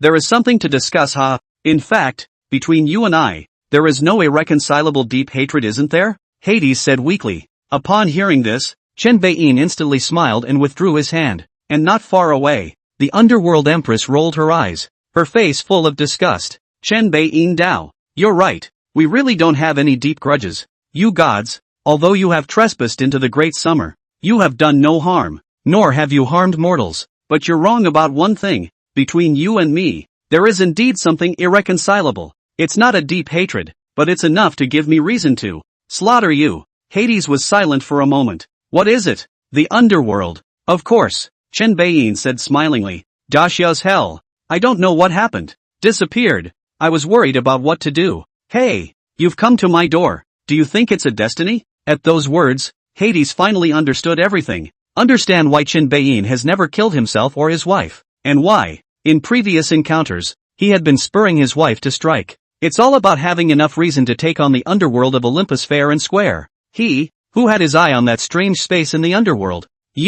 Hades was a bit flustered. You want to enter the underworld? Of course he panicked. If Qin Baiyin were to enter the underworld, then he, the current lord of the underworld, would definitely fall off the pedestal without any surprises. That's right, how about it? Take me on a stroll through the underworld? Qin Baiyin's smile grew even wider, but the words he said were chilling. If you don't say yes, I'm going to kill all of you. Hades lapsed into silence. At that moment, Queen Hades suddenly spoke. Promise him, you idiot. Hades looked at his wife in surprise, and then a flash of realization flashed across his eyes. By the time he reached the underworld, even he, the watery lord of the underworld, would have risen a lot in strength. Not to mention, the true master of the underworld, queen of the underworld. The strength of these underworld gods present would also be greatly increased. And most importantly, all of them could borrow the power of the underworld. At that time, even if he still couldn't beat them, he would at least have a chance to take the connection to Olympus. 4. Olympus, in a sense, is one with the underworld. Realize this. Hades nodded. Good. I'll take you. At those words, a hint of amused color flashed in Qin Baiyin's eyes. These guys, they still don't seem to die. Chapter 41 The Great Reorganization of the Underworld and the Great Shaking of Olympus. Underworld. Chen Beiyin drilled in with a large group of people, guided by the Underworld King and Queen of the Underworld. Just got in here. The King of the 10 Temples then made an indescribable sound. For a while, the atmosphere was quite awkward. Chen Beiyin forced himself to hold back the relief in his body and said without a good breath, "Show a little interest. Will you? You look like a bumpkin who's never seen the world." King Qin Guang was excited. "Your Majesty, hey, can't you feel it? Here it is. Here is." "Stop. I know what you're going to say." Chen Beiyin looked around and scared. No wonder the 10 halls of hell were so excited. This underworld had really given them a big surprise. First of all, the power of the underworld was quite dense here. It made the 10 temples of hell, who had been staying in the Yang world for 10,000 uncomfortable moments, instantly feel like they had returned to their old home, which was the hell. Secondly, judging from the origin aura, where is this the underworld of any Olympus divine system? It's clearly a small hellhole. This instantly made Chen Beiyin's as well as the 10 temples of hell's minds come alive. The underworld. Could it be the hell in the first place? To be precise, could it be a small fragment of Qian Kuan left behind after the incident in hell? That's highly likely. Otherwise, where did the power of the origin and the ethereal aura that fits so well come from? If this was a space opened up by the Olympus divine system itself, why would it make the underworld god of the great summer divine system feel so comfortable? It would be barely explainable to say that all things, in their different ways, are the same. But, considering the Daxia divine system's longer history than the other divine systems, as well as the changes that occurred in the Daxia divine system, the hellmouth was nowhere to be found and was suspected to have exploded. Then the likelihood of this underworld being a fragment of hell is greatly increased. Go to the core place and take a look. With a wave of his hand, Chen Beiyin took the 10 halls of hell, as well as the Dragon King and the others who were worried about his safety and had to follow him, as well as the gods of the underworld. And together they instantly moved to the Underworld King's Great Hall. At the peak of the golden immortal realm, he would not have been able to do the instantaneous movement with so many more powerful ones together. However, this was the little earthly mansion, and Chen Beiyin had communicated with the power of this place's origin when he came in, becoming the god of this space in the true sense of the word. Taking everyone along with you to transient was not at all stressful, but even very casual and easy. And see this scene. The Underworld King and Queen of the Underworld and the others instantly despaired. Originally, they had planned to utilize the connection between the Underworld and Mount Olympus to notify God King Zeus and the others once they returned. But now, hopes were completely dashed, and the collective fell into the abyss of despair, especially after seeing that the auras of the 10 temples of hell had all grown to a great extent, and that this fellow Chen Beiyin had directly commandeered the power of the origin, isolating them, the indigenous gods. There was even more despair. What is this? Is this your home or the other guy's? Why should the other guy feel like he's home and he feels like a bum who's been kicked out? The king of the underworld looked to his wife with embarrassment on his face, and the distraught queen of the underworld glared directly at him. Over here, Chen Beiyin stood in the great hall of the underworld queen, feeling the clearer power of the origin. His heart was even more certain of that conjecture just now. This so-called underworld, 80% is the Qian Kuan fragment left behind after the collapse of the original hell. If this is confirmed, then wouldn't it be possible for the underworlds and hells of other god systems as well? Thinking a little deeper, wouldn't the origins of the many Western god systems have to be revisited? Thinking of this, Chen Beiyin suppressed these thoughts in his mind for the time being. Nothing is proven yet today. It's just a guess. Let's wait until we find the actual evidence. It's useless to think about it now. The most important thing now was to hurry up and have the 10 temples of hell take over the underworld and turn this place into a temporary hell for Daxia. So here's the question. Several specific entrances to this underworld are located in the west. How can they be moved to Daxia? It can't be that in the future all the dead souls of Daxia will have to trek to the west in order to be reincarnated. That's too much trouble. Moreover, there are too many messy gods reviving in the world today, and with the sea of dead souls migrating from the east to the west, no one can guarantee that they will not be cut off by some wild god on the way. It would be a bit too much of a waste to purposely send someone to guard it. Thinking about it, Chen Beiyin sank his mind into the origin of the underworld, and earnestly sensitized himself. Within a few moments, he snapped his eyes open and had a solution. This underworld, today, is bound to Mount Olympus, the equivalent of a smaller ethereal space that clings to a larger immortal cave. There was a very tight binding between the two, containing traces of some kind of Qian Kuan spell. Now there are two ways to move the underworld back to Daxia. One is to move back along with Mount Olympus. The second is to cut off the connection between the underworld and Mount Olympus. Chen Beiyin naturally chose the latter. After all, who knows how many great gods are hiding on Olympus? In case the god King Zeus became furious, all of a sudden, He brought with him a battle power that far exceeded the current strength of the Great Summer Divine System and struck out. That's a bit of a consequence. Just grabbing is not. And the Olympian God system is not likely to overreact if only the underworld is moved. With this in mind, Chen Beiyin immediately began to take action. It wasn't too clear what the principle of the dry spell that bound the underworld and Mount Olympus was, but it was far easier to destroy than to build. As Chen Beiyin began to exert his power, the entire underworld immediately shook. Within a few moments, with a shake of the sky and the earth, the underworld and Mount Olympus were completely disconnected. Hades and the others who sensed this were now in complete despair, with no light left in their eyes. However, Empress Underworld's gaze flickered, and a flash of anticipation regrouped under her eyes. In fact, then again, such a drastic change in the underworld would surely be known on Olympus. How is this not a notice?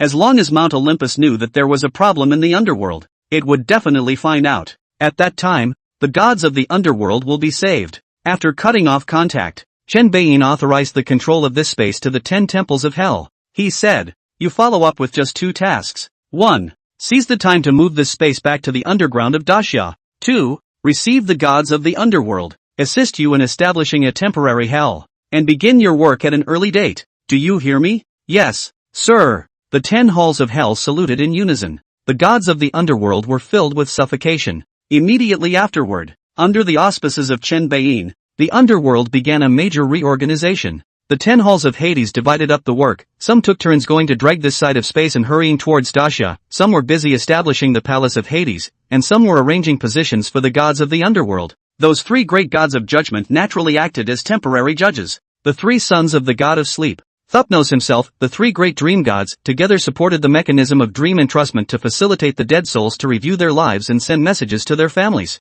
Cajon, the god of the Styx river crossing, guards the river of forgetfulness, which is the river Styx in the underworld. Thanatos, the god of death, then temporarily assumes the role of the hooker of hell. The black and white, Hades' son, Zagreus, the horned god, with his 3-headed dog, temporarily posing as bullhead and horseface, was responsible for hunting down the vicious evil spirits. As for the king and queen of the underworld, after all, they had been king and queen and were temporarily without office, acting as advisors to the king of the 10 halls of hell. The 10 halls of hell went to ask the 2 of them whatever questions they had about this side of space. It would also prevent the 2 from doing backstabbing after they got hold of too much power. In this way, the great reorganization of the underworld proceeded in an orderly manner. And in the meantime, above Mount Olympus, a great shaking took place. There is a physical sense and a psychological one. Zeus, who had just awakened from his slumber, fell into deep thought. My big underworld, just like that? Chapter 42. Is the strength of the Great Summer Divine System so terrifying?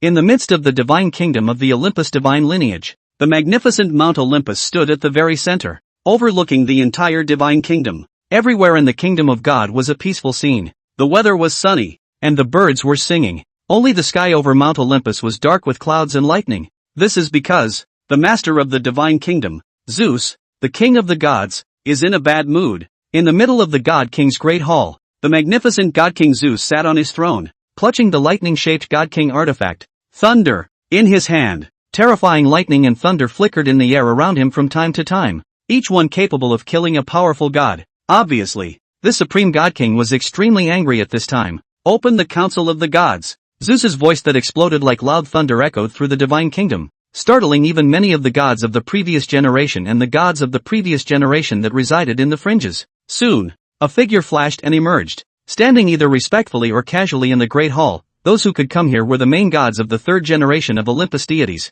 Zeus' brow twitched slightly, his eyes settling on a vacant spot. His lips opened and closed as he asked majestically, "Where is my brother, Poseidon?" The seat belonging to Poseidon, the god of the sea, closest to the throne, just below Hera, the queen of the heavens, is now empty. No one spoke from the main gods in the temple, and Hera, the queen of heaven, said faintly, "Having suffered a defeat in Daxia, the divine soul pool is taking a bath." The soul pool? Zeus' right hand, resting on the armrest of his throne, raised and lowered his index finger slightly. In the next second, a figure covered in golden residual liquid appeared in the middle of the great hall, naked and unusually wretched. Looking at his face, it was none other than Poseidon, the god of the sea. Poseidon's face wore a look of intense embarrassment and shame, not because he was naked, but because it was the first time he had appeared at a meeting of the gods since his death in Daxia. Things like fruiting bodies are nothing at all in the Olympian god system. the gods in here. Except for Athena, the one who insisted on not marrying and remained pure. The other male gods and goddesses had more or less indescribable things between them. Most were siblings to each other, fathered by Zeus, a great sex fiend, and thus often had in part together, and it was not at all a matter of a particular one being naked in front of the others. In comparison, he ran his ass off to Daxia, preparing to bring the Daxia seas under his jurisdiction, only to be defeated by the Daxia god in a crushing manner, and had to repair his divine soul in the divine soul pool again, as well as regenerate his divine body. This was something more worthy of blushing and shame for him, a high-minded sea god who wanted to save face. What a shame to tell! Poseidon's divine soul had almost recovered, and his divine body was about to return to its original strength, so he naturally heard Zeus call just now. But why didn't he show up in the first place? It's because you don't want to be embarrassed. But there's no way around it. This Zeus guy has been saying one thing or the other since he ascended to the throne, and he's just dragged him right along. Now he could only hold back his shame and stubbornly maintain his decency. That's when Zeus spoke up and asked, "What the hell is going on? Didn't I say when I briefly awakened last time that I wouldn't mess with Daxia for the time being, and that I would wait for everything to happen when I completely regained my freedom? You, who have disobeyed my orders, my brother, Zeus, Poseidon, and Hades, the three gods are three brothers. Of these, Hades is instead the older brother, Poseidon the second, and Zeus the younger. But in terms of strength and position, the order is completely reversed, as Zeus, who had saved Poseidon and Hades, rightfully became the real boss after becoming the god king in charge of the sky. Here he was snapping at his brother. The sarcasm was thick. Again, it's a warning to Poseidon. I, Zeus, am the king of the gods. Even if you're my brother and dare to disobey me, you'll pay the price. Poseidon took a deep breath and held back his anger. It's just been too long since I've taken a dip in the earthly sea, and I got a little greedy. After going to the great summer sea, I fell in love with it and was ready to rest for a few days. Who knows? The gods there were so unqualified that they killed me at the drop of a hat. What can I do? The words came out before Zeus could say anything. Ares, the god of war, sneered with a snicker on his face. You're really giving the Olympus divine lineage a face. Not strong enough? Why are you running around? Poseidon looked displeased. I'm your elder. Speak politely to me. Elders. Ha! Ares could barely hold back his laughter. Have we ever been close to each other in this family? Counting all the way up? Between the father and son legacies of the God King, they were all filled with war and bloodshed. What are you talking about elders here? And talking to me? A deity in charge of wars and military disasters? What a joke in the world. In all of Olympus, who doesn't know that I, Ares, am the one who wants a divine war the most? Only if a divine war occurs will I be stronger and have a chance to overpower everyone and ascend to. Ares took a look at Zeus, who was seated on his throne, and hastily extinguished the thought. The son of the God King covets the throne of the God King? This is the biggest taboo in the Olympian god system. At that moment, Poseidon said in a cold voice, nowadays, 70% of Blue Star is the sea. Do you guys think I'll be weak as a sea god? At that, all of them, including Ares, were lost in thought. Yeah, it's true that Poseidon wouldn't be weak from that perspective. He should at least have the strength he had at his peak in the first place. But why was it so badly beaten? The Great Summer Divine System is actually so strong? For a while, all the gods had stony expressions. Zeus on the throne was also frowning slightly. Poseidon continued with a sneer on his face at this. It's not that this god is weak, but that great summer sea god is too strong. I regained consciousness not long ago and sent someone to collect the myths and legends of the Great Xia and lock down his identity. Guess who he is? Although on the surface, he's just a lowly sea god in the power structure of the Great Summer God System, and one of the 4 sea gods. Even the God King who has an audience with them has to be respectful. But he was once a descendant of the war general of the Great Summer Creation God, whose name is Dragon. In distant times, the dragon race had also ascended to the throne of the divine king of the Great Xia,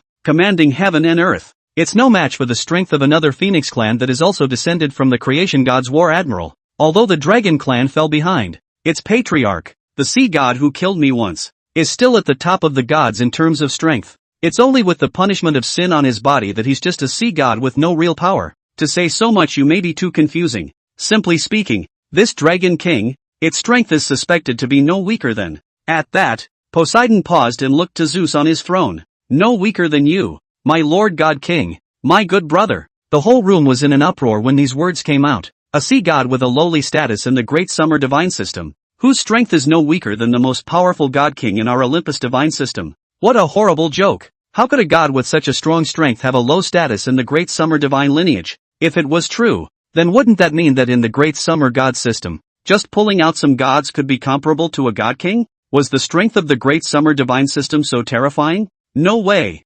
Absolutely not. For a time, a dead silence descended upon the Divine King's Great Hall. An exalted Lord God was completely speechless, not knowing how to refute Poseidon. After all, Poseidon was the only being who had personally experienced the strength of the Daxia sea god and had the most say. Suddenly, the high and mighty Zeus spoke. Don't panic. Things aren't that bad. Chapter 43, Neptune's Reunion. Target Daxia. Zeus' words caught everyone's attention. Only Zeus continued. The power of the Great Summer Divine System was indeed exaggerated at one time, but it's definitely not that impressive now. Even if the individuals are great, they can't compete with us in numbers. Someone is holding them down for us. The moment these words came out, all the Lord gods showed curiosity on their faces. Someone is suppressing the Great Summer Divine System? Who is it? Was there ever a time when even the main gods didn't know about it? And only Zeus, the king of the gods, understood the hidden events? For a while, the gods in the Great Hall speculated and had their own thoughts.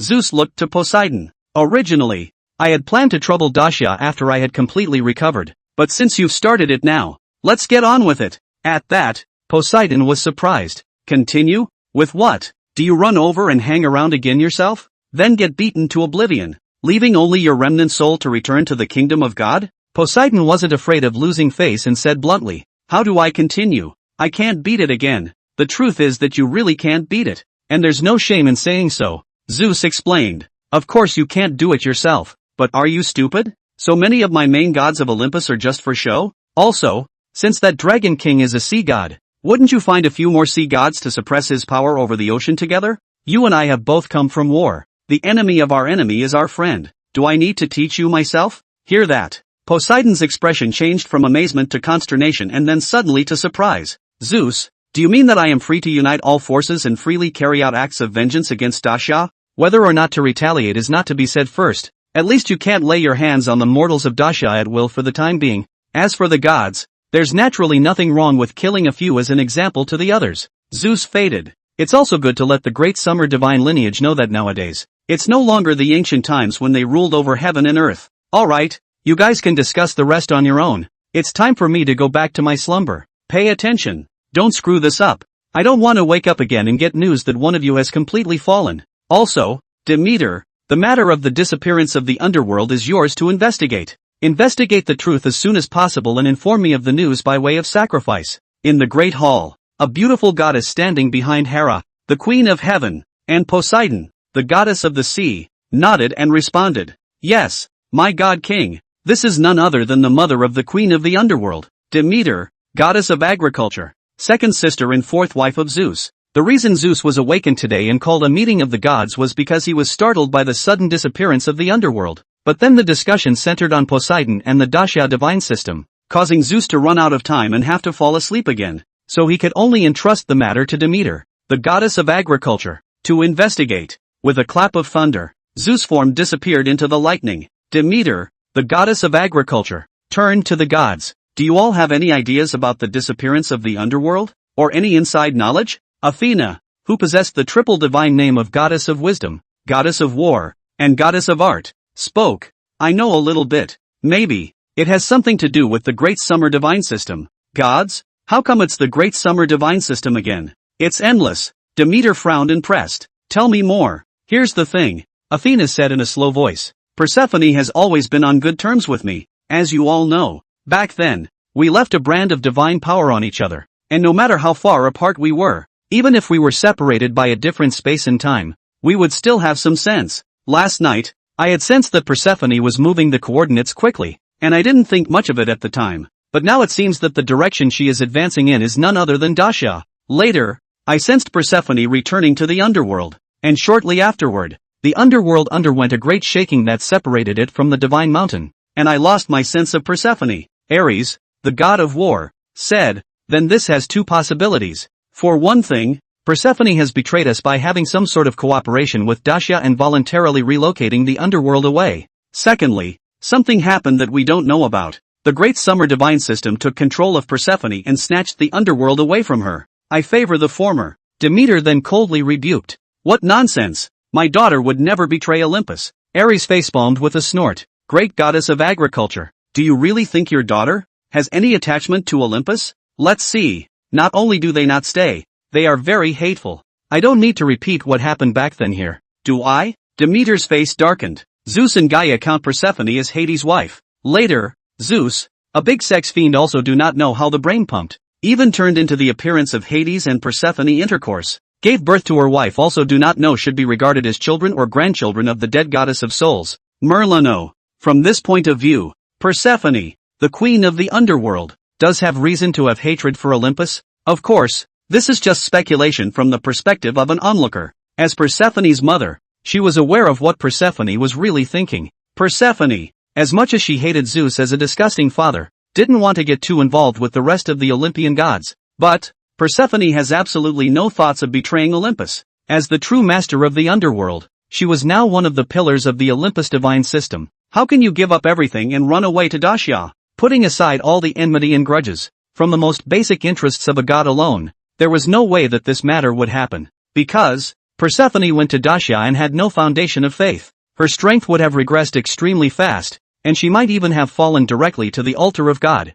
So, no matter how you look at it, Persephone has no reason to defect. Athena stepped up to counter Ares at this point as well. If you can't talk, shut up. Plain and simple dislike. It made Ares instantly red warm. He had always had a problem with Athena. This is because both men have among their powers related concepts such as war fighting, whereas, comparatively speaking, the world considered him a reckless man. Athena was a wise goddess of war. At this time Athena suddenly said such a thing, so he naturally couldn't endure it. So coldly he grunted, "I can't talk? Then why don't you analyze what's going on?" Although I gave a second possibility, I think it's pretty far-fetched. As strong as the Great Summer divine lineage is, how can it still snatch a party of worlds away from under our noses? Athena said blandly, "Why is it impossible? It only takes one god king to do it. And Poseidon just said that the sea god in Daxia who has no real power can rival the god king." Ares was full of defiance and wanted to continue arguing with Athena. At this point, Poseidon, who had been silent for a long time, suddenly stepped forward to round off the conversation. 2 bits. What's the point of just sniping here? Since what happened in the underworld is also suspected to be related to the Grand Xia, why don't we just go to the Grand Xia to seek confirmation? Regardless of the outcome, there will be an answer. And all of you will still be able to follow the God King's will and help me take revenge on Daxia. How about that? After Zeus' instruction, Poseidon was already planning to go to the other god systems and convince a few powerful sea and water gods to go with him to Daxia to have some fun. Have a Neptune reunion. Of course, just the Neptune reunion certainly doesn't work. So when he saw Ares and Athena arguing, he immediately stepped in to mediate, preparing to drag both of them to Daxia to add to his vengeance this time. Chapter 44, Olympus is pouring out? No panic. Hearing Poseidon's words, Ares clasped his hands to his chest and lifted his chin slightly. I'm naturally going to be there. Where there's fighting there's me. I just don't know if certain women who pride themselves on being smart have the guts to make a break for the mysterious Daxia. Athena ignored Ares' shade and said without thinking, Poseidon, I didn't want to get involved in your,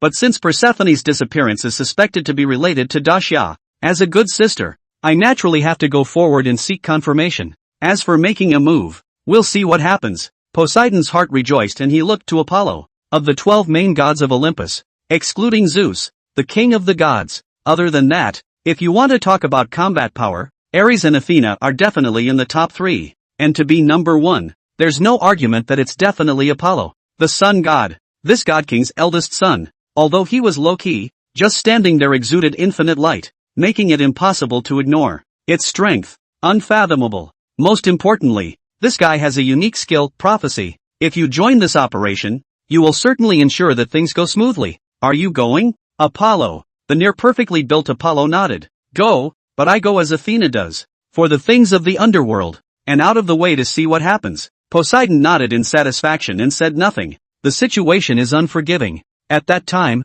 when it really came to a critical moment that concerned the face of the Olympus divine system, no matter whether it was Athena or Apollo, they would definitely step in. Filled with joy, Poseidon proceeded to rope in a few more of the main gods. Finally, of the current 12 main gods, Hera, the queen of heaven, needed to sit on Mount Olympus in place of Zeus and was unable to leave. Hermes, the god of traffic and burglars, a lapdog who only takes orders from Zeus, was reluctant to go. Dionysus, the god of banquet revelry who was in charge of wine and grapes, wasn't interested in going. Other than that, all of the remaining main gods were ready to rush to Daxia. They are, Poseidon, god of the sea, Demeter, goddess of agriculture, Hephaestus, god of fire and craftsman, Apollo, god of the sun, Ares, god of war, Athena, goddess of wisdom and war, Artemis, goddess of the hunt, Apollo's twin sister, and Aphrodite, god of love and beauty. A whole 8 main gods. It could be considered a nest egg. The entire group was split into 2 squads, each with deviating goals.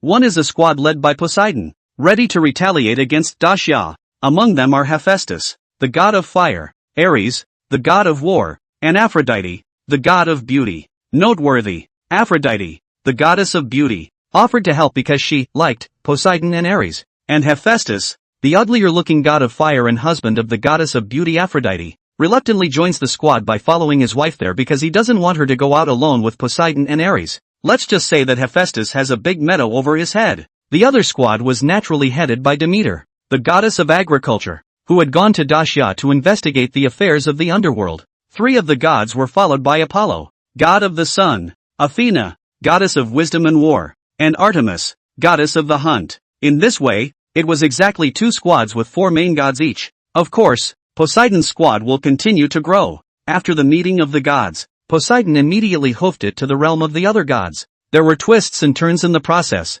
but it really did allow him to call out to several powerful gods. So, 3 days later, the vast army of gods, led by the Olympus divine lineage, roared toward Daxia. Wherever it passes, the gods retreat. There were visions in the sky, on the earth, in the sea, everywhere. This naturally drew the attention of the Great Summer Salary Hall. After Ji Ding finished organizing all the information, he rushed to Cemetery Mountain at the first opportunity, ready to report the situation to Chen Beiyin. It couldn't be helped that in the face of such a scene, the Salary Flame Hall didn't yet have the strength to deal with it. Cemetery Hill. Chen Beiyin drank the tea that Ao Guang had brewed with the water essence of the deep sea, ate the tropical nuts sent by Ao Qin, the Dragon King of the South China Sea, and enjoyed the breeze that was carefully arranged by the wind uncle Fong Tianjun. The whole thing was soothing. Of course, it wasn't just because of these acts of enjoyment that he felt comforted. More so, because, after 3 days of effort from the 10 temples of hell, the underworld. No, the small hell is finally being moved back to Daxia, currently housed in the underground of Daxia. With this small hell, the humble soul-gathering formation he had set up in the first place could be said to be of little use, because the 10 temples of hell were working together, with the little hell as the foundation. The speed of devouring the dead souls could be much faster than the soul-gathering formation. It had only just been running for 2.5 hours, and it had already provided him with more than 5,000 recovery values. One must know that the soul-gathering array had only provided more than 30,000 revival values for the dead souls that it had gathered over in an average of 24 hours in the first place. And now, roughly calculated, 24 hours can probably have a recovery value of nearly 50,000. Most importantly, when the soul-gathering array gathered the dead souls together, he, the Lord of Hell, still needed to personally open the reincarnation and send them to the afterlife. And now, fully automatic. The only place where manual labor was needed was also done by the 10 temples of Hades and those gods of the underworld who had recruited them. He, the Lord of Hell, only needed to embed the power of his own authority into the underworld origin, and that would be the end of it. From then on, it's just a matter of sitting back and watching the recovery rub off on you every day. Chen Beiyin sipped the piping hot tea, opened the panel and took a look, and then showed a look of satisfaction. Owner, Chen Beiyin. Cultivation, Early Taiyi Golden Immortal Realm. Fate, Yin Tian Zi. Authority, Judgment. Soul, Life, Death, Reincarnation. The gods have been awakened, the Dragon King of the Four Seas, the God of Thunder and Lightning, the Master of Wind and Rain, and the Lunar Elder. Recovery value, 770,000. The divine soul fragment of the 3 goddesses of the sequence of time had brought his recovery value to 310,000. Later, after the little hellhole was settled, the gathering of souls was useless. He directly sent all the dead souls that he had gathered over the past half a month or so to the afterlife, and all of a sudden he gained 455,000 revival values, and his strength officially broke through to the early stage of the Taiyi Golden Immortal Realm. Plus the little hellhole has been running for the past few hours, adding thousands more to the recovery value. Thus, he had a recovery value of 770,000 and was about to break through the 800,000 mark. Chen Beiyin's face showed anticipation. The panels in the spiritual hall of the gods, of the second wave of gods, the ones he wanted to see the most were the 9 heavenly mysteries and the true Lord of apparent sacredness. The latter requires 1,000,000 recovery values, which is still a bit far away. But the 9 heavenly basilicas that need 800,000 recovery values to awaken are close at hand. What does the 9 heavenly creatures really look like? Chen Beiyin was curious. It's not about any distracting personal desires. It's simply about curiosity. After all, this female god of war with the name Xin Yuan Human Emperor's Master was extremely mysterious. Unlike the other immortal gods, which appear frequently among the many ancient and modern works. Of course, there was another main reason why Chen Beiyin was curious. Since the 9 heavenly Xian maiden had once instructed and helped human Emperor Xian Yuan, she should know a lot about things in the ancient past. If it is awakened, many mysteries should be solved. But then again, it was rather unfortunate that the 770,000 recovery value, for the time being, could not be used on the 9 heavenly mysteries, because the Great War is about to begin. He needed the immediate war power to wake up and come out to help the field. Thinking of this, Chen Beiyin glanced at the other immortal gods in the spirit hall of the gods. Giant Spirit God, 100,000 recovery value. Jizo Buddha, 500,000 recovery value.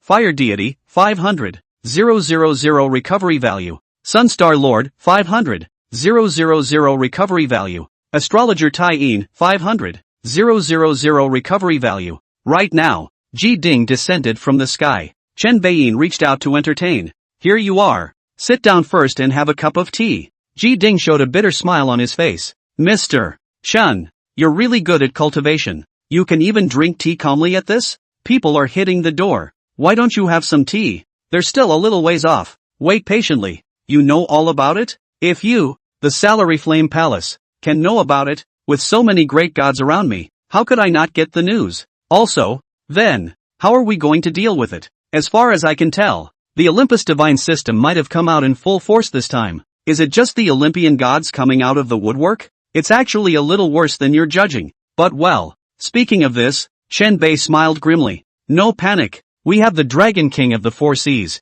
the Thunder God and the Mother of Lightning, the Wind Bow and the Rain Master, as well as the Moon Old Man. This does not count. With even more recovery value in hand, one could always add a powerful battle force worth 500,000 recovery value. Can't panic a bit. Chapter 45, Four Seas Dragon King vs. Gods of the Seas. Seeing Chen Beiyin's calm posture and full of confidence, Ji Ding's anxious mood temporarily eased. However, he was still curious about the words. It's actually a bit worse than what you've judged in Chen Beiyin's mouth. It was bad enough, in his opinion, that the Olympian gods were nearly at their wits' end. What could be worse than that? There can't be any other divine lineages coming along for the ride. Mr. Chen, what do you mean by worse? Oh, it's not much. It's just that guy Poseidon has hired help in all the major god systems. Ji Ding was instantly speechless. That's nothing? You are really lying, right? Perhaps in his view as a mortal who has just mastered some transcendent power, the situation is extremely bad, but in the view of a great god like Chen Beiyin, it is indeed not worth mentioning. What are you anxious about? Just lie down and win. It's no use being anxious if you can't be carried away. Realizing this, Ji Ding immediately relaxed and savored a mouthful of tea. This drink didn't matter. It was a direct shock. This tea is so good too, mainly from one mouthful. He clearly felt that the aura in his body was a few points richer. Good stuff. Ji Ding took a straight gulp and licked his face and poured himself another glass. Right now, the wind and rain changed. Thunder and lightning roared, and dark clouds covered the sky. 8 figures stood side by side and appeared in the sky above Cemetery Mountain. Chen Beiyin and the others looked up at the sky. Ao Guang laughed. Olympian gods, Poseidon, god of the sea, Hephaestus, god of fire and craftsmanship, Ares, god of war, Aphrodite, god of beauty, Brahma divine lineage, water god Valana, Heliopolis divine, Anuket, god of water, Asgardian gods, Poseidon, Njord, Takatenkara divine lineage, the sea god Susanoo. Good. It's all coming. Your Majesty. How so? Chen Beiyin sighed. Each and every one of them comes to join in the fun. They really don't know how to die. But Ao Guang, the 4 of you brothers should be careful. This is clearly coming for you. Ao Guang shook his head and lost his smile. No harm done. These pseudo-gods of theirs don't even know what divine power is, so they're just sending them to their deaths if they come. At this point, Poseidon looked disdainful. Sent to death? Not afraid of getting hit in the face. Today, 5 of our gods in charge of the waters and seas have descended together, and there are even 3 powerful lord gods on my side to assist us. Dragon King, who are you to fight this god? With a wave of Ao Guang's hand, the other 3 Dragon Kings instantly appeared and saluted towards Chen Beiyin in unison. Ao Guang pretended to look worried. Ugh, it does seem pretty intimidating. You guys have 8 and I only have 3 brothers, adding up to 4. It does get stressful when you have to fight everyone 1-on-2. Poseidon's face darkened. The Dragon Kings of the 4 seas have been revived? What a time. If the other 3 were as powerful as Guang, then it would be really uncertain who would lose or win today. Poseidon stared at the 4 sea Dragon Kings dead in the face, scrutinizing emphatically the 3 Dragon Kings of the west, north and south, trying to see through the strength of the 3 gods. But it's not at all clear. Or rather, he could vaguely sense that the realm of the 3 Dragon Kings should be similar to his own, but it was completely impossible to figure out exactly how strong they were. This caused him to actually have the slightest thought of beating a retreat for a moment. At that moment, Ares, the god of war, said contemptuously, "Poseidon, you're not supposed to be intimidated, are you? It's just a few old men, even if they're more powerful, but there are more of us, and all 5 of you are sea gods or water gods, so you're still afraid that you can't defeat the 4 lowly Daxia sea gods?" Poseidon's eyes lit up at his words. It wasn't because he had been galvanized by Ares. He wasn't that stupid. But it was the thought that he could take this opportunity to stimulate Ares to go up first and test the depths of the Dragon King of the 4 seas, but not before he opened his mouth. Then I heard Susanoo of the Daxia Divine Lineage say, "Poseidon-san, since we've agreed to your invitation, please don't worry, we'll definitely do our best. Although I'm certain that the 4 seas Dragon King is definitely more powerful than you and I, but that was once. Times are different today, and a skinny camel is not necessarily bigger than a horse, much less faster." Poseidon, for some reason, hearing these words from Susanoo, his heart panicked even more. Who among the major god systems didn't know about the arrogance and lack of knowledge of the high heavenly planes god system? Usually when they are sure of something, something definitely goes wrong. Poseidon thought for a moment and smiled lightly. Thousands of years ago, although I was living in the depths of the sea in the Olympus god's kingdom, I still heard of the great name of the sea god. Susan, no man, why don't you let all the gods have a long look at you first today? I was thinking of letting my own Ares call the battle. You Susan no man is so energetic. Then you go up and try your hand, right? Susanoo couldn't control a hint of a proud demeanor when he heard that. He said, let's see me behead a Dragon King first and take the first credit. I've chopped off all 8 heads, and this one head, it's no big deal. Across the street, who dares to battle me?" Susanoo took out a sword and pointed it at the 4 seas Dragon King on the ground. His heart was thrilled and excited at this time. That's the Dragon King of the 4 seas. Of course, when the Great Summer Divine Lineage was in its prime, he, a little freshly born Kalami, didn't even dare to go near the oceans. Now, however, there is a chance to compete with it, and it's just too good to be true. Susanoo doesn't know if he'll win, but knows he certainly won't lose. This was because he had some knowledge of the once and present state of the Great Summer Divine System, as well as the changes that had occurred. And the realism is extremely fidelity. The Dragon King of the 4 seas. He didn't know how the Dragon King of the 4 seas had returned, but he was certain that the Dragon King of the 4 seas definitely didn't have the strength he had back then, and that he would get weaker and weaker as time went on. At the thought of this, Susanoo couldn't help but jump at the chance. In the meantime, the 4 Guang brothers looked at each other and almost laughed out loud. They were genuinely unsure of who had given this bullet-ridden pseudo-god so much courage. Guang said, "Which one of you 3 will come? I've made my move last time. Second and third brothers move around a bit." Aoshuan, the Dragon King of the North Sea, grabbed the lead. Upon hearing this, Aolun and Aochin looked at each other and tacitly played rock-paper-scissors. Aolun lost. "Okay." Aolun stood up and explained to Chen Beiyin, "Your Majesty, our brothers are not fearful of battle, but we feel that fighting such a god is simply dirtying our dragon claws." "I understand. I've wronged you," Chen Beiyin said without any smoke or fire. The man of Suzaku, who was watching this scene, directly exploded with anger. "It's too much of a downer. Humph. I'll see if you can still say such arrogant words when you're late in life. Watch the move." Susanoo rushed forward, the sword in his hand pointing at the white-haired Aolun's head, the Dragon King of the Western Sea. This sword is also very famous, named Ten-Fisted Sword, which helped Susanoo to kill the Yamanano Orochi back in the day.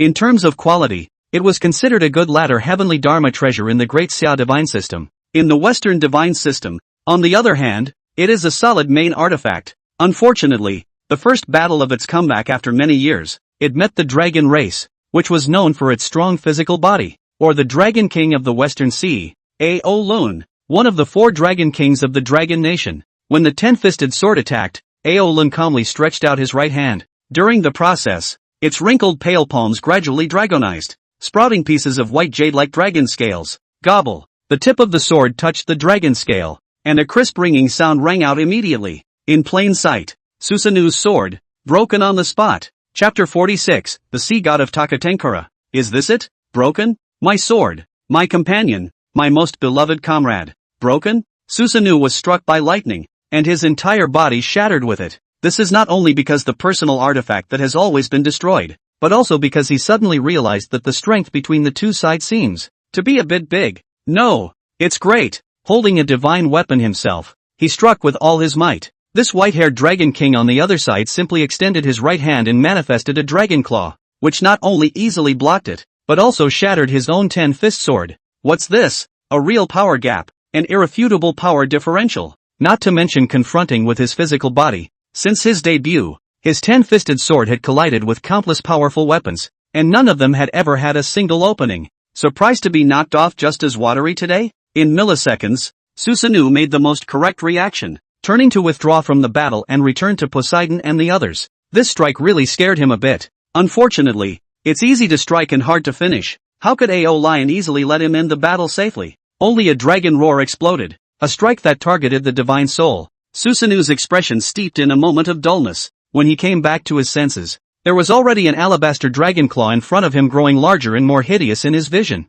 Pust! The sound of 3 sharp claws piercing through flesh was unusually harsh. When everything calmed down, horror appeared on the faces and eyes of every outer god, only to see Ao Lun casually retracting his right hand that had reverted to a human hand. He calmly turned around and returned to Chen Bei's side, with a hint of dislike still on his face, and stiff in place Susanoo. 3 large bloody holes had appeared in front of his chest, and his face was filled with pain and remorse. No blood flowed from the wound, only a light golden mist evaporated into the air. This was because Susanoo's blood had been vaporized in a flash and his divine soul had been dealt a devastating blow. Now that he was already in his mortal state, he couldn't control the flow of his divine power and divine soul fragments. The light golden color is the divine power mixed with the power of faith as well as the divine soul. Puff! The man of Suzaku landed with a thud, and his body, like a ragged piece of meat, tumbled twice and never breathed again. The sea god of Takatenkara. That's it. Ha! Aolun stood back next to Chen Beiyin and spoke disdainfully. In the meantime, the light golden divine soul slowly precipitated out from Susanoo's corpse. Seeing this, Chen Beiyin waved his hand and accepted all of them. I don't know if it was because the high heavenly planes divine system didn't possess things like the Olympus divine soul pool, or if Aolun had struck too violently. Susanoo's divine soul didn't have a chance to escape, and was directly pocketed by Chen Beiyin in its entirety. This also meant that if Chen Beiyin digested the divine soul of Susanoo, then Susanoo, the god, would completely disappear from the world. On the other side, Poseidon and the other gods finally reacted. In a flash, they were either grave, horrified, or even suddenly developed a hint of fear. The honorable sea god of Takatenkara, Susan No Man, was also a proper lord god level big shot when placed in other god systems. Just get a second in one move? What is the opponent's strength? Could it be true that, as Poseidon had guessed at first, all of the dragon kings of Daxia had the strength of a god king level? How is that possible? It would be good to have 2 or 3 god king level warriors in a divine lineage, and they were all at the very top of the heap. For example, Zeus, the current god king of the Olympus divine system, and some of the original powerful gods such as Nyx. By what reason could a mere 4 lowly sea gods in the great summer god system be so powerful? With this strength you can still be bullied and suffocated as a sea god in the sea? What's the point of not rebelling? And so on. If we think about it from another angle, doesn't it mean that those in the Daxia divine lineage who have a higher status than the 4 seas dragon king may also be stronger? No way. Absolutely no way. What kind of battle power can there be above a god king? Could it be that the gods of the great summer divine lineage were all terrifying existences at the level of creation gods one by one? Where did it get so much faith power to support its birth of so many terrifying characters? That doesn't make any sense at all. The water god of the Brahma divine lineage, Varana, swallowed his spit and said, Poseidon, is this the outcome you expected? The corners of Poseidon's mouth twitched slightly. Definitely not. But the thing is, the facts are in front of him. So what can he say? He said that he had sworn to guarantee that this trip would not only teach Daxia a hard lesson, but also snatch many sea areas, and that these words were all lies? Or maybe he himself didn't realize that the other 3 dragon kings had also been revived and were all about as strong as Guang? It is too late. What is the use of saying this other than affecting the heart of the army and making a few of you water goddesses and sea goddesses of the other divine lineages complain about me and blame me for it? At that moment, the Nile River water god of the Heliopolis divine lineage, Anukat, also opened his mouth gravely. Poseidon, if all 4 dragon kings are this strong, then I think the action can end here today. We can't beat it. He has developed a sense of withdrawal. In itself, he was the weakest of the 5 water gods and sea gods. Although Susanoo was only the sea god of that bullet-ridden land, Susanoo was not weak because the bullet-ridden land was surrounded by the sea on all sides. And although the Heliopolis divine system he was in was extremely powerful, its comprehensive strength was not even weaker than the 2 top divine systems of Olympus and Asgard. However, because the Heliopolis divine system is located in a region with very few waters, there is only one river that runs through the territory, and he, in that river, is the god who rules the water. Technically, he wasn't weak, but in terms of rank he was weaker than the other gods with the name of Poseidon. Although the Brahma divine system's water god, Va Luna, is also a water god, the Brahma divine system's area is at least by the sea, and the area is extremely vast. That's something he can't match at all. Therefore, he was the first to have a retreat. If even Susanoo would be killed in seconds, then he, the water god, the river god to be exact, probably wouldn't be able to take even half a move. Hearing this, Poseidon was busy. Don't kill yourself. The Susanoo was just careless. Now we are still 7 gods. What are we afraid of them for? As long as you and I, the 4 of us, work together to suppress or even deprive them of their authority over the waters and oceans through divine power first, with Ares and the others assisting from the sidelines, I'm sure we can beat them.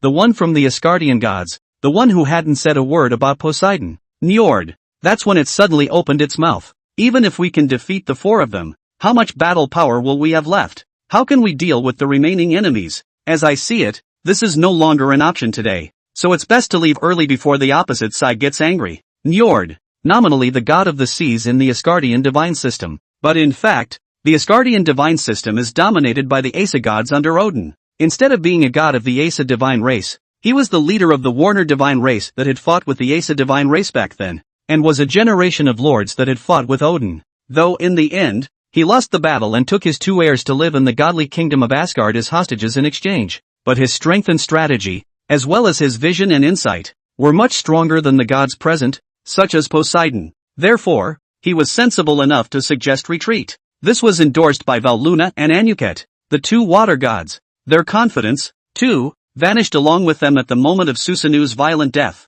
To this, naturally, Poseidon was strongly opposed. Last time, he was easily crushed and woefully died back in the Olympus divine kingdom, and run away without a fight this time? He couldn't take it. We have reinforcements, right there. Will you guys just say yes or no? Don't make me look down on you. Poseidon pointed to a spot in the sky behind him where the 4 gods Athena and Apollo had hidden their forms. Chapter 47. I bet you don't have any bullets in yours. Athena's 4 gods were also being shocked by the strength of the great summer dragon king at this time. Upon noticing that Poseidon had moved himself out of the way, there was a moment of mixed emotions and he didn't know what to say. Objectively speaking, they had also come over to trouble Daxia, but without the whole Poseidon thing, it could still have started in a more peaceful way. Only when it was confirmed that the disappearance of the underworld had something to do with Daxia and that Daxia had a strong attitude and showed obvious antagonism would war be waged. And with a voice like Poseidon's, the middle process went straight to the province. The 4 gods were instantly extremely speechless. Athena,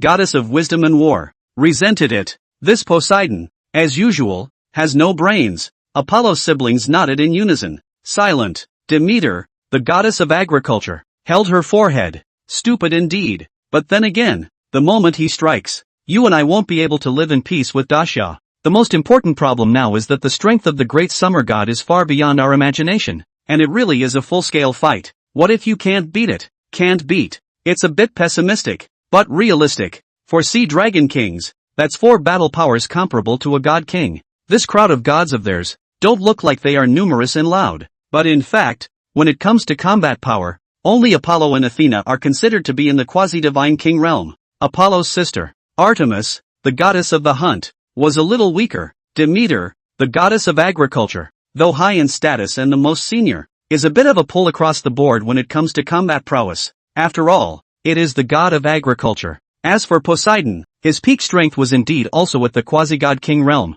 but his strength had dropped quite a bit after the recovery. This is because, after mankind developed a technological civilization and conquered the sea, there was much less reverence for Poseidon. No longer as reverent as it once was. Simply put, with fewer people worshipping Poseidon and less power of faith, Poseidon's strength would naturally decrease. Coupled with the fact that the last time he came to Daxia alone, he was beaten and almost died, and now his strength is still not as good as the time when he was just revived. Naturally, he couldn't beat any of the dragon kings. The god of war, Ares, was likewise a quasi-divine king realm, but unstable. Only when there was a large-scale war would this guy's strength skyrocket, and he might even reach the true god-king realm in one fell swoop. But nowadays, there are no large-scale wars on the blue planet at all. The original localized wars were also passively and completely quelled under the influence of the gods' revival, because people have their own gods in war-torn areas, and they are all more powerful. Ares wants to disrupt people's peace through war powers, and it's up to their gods to do so. Therefore, Ares was only at the peak of the Lord God realm now. There was still a lot of difference in strength between this and an existence comparable to a god king. Hephaestus, the god of fire and craftsmanship, and his wife Aphrodite, the god of love and beauty, are considerably more powerful than they once were. The heyday of man's technological creations in this era largely enhanced Hephaestus because of the symbolic imagery of craftsman, forging, in his authority. Not to mention Aphrodite, the goddess of love and beauty. The XP and fine traditions of the gods of Olympus have been carried forward by the humans of today. For this reason, the ridiculous human race has come up with hundreds of genders. Can you believe it? At the same time, the advancement of the medical and aesthetic industry has proved that people's love of beauty has likewise enhanced Aphrodite. But the problem was that neither of these two guys had ever been peak lord gods in terms of strength. And now that they had been strengthened, they were just barely on par with Ares' peak lord gods. If these two gods were given some more time, they might be able to become new powerhouses. Perhaps even stronger than Athena and Apollo. But now that things were right in front of them, how could there be time for the two of them to slowly raise their strength? As for the other three water god Neptune gods, they were even more worthless, barely medium-level lord gods. Even Niold, the over guy who had once fought against the god king Odin, was now much less powerful than before due to the fact that the name of the god had not spread widely. So to summarize, on the bright side, there was a dead Susano, and there were still 11 gods on their side. All of them strong at the level of Lord God or above. But on closer analysis, only Apollo and Athena have a fighting chance, and everyone else is estimated to be a side dish. A moment of silence fell upon Demeter, goddess of agriculture. At the thought, could it be that all one could do was to leave in disgrace? Wait for the god king Zeus to completely revive, and then fight back? At that moment, the silent Apollo said, "It's not that there's no chance of a fight, but only if there's something other than this so-called dragon king of the four seas. Among the great summer gods present, don't show up any more powerful existences that can rival a god king. Otherwise, our wisest option is to return to Olympus immediately." Athena nodded in agreement. "You're right, but that's the problem. Look at the man standing next to that young god. Does he look like a weakling?" At those words, Apollo's gaze subconsciously swept over the great summer gods. In addition to the dragon king of the four seas, there are a winged, ugly-looking winged humanoid, a beautiful goddess covered in gold, an old man, a strong man, and a little old man covered in red thread, as well as 10 loathsome-looking figures with deathly aura lingering around them, dressed like monarchs. By common sense, the guy wearing the suspected monarch's costume must not have a low status, and his strength would be formidable as well. Otherwise, what gives them the right to wear a king's garb amongst a crowd of gods? But looking at them respectfully, the truth seems to be the opposite again. Then, has only one explanation. It was true that they wore monarch costumes and were of high status and strength, but they were still relatively weak existences compared to the other gods around them. Other gods, of higher status and greater strength, have gone beyond the point of using clothing to show off their status and strength. And most of all,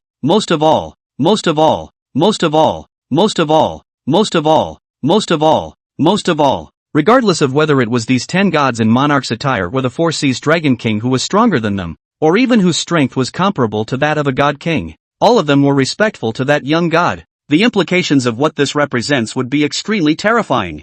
There is only one explanation: that young god is the actual god king. Apollo sighed darkly at the thought. If it wasn't for the fact that in his senses, the young god's aura wasn't too strong, it was even a little bit inferior to the recently dead Susanoo. He, long ago, ran away. The only thing that currently sustained him to remain here, wanting to help the goddess of agriculture find out the truth about the disappearance of the underworld, was only one reason. That's the bet. Bet that young god is a god king, but has not yet recovered to his peak at the moment. It was a bet that other than the dragon king of the four seas, all the other great summer gods were at the level of Lord God. Only then, when the fight is on, do they have a glimmer of a chance to win. In other words, pretty much the same thing as "I bet you don't have any bullets in your gun." With that thought, Apollo took it upon himself to vibrate his breath and expose himself. Fade said, "Go out and show your face. Give Poseidon some confidence. Since I'm here, I can't discredit the Olympus divine system. The The three gods of Athena also all helplessly lifted their divine spells that hid their forms and took a step forward,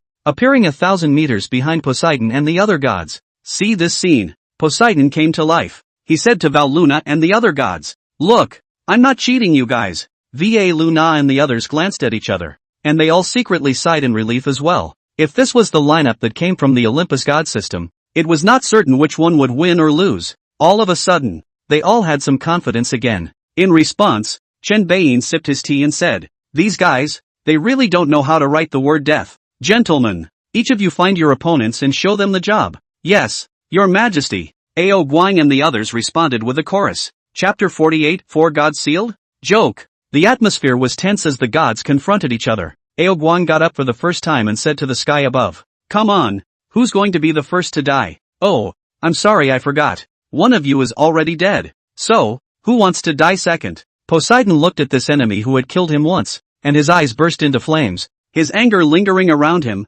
almost condensing into substance. Since the day of his birth, he had had many defeats, even losing in the midst of a battle with Athena, but none of them were more humiliating than the last. It's crushed to death. If Olympus hadn't existed with something as counterintuitive as the pool of divine souls, he would have been truly dead that time. How could this be acceptable to him? A titular ocean lord? Ao Guang, I've already figured out your bottom. This time, I will definitely kill you here. Oh, today's matter all started from the battle between you and me that day. So today you and I will fight again and give everyone a demonstration? Come on. Ao Guang rose into the air with a faint smile, frightening Poseidon into subconsciously taking a step backwards. This caused the other gods to cast a strange look. With an annoyed expression, Poseidon reared up 2 steps and said, "Who talks to you about fairness when you're enemies in life and death? Today, I'm calling on my friends to completely cut off your hopes. Everyone, come together and show this great summer sea god that he's not the only god in this earthly ocean." The words landed. Poseidon was the first to strike, his body vibrating with a blue ethereal light, like the water of the deep sea, the essence of the sea. Buzz! A trident instantly condensed in midair. This wasn't Poseidon's original magical trident. That one had shattered in the last battle. This is Poseidon's authority as the god of the sea in the Olympus divine system, representing the power of the ocean, tsunamis, earthquakes, storms, all sea creatures, and other conceptual meanings. Last time, he was killed in seconds without even having the chance to make it, and this time, he cast this power at the first opportunity. In the meantime, the water god of the Brahma divine lineage, Varuna, sacrificed a similar force, except that the blue color contained a strange hint of light red, in the shape of a great serpent. Njord, the god of the Asgardian gods, strikes with a power almost identical to Poseidon's, in the form of a plain oar. And Anuket, the Nile water god of the Heliopolis god family, whose power is an illusory river. This was all a visualization of their power of authority as the god of the sea and the god of water. The 4 forces were superimposed together, forming an illusory and vast ocean that poured toward Ao Guang. Poseidon laughed fiercely. "Try taking this move if you can? I'll see how powerful you can be." Ao Guang's face showed disdain. "So what if I receive a joint strike from you and others? I'm standing here today. If I move, I lose. Well. I'll see how long you can keep your mouth shut." A glimmer of joy flashed under Poseidon's eyes. This kind of attack was not a physical or magical attack in the conventional sense. Rather, it is a power seal. Or rather, a rule seal. Once hit, effective. Then the blocked person will be completely disconnected from the power of the ocean. All symbols and concepts related to the ocean and having power will no longer be accessible to the sealers. This is the equivalent of several Poseidons joining forces to represent the concept of ocean and pull the plug on the band. That's the bottom line for Poseidon. In his opinion, once the great summer dragon king lost the power of the ocean, he would be completely knocked back to his original form and would no longer be divine. After all, there are only 3 ways to source strength for the gods of the world. 1. Inherited from the father, is usually not too powerful and can limit future growth. 2. From the symbolism of the god's name, such as Poseidon's ocean. 3rd, the power of faith is added, and when the divine name loses the power of the symbolism of the divine name, it will also be separated from the power of faith. Therefore, this attack can kill 2 birds with 1 stone. If it was one, no matter what god, it would be greatly weakened. Wow! The illusory ocean fell with a roar. The sound of waves like substance was unceasing. Poseidon looked at Ao Guang, who was close at hand, and could not help but shout out, "Keep pretending for me. You will die of your own arrogance." Boom! Finally, the attack of the illusory ocean focused on one point finally landed on Ao Guang. After a few seconds, everything went quiet. Throughout the entire process, Guang had indeed not moved a muscle as he himself had said. Only when the illusory ocean and sea completely disappeared did Guang dust off the hem of his coat and sigh. This is your attack? Not great. Poseidon, who had contributed the most power and dominated the attack, gasped. I have to admire your great summer god's hardness of mouth and thickness of cheek.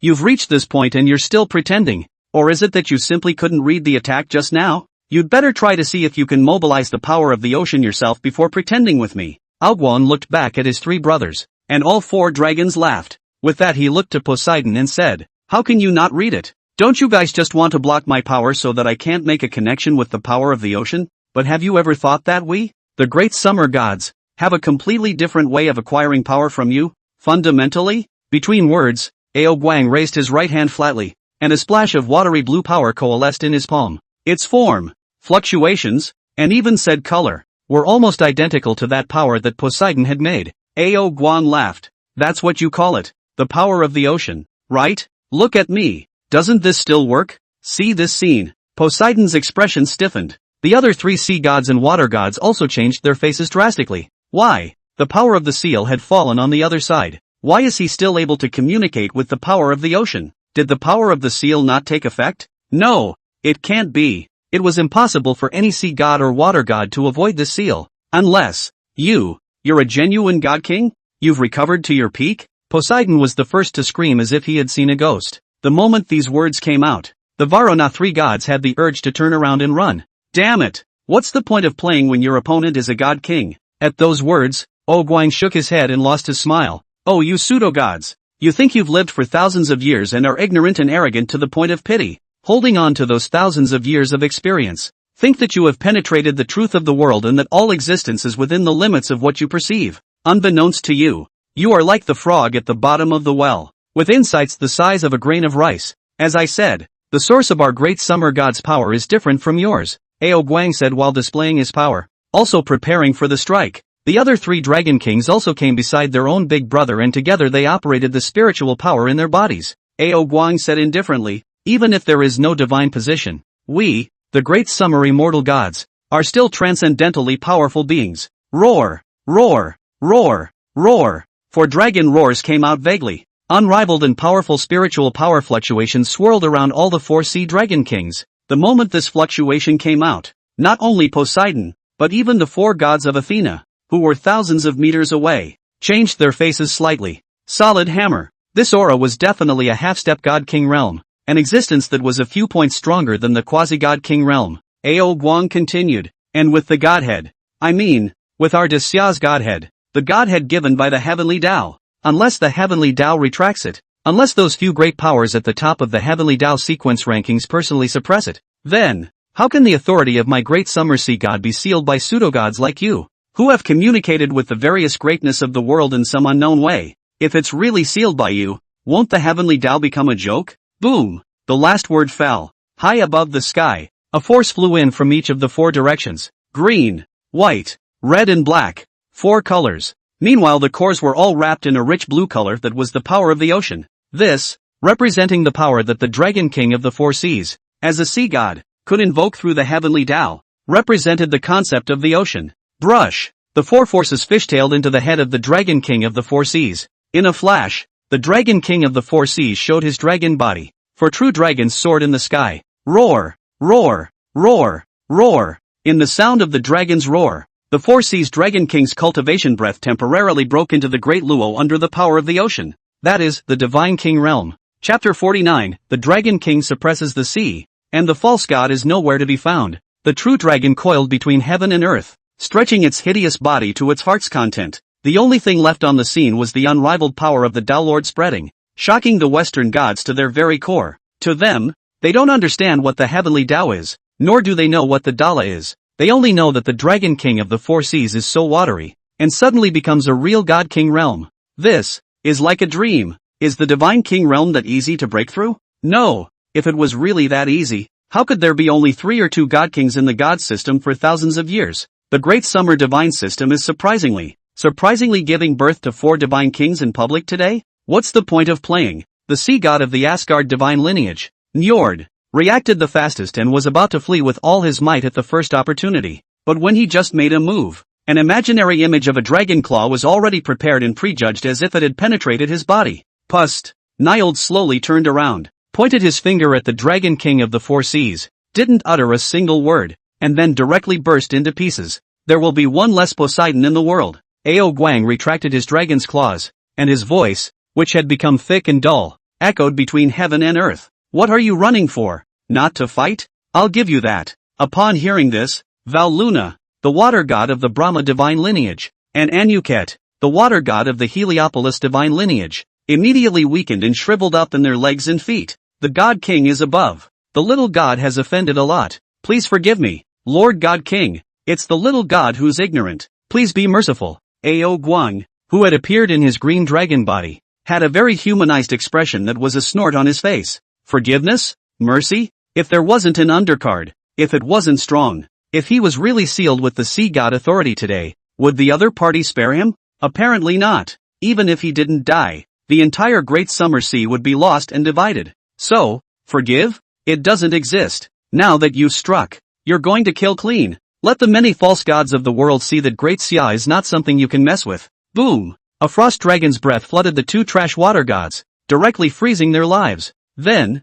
a lightning bolt struck through, splitting the two water gods that had turned into ice sculptures to pieces. Poseidon's helpers, completely reunited. Phew! A weird gray-black whirlwind blew up in midair. The divine souls of the three gods, Val Luna, Anuket, and Njord, were all swept away. Chen Baiyin struck out. That's all recovery value. Over here, the four dragon kings of the sea locked their sights on Poseidon in unison, but it scared Poseidon and gave him a shiver. Immediately afterward, Guang's gaze swept over the three gods: Ares, the god of war; Hephaestus, the god of flame and craftsmanship; and Aphrodite, the god of love and lust and beauty. Wherever he looked, no one dared to look at him. One of them, Ares, had an unusually stifled expression. He was a little overwhelmed. Originally, he was still thinking of having a good fight in Daxia, but it turned out that four more god kings came out in a single glance. How's this for a fight? Even if he was a war god who got stronger and stronger the more he fought, it was impossible for him to beat a divine king.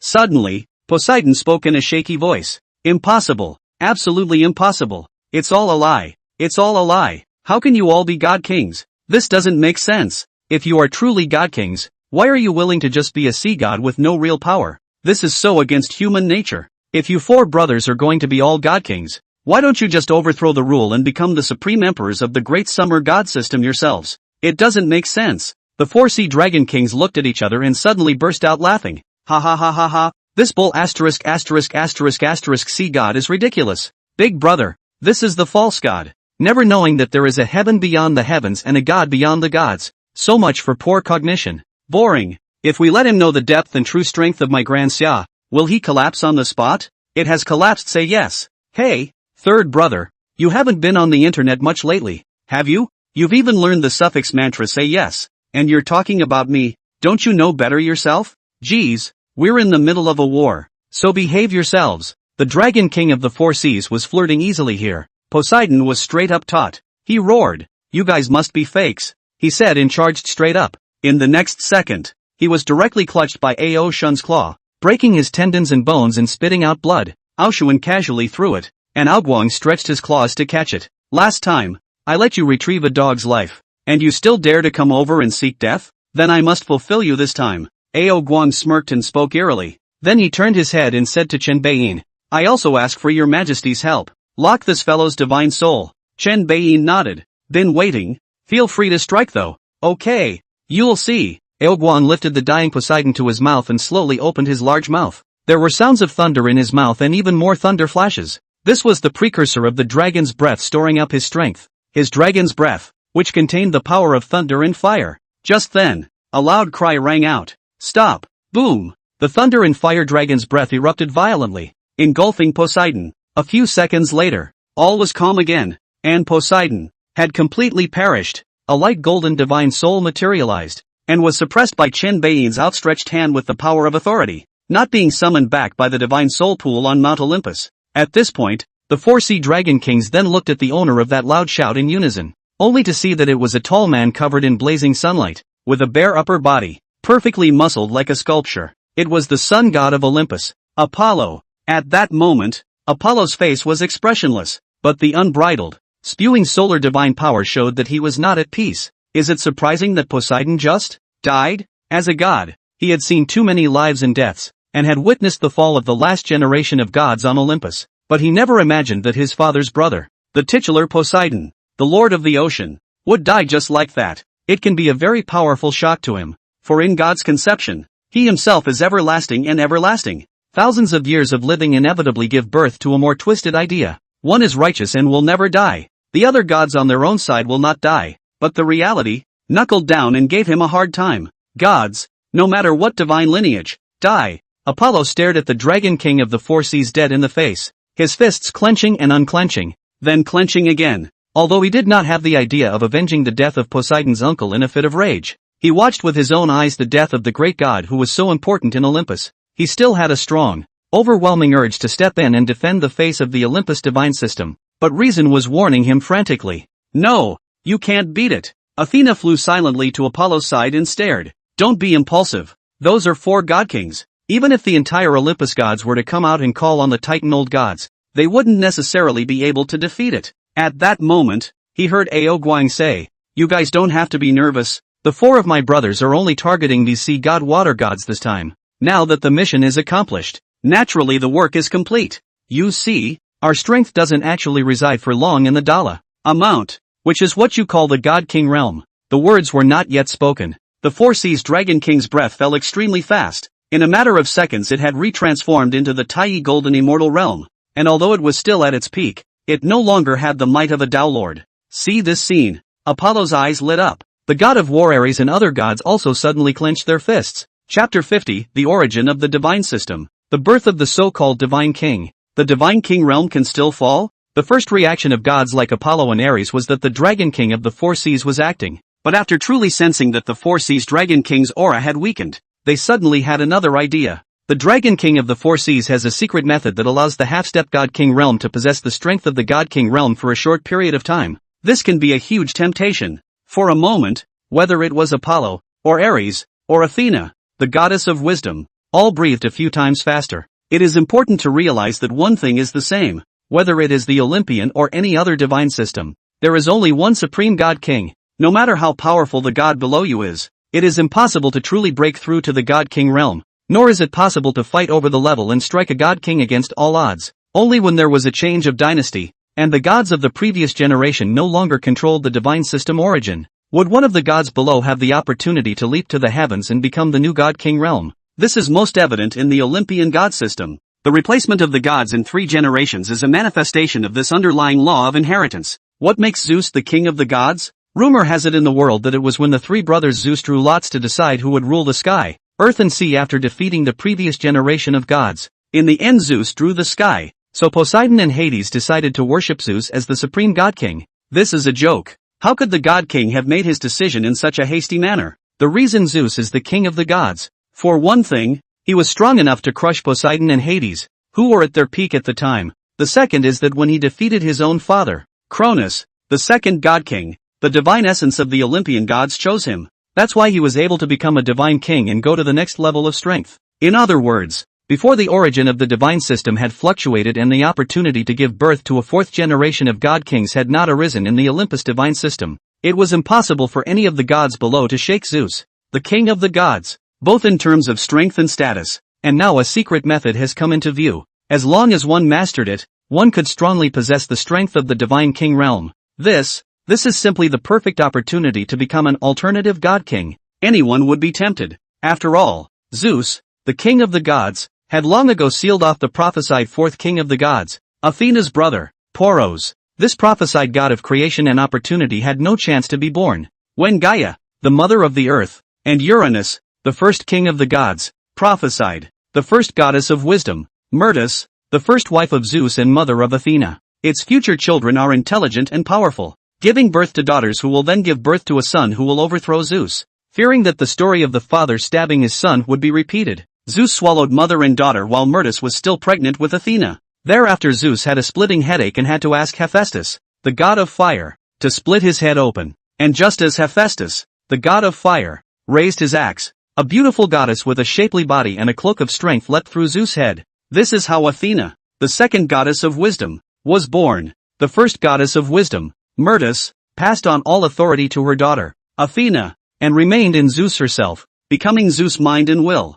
As for Athena's brother, Polos, the prophesied fourth king of the gods, was thus suppressed by Zeus in an alternative way. Apollo, the sun god, was also good at prophecy. His full divine name is, in fact, the god of light and prophecy. As one of the most powerful divine sons among Zeus' sons, he naturally had the ambition to become a divine king in the future. But when he used the law of prophecy to speculate on whether a new fourth-generation god king would be born in the future of the Olympus god system, and when this opportunity would arise, what he received was an extremely desperate answer. The prophecy failed. This already represented a lot of meanings, almost equivalent to stating that there would not be a fourth generation of god kings born in the future of the Olympus divine system. Since then, Apollo has been honest, willingly stayed under his own father as a sunny god of light and prophecy. But now, this opportunity came up. The Four Seas Dragon King's kind of secret method of temporarily breaking through to the Divine King realm gave him hope of breaking the curse that had been passed down from generation to generation of the Olympus divine lineage.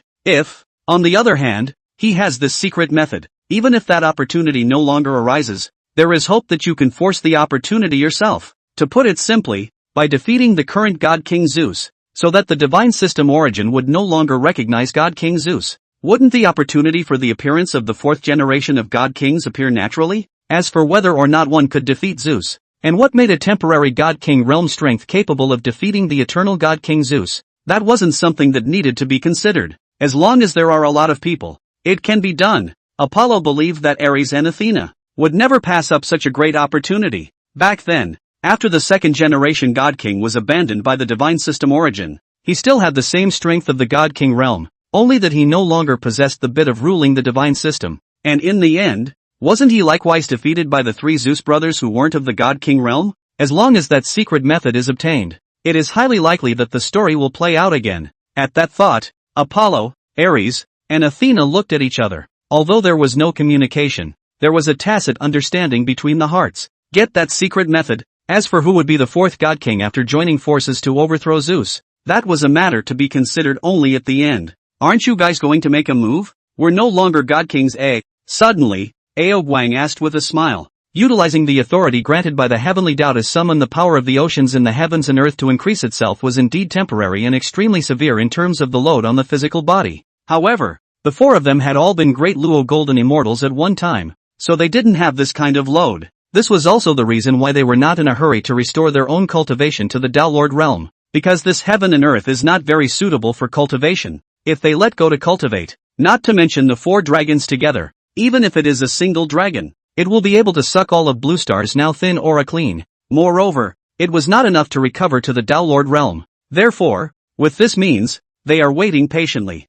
Waiting for the day when the aura was completely restored. Waiting for the day when the aura of this planet was enough to support the birth of many great Luo golden immortals. Until then, the strength of the peak Tai golden immortal realm and the ability to temporarily break into the Tao Lord realm from time to time was completely sufficient. After all, the Western gods are just plain bad. Hearing Guang's mockery, Apollo and Ares said nothing, tacitly giving the word to the wise Athena. By this time they had forgotten Poseidon in their hearts. Who's Poseidon? What's it to me? This god only wants to obtain that secret method now. Athena stepped forward. Unassuming, great summer sea god, Poseidon offended your territory and deserves to die. We have nothing to say. You who? You're so quick to talk? So able to endure humiliation? Aeolun's face showed scorn. Athena asked without changing her face. Life and death hatred. Since the strength to speak, who lives and who dies, they are responsible for themselves. Actually, we've come here to find out one more thing besides Poseidon's revenge on you. Secret methods and whatnot. It was natural to find a way to get your hands on them, but you can't just say it out loud and say you want it, can you? Violent scrambling? No kidding. So Athena chose to start with the matter of the disappearance of the underworld. At this moment, both Athena and Apollo and other gods, except for the goddess of agriculture, they all hoped that the underworld had really been snatched away by the great summer divine system. In that case, they'd have an excuse to bargain. But, the long period of exaltation has caused the gods to have a bit of arrogance. Even Athena, the goddess of wisdom, they who wanted to bargain and get the secret method subconsciously ignored an objective fact. In this world, the weak and the strong are always honored. How can the weak bargain with the strong?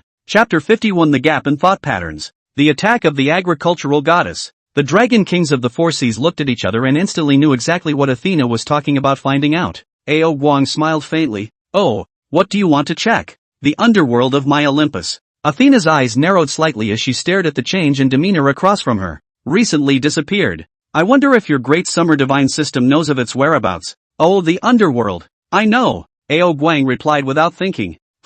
Athena visibly flinched. When she asked the question, she had already defaulted in her mind that Guang would deny it. After all, it's not a glamorous thing to do. If that was the case, then she would use a divine technique paired with a divine branding between her and the Underworld Queen to prove that the Underworld had indeed fallen into the hands of the Great Summer Divine System. Finally, with the momentum of the reasonable party, step by step, he disguised himself to demand the kind of secret method that Guang had just demonstrated. But she never thought that Guang would answer so crisply and admit so calmly. It's like two people. One lost something and went to question the other. As a result, the other guy admitted with a big smile that, yeah, I stole it. This gave Athena a whole lot of trouble to continue. After a few seconds of silence, she said, in that case, please return the underworld to us. The underworld is the basis for the mortals under the rule of Olympus, to pass on to the next life and reincarnate. What will happen to the millions of mortals you snatch away like this? Guang shook his head. Aren't you going to ask why the underworld fell into our hands?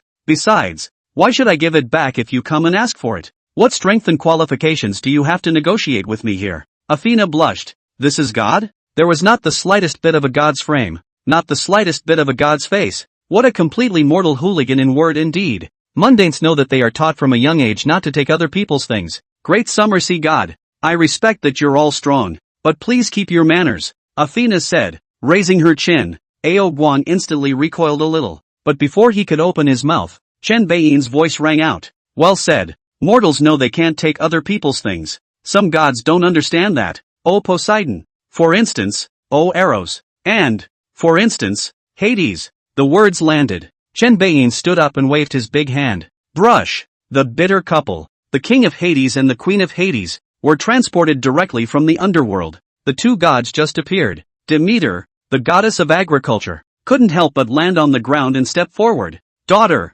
my child. The somewhat bewildered queen of the underworld was instantly surprised when she heard this voice. Mother, why are you here? I came to save you. Save. Mother, quickly go. There's a pervert in the great summer god that's frighteningly powerful. If you don't go. Hey, I say. Before the empress of the underworld could finish her sentence, she was interrupted by Chen Beiyin. He said breathlessly, this pervert you're talking about, you're not talking about me, are you? You're the pervert. You Olympians are all perverts. The empress of the underworld stiffened, and only then did she look at the situation around her, revealing an expression of sadness. In her opinion, even though main gods as strong as Athena and Apollo had come, there was not the slightest chance against the terrifying powerhouse that was Chen Beiyin. The changes that had occurred in the underworld in these few short days had allowed her to deeply realize the terrifying nature of Chen Beiyin. It was an existence that far surpassed the concept of God in her cognition. Other than that, she hadn't seen any god of the underworld from any divine lineage that could play with the underworlds of other divine lineages.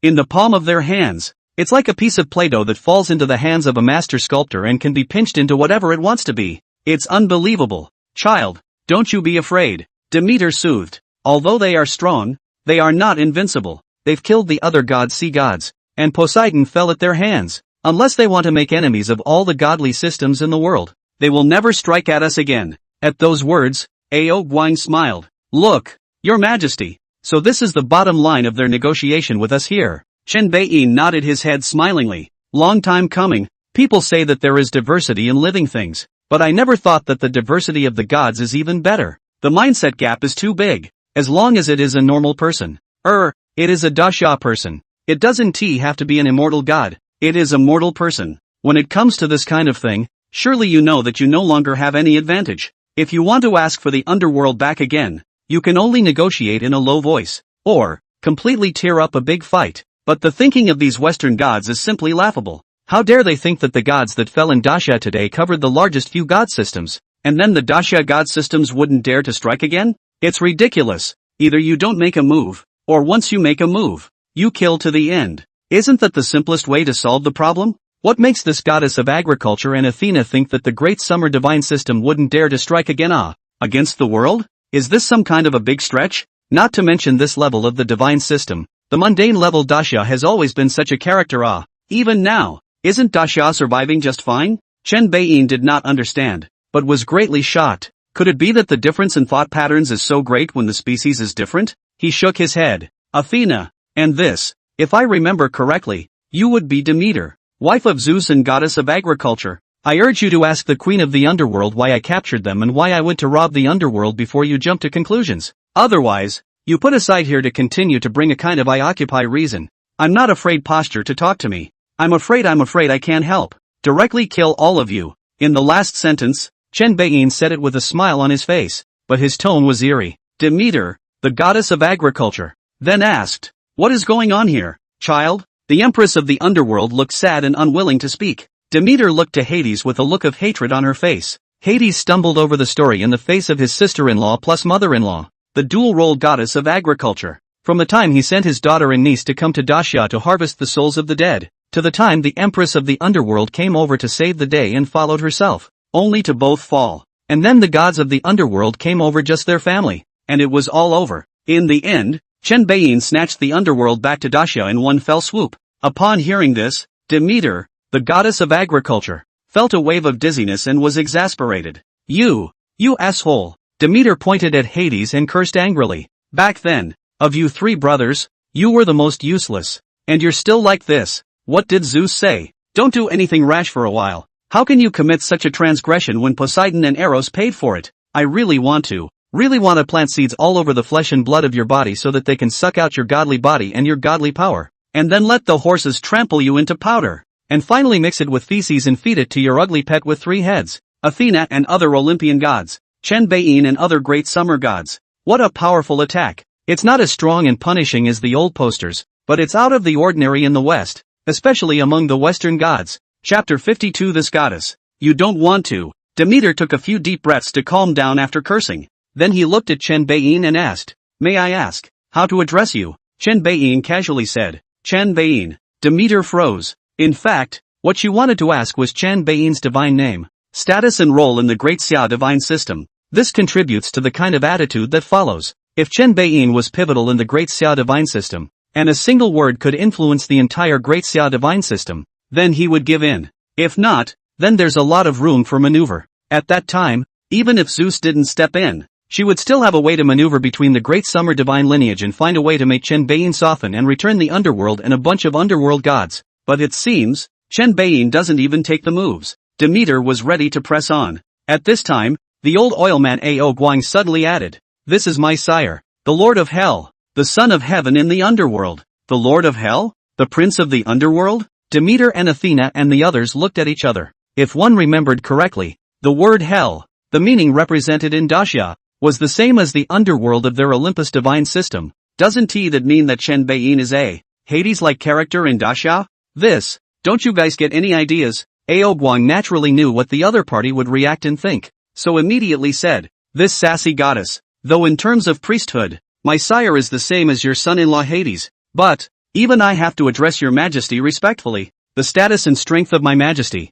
You can figure it out yourselves. The words came out. Demeter and the other gods had solemn expressions. Yeah, almost overlooked that. Forget about the divine name and divine title for a moment. The existence of someone who could make a powerful person of God-King realm strength respectfully address his majesty. Could he be a minor character? What Hades is not even worthy of such a being. Looking at the expressions and reactions of this group of Olympus gods, Ao Guang laughed with satisfaction. This goddess, you don't want your daughter and son-in-law to die at our hands, do you? Ahem. When Chen Beiyin heard this classic sentence, he immediately cleared his throat to remind him. What the hell? Is it possible that you, Ao Guang, are also in love? It also makes sense that dragons have never had a good reputation in this area. Slightly disappointed, Ao Guang returned to Chen Beiyin and arched his hand. Chen Beiyin asked in a small voice, you, come to feel it? No. First tighten up your majesty's big event. Hey, Ao Guang said this with his mouth, but his expression completely betrayed his small mind. Chen Beiyin didn't have the good sense to say, be more restrained. People will think that our great summer divine system is all old and horny. Hey, yes. Ao Guang stepped aside and gave King Qin Guang a wink. King Qin Guang instantly revealed a eating expression. Although the immortal and god realm is not so valued for ethical seniority, if Ao Guang really gets his way and his side takes those 2 beautiful wives, the daughters of the empress of the underworld, wouldn't that be saying, one should call Ao Guang a Grandmaster? That's ridiculous. Although in terms of strength, he, the Yama king of the first hall, was slightly inferior to the Dragon King of the East Sea. But in terms of status, the King of Hell and the Dragon King are pretty much the same. If this really happened, how would he or she be able to gain a foothold in the Great Summer Divine System in the future? How can I go out and see God? King Qin Guang immediately played a little game and prepared to sabotage Guang's plan. Over here, Demeter thought for a moment and changed her name directly. This sire, may I ask what it will take for you to release my daughter's family and return me to the underworld of Olympus? Chen Beiyin shook his head. The release is negotiable. There is no way the underworld will be returned. After this period of remodeling, it was now certain that the underworld was a dry fragment from the explosion of hell. It was about finding out about the mysterious catastrophe at the end of the ancient world, as well as rebuilding the Great Summer Hell. Two extremely important matters. It is impossible to return it in any case. Even if Zeus came to war, it would be impossible. Moreover, there was no talk of restitution. The underworld was originally a part of hell, and it originally belonged to Daxia. Demeter was somewhat speechless. What about this? Fight. Can't fight. Said. Not justified.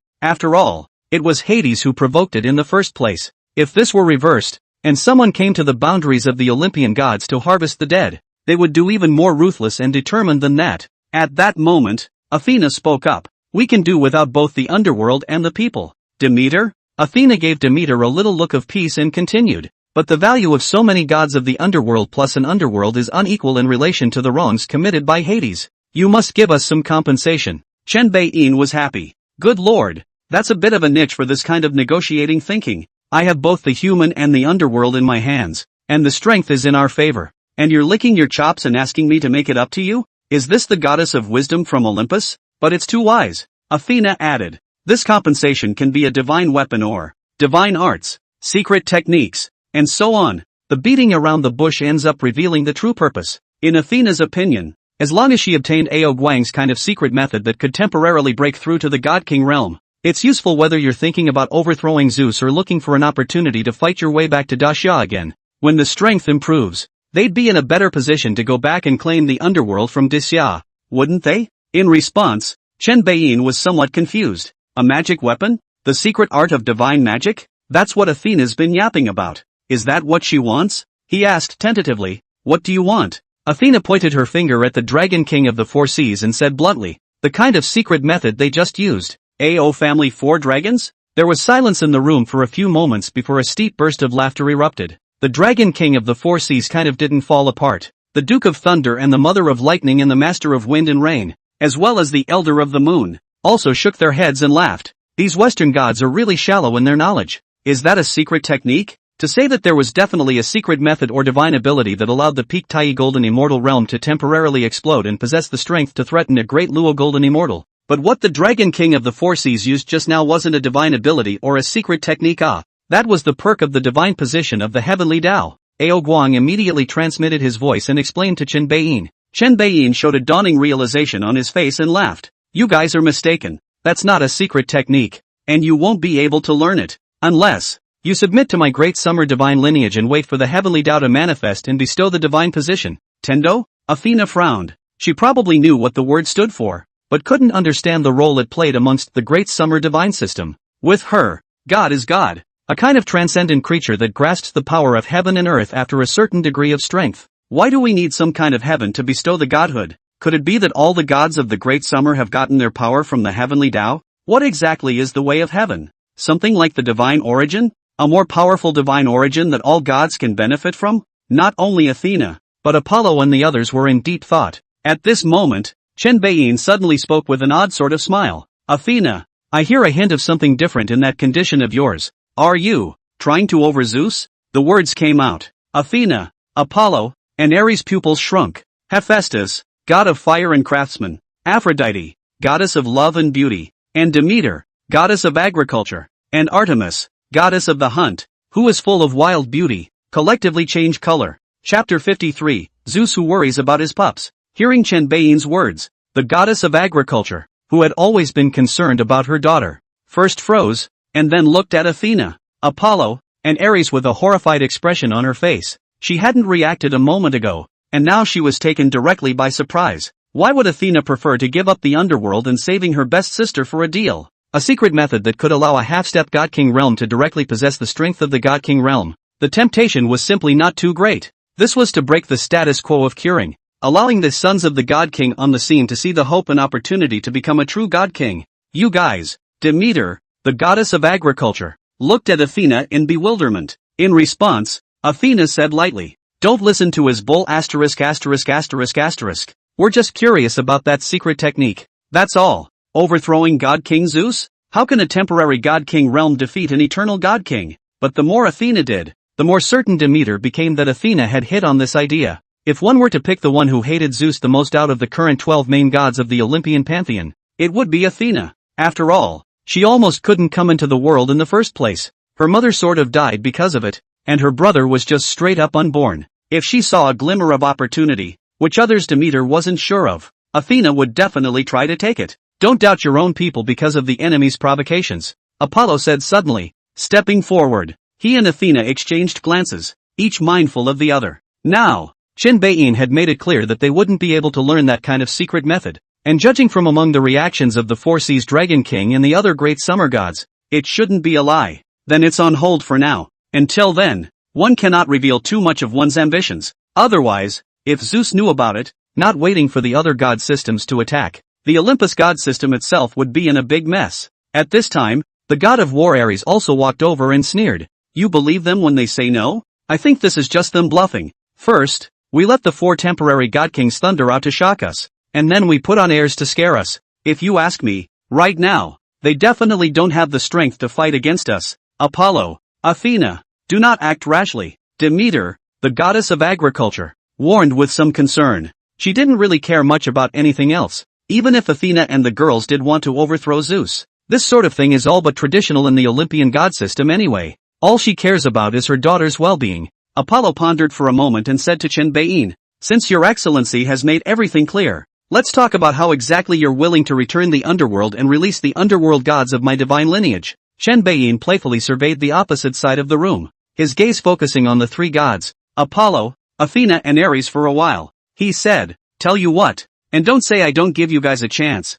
Since you follow the rule of the strongest being the best, let's see the truth in your hands. Want the underworld king and queen of the underworld to go back safely? Win a fight and I'll return one of them to you. You defeated us all. So much the worse. Everything is returned to you, and we are at your disposal." Well, pretty reasonable. Ha! The words came out. Collective color change on the opposite side. They really didn't want to decide the outcome of things by force now, if possible, because is worried about not being able to beat it. It didn't matter if they were fighting other people. The big deal was that if they couldn't beat them, they would die, and then they could be revived in the divine soul pool afterwards. But this bizarre existence of Qin had proved one thing: the gods who die here today, no matter how powerful they are, will have their bodies and souls destroyed. Poseidon and those sea gods are living examples. So, after careful consideration, Apollo gave a graceful salute and said, "Since we can't talk, we'll see you later." Saying so, he disappeared directly into thin air, making a quick return trip towards Olympus.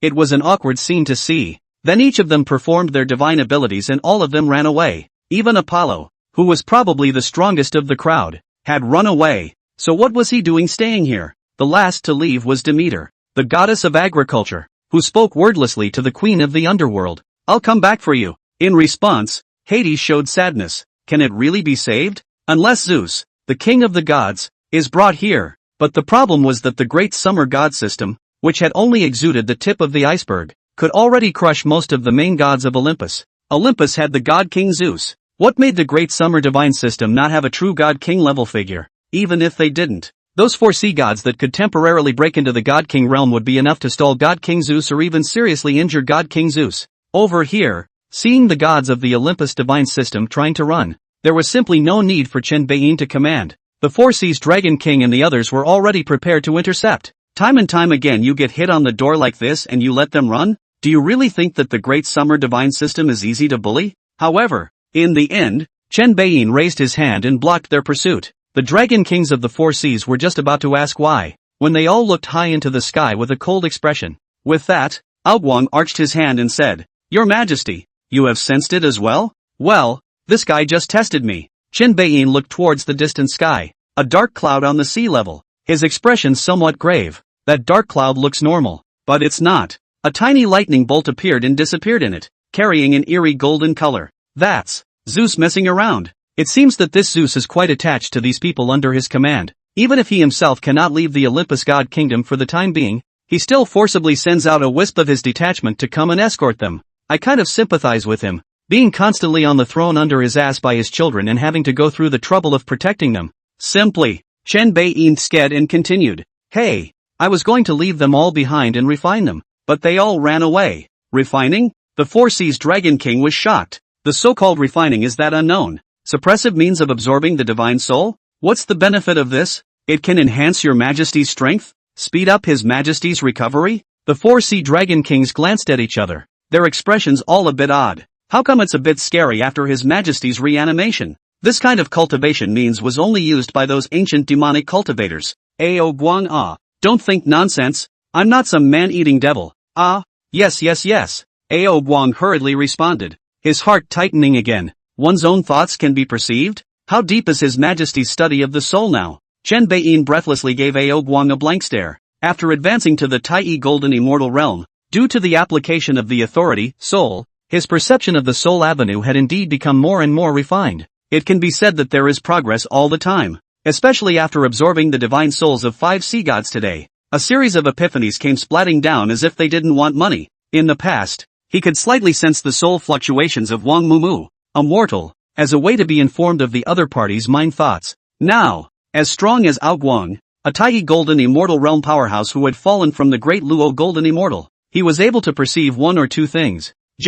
It's amazing. Similar to the Buddhist Tathagata. Thinking of the Buddhist sect, Chen Bei-yin opened the panel's spiritual hall of gods and goddesses to take a look. The first Daxia god with 500,000 recovery values was clearly the Earth Store King Buddha. Looking back at the 10 halls of hell, Chen Bei-yin prepared to wake him up. There are great uses. Chapter 54, Harvest. The abnormality of the Earth Store King Buddha. After harvesting the divine souls of the 5 gods of the sea and water, Susanu, Val Luna, Anukat, Nyo-Disu, and Poseidon, Chen Bei-yin had gained a total of 1.35 million recovery value. On average, a complete Lord God's divine soul provided 270,000 revival values. This was something Chen Bei-yin hadn't expected. Originally, he thought that the main God's divine soul fragment could provide 80,000 to 100,000 revival value, so a complete one would cost 1 million anyways, but it doesn't seem that way now. It also tells us one thing. Even if one possessed a divine soul pool that could be resurrected,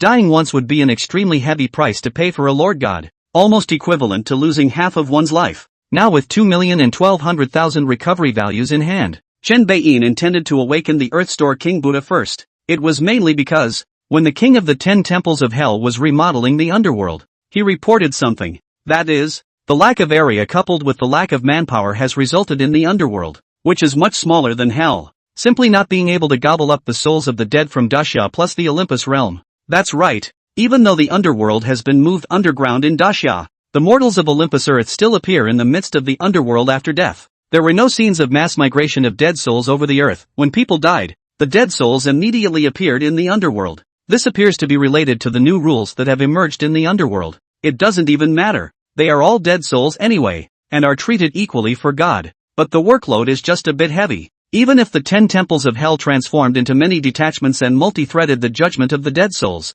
they were simply too busy. Moreover, there is absolutely no energy to bother about those evil spirits who are vicious and unwilling to go to the afterlife. In the long run, I'm afraid that there will not be a revival of severe ghosts on earth. So King Guang took the time to report this matter to Chen Bei-yin. Chen Bei-yin immediately decided that he would first awaken the Earth Store King Buddha, and then consider whether to awaken the 9 heavenly mysteries, or the sacred sage true Lord. Also worth mentioning, with a recovery value of over 1 million, the feedback cultivation level surprised Chen Bei-yin. It only allowed him to advance from the early stage of the Tai Golden Immortal Realm to the middle stage of the Tai Golden Immortal Realm. In response, Chen Bei-yin could only understand that the higher the cultivation level, the harder it was to raise it. It also makes more sense. It would be a bit unusual if one could still have a rapid increase in cuckoo when they reach the Tai Golden Immortal Realm. Besides, there has to be a limit, right? What was Fengdu the Great's cultivation level in the first place? The greatest? Paramount? Definitely not a saint. Chen Bei-yin predicted that by the time he reached the Dala realm,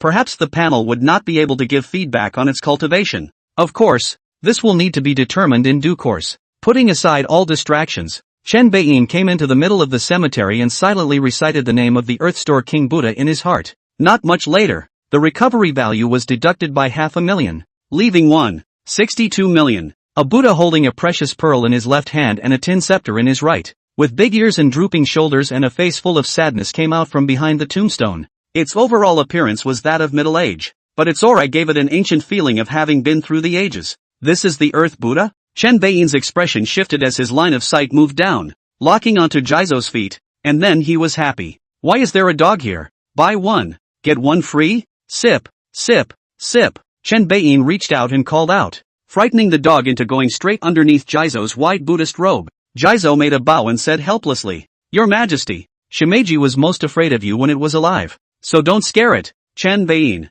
is this Shimeji? Legend has it that the Shimakazu is a mythical beast with a tiger's head, a single horn, canine ears, a dragon's body, a lion's tail, and a unicorn's feet. I don't see how it can be connected to the Chinese garden dog in front of me. After secretly spitting out some words, Chen Bei smiled grimly. You also think I'm Fingdu? His Majesty is His Majesty, so why think? Okay, let's not talk about that for now. Do you know the purpose of my awakening? Guess. Hell needs me. That's right, the hell. Well, it should be called the small hell. The small hell is now understaffed. I want to ask you to go back to the town to guard one side. Degree the dead souls. It is an honor for your Majesty to think of a poor monk. But what? Chen Beiyin frowned slightly. 500,000 recovery value is spent. So don't be a master who doesn't work. Your Majesty, the poor monk has become a Buddha and cannot return to hell. Jizo's face showed sorrow. In the ancient battle, if you want to talk about losers, the Interceptor sect is number 1, and I,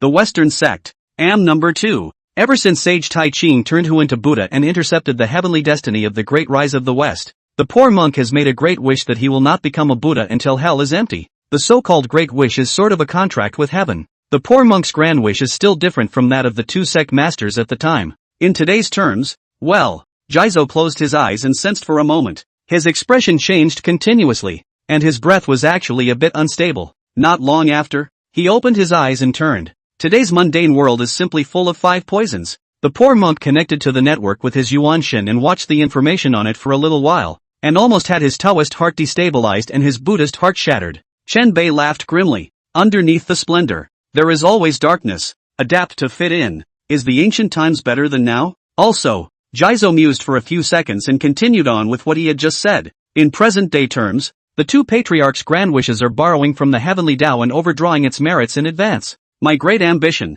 on the other hand, is more pure, more like working for the heavenly Tao, not getting the job done, not getting the benefits. Chen Beiyin raised his hand to interrupt. I know all this. What you mean is, after that mysterious cataclysmic catastrophe at the end of the ancient world, hell blew up and hell sort of became an alternative empty. So the heavenly mechanism fed back and you became a Buddha. And now that you don't see the benefits, you don't want to work for me anymore. Is that what you're saying? Jizo's expression stuttered as he busied himself. Nonetheless, it's not that poor monks don't want to work, but they can't. The poor monk can't get into your little hell now. Your Majesty, the heavenly Tao won't let the poor monk in. What the hell? Chen Beiyin didn't believe in it 10,000 times, and directly pulled the hand of the Earth Store and instantly moved to the Underworld. That is, in front of the entrance to the little hell. He pointed to the newly built ghost gateway not far away. Try to see if you can get in now. I don't believe the heavenly Tao will stop you. Jizo shook his head helplessly and took a step that spanned dozens of meters to the ghost gate.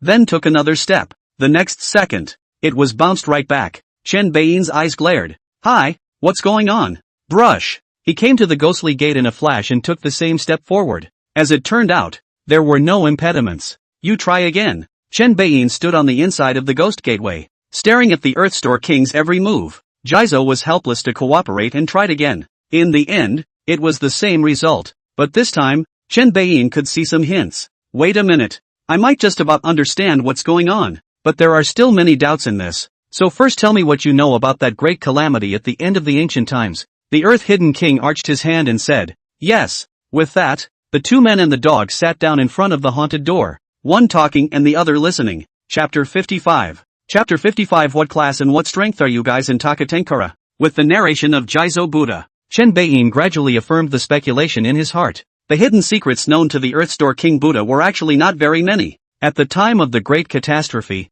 he was, as usual, in the middle of the hell to cure those dead souls who were full of obsessions and grievances and were unwilling to go to the afterlife. Suddenly, a tremor swept through the entire hellmouth. Hell just exploded in water in front of Jizo. Jizo was horrified and suffered a severe wound in the explosion, but then healed from his injuries and was promoted to the status of a Buddha. But immediately afterward, his eyes went black and he lost all consciousness. All that is known is that one is in some kind of slumber, or dead, with a chance of resurrection in the future. And before his consciousness fell into complete darkness, a voice vaguely told him, having become a Buddha, you may not enter hell again for the rest of your life. Jizo thought that it was the voice of heaven. In this regard, Chen Beiyin has a different view. If it's the way of heaven, why bother? What does Jizo's becoming a Buddha or not, or entering hell or not, have to do with the heavenly Tao? It's reasonable to say that no matter what happens to Jizo, it won't have any effect on the heavenly Tao, right? That being the case, the odds are that it can't be the way of heaven.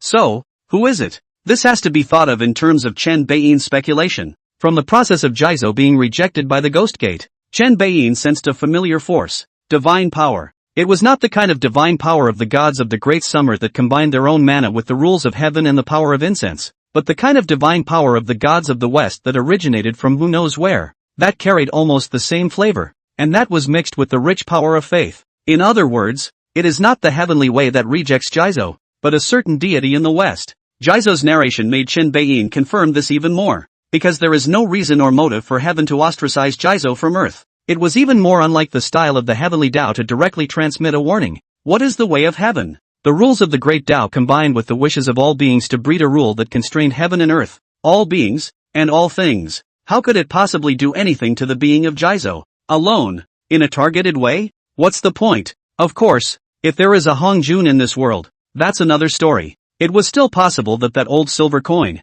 Hong Jun, could have arranged the Earth's hiding for some unseemly purpose. However, considering that this was a confrontation script between the Great Summer divine lineage and many of the Western divine lineages, Chen Beiyin believed that even if there existed Hong Jun, the Tao ancestor who had merged with the Tao, then Hong Jun would 80% be on the side of the Great Summer divine lineage. What reason did he have to betray the Great Summer divine system? What good would betrayal do him? Based on this speculation, Chen Beiyin was certain that the one who had transmitted the voice to Earthstore must have been some powerful existence that would later become the origin of the Western gods. As for why Jizo was not allowed to enter the underworld, combined with the fact that the Olympus underworld was originally a Qiankuan fragment of hell, perhaps, that mysterious being had left something behind in the fragment of hell, and Jizo would be a big distraction from that backhand. Therefore that being placed a curse-like magical power on Jizo, so that the rest of the living could no longer step into the hell, which eventually led to Jizo being unable to even enter the Western underworld, which was formed from the fragments of the Qiankuan of the hell. Chen Beiyin informed Earthseeker of this speculation. Jizo mused, Your Majesty, your speculation is rather subjective. There is no evidence proof. It's not like I have to prove it to anyone. It's just a guess. And most importantly, as long as I can help you break this curse, so that you can smoothly enter the underworld and work for me. Jizo, you've become a Buddha and you still want to work? Alright. Jizo arched his hand in salute. It seems that your Majesty has a plan. Then please ask your Majesty to crack a few things. The poor monk is already accustomed to the environment of hell. Naturally he still wishes to continue accumulating merits in there. Yes. Chen Beiyin nodded his head in satisfaction, then invoked the power of the four great powers to communicate with the underworld origin. Not long after, with Chen Beiyin's light sound, he pointed his finger at the earth. A stream of light suddenly flew from the depths of the underworld and slammed straight into Jizo's head. Next, Jizo's mind moved and he stepped forward. This time, smoothly stepped into the underworld without any hindrance. Jizo's face showed joy and he was just about to open his mouth to thank him. Suddenly, a faint voice echoed abruptly in the surroundings. I can't believe I fell for such a simple scam. Jizo's expression was grave as he opened his Buddha's eyes and looked around. Chen Beiyin also bellowed and swept the circle. Who? Come out. A few seconds later, the surrounding area was dead silent. Only some of the dead souls kept walking into the ghost gate, without any existence responding to Chen Beiyin's questioning. Jizo stared. Your Majesty, it seems that your guess was correct. This voice just now is the same one that warned me in the first place. Chen Beiyin's face was relaxed. Whatever, leave him alone. Since he didn't jump out and attack you and me directly, but instead hit his head and covered his face, it means that he doesn't have the strength or can't do anything to make an enemy of you and me right now. All the more reason for us not to panic. Focus on improving your strength and wait for him to show up. Earthstore nodded. Your Majesty is right. Then, poor monk will go to work now. Go go go. Remember to retain a shred of sobriety?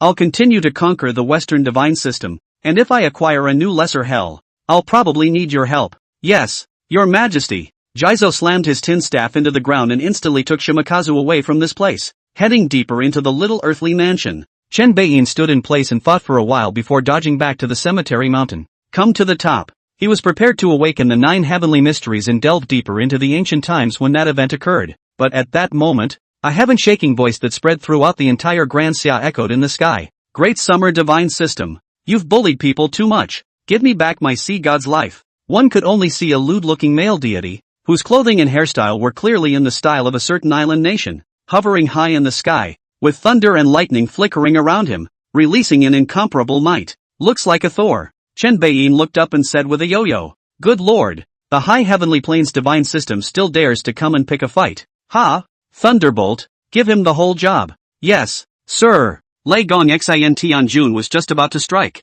Wind Uncle Fong Tianjun said, "Old Xin, let me relieve my craving. I haven't made a move yet nah. It's itchy." Xin Tianjun glared at him and said in a low voice, "His Majesty's oracles are in front of us. How can you and I shirk each other?"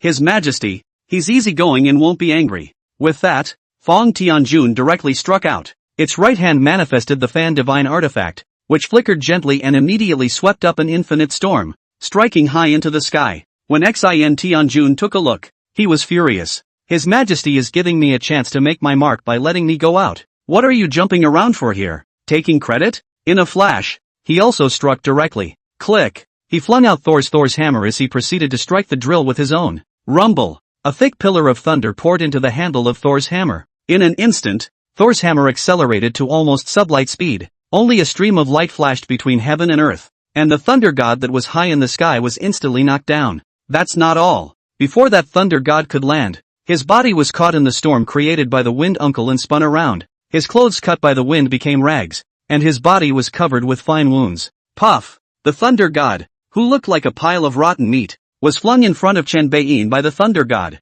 Chen Bei Vagina, oi. What class and what strength are you guys in the high heavenly planes? Chapter 56, One Order, One Country Destroyed. Canu looked at the young god in front of him through his blurred vision obscured by blood and water. The anger and pride and indignation in his heart had all disappeared, leaving only endless horror and regret. Daxia Divine System. It was more than 10,000 times more powerful than he had imagined. 2 unknown gods joined forces, and he was wasted in a single glance. How can this be a fight? Nope. What teaming up? Even without that terrifying storm, the previous hammer was enough to waste him. As the god of thunder, Canu was not a true divine being representing the natural power of thunder, but he was also proficient in the spells of thunder. He clearly knew the terrifying power contained in that strike. If, instead of charging that hammer, that pillar of thunder had hit him directly, he could say with certainty that he would die on the spot. Terrible. It's horrible. Thousands of years have passed. Why is the Great Summer Divine System still so powerful? No wonder Susanoo fell straight away without a single fart being sent back to Takatenkara. He had originally thought that it was because the Susanoo was under siege by the Great Summer Divine System, but now it seemed like a bull ****** siege. Susanoo was definitely given a direct second. Oi, talking to you, can't you hear me? Hearing the young god in front of him speak again, Jian Yu reluctantly spoke. Here.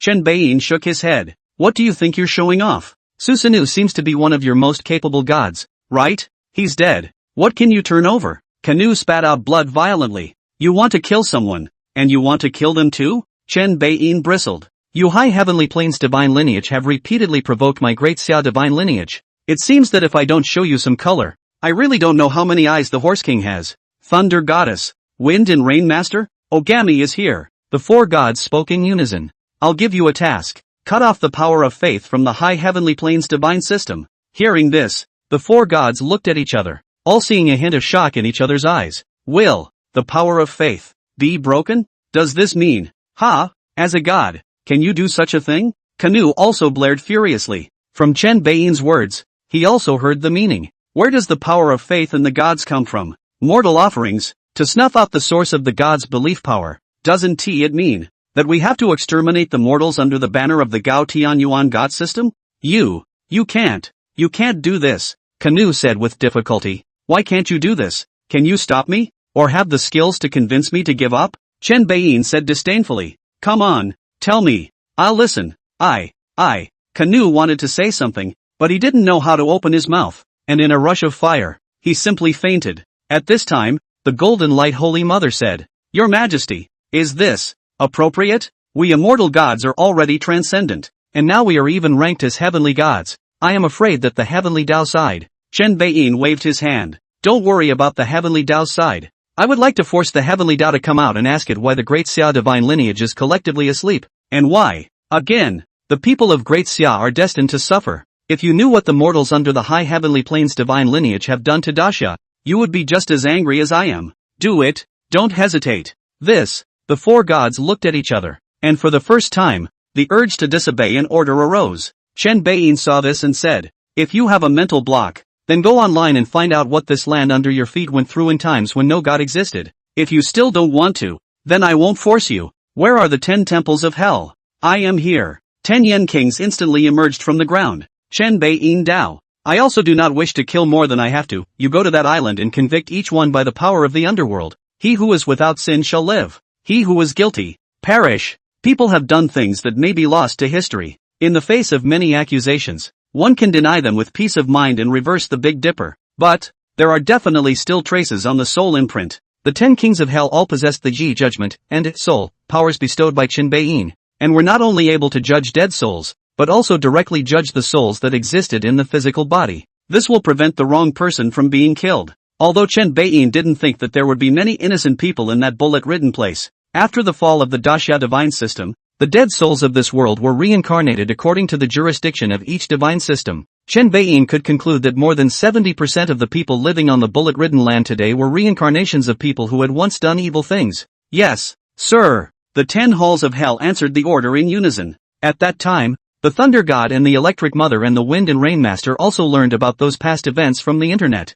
Each one had a look of anger on their face. The Golden Light Holy Mother said in a deep voice, "Your Majesty, the matter of slaughtering mortals still cannot be done by a few of the lesser gods without the permission of the heavenly Tao, but now that His Majesty the Jade Emperor is gone, Your Majesty, you are the leader of the Great Summer Divine System, as we are the God of Weather. You can naturally command us to send down thunder and lightning, call for wind and rain, and benefit the people of the area. Please, Your Majesty, give the order. Please, Your Majesty, order." The remaining 3 gods said in unison. Chen Beiyin naturally understood the connotation of these words. So said the happy man, "Yes, Lord of Thunder and Mother of Lightning, Uncle of Wind and Master of Rain, listen to the order. Ogami is here. In recent years, Daxia has suffered from successive droughts and floods, and the people have suffered greatly. I observed the workings of nature, and soon there will be another typhoon raging to plague the land.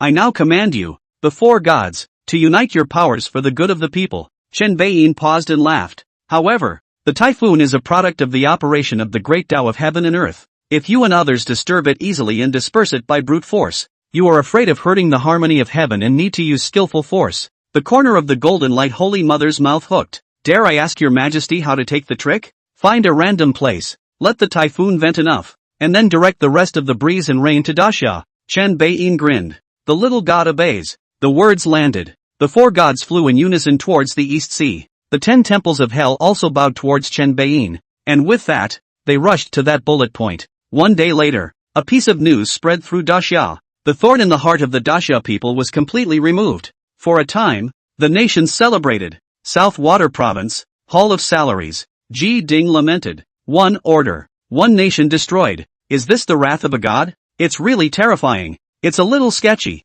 But Ji Ding suddenly revealed an extremely wild smile. It was awesome. At that moment, someone came to report. "Hall Master, among them, someone has expressed an abnormal attitude." Them? Ji Ding's eyes narrowed slightly. He naturally knew who they were referring to in his men's mouths, and it was none other than those old men. "Humph. Some people live long enough to start getting senile. With this you still want to ask me for the immortal cultivation law and the law of eternal life? I wouldn't give it to anyone."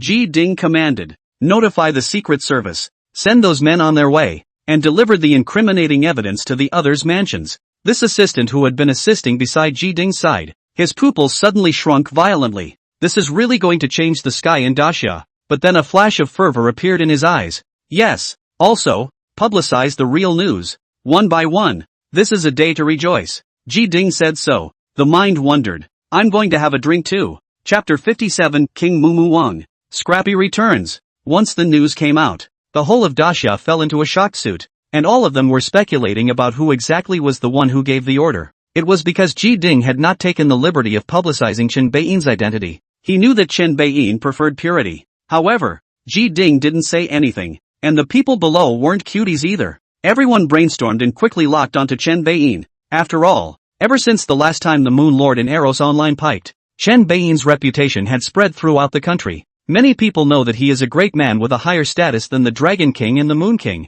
Now that no more powerful bigwigs had appeared, the person who had ordered the destruction of the country was naturally Chen Beiyin. For a time, Cemetery Hill was once again in the national spotlight. Countless people come from all over the world, wanting to catch a glimpse of the gods and goddesses, and even more so, to seek immortality, to learn from the masters, or to pray for blessings for themselves and their families. In this regard, Chen Beiyin was very experienced in arranging mazes and illusion formations in advance. No one can get close within a 5-kilometer radius, even to the point that he blocked out even the people who came to commission the funeral this time. For one thing, Wang Mumu wasn't around, and the 10 temples of hell were all busy working in the small hell. There are funeral commissions coming up that he can't do on his own. Secondly, he didn't want to do it. If initially he still had a trace of desire for money, after advancing to the Tai Golden Immortal Realm, he had no desire at all. Nowadays, discovering the truth about the Great Tribulation and reviving the Great Xia Divine System was his quest. Of course,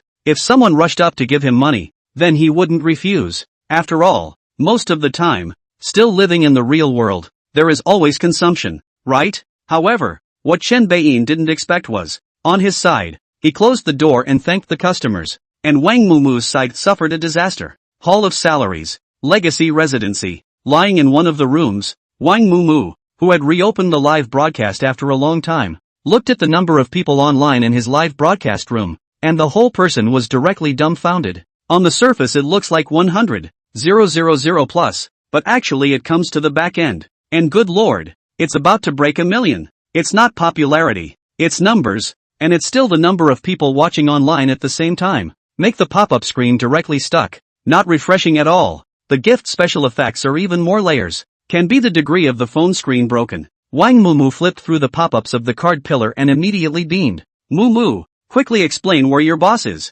I want to worship. Mumu, why aren't you on the air lately? I want to see your boss go on a rampage. Mumu, what kind of god is your boss? Can you reveal some insider information? Mumu, Mumu. Wang Mumu rolled her eyes and couldn't help but mutter to herself. I'd like to stay by my boss, but the problem is, I can't see him now either. What an abomination. Leaving me to the officials and leaving me alone. Ha! Ever since she followed Ji Ding to the salary flame hall, she had been in isolation. Every day, apart from eating, sleeping and going to the toilet, he was studying that obscure secret scripture. The old man who served as the teacher said something about how, as long as all of it was memorized and mastered proficiently, one would be able to resonate with the former sages and receive their legacy in the true hall of salaries. In response, Wang Mumu wanted to spit. She actually memorized it completely and mastered it the next day. That scripture is obscure but not very long, and as a graduate of the funeral program, she still understands and has learned some of the ancient texts, so she grasps them very quickly.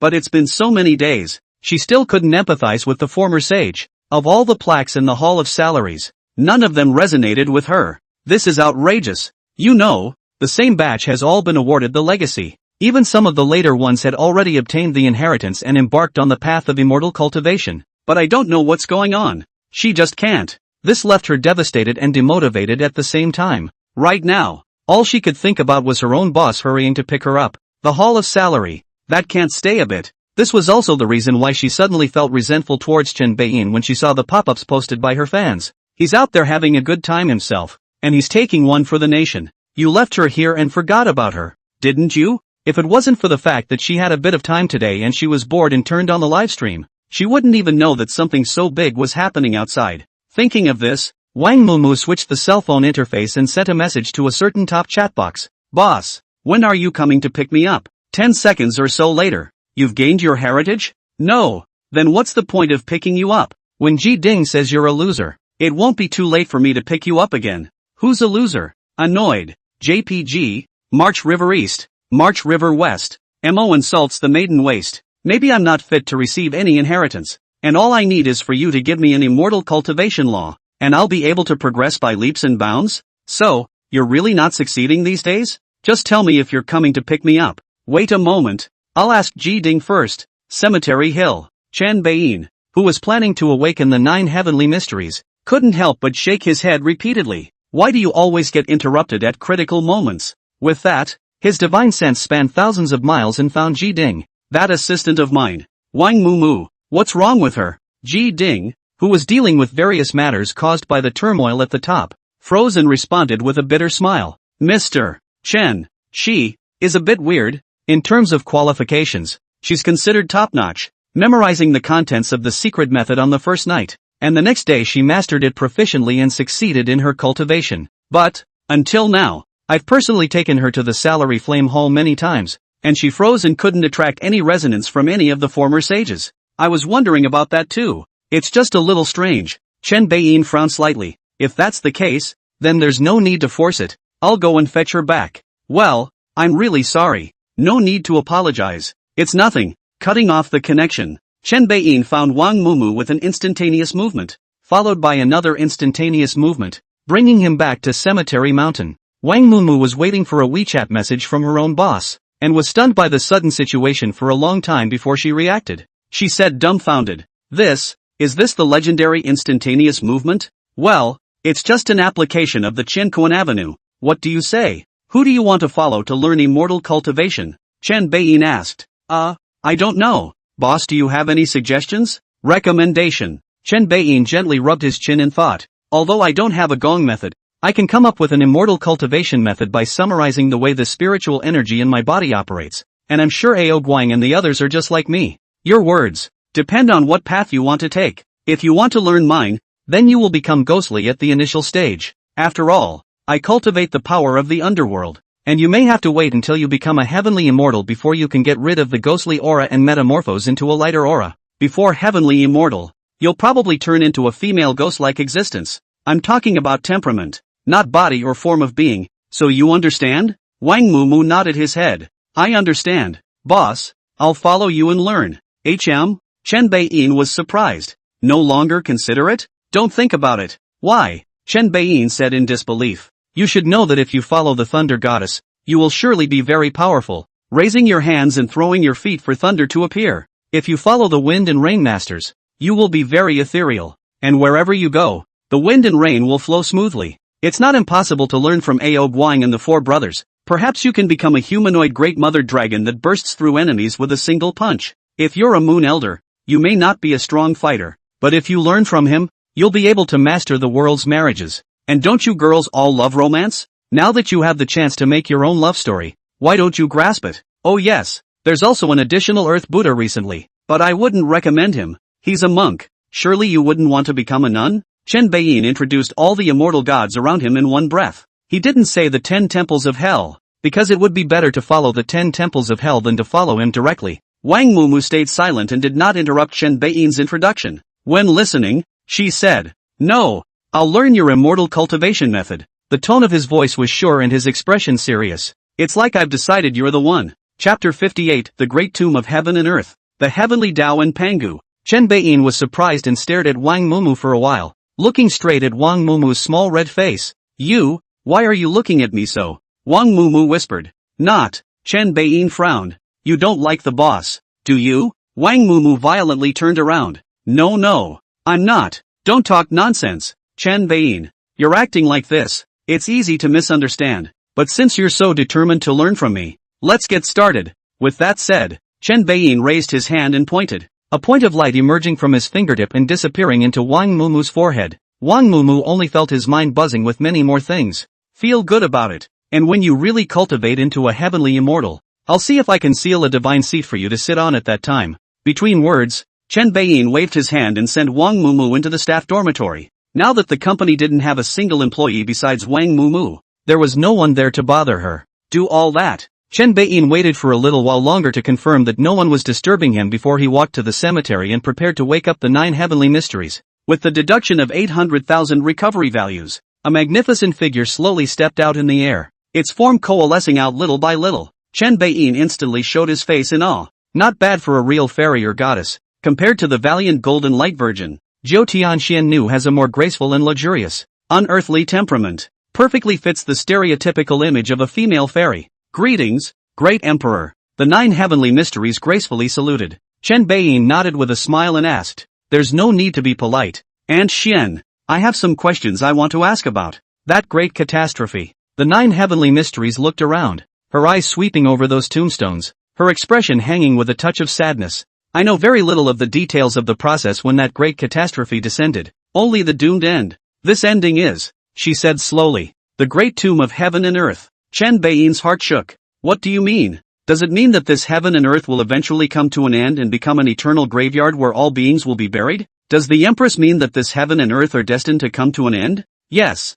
Then why is it doomed? Is heaven and earth following some kind of rule that overrides it as well? Can't the beings that live in heaven and earth break it?" Hearing Chen Beiyin's words, the 9 heavenly mysteries sighed. "What do you think is doomed?" Chen Beiyin pondered. "Individuals with great power, including but not limited to all types of intelligent beings, and alternative beings with intelligence, such as the heavenly Tao." "Oh, you think destined is not singular, but in the hands of many beings?" "That's right," Chen Beiyin said in an affirmative tone. "It depends. Who is destined to face it? Even for a mortal with no power in his hands, when he sees an ant and has the thought of stomping it to death with one foot and pays for the action, then for that ant, death is almost doomed." The 9 heavenly mysteries nodded. "Since you can think of this, why don't you replace the mole crickets with the heavens and earth and think about it more carefully?" Chen Beiyin was stunned. His face dawned and he quickly said to himself, "According to science, the universe, an independent system that is increasing in entropy all the time, is destined to annihilate,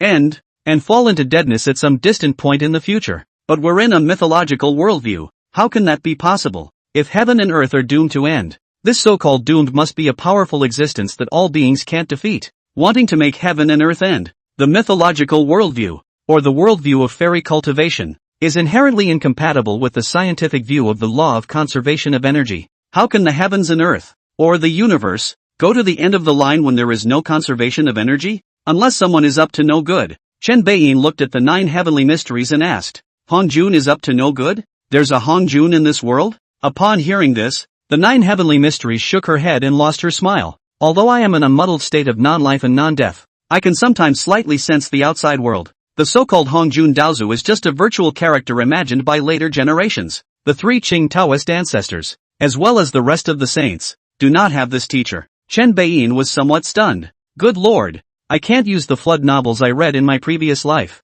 "Then, who is it?" Chen Beiyin asked with a frown. The 9 heavenly maiden looked up at the sky and murmured softly, "The one who wants this heaven and earth destroyed is none other than this heaven and earth itself." Ah! Chen Beiyin's pupils shrunk violently as his thoughts raced. The Yuanshin of the Tai Golden Immortal Realm had already allowed him to think at a speed that far exceeded the computers of modern technology. In an instant, he had gotten his answer. The one who wants the destruction of heaven and earth is heaven and earth itself. This shows that heaven and earth are conscious. What is the consciousness of heaven and earth? Tendo. If the heavens and the earth produced the heavenly way, that is, consciousness, then what is heaven and earth, as a thing, considered to be? It doesn't. He will no longer be an objective thing that exists and carries the prosperity of all things and spirits. Rather, a being of the highest intelligence and strength. The great way is his skeleton. Reiki is his blood. Heaven and earth are his body. The heavenly way is his thinking. He, who will be a being beyond human perception, an intelligent being.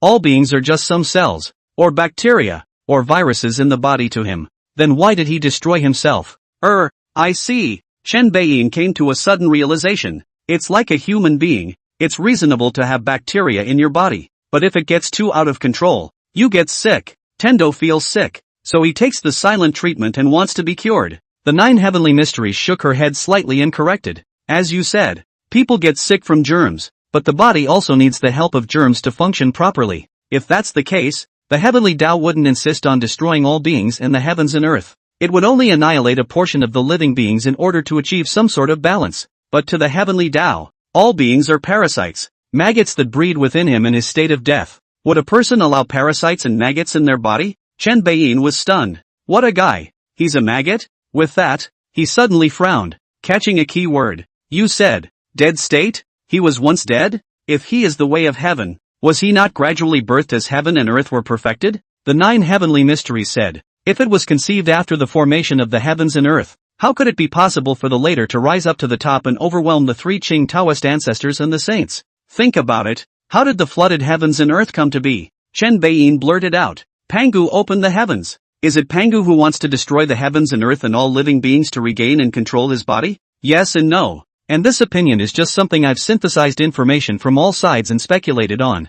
I'm just a female immortal in the heavenly court, and in the middle of this game, I can't even get on the stage. What is certain, however, is that the heavenly Tao was definitely born as a result of Pangu Daigong, and as to whether it was the entire consciousness of Pangu Daigong, or a certain aspect, such as evil, or the self-serving side of his personality, that is unknown. Perhaps only the 3 Qing Taoist ancestors can know the truth. Speaking of this, the 9 heavenly mystical maiden showed emotion on her face. When His Majesty the Jade Emperor disappeared, I had an audience with the gods of the heavenly court with the incarnation of the sage of Tai Ching, Lao Jun, to ask him about His Majesty the Jade Emperor's whereabouts. The old lord didn't say anything, just rode west on a bull and left a message. After a pause, the 9 heavenly mysteries slowly said, life's illusory dreams, the emptiness of heaven and earth, are all but a practice for him. Chapter 59, Tragedy in Heaven. Uncle and nephew. Chatting for a while with the Jutai Xianwei, Chen Beiyin was greatly shocked. Although the truth about that great catastrophe is still foggy and not very clear,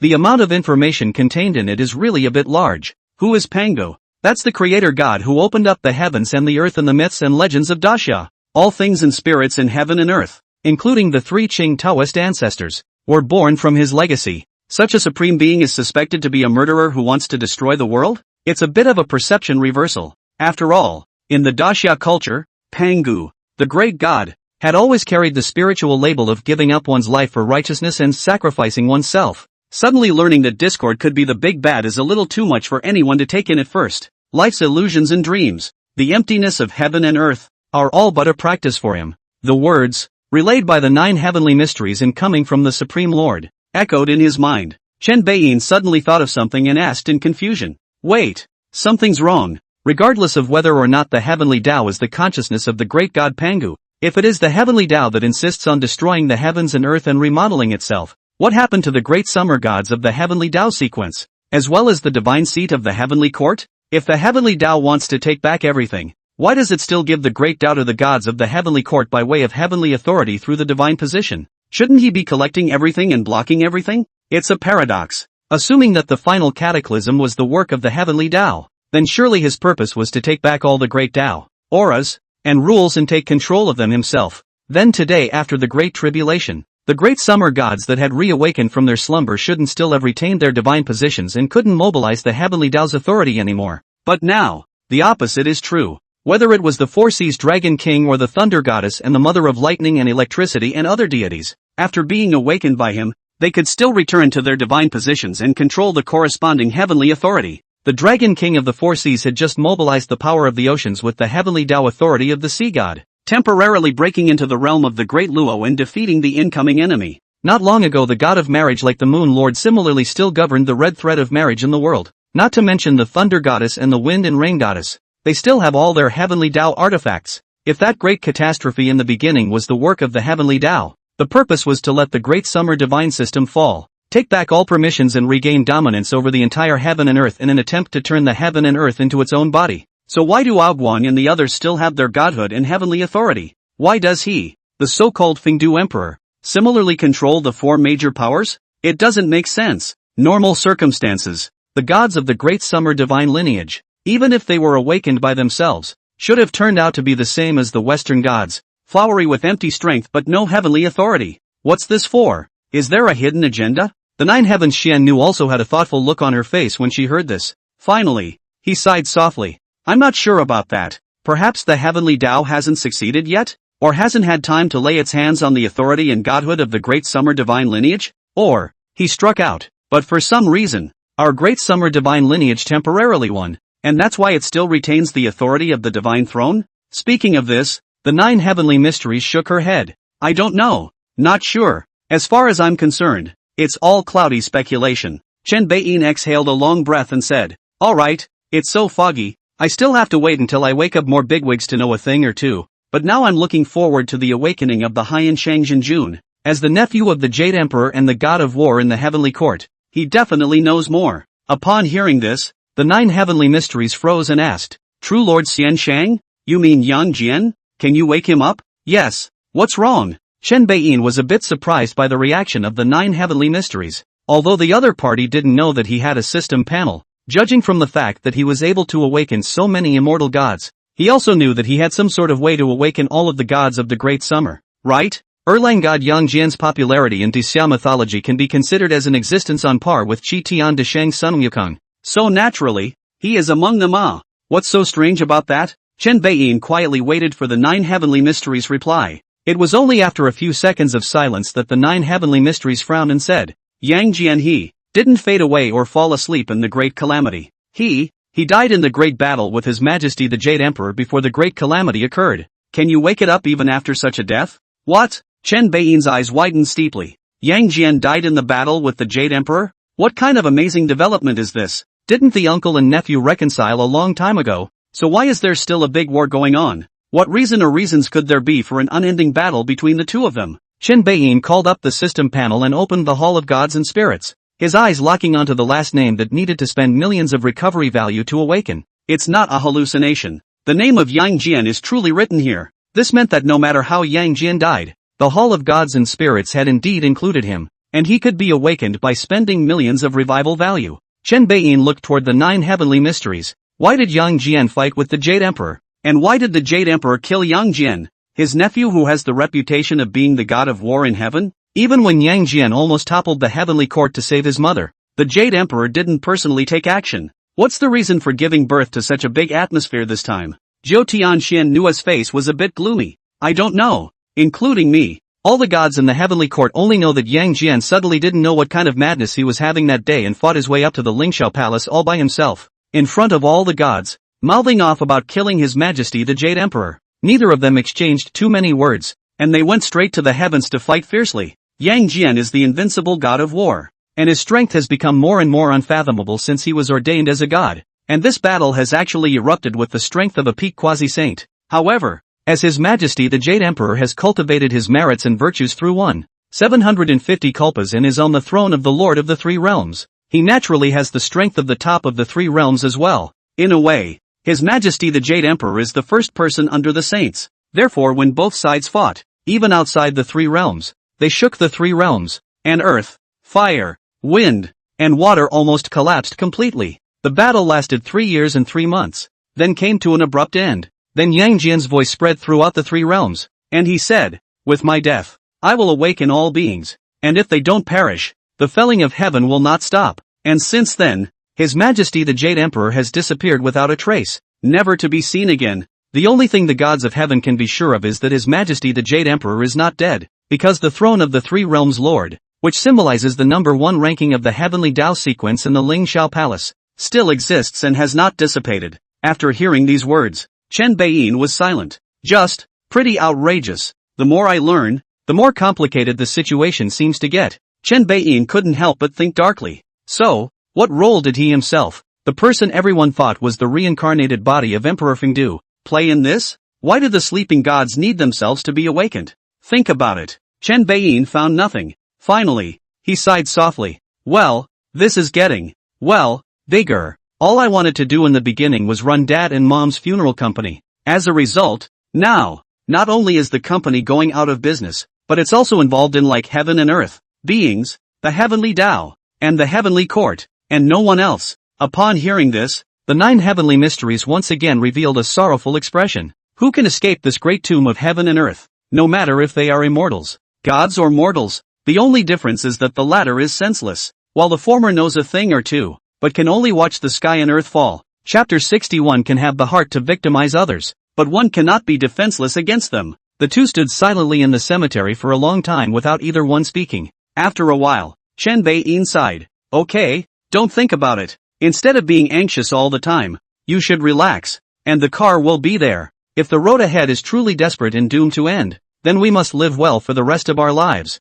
Mother Xian knew. Do you think it's right? The 9 heavenly mysteries collected her emotions and her expression returned to a bland one, still carrying that strong and dusty aura on her body. She said, the great emperor sits in the Underworld and controls the cycle of life and death, so naturally he can see through it, and since I'm just waking up from my muddle, I still need to learn more from the great emperor. Chen Beiyin waved his hand. Enough about that, come with me, have a cup of tea to ease your mind. I have some questions for you. The 9 heavenly creatures. What happened to the promise of no more chit-chat? Why is there still a problem? The Jian Xian maiden, who was accustomed to secluded cultivation, secretly spat out some words and could only silently follow behind Chen Beiyin. The two came to the courtyard and sat down. Chen Beiyin made a pot of water with the tea leaves left by Ao Guang and poured 2 cups. After a taste, Chen Beiyin asked, "Folklore has it that Anshuanu once descended to the earth to help Emperor Xianyuan during the ancient times, and earned the name of an imperial master. There is such a thing, isn't there?"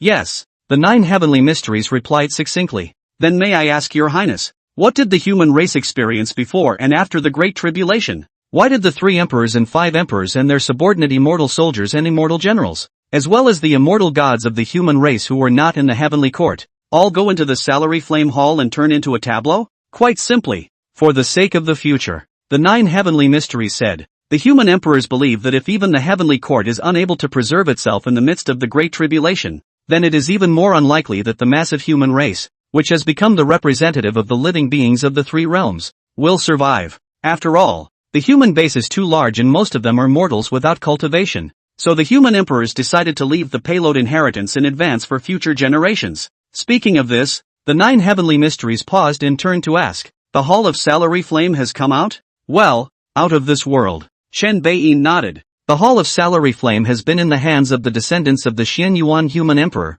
the Ji family, and has now been successfully opened with my help. By the way, your highness, is the inheritance in the Salary Flame Hall simply just the inheritance of the human sages, or is it the legacy of the human sages after their deaths?" The expression of the 9 heavenly mysteries was somewhat surprised and odd. Looking at Chen Beiyin for a moment of inexplicable, she said, "This is actually something you know best, Great Emperor. When the Salary Flame Hall was first established, it was only with your help that it was successfully created." Chen Beiyin's heart sank. The building of the Salary Flame Hall required the help of the then Fengdu Emperor? Doesn't that mean that the probability is that the human sages are already dead? After all, it was simply leaving behind an inheritance, and there was no need for the help of the heavenly son of the netherworld who mastered life, death and reincarnation. If some of these operations involve the cycle of life and death, then it is almost certain that the human sages have all GA. Chen Beiyin shook his head slightly, although there had been speculation and heart preparation, but really confirmed, but still a little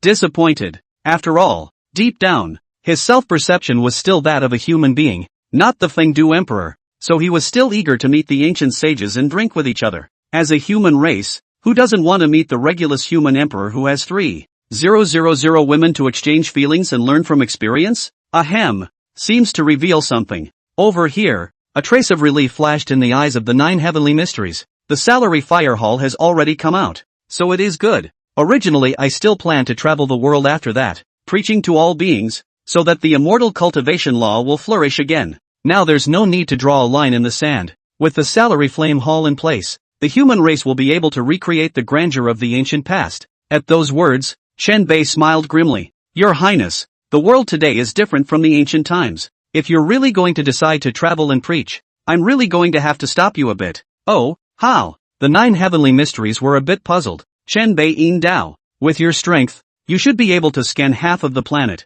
right? You might as well take a godly trip to see what the earth is like today. Hearing this, the 9 heavenly mysteries nodded her head slightly, closing her eyes as she traveled beyond the heavens. Not much longer, her eyes snapped open, and there was more than a glint of obvious anger in them. After the great calamity, heaven and earth are surprisingly left with such a tiny star, and there are so many more strange-looking humanoids and pseudo-gods? What the hell is going on here? Chen Beiyin was dumbfounded. Foreigners look weird? That's something only an ancient being would say. With today's aesthetics, most people take the West as the norm, and in turn think their side is ugly. Olympian gods, Asgardian gods, what are all the demons and devils? The 9 heavenly mysteries frowned. It's just as well that the human race doesn't believe in ghosts and gods. How come they've started believing in these things? The so-called scriptures are nothing but absurd words that distort the truth and go against the great Tao. If this were placed in the ancient era, everyone would be shouting for help without waiting for the heavenly court to take action. Great Emperor, do you see what this heavenly sacred teaching says? That man, born guilty, must live the rest of his life to atone for his sins? This is ridiculous. A person's sins are ended in hell after death, and if the sins are so heavy that they can't be dispelled in the 18 layers of hell, then they will be transferred directly to the path, the Shura path, and the evil ghost path. Whenever a living being is reborn as a human being, it is dry and clean, cut off from all past events. By what right are we born guilty? The 9 heavenly mysteries, who had been relatively calm and outgoing from the beginning to the end, suddenly lashed out her output to express her dissatisfaction. Then, a dawning realization dawned on her face. I see. This heavenly sacramentalism has learned a little bit from Westernism, later Buddhism, which has created some twisted fallacies. Oh, in today's world, there are still so many people who believe in it. It's truly incorrigible. Chen Beiyin was smiling at first as he listened to the Zhou Tian Xian maiden's tirade, but when he heard the words heavenly sacred sect, he suddenly froze. It's been a while. Many god systems jumped out one after another, and the Olympus god system was even sticking its face in the air, provoking Daxia as frequently as if it were a clown. Why is this heavenly sacred church not moving at all? It is important to realize that although the mechanism of the Holy Church of Heaven is completely different from that of a divine system like Olympus or Asgard, and is not a familial divine system, but it's arguably the most powerful divine system in the world today. The divine system is rooted in the power of faith, which comes from the believers. From this perspective, the heavenly sacred religion was definitely the strongest among the many divine lineages. Such a behemoth that couldn't be ignored didn't have a single thought about the great summer divine system? You can do harm, but you can't do nothing to prevent people from doing harm. Chen Beiyin was immediately on guard. In the meantime, in the midst of the gods of Olympus, Zeus, who was slumbering, was violently awakened. He looked at the illusory figure in front of him that emanated endless light and was filled with a holy aura, and his expression suddenly became gloomy. Michael, what are you going to do? Chapter 61, Supreme God King, Revisited. The Supreme God King of the Olympus divine lineage was supposed to be majestic and overbearing. At this moment, when he saw the illusory figure carrying layers of wings in front of him, he was revealing an extremely grave expression. This figure was haunted by a holy aura, obviously somewhat oddly shaped, but it gave people a sense of light and justice. It was none other than the second in command of the heavenly divine system, Archon Michael. Michael laughed softly. Oh, don't be nervous, I came here to help you. Help me? I am the God King Zeus. What is it that I need your help for? Zeus narrowed his eyes slightly. His guard heightened. It's no wonder he reacted the way he did. For one thing, he still hasn't fully recovered at this point. Not only were they unable to freely leave the Olympus divine kingdom, they were even less able to utilize their peak battle power. Secondly, even if he regained his peak battle power, this Michael was not much weaker than him. As the Archon of Heaven, Michael was strong, almost comparable to the god kings of other divine systems. This was the depth of the strongest divine system heavenly kingdom in the world. Hearing Zeus' words, Michael remained soft and gentle. No need? On your own. How long do you think it will be before you recover completely? 6 months? A year? Or 2.5 years? What do you say if I say that if you can't return to your peak in half a month, the Olympus god system will completely fall into the abyss? Or even perish? Zeus' face darkened as he chided. Nonsense. There is no man or power in this world that can overthrow my Olympus divine system in half a month. Not even your heavenly kingdom can do that. Michael shook his head. Let's not talk about whether or not my heavenly kingdom can do it. At least the great summer divine system is likely to be able to do it. If you don't believe me, sense what has happened in the outside world during this period of time. The Daxia divine lineage? Zeus' pupils shrunk slightly, and immediately diffused a thought consciousness network, communicating with Mount Olympus and learning of the recent great events. Soon, he blanched. Sleeping state. Mount Olympus keeps a record of everything that has ever happened concerning the Olympian god system. In the smallest case, there is a god who cheats on his wife, and in the largest case, there is a god who dies. Zeus had just connected to Mount Olympus and immediately learned that Poseidon was dead. It was a bolt from the blue for him. It's not so much the brotherly feelings on both sides that are so upsetting, but the sense of great crisis that arises. The titular Poseidon, the top powerhouse of the Olympus divine system, to die like that? What the hell happened? Zeus grimly asked. Who did this? The great summer divine system? Or what? Didn't you awaken not long ago and make Poseidon branch prong up? Michael laughed. Zeus cursed at once. I was telling him to branch out and not disgrace the Olympian gods, but I didn't send him to his death. Zeus' brow furrowed, tempted to go out immediately and ask what had happened. The great summer divine system could be strong, but it couldn't be this strong, could it? Before that, though, he'd send Micah away. After all, for the Olympus divine system, the heavenly divine system was just as much of a threat. Zeus asked, you said you were going to help me recover. How? Give the power that the Lord has graciously sent down to you. Michael was covered in a flash of light, and a ball of light that made people feel very warm and friendly suddenly floated in front of him, slowly drifting towards Zeus. Zeus' pupils shrank and he hastily used his divine power to protect himself. Do you think I'm stupid? Am I still me after receiving his power? The heavenly god system is best at compelling people, and its power carries a strong naturalization characteristic. Once tainted, one is a person of the heavenly kingdom of God system in this life. Or rather, slaves? Michael brought a hint of helplessness to his tone. What's all the fear for? If my lord really wanted to count on you, he wouldn't have used such tactics. He would have just come straight at you. Whether it's you, or ancient gods like Gaia, do you think you can resist? Zeus was non-committal, his guard still drawn. The divine power shield hadn't weakened in the slightest, but instead was continuing to strengthen. For that lord of the heavenly divine system, he was also considered to know his roots. On the surface, the length of the history of the heavenly kingdom of God system is short, but in fact, that lord had already appeared frequently in the world before the divine system of heaven was even born. The changes and evolutions of the various divine systems, and even some of the great events that changed the heavens and the earth, all had traces of their meddling. For example, the establishment of the Asgardian god system. In the beginning, the Asgardian divine system was chaotic and incomparable, with all the major divine clans and divine kingdoms displeased with each other and fighting endlessly. It is said that it was with the help of that person that the Asa divine race under Odin's command rose rapidly and finally unified the 9 realms,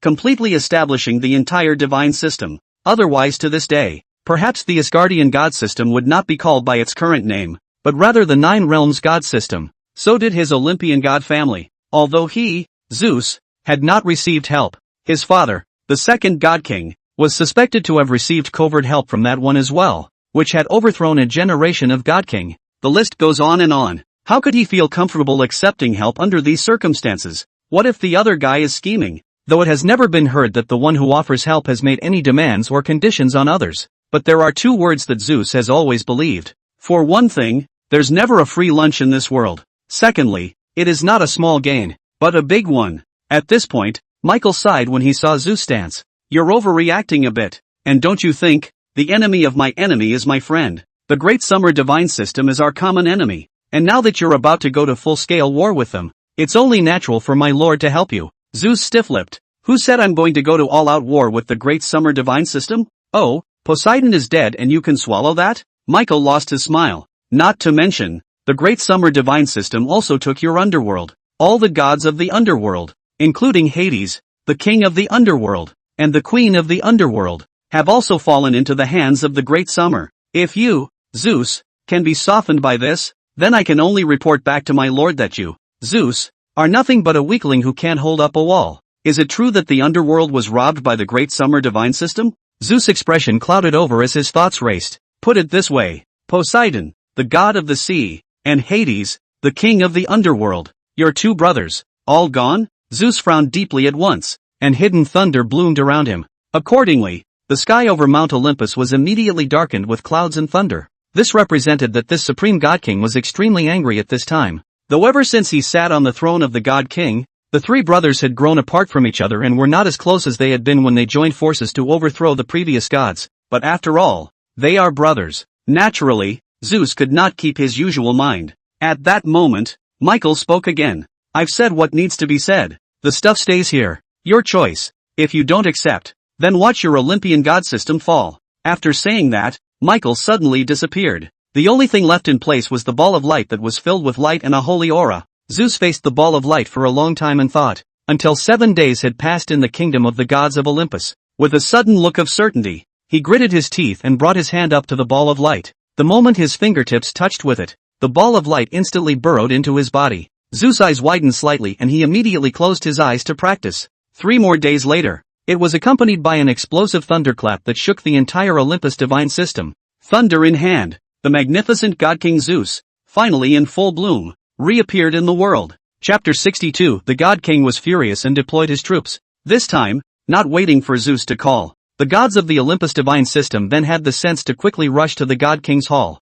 For, previously, Zeus had appeared as an avatar or projection, and today, the mighty pressure of Zeus, king of the gods, sweeps across the kingdom of God. Every god knows that Zeus, the king of the gods, has returned to his peak state and has even gotten stronger. That aura of horizontal suppression of the world straight away made some of the weaker gods somewhat breathless. In the middle of the great hall, Apollo withdrew his light, as a proud sun turns into a sunset, and dared not release his light. Ares, the god of war, also collected his sharpness, and the whole person was like an obedient puppy, bowing his head and not daring to look at Zeus above. Hephaestus, the god of fire and craftsmanship, stood there, and he didn't have the same fiery aura that he used to have. Aphrodite, the god of love and beauty, on the other hand, seemed to have turned into a pure female without the slightest hint of flirtatiousness in her demeanor. On the contrary, the two goddesses, Athena, goddess of wisdom and war, and Artemis, goddess of the hunt, did not change their colors, and still stood there coldly and quietly. Beyond that, Hera, the queen of heaven, and Demeter, the goddess of agriculture, the wives of the two god kings. The former had an expression as if she had finally seen her traveling husband come home, while the latter had a sad face and wanted to say something. As for the remaining two main gods, Hermes, the god of transportation, travel and thieves, the lapdog, had a pleasing look on his face as he walked up to the entrance of the great hall, itching to come forward and pay a compliment right away. Dionysus, the god of wine, who was once drunk no matter where he was, had recovered his sobriety in a rare way at this time, and stood there in a serious manner, his face expressionless. Zeus sat on the throne of the god king, his gaze grimly scrutinizing the gods below. The once 12 main gods were actually left with only these 10 at this time. The 12 principal gods here are the version that takes off Zeus, the king of the gods, alone and adds Hades to the mix. When had the Olympian gods ever been so aggrieved? How did Poseidon die? And why hasn't the underworld snatched it back?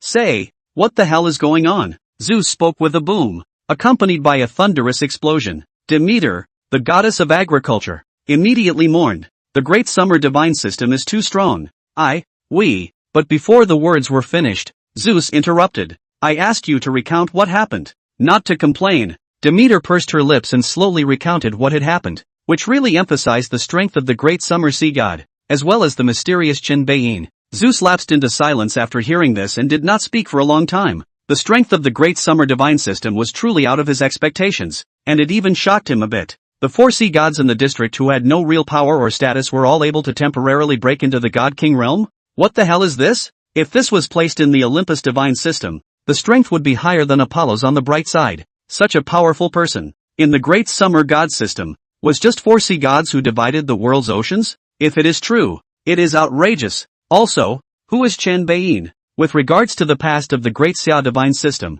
although he didn't know much about it, the legends of the Great Xia Divine System that were circulating in the world nowadays could be learned in their entirety with a single thought of his passing through the earth. There's no such person in the legend. What is this guy's status and position? What makes the so powerful Dragon King of the 4 seas respectable? Could this person be a true God King? An existence as powerful as him? Zeus looked pensive. In fact, he knew something about what had happened to the gods in Daxia, but not in detail. At the last moment, if it wasn't for the wisp of unconsciousness he left behind to interfere, Apollo and the others would not have been able to return successfully. But his doppelganger is a bit of a piece of crap, and doesn't record much information, can't do much outside of commands, and isn't too strong for actual combat. In other words, it's just a robot that's programmed to secretly release its aura and shock the enemy when the gods of Olympus are in crisis. This was also the reason why he had to inquire about what happened from the mouths of the gods after he had completely recovered. Zeus thought long and hard and asked again, so you guys got scared and came back in the dust?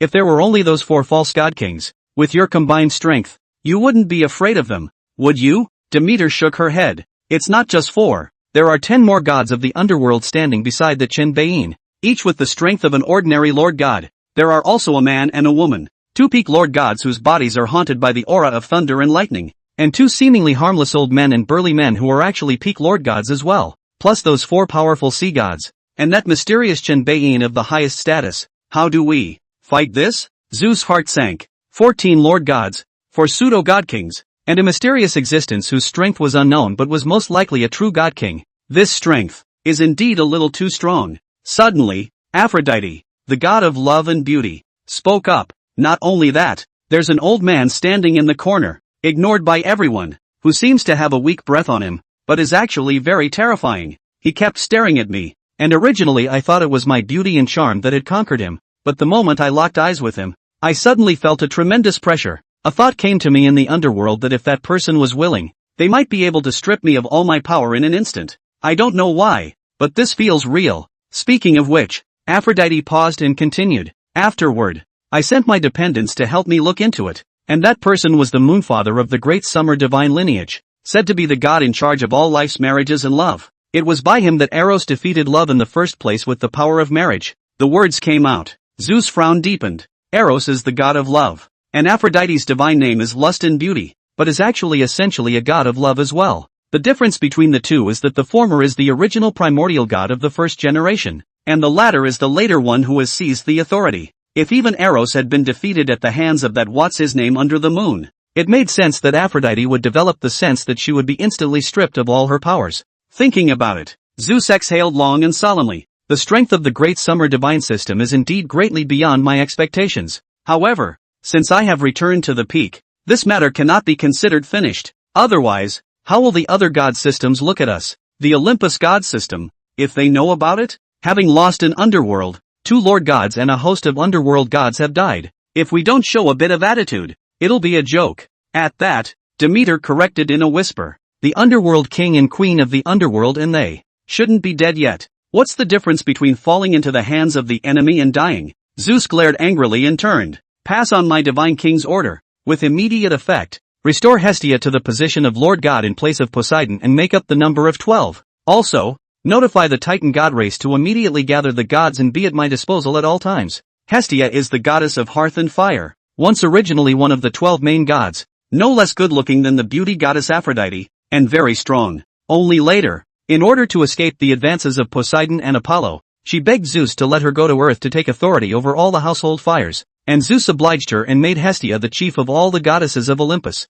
Therefore, Hestia's status in Olympus was even higher than Athena, a well-known goddess. Now that Poseidon is definitively dead, Zeus decides to recall him to make up the number of 12. The gods were not surprised by this, but Hera, the queen of heaven, said at this point, "My king, will the Titan gods obey you obediently?" Zeus sniffed coldly. "They can try disobeying me." The words landed. The entire Olympus divine kingdom was instantly wrapped in a terrifying pressure. The high sky was covered with thunder and lightning. At this moment, whether it was the gods in the God King's great hall, or the Titan god clan residing all over the divine kingdom, or even the primordial gods of the first generation of gods, such as Mother Earth Gaia, goddess of the night Nyx, and so on, all of them had horrified expressions on their faces. Zeus, the king of the gods today, much more powerful than at its peak. Chapter 63, Land Goddess Wang Mumu, bun with beef is comfortable. One day later, Cemetery Hill. A white fairy dress of the 9 heavens strolled through the cemetery.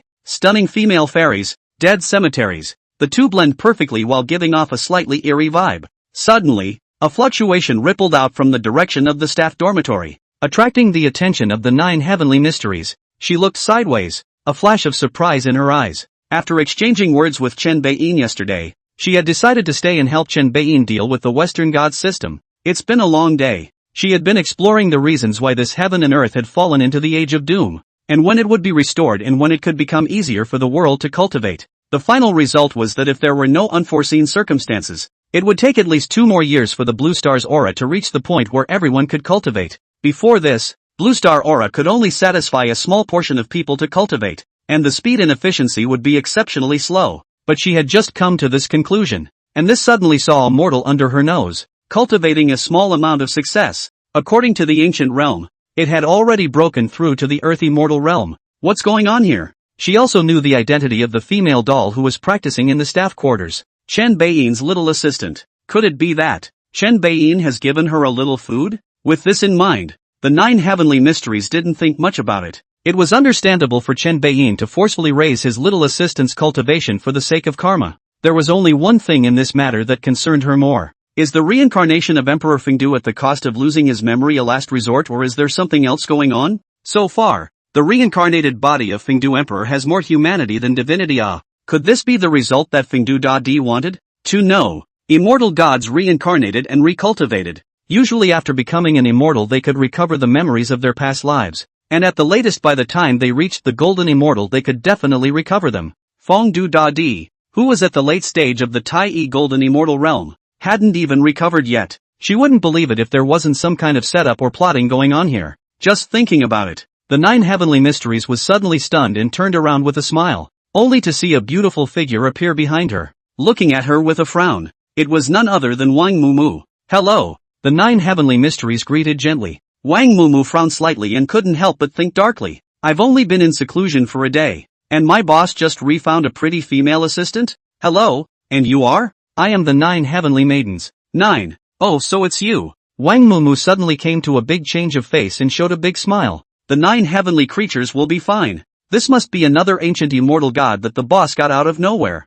How could such a goddess sister be the boss's new assistant? Hey, hey, hey, hey. Position preserved. Wang Mumu arched his hand and saluted. Latecomer has met Aunt Xin Nu. No need to be polite. The 9 heavenly mysteries stared at Wang Mumu curiously, because after seeing it face to face, she suddenly felt that Wang Mumu looked a bit familiar. It was not the facial features that looked familiar, but a metaphysical feeling, suspiciously familiar in terms of the soul and Yuanshan's aura. But the problem was, in her scan, Wang Mumu's Yuanshan had just been born, and his soul was also very young and clean. Really concentrating on checking it out, that sense of familiarity was suddenly gone again. What's going on here? Wang Mumu was a little weak from the look and whispered, Aunt Xian Nu, have you seen my boss? He's also practicing, so I guess he'll come out soon. Oh, okay, I'll go get something to eat. I'll go over there first. Well, go ahead. The 9 heavenly mysteries smiled and nodded her head as she watched Wang Mumu leave. Wang Mumu was at the beginning of her cultivation, and no matter what she did, she wanted to use a technique, like walking. The cemetery wasn't too far from the restaurant, just 200 meters, but Wang Mumu didn't want to walk at all, and directly used the earth evasion method to vanish towards the restaurant. What Chen Beiyin had given her also contained many spells and aptitudes in addition to the cultivation method. And when Wang Mumu was somewhat rusty in making use of the earth escape technique, the 9 heavenly mysteries' eyes suddenly widened slightly. What's up with such a sick earth affinity? An earth immortal, casting just an earth escape. Why did it feel like the entire earth was catering to her, sending her directly to her destination? The 9 heavenly mystical maiden's face showed curiosity. If that was all it was, she wouldn't care. Being in such a harsh environment, Wang Mumu could be an earth immortal in one day. Surely he was an absolute genius in the mouths of chi refiners. It makes sense that genius could give the earth such an affinity.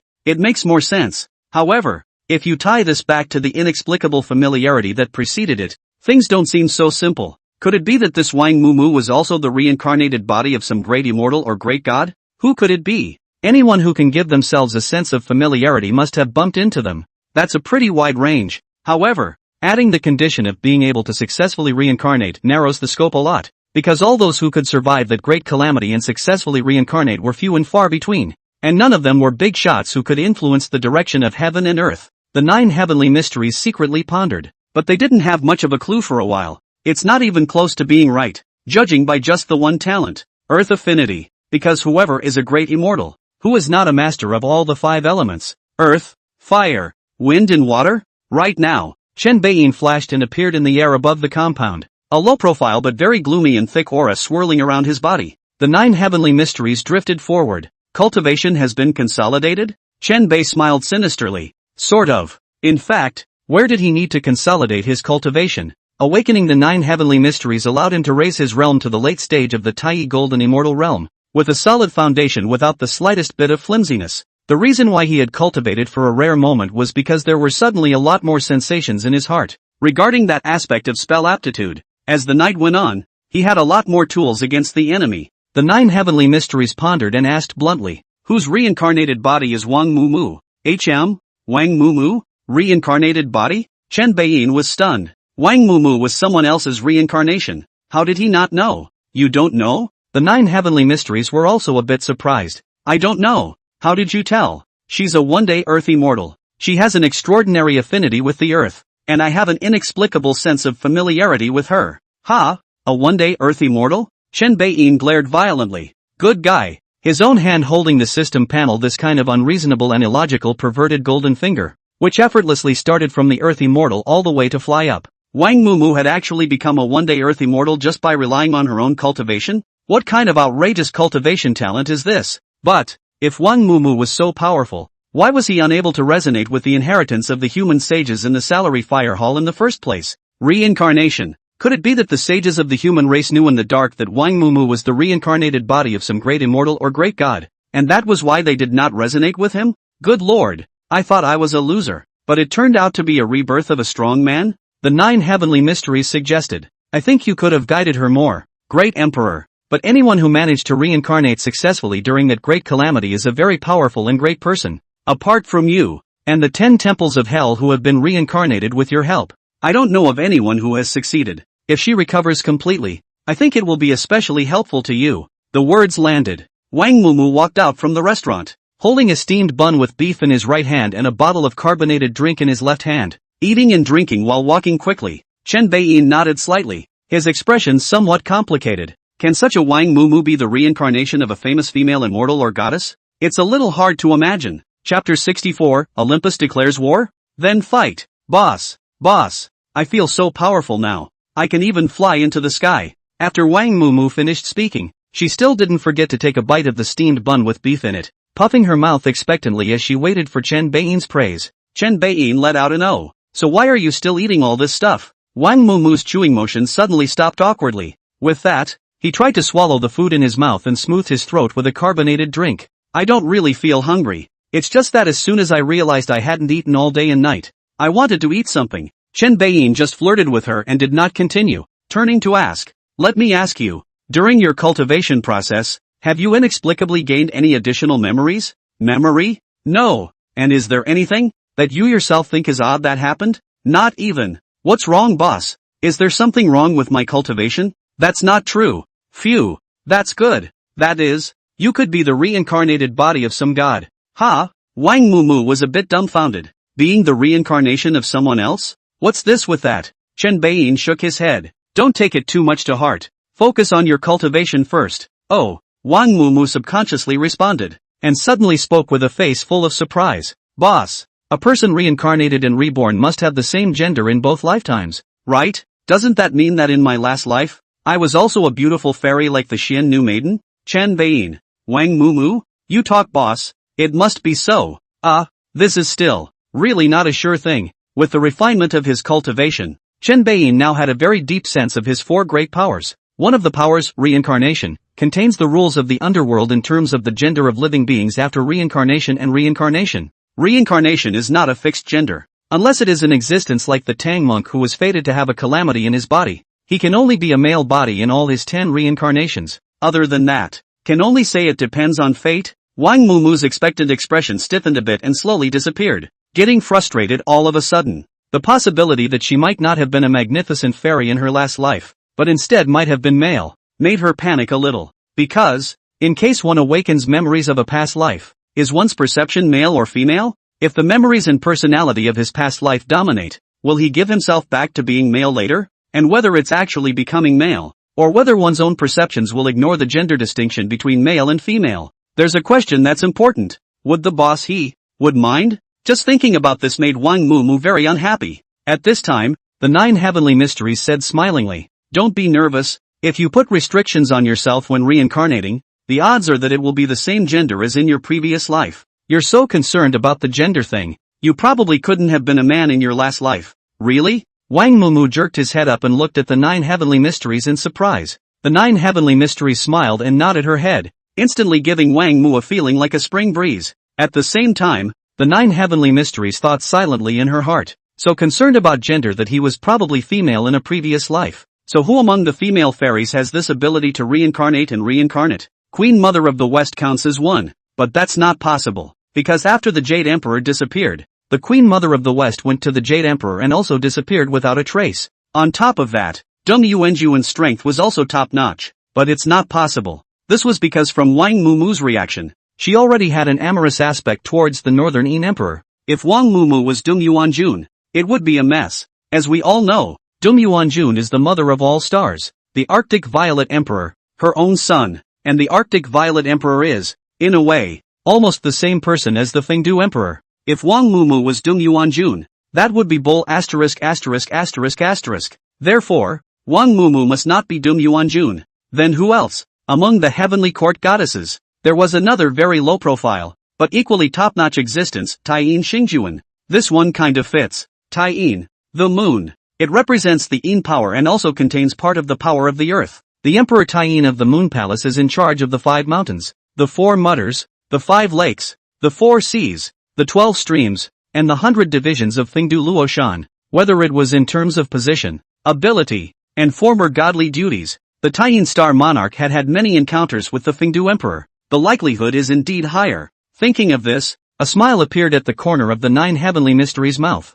In the ancient times, I have not heard that the Taiyin Star Monarch has shown great favor to the Fengdu Emperor. Even the two used to have some minor conflicts in their positions. And, Taiyin Xingjun has been having rumors with His Majesty the Jade Emperor. Under this premise, if anything, the reincarnation of the Taiyin Star Monarch had taken a liking to the reincarnation of the Fengdu Emperor and even ended up coming together. After both of them had awakened their memories of their past lives, that scene would probably be very interesting at that time. If His Majesty the Jade Emperor shows up again and the three run into each other, it will be even more interesting. What's so happy? Chen Beiyin suddenly asked. The nine heavenly Xian Nu hastily collected her emotions and faintly said, "It's nothing." Chen Beiyin oddly glanced at the nine heavenly mysteries, always feeling that she wasn't telling the truth. But now is not the time to ponder that, because something big is coming. Chen Beiyin twisted his head to look at the sea level. Returning from her thoughts, the nine heavenly maiden also looked furiously, only to see a stream of light rapidly flying above the distant sky. It's like a shooting star, shaped like lightning. In the blink of an eye, it had descended to Cemetery Hill. Boom! That stream of light smashed into the ground, shaking up countless dust. If not for the fact that Chen Beiyin had reinforced the earth within a 5-kilometer radius, this blow would probably be able to collapse Cemetery Mountain. The nine heavenly mysteries waved their big sleeves, dispersing the smoke and dust. Only the body of that stream of light was clearly an object in the shape of a lightning bolt. The body is golden yellow and somewhat transparent. The golden light flickered a few times, and a majestic voice rang out from it. "I am Zeus, King of the Gods, Great Summer Divine System. You and others have harmed my Olympus Poseidon, seized my Olympus Underworld, and imprisoned my Olympus Underworld gods. I will settle this score. 3 days from now, I will lead the gods to descend on Great Xia. If you know what's good for you, kneel down and surrender, or else, drive out the whole world." Click! The lightning exploded and dissipated. Chen Beiyin's eyes narrowed instantly. Olympus has declared war? Then fight! Settle the karma once and for all and save yourself from being disturbed all the time. Day after day, the nine heavenly mysteries were surprised. This Olympus, is it the one the internet says is the one with the extremely messed up ethical relationships with the gods? Well, that's it. Chen Beiyin nodded. From what I understand, they're not very strong, are they? How dare they have the courage to declare war with us? So says. Chen Bei smiled grimly. Either that, or Zeus is a stupid man too. Either that, or Zeus has something up his sleeve that gives him the nerve to do this. Relatively speaking, I'm more convinced it's the latter. Therefore, we can't be careless either. We need to make some preparations in advance. The nine heavenly mysteries nodded her head. My side is ready to meet the battle at any time. What preparations should be made? The great emperor may command at any time. Chen Beiyin waved his hand. It doesn't need you, a big brother, to make a big shot yet. Just let Ao Guang and the others go out for a stroll and help me with a few divine souls. Ever since exterminating the roots of the beliefs of the High Heavenly Planes divine system,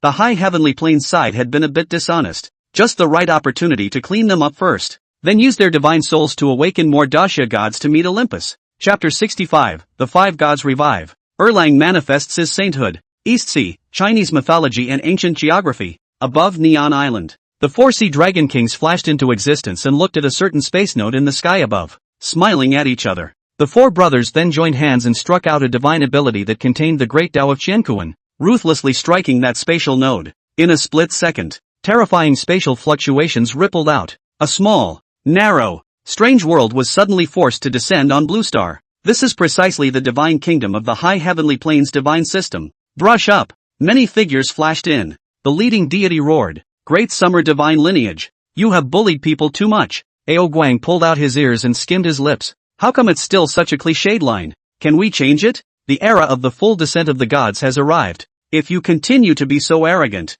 you will surely become enemies of the world. Oh, got it. Ao Guang's couldn't care less expression instantly made the opposite side's face turn blue. Ao Shun said, "Big brother, don't talk nonsense with them. Get a few of them killed early and go back to deliver the goods only. His Majesty is still waiting for us." Aha! Ao Guang surveyed the opposite side of the room with a look that picked at the goods and said, "You're pretty good. It seems like you're the fire god of the High Heavenly Planes, aren't you? Kagatsuchi? What a crappy name. Oh, you're not bad either. If I remember correctly, Oyamazumi? Yamagami? The others are almost interesting, but together they add up." Between the words, just like chatting about family life, Ao Guang. Suddenly thunder struck. Without warning, the other 3 dragon kings all followed along and struck out in silence. Boom! Thunder exploded and torrential rain fell. The 4-peaked Tai golden immortal realm pressures combined together, directly suppressing the opposite gods to death. Damn it! Damn it! That fire god Gargoyle Earth clenched his teeth and insisted,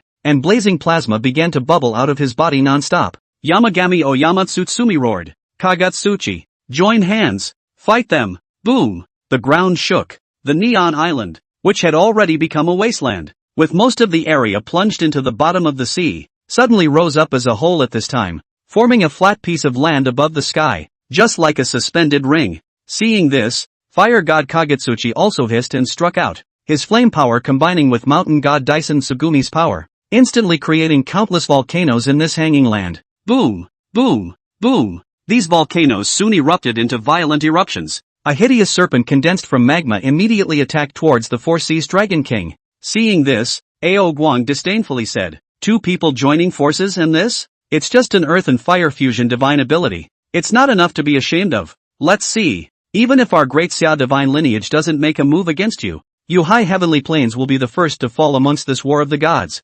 Unless, like the believers you once were, you shamelessly recognize the Western gods as your father." Speaking of which, he looked at the countless hideous snakes that were attacking. Ao Guang said in a cold voice, "Old 4. The North Sea Dragon King Ashuan nodded slightly and coldly struck out. Phew! An extremely cold power instantly swept across the entire field. It was seen that those magma snakes were frozen in place before they even touched the Four Seas Dragon King's clothes. This time, they didn't wait for Ao Guang to open his mouth. South Sea Dragon King Ao Qin and West Sea Dragon King Ao Lun struck out together, each spitting out a terrifying dragon breath. In a flash, it wasn't just those frozen magma serpents. The entire land that was suspended into midair exploded right out of the sky. Countless boulders and dirt blasted down and smashed into the sea. The aptitude was broken, and that mountain god and fire god's aura immediately shriveled a bit. Ao Guang personally struck this time. His figure was just a blur, and the expressions of that mountain god and fire god were completely frozen on their faces. A few seconds later, its entire body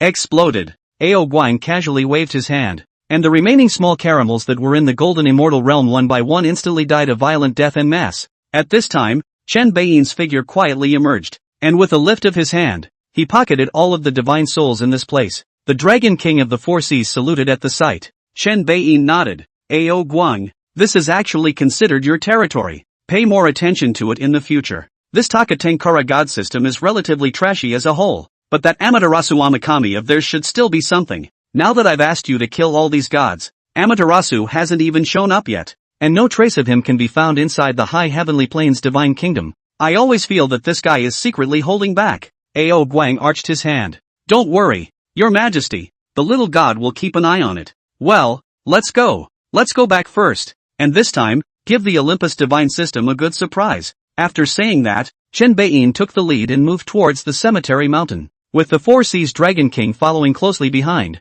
Cemetery Hill. When Chen Beiyin returned, he immediately went to the middle of the cemetery and proceeded to awaken the gods. This trip to the high heavenly planes to harvest divine souls was quite satisfying to him. The two main gods, together, provided him with a total of 580,000 revival values, and the other small caramels together totaled 300,000 revival values, plus the original 820,000 recovery value left. Coupled with the fact that the small hell is officially running during this period of time, there is basically a steady output of 50,000 to 100,000 recovery values per day. Chen Beiyin's recovery value nearly broke through 3 million, setting a new record at 2.7 million. The only unfortunate thing was that it seemed to be because the two main gods, Gao Tian Yuan, were rather trashy. Although Chen Beiyin received a panel alert with cultivation feedback, however, it did not allow him to break through to the peak of the Tai Golden Immortal Realm, and he was still at a late stage of strength.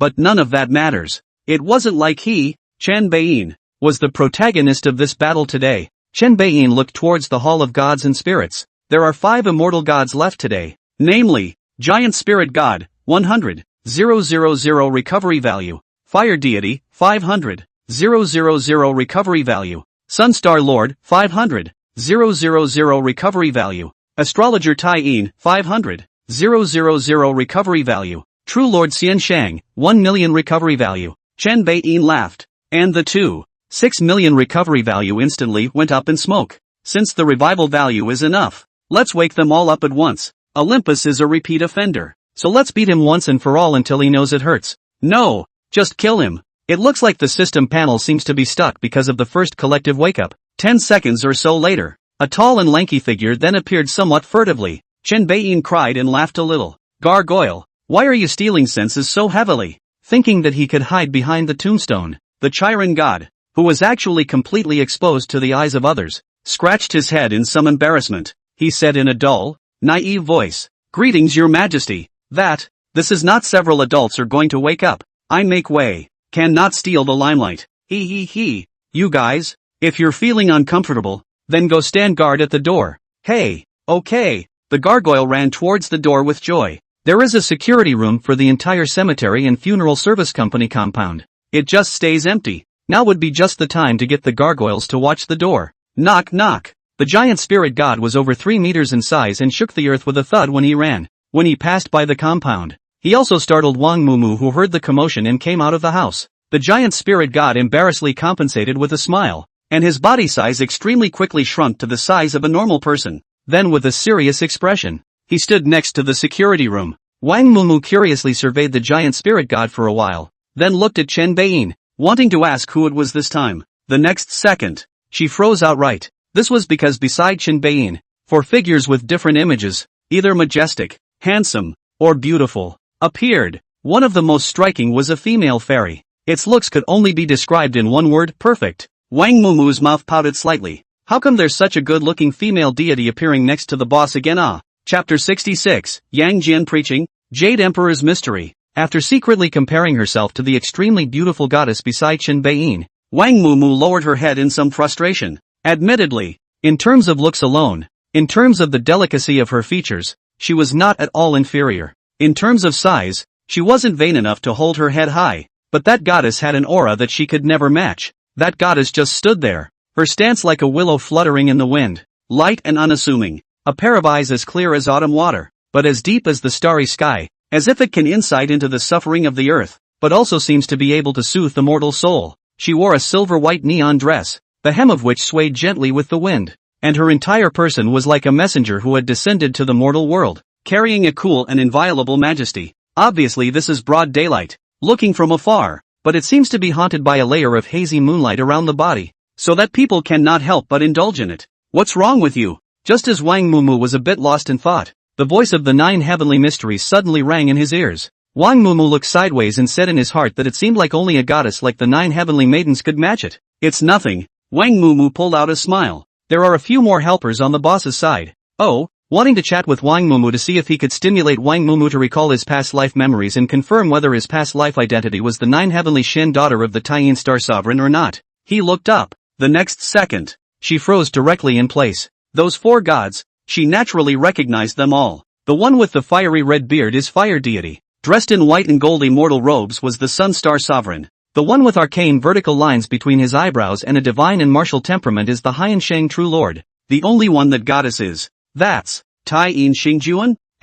Why is it Taiyin Xingjuan? The 9 heavenly mysteries couldn't help but turn her eyes around Taiyin astrologer and Wang Mumu. The Taiyin star monarch had appeared in a watery manner, so Wang Mumu was definitely not the reincarnated body of the Taiyin star monarch. Then, who exactly was Wang Mumu in his past life? The 9 heavenly mystical maiden, who had just had some clues, was instantly a bit confused. Over here, Chen Beiyin led the 4 gods over. Gentlemen, I'm sure you don't need me to introduce you, right? Chen Bei smiled sinisterly. The fire virtue star sovereign, the sun star sovereign, the Taiyin star sovereign, and the Erlang god Yang Jian opened their mouths one after another. Greetings, Mother Xian Nu. The 9 heavens Xian Nu took a deep breath and returned. Meet all of you Dao friends. After many years of slumber, it's a great fortune to be reunited now. It's thanks to His Majesty Beiyin. Ha ha ha. The big grinning fire virtue star lord laughed brightly. The sun star sovereign said, indeed, without the summoning of His Majesty the Northern Een, we reckon that we would really and truly have to die.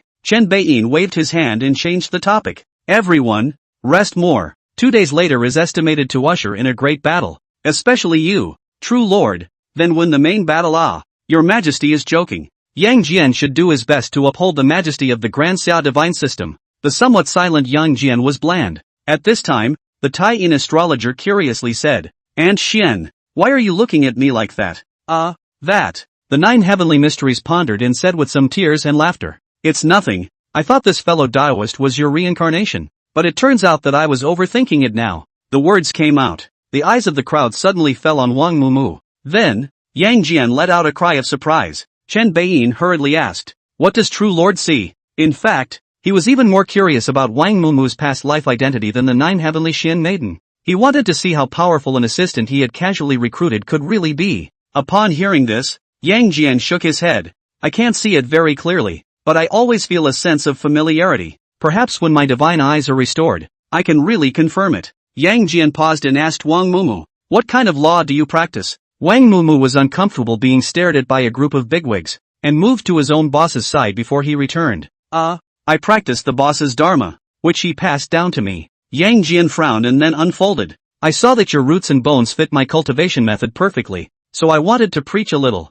but since you've already joined His Majesty Beiyin's sect, I won't force you. His Majesty the Northern Yin cultivates the power of the underworld and carries the way of the cycle of life and death, in which the symbol of the earth is implied, yet it is equally suited to you. Chen Beiyin asked curiously. You said she fits your dharma. It couldn't be the 8-9 Xian Gong, right? Yes, Your Majesty. Yang Jian arched his hand toward one side. I am grateful to the Tao ancestor for his generosity, and by the hand of his esteemed teacher, he has transmitted my 8-9 Xian Gong to help me become a saint in the flesh. Later, when I had achieved success in my cultivation, I had a meeting with the Tao Father. The Tao ancestor said that this kind of dharma is born out of the ancient witch clan, and that it cannot be practiced by anyone other than an idle person, and that it cannot be practiced to great success. Only those with the bodies of demigods, those descended from the ancient witch clan, can seek the opportunity for great fulfillment. I see that this Taoist friend, although her body and bloodline are thin, with little root to trace, her true spirit contains a hint of the flavor of the ancient witch race, and the subtle influence has created an excellent root for her to cultivate the 8-9 Xian Gong. Therefore this is why the preaching of the word has arisen. Chen Beiyin raised an eyebrow. Then you pass it on. Yang Jian was a bit bewildered. Is this okay? She's not my disciple. I'm just guiding her on the path of immortal cultivation. Since you want to pass it on, just pass it on, so as to save you from not being able to find a successor in the future. Chen Beiyin laughed. True Lord, don't have too many worries. Nowadays in this era, there's no such thing as division inheritance. As long as you and I are willing, we can all tie the knot. Upon hearing this, Yang Jian mused. Alright, since your majesty has said so, then I will take the place of Tao ancestor and pass down this technique today. However, since this Taoist friend may be the reincarnated body of someone from the ancient past, then I won't be accepting disciples on behalf of the master, and will temporarily refer to them as peers. After saying that, he raised his hand and pointed out a stream of light, which did not enter Wang Mumu's brow. Wang Mumu immediately stood and fell into a deep level of enlightenment. Seeing this, Chen Beiyin directly moved it back to the dormitory and flirted. This assistant of mine is now a big bull, and with my dharma and the 8-9 metaphysical kung fu, he'll be a good fighter in the future. 2. Sentimentally, he turned. Listening to you guys talk about the ancient past, I'm getting curious again. It's still early, why don't we talk some more? The gods present naturally had no opinion. Each sat down and served tea afterward. Chen Beiyin asked bluntly, True Lord, why did you kill your way up to the heavenly court back then and fight your uncle to the death? Upon hearing this, Yang Jian showed a cold face. Of course, it wasn't against Chen Beiyin, but it was about the hostility that the Jade Emperor guy naturally revealed. He said, I disown this uncle. He's not worthy. He is even less worthy of being a lord of the 3 realms who dominates heaven and earth. Hearing this and seeing Yang Jian in this state, not only Chen Beiyin and the immortal gods present, but other immortal gods also became interested. Shasta, the king of the 10 temples of hell, the dragon king of the 4 seas, the god of thunder and the mother of lightning, the master of wind and rain, and the moon lord, collectively appeared. One was close to grabbing a big watermelon with a melon drink and coming over to eat it. In plain sight, Yang Jian talked about the hidden secrets of the battle back then. Chapter 67, Why did your majesty rebel first? After the journey to the west, the 3 worlds are at peace for 200 years. However, under this sign of peace and stability, the orthodoxy of the earth is becoming more and more chaotic. Immortal gods are also gradually isolating themselves from all living beings, enjoying only the incense but ignoring the chaos on earth. Obviously, the Tang Sanzang has obtained the true scriptures, and the purpose of obtaining the true scriptures is for the sake of all living beings, but as a result, all living beings are as if they are in deep purgatory, and their days are not as good as each other. Speaking of this, Yang Jian paused and sighed. In fact, since that day when Khan's lifespan was exhausted and he returned to the Fire Cloud Cave but did not ascend to the rank of immortal, I have sensed that something was wrong. So at the time of the fall of the Tang dynasty and the complete disruption of the earth, I set out to investigate the root of the chaos. This investigation is appalling. The earthly world is actually shrinking, at an extremely frightening speed. I stayed at the edge for 3 days and watched the 4 major continents disappear for 30,000 miles. And the immortal gods from all sides had no knowledge of this and thought that this earth was originally so big. Even Roaring Sky, who followed me and went to the edge of the earth with his own eyes. I asked him, "Do you see why this heaven and earth have become smaller?" How dare he say, "Master, where has it gotten smaller? Wasn't it already so?" When I heard him say that, I realized that something extraordinary must have happened. So I immediately found the son Wukong to communicate the world at that time, except for me. He may also be able to detect 1 or 2. How did I know that the Monkey King, who was polite and courteous when we first met, suddenly changed his temperament when I raised the issue and fought me without a word? It was then that I realized that this person was the Do Sheng Buddha, but no longer the brash Chi Tian De Sheng Sun Wukong from back then. I went through a lot of trouble to defeat the fighting Buddha, and I thought that this incident would shake heaven and earth, so that I could use it to warn the gods and Buddhas in the heavens. But when I came out and looked, hey, Yang Jian, who always had little expression, sneered at this moment, continued, "The gods and Buddhas of the heavens are surprisingly completely unaware that I fought a great battle with the fighting Buddha." By this time I had realized that something had gone terribly wrong with the entire heaven and earth. I went to find Master Jade Tripod, and Master Jade Tripod was nowhere to be found. And I went to worship Master Jade Clear, and Master Jade Clear was nowhere to be found. Even the old Lord Taishang said that his original body, the Taoist ancestor Tai Ching, had long since disappeared into the underworld. I have no choice but to go to the Fire Cloud Cave to find the human sages. Suddenly, Chen Beiyin interrupted Yang Jian.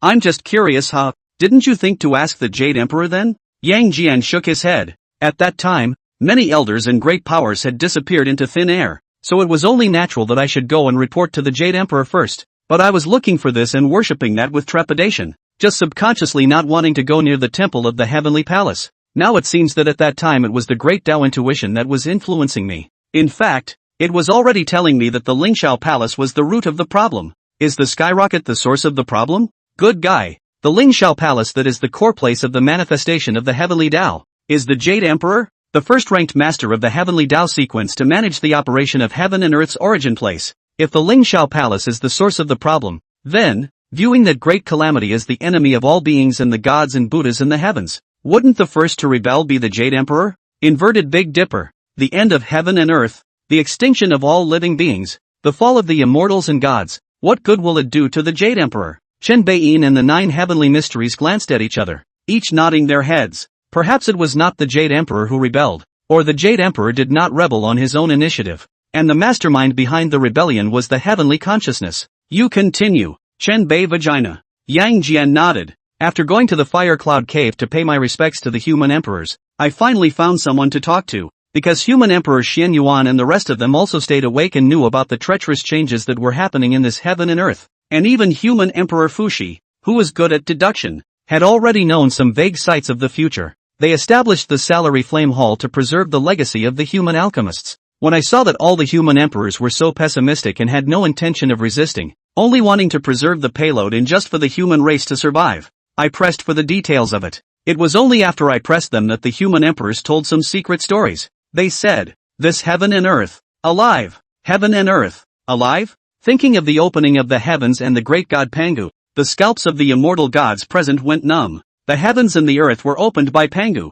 and the most primitive of all things were transformed by the body of the great god Pangu. If heaven and earth are said to have come to life, doesn't that mean that the great god Pangu has come to life? Can this great man come back to life after the passing of endless years? So, does it mean that that great catastrophe was the final catastrophe created by the living god Pangu who wanted to take back all things? Yang Jian scanned the circle and said, "When I first heard about it, I reacted in the same way as you did, thinking that it was the great god Pangu who had come to life. But the human emperors were incoherent about it, only saying that it was related to Pangu, but it wasn't exactly to be seen as Pangu, and the only one who knew the truth completely was the 3 Qing Taoist ancestors. I also ask, in that case, why is it that what is happening in heaven and earth is unknown to the immortals, gods and Buddhas of the heavens? And why is it that the 3 Qing Taoist ancestors are not the leaders, and that the power of the 3 worlds is assembled to thwart such a bizarre change?" The human emperor replied, "Because the Jade Emperor rebelled first, and the 3 Qing Taoist ancestors and all the saints were also constrained by him from appearing in the world." Hearing these words, I think that the true scriptures have been taken, but all beings on earth are still deep in purgatory. I think that the once glorious 4 continents are now less than 1/3 of the extent of even one continent. I went up to the heavenly court with my sword in my hand to question the Jade Emperor. Speaking of this, Yang Jian brought a little bit of grief between his brows. But do you know what the Jade Emperor said when I found him? He said that all beings are foolish, do not understand the true meaning of chaos, do not know the grandeur of the heavenly way, do not know that the great Tao is merciless, and that if they are extinguished, they are extinguished. He said that heaven and earth were originally a cage, and that all things were shells of dust, and that he would gather all tangible qualities and intangible forces and lead heaven and earth to transcend out. I question, if all beings perish and heaven and earth do not exist, what is the point of transcendence? He said that at that time, all beings will be heaven and earth will be all beings, and all beings in heaven and earth will return to the heavenly Tao, with the weak ones muddling into reincarnation, and the strong ones retaining their individual consciousnesses as part of the heavenly Tao. He said that since he's here, he shouldn't leave, and that he just needs my divine eyes to press on the bright eyes of the Supreme Being who will transcend in the future. So I fought him. Speaking of this, it seems that Yang Jian recalled the emotions at that time, and his emotions fluctuated at that time, pausing for a long time to calm down. The immortal gods present also took this opportunity to take a slight breather, silently digesting this amazing secret. It turns out that nothing happened before that cataclysmic event, 200 years after the Western journey, when one thought that heaven and earth were peaceful and the future was bright. Had such appalling things actually happened in secret? Just outrageous. What is His Majesty the Jade Emperor's offense? You don't want to be a good lord of the three realms. You're transcending After a while, Yang Jian said in a deep voice, I'm sure everyone here knows the outcome of that great battle, although I am a peak paragon. To put it nicely, I am only one step away from being a saint. To put it harshly, in fact, the road ahead has been broken. And with the Jade Emperor's power with the Heavenly Emperor's digit and the Heavenly Tao, he can raise his strength almost without limit. After the battle, I was dead in the water. And what happened afterward is completely unknown. That great catastrophe you speak of, in my opinion, should be the result of the Jade Emperor having unleashed some sort of means and being in the process of attempting to transcend. As to why the heavens and the earth, with only such a tiny star left, still survive, and why you and I still meet. Yang Jian looked at Chen Beiyin. This will require your Majesty Beiyin to retrieve the memories of your past life before you can know. At the time, your Majesties also said that the variables of the future are all up to you. The eyes in the room were all focused on Chen Beiyin's body. In response, Chen Beiyin silently spat. I'm just a traveler. Don't try to rely on me for everything. Chapter 68, The Future is the Lord of the Stars? Chen Beiyin pondered over what Yang Jian had told him. The mind subconsciously identifies a number of issues and wants to question their veracity. For example, 200 years after the journey to the west, which coincided with the fall of the Tang dynasty, how would the later dynasties be explained if the great calamity occurred at that point in time? Then again, since the immortal gods of the great summer divine lineage all faded away in the great calamity, how did the Western gods appear? How were they able to preserve themselves during the great calamity? The Western gods, despite their shallow heritage, all had a history of thousands of years, and considering the other side's creation myths, that length of history might be expanded many times over. That doesn't match up at all. The Tang dynasty fell more than 1,100 years ago, and according to this schedule, the Western gods should have coexisted with the great summer immortal gods. Then why is it that the immortal gods that have awakened so far don't recognize the Western gods at all? Why is it that the Western gods, who also know little about the great summer divine system, such as Poseidon and Thor, don't take the great summer divine system into account at all? From that perspective, it makes no sense at all. However, thinking about what Yang Jian said, at that time, the four continents were shrinking at a crazy speed, and the gods and Buddhas in the heavens did not know it at all. The roaring dog saw heaven and earth shrinking by 30,000 miles in one day, and then forgot all about it, thinking that heaven and earth were already like that. Chen Beiyin was relieved again. Modifying perceptions and whatnot was simply too simple for the Lord of the Three Realms who ruled the heavenly Tao. Even if all subsequent history is false, the Jade Emperor has the power to do what he can to make those who come after him think that it really happened. Besides, it seems probable that the history after the Tang dynasty is not false at this point. Something else should have happened after the great calamity, causing heaven and earth to still have such a planet as Blue Star left today, and none of the great summer immortal gods had truly faded away, but rather, they had fallen into a strange slumber in an unknown place, waiting for his awakening. Thinking of this, Chen Beiyin remembered another thing and asked, True Lord, were you sure you were dead then? Sure. Why does your Majesty ask that? Yang Jian frowned slightly. Chen Beiyin scanned the circle. Because, you see, they are all awakened by me. All of them are the heavenly immortal gods who faded away in that great calamity. But now it seems that none of them are really dead, but have fallen into a strange slumber in an unknown land. This can be confirmed by the fact that the Xian maiden still occasionally senses reality and gets some messages. After they were awakened by me, they all also stated that they had received revelations in the underworld when they first fell into slumber, and that they would have a chance to awaken in the future. And this point also serves as a side proof that they were all asleep, not dead. In that case, then true lord, did you really die at that time? Upon hearing this, Yang Jian's face was grave. A hint of pain began to surface on his face. Soon, he took a long, arching breath, back to His Majesty Bain. Indeed, at that time, I should not have really died. I thought I was dead, but I heard His Majesty's words and remembered some details. On the verge of death, someone should have made a move to pull me into that unknown place and saved my life. Chen Bain nodded and gave a guess. If I'm not wrong, this person is either the three Qing Taoist ancestors or me. Ugh, it's clear that I know more and more, but it always feels like things are getting more and more complicated. Is the heavenly Tao consciousness Pangu or not?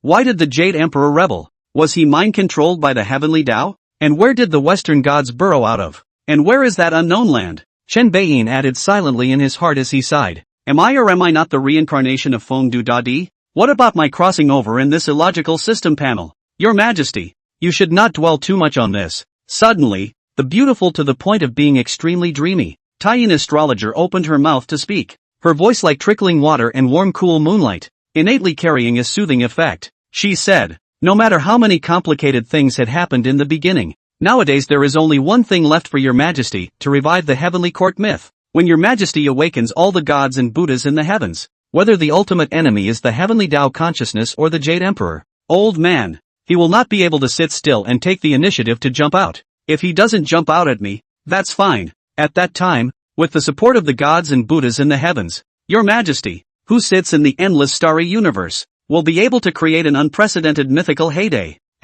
Jade Emperor? Hearing this, all the gods present were surprised as they looked at the Taiyin star sovereign. It wasn't that they found the epithet treasonous. Now that the Jade Emperor seems to be the proper villain, they actually want to shout out Jade Emperor Lao Er. But the question was, how could Taiyin Star Lord shout like that? At first, this first beauty of the three worlds was rumored to have had an ambiguous relationship with the Jade Emperor. In fact, the entire Guanghan Palace was viewed as a forbidden place by the immortal gods of heaven. It was the Jade Emperor's back garden. Otherwise, it would not have been possible for the heavenly puff marshal back then to be relegated to the mortal world and be reborn as a pig after just offending a certain China immortal under the Taiyin astrologer. Are the rumors wrong? This cool Taiyin star goddess actually has nothing to do with the Jade Emperor? Or is it that Taiyin Xingjuan is judging the situation and wants to draw a line in the sand with the Jade Emperor? What are you all doing looking at me with this look? Taiyin astrologer was suddenly displeased, snorting coldly and flicking his sleeve. The nine heavenly mysteries and Chen Beiyin glanced at each other and asked,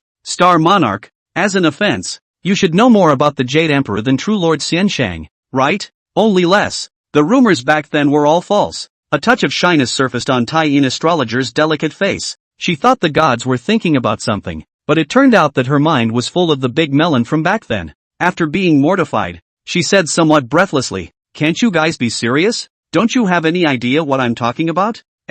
Which sentence of yours? The nine heavenly mysteries was stunned. That last one? That last one? With the support of the gods and Buddhas of the heavens, your Majesty, who sits in the endless starry universe, will be able to create an unprecedented mythological heyday. What's wrong with this sentence? Ilua 3 Chang Daozu. Everyone reacted, instantly widening their eyes. Yeah, if the enemy jumped out, the leader who led the revolt might not necessarily be Chen Beiyin. It was because there were still the three Qing Taoist ancestors up there, the saints, and even the many human emperors who were more suitable than Chen Beiyin. But, if the enemy doesn't jump out, or if the final battle is won, then, regardless of Chen Beiyin's contribution, his status would go straight to the clouds.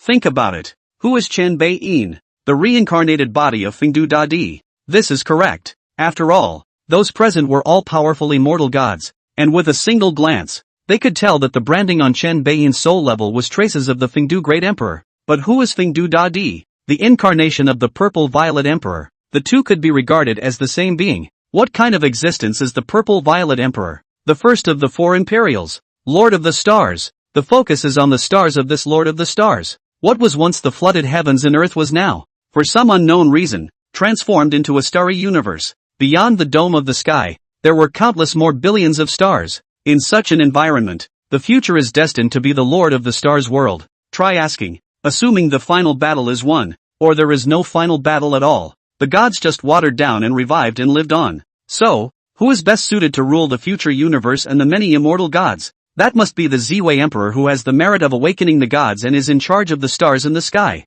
That is, today, Chen Beiyin. Thinking of this, the eyes of the gods present looked at Chen Beiyin with even more respect. In response, Chen Beiyin was somewhat speechless. It doesn't matter if you guys blow me off or praise me. The problem is, Tai-in astrologer. Can you stop looking so hot in your eyes? My little assistant's mouth is pouting up in the air. Chapter 69 Great Summer Divine Lineage vs Olympus Divine Lineage. After a bit of chatting, the gods and immortals rested in their own ways. Some went back to the cave that had been built long ago near Cemetery Hill. Some soar above the 9 heavens, scrutinizing the mountains and landscapes of the present age. Some stayed directly in the Cemetery Hill compound, accompanying Chen Beiyin until the Olympus Divine System descended. The others are ready to return at any time. And so, 3 days passed in the blink of an eye. That morning, before the Olympus Divine Lineage came, Ji Ding came first with the many inheritors of the Salary Flame Hall who had already set foot on the path of cultivation. Chen Beiyin Dao. In fact, you don't have to come. This battle is at least a golden immortal realm match. You guys are generally heavenly immortals and earthly immortals. The slightest mishap will be a waste of an inheritance. Ji Ding said with slight embarrassment. That, and I didn't intend to enter the war. No, I didn't intend to enter the war head-on. Just flanking and interfering. Look, Mr. Chen, I've asked them to bring live broadcasting equipment, so when the time comes, we can broadcast everything that happens here live. This will definitely cause the public to be outraged. And according to my research, as long as the people of a side of the earth collectively boycott a certain god, it will have a considerable impact on that god, especially those gods in the West that are based on the power of faith. Chen Beiyin was somewhat speechless. Hoping you'll come to be a war reporter. The problem is that those technological artifacts live broadcasting equipment, which can be easily damaged, can't even capture the scenes of an existence above the golden immortal realm when they are fighting at full strength. It's okay. Ji Ding waved his hand to utilize a method, coalescing a mirror in front of his body. Before I came, I had them all learn the spell Illusory Cloud Mirror, so if the live broadcasting equipment breaks down, let them use the Illusory Cloud Mirror to broadcast the battle scenes live to all parts of Daxia. Bull batch. That's pretty thoughtful of you. Whatever. After saying that, Chen Beiyin's eyes stared. It's coming. The words just fell, only to see the wind and clouds suddenly change in the sky, and thunder flashed in all directions. A deity that emitted a terrifying aura appeared with a bang. There is no shortage of oddly shaped beings. At the forefront, for example, the 3 giants, the serpent-footed giant, the cyclops, and the 100-armed giant, stood side by side, forming the main force of the Olympian army. Chen Beiyin swept around and directly glared up at Zeus, the god king who was overriding the army of the Olympus divine system. He said, Zeus, you've just awakened and you're making such a big deal out of it? Aren't you afraid of bumping into an iron plate, directly leading to the demise of your god system? Zeus snorted coldly and automatically split a lightning bolt from the end of his nose, saying, killing my lord god and taking over my underworld. What kind of god king would this king be if he doesn't settle things with you and the others? Okay, let's get started then. I don't want a bull you. Which one goes first? Chen Beiyin was sitting on a small horse zipper, still drinking tea in a leisurely manner. This gesture made Zeus's heart slightly grave. There's no point in posturing. Once the fight is on, its strength will prevail. Therefore, he didn't think that Chen Beiyin was putting on a strong face. Since it wasn't, there was only one possibility. Chen Beiyin was very bottomless. But the question is, where? This wave of his own had already come out in full force, bringing not only all the 3rd-generation main gods, but also many of the Titan gods from the 2nd-generation deities, as well as the giants under his command. Even he, the Divine King, had gone on a royal expedition. How could the Great Summer Divine System stop it? With that 4 Seas false god king? Zeus' gaze fell on the Dragon King of the 4 Seas, and his heart was wary. Although in his eyes, the strength of the 4 Sea Dragon Kings today was completely insufficient for him to fight alone. He also learned from Apollo and the others that these 4 old guys possessed some sort of secret method that allowed them to temporarily break into the God King realm. Hey, didn't you say you were going to fight? What's wrong with you? Suddenly, Chen Beiyin impatiently urged. Zeus looked a little annoyed. Since you're so anxious to die, I'll fulfill you. With that, he raised the Divine King artifact Thunder in his hand and threw it directly towards Chen Beiyin. The 4 Seas Dragon King was indeed a threat, but Chen Beiyin, whose identity was unknown, whose strength was unknown, and who was suspected to be a true God King, was the greatest threat. He had to make sure of that before going to full-scale war. Click.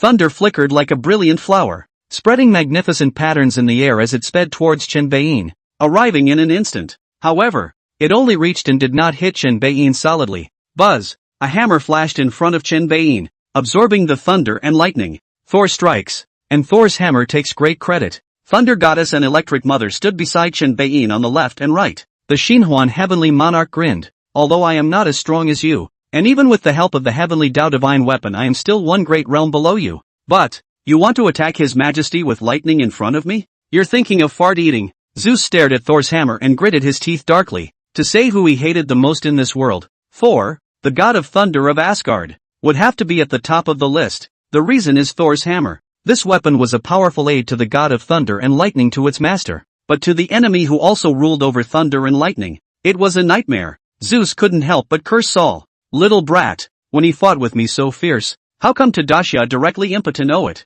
I can't believe that you can let your enemies take your hammer away from you. You are simply invincible. After 2 angry curses, Zeus said with a twinkle in his eye, if it's a full-scale war, your great summer realm will be doomed to be devastated. Now I'll give you a chance to fight me single-handedly. And if you win, I'll retreat myself. How about that? The words echoed through the heavens and earth, and there was no response for a long time. Chen Beiyin acted as if he hadn't heard it, still sipping his tea there. As time passed, the atmosphere became a bit awkward. Zeus couldn't get it off his face and angrily rebuked. I'm talking to you. Are you deaf? Ha? Are you talking to me? Chen Beiyin pointed his finger at himself, so he made a dumbfounded expression. If not you, who else? You and I, both god kings, one battle to decide the winner. Take it or leave it. Good lord, how do you have the face to say that? Chen Beiyin pretended to be surprised and said, you're the god king of the world. I'm nothing but a tiny mortal. Although I've mastered some transcendent powers, I'm still a mortal.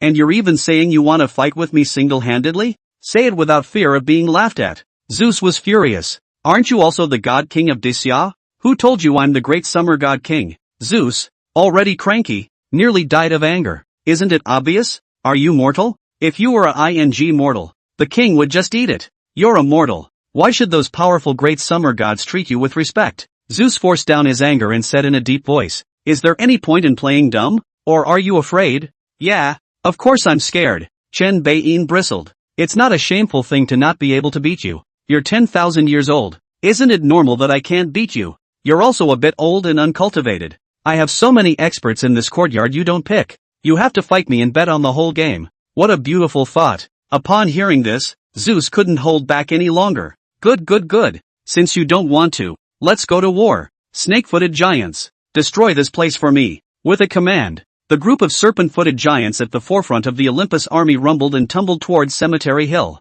The lowest of these snake-footed giants were 100 meters tall, and their 2 snake-tail-like giant feet swam with extreme speed. They are the children spawned by Gaia, who fought against the Olympian gods, then defeated and basically slaughtered. Now these are just dead bodies that Zeus has enslaved with his secret magic. Couldn't have been more appropriate to use this as a first charge before the start of the war. Zeus grimaced. He naturally wouldn't expect these already dead snake-footed giants to do any damage or achieve any battle results against the great summer god. He just wanted to destroy Chen Beiyin's prestige. In his opinion, Chen Beiyin, who refused to respond to the battle, was simply too detestable. The gesture was disgusting to the core. He wanted to see if Chen Beiyin could still pretend to sit there leisurely drinking tea. Because, not only were these snake-footed giants large and strong, their flesh and blood tissues also carry terrifying toxins. As long as it permeates the area, tens of kilometers in a radius will not be able to grow an inch of grass. Sessions.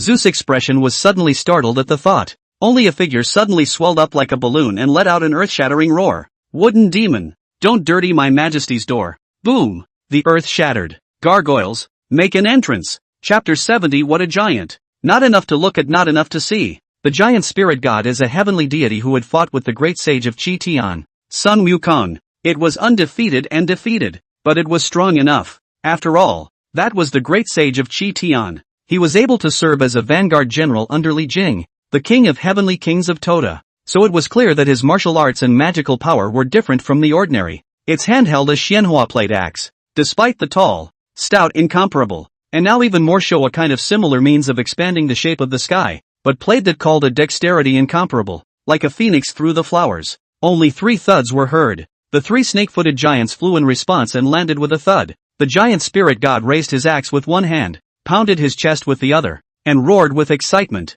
Again! With that, he was about to take the initiative and storm the remaining snake-footed giants. At this moment, Chen Beiyi's voice faintly sounded. Giant spirit, take it easy, don't make too much noise. Even if I've wrapped this place with the Qinkuan Grand Formation, I can't stop you from tossing it around like this. It's very costly in terms of mana. It's natural to make preparations before going to war. Chen Beiyin had not only already set up a Qinkuan Grand Formation near the cemetery mountain, he had also discreetly moved all of the villagers in a 100-mile radius to other places, to be temporarily housed by the Hall of Salary Flame. The fear was that the fighting would spread to the common people, and also that the Olympian gods would go mad and retaliate. Yes, Your Majesty. The giant spirit god calmed down a little, and 2 white gases visible to the naked eye escaped from his nostrils as he muffled his voice towards the front. Even if we put away 2 points of our strength, we can still smash you dead body puppets. Come on, which one goes on the road first? Across the room, Zeus looked at the behemoth in front of him and frowned.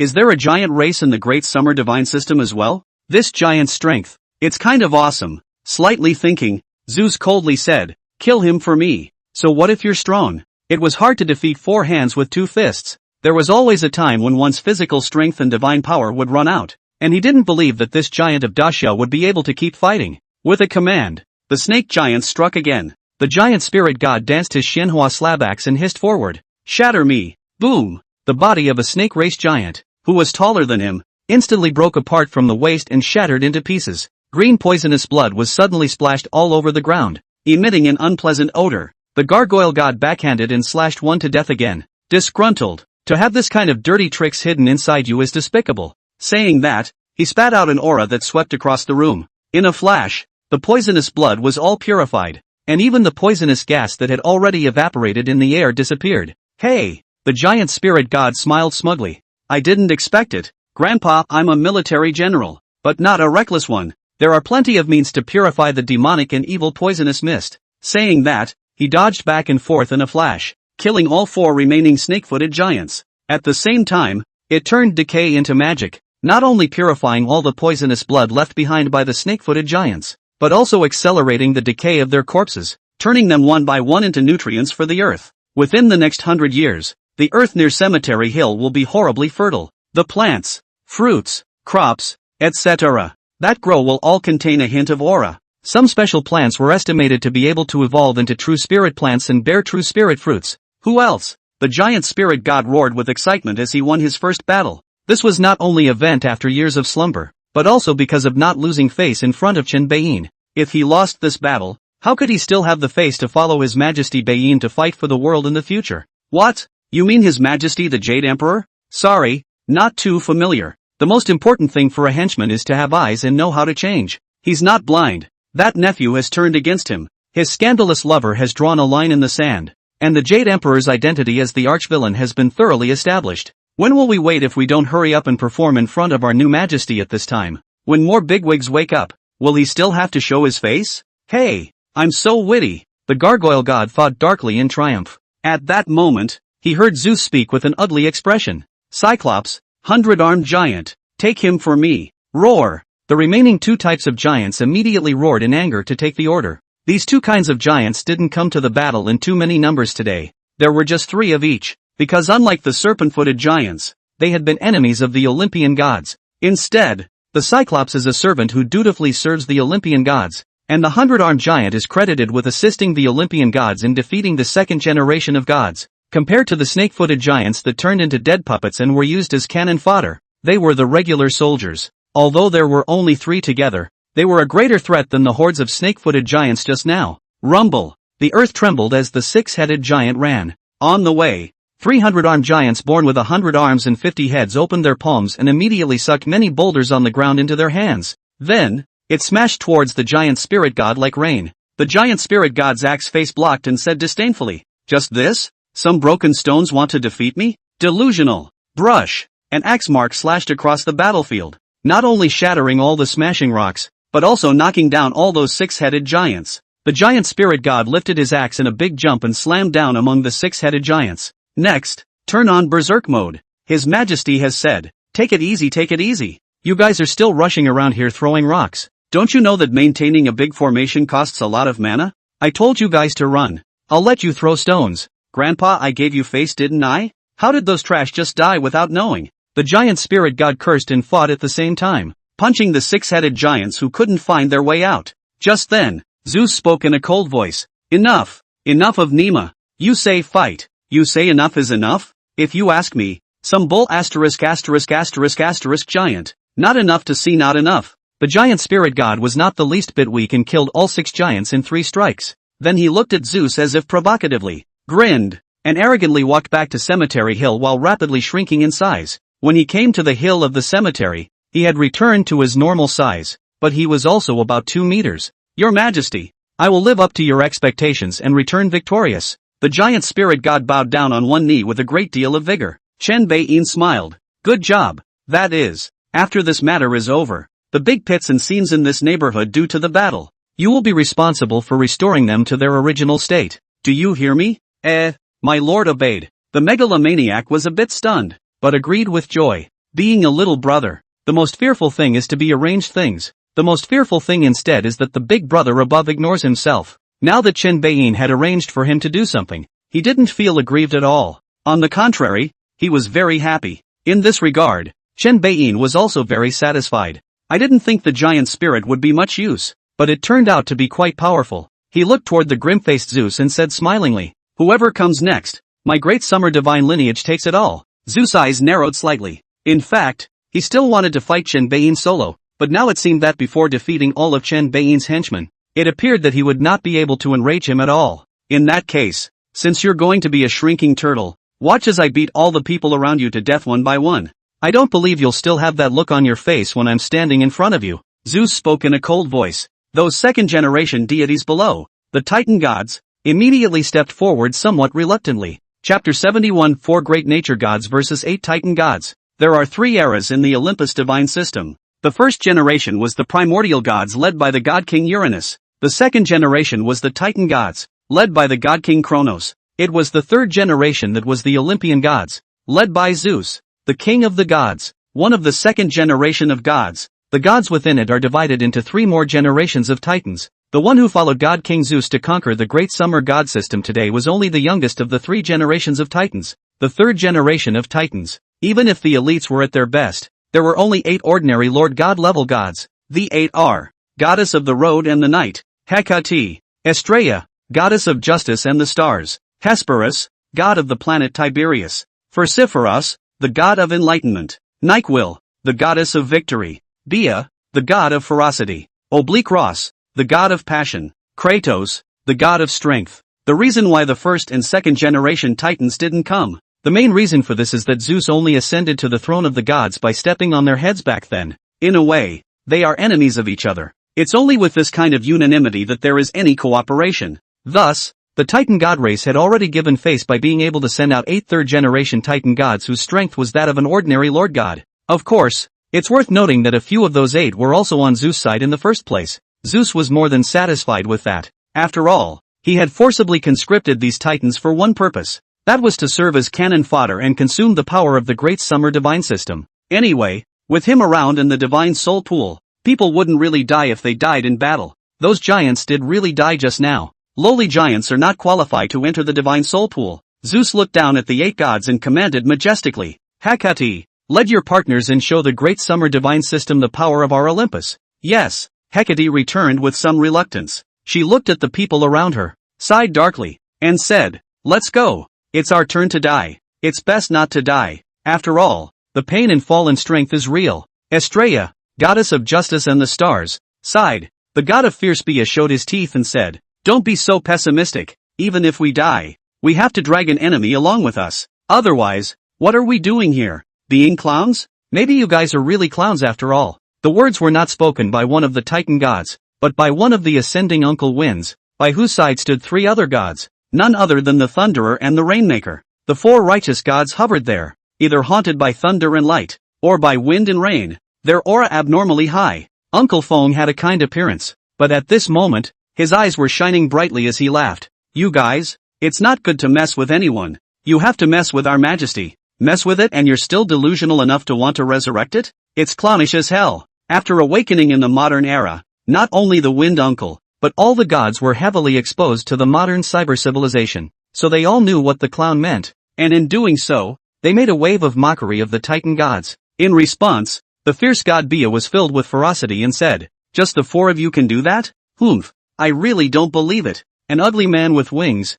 a bad old man with white hair, and can't fart a stupid big man. The last one isn't bad. Fine looking, suitable for me as a maid. Humph, don't beg for mercy when I beat you down later." The Thunder Duke Xinhuan Heavenly Monarch said in a cold voice, "You're humming my ass. Eating chicken feathers? Ha, it's inappropriate to say more. Come and fight." Saying that, he offered up his own heavenly Tao divine weapons, the Thunder Drill and the Thunder Hammer, as well as the hammer that he had snatched from Thor, the god of thunder. The Golden Light Sacred Mother immediately offered up 2 golden light mirrors at the same time, cooperating with the Xinhuan Celestial Monarch to strike out the divine might of thunder and lightning. The two of them were incomparably coordinated, and in an instant, a thick pillar of thunder descended from the sky, falling towards those 8 Titan gods. At the same time, there was also a hammer wrapped in matchless thunder, cutting a lightning trail in the air and smashing away. Also, the golden light mirror of the Golden Light Holy Mother not only enhanced the attacks of the Xinhuan Heavenly Monarch, but also released 2 flashes of light,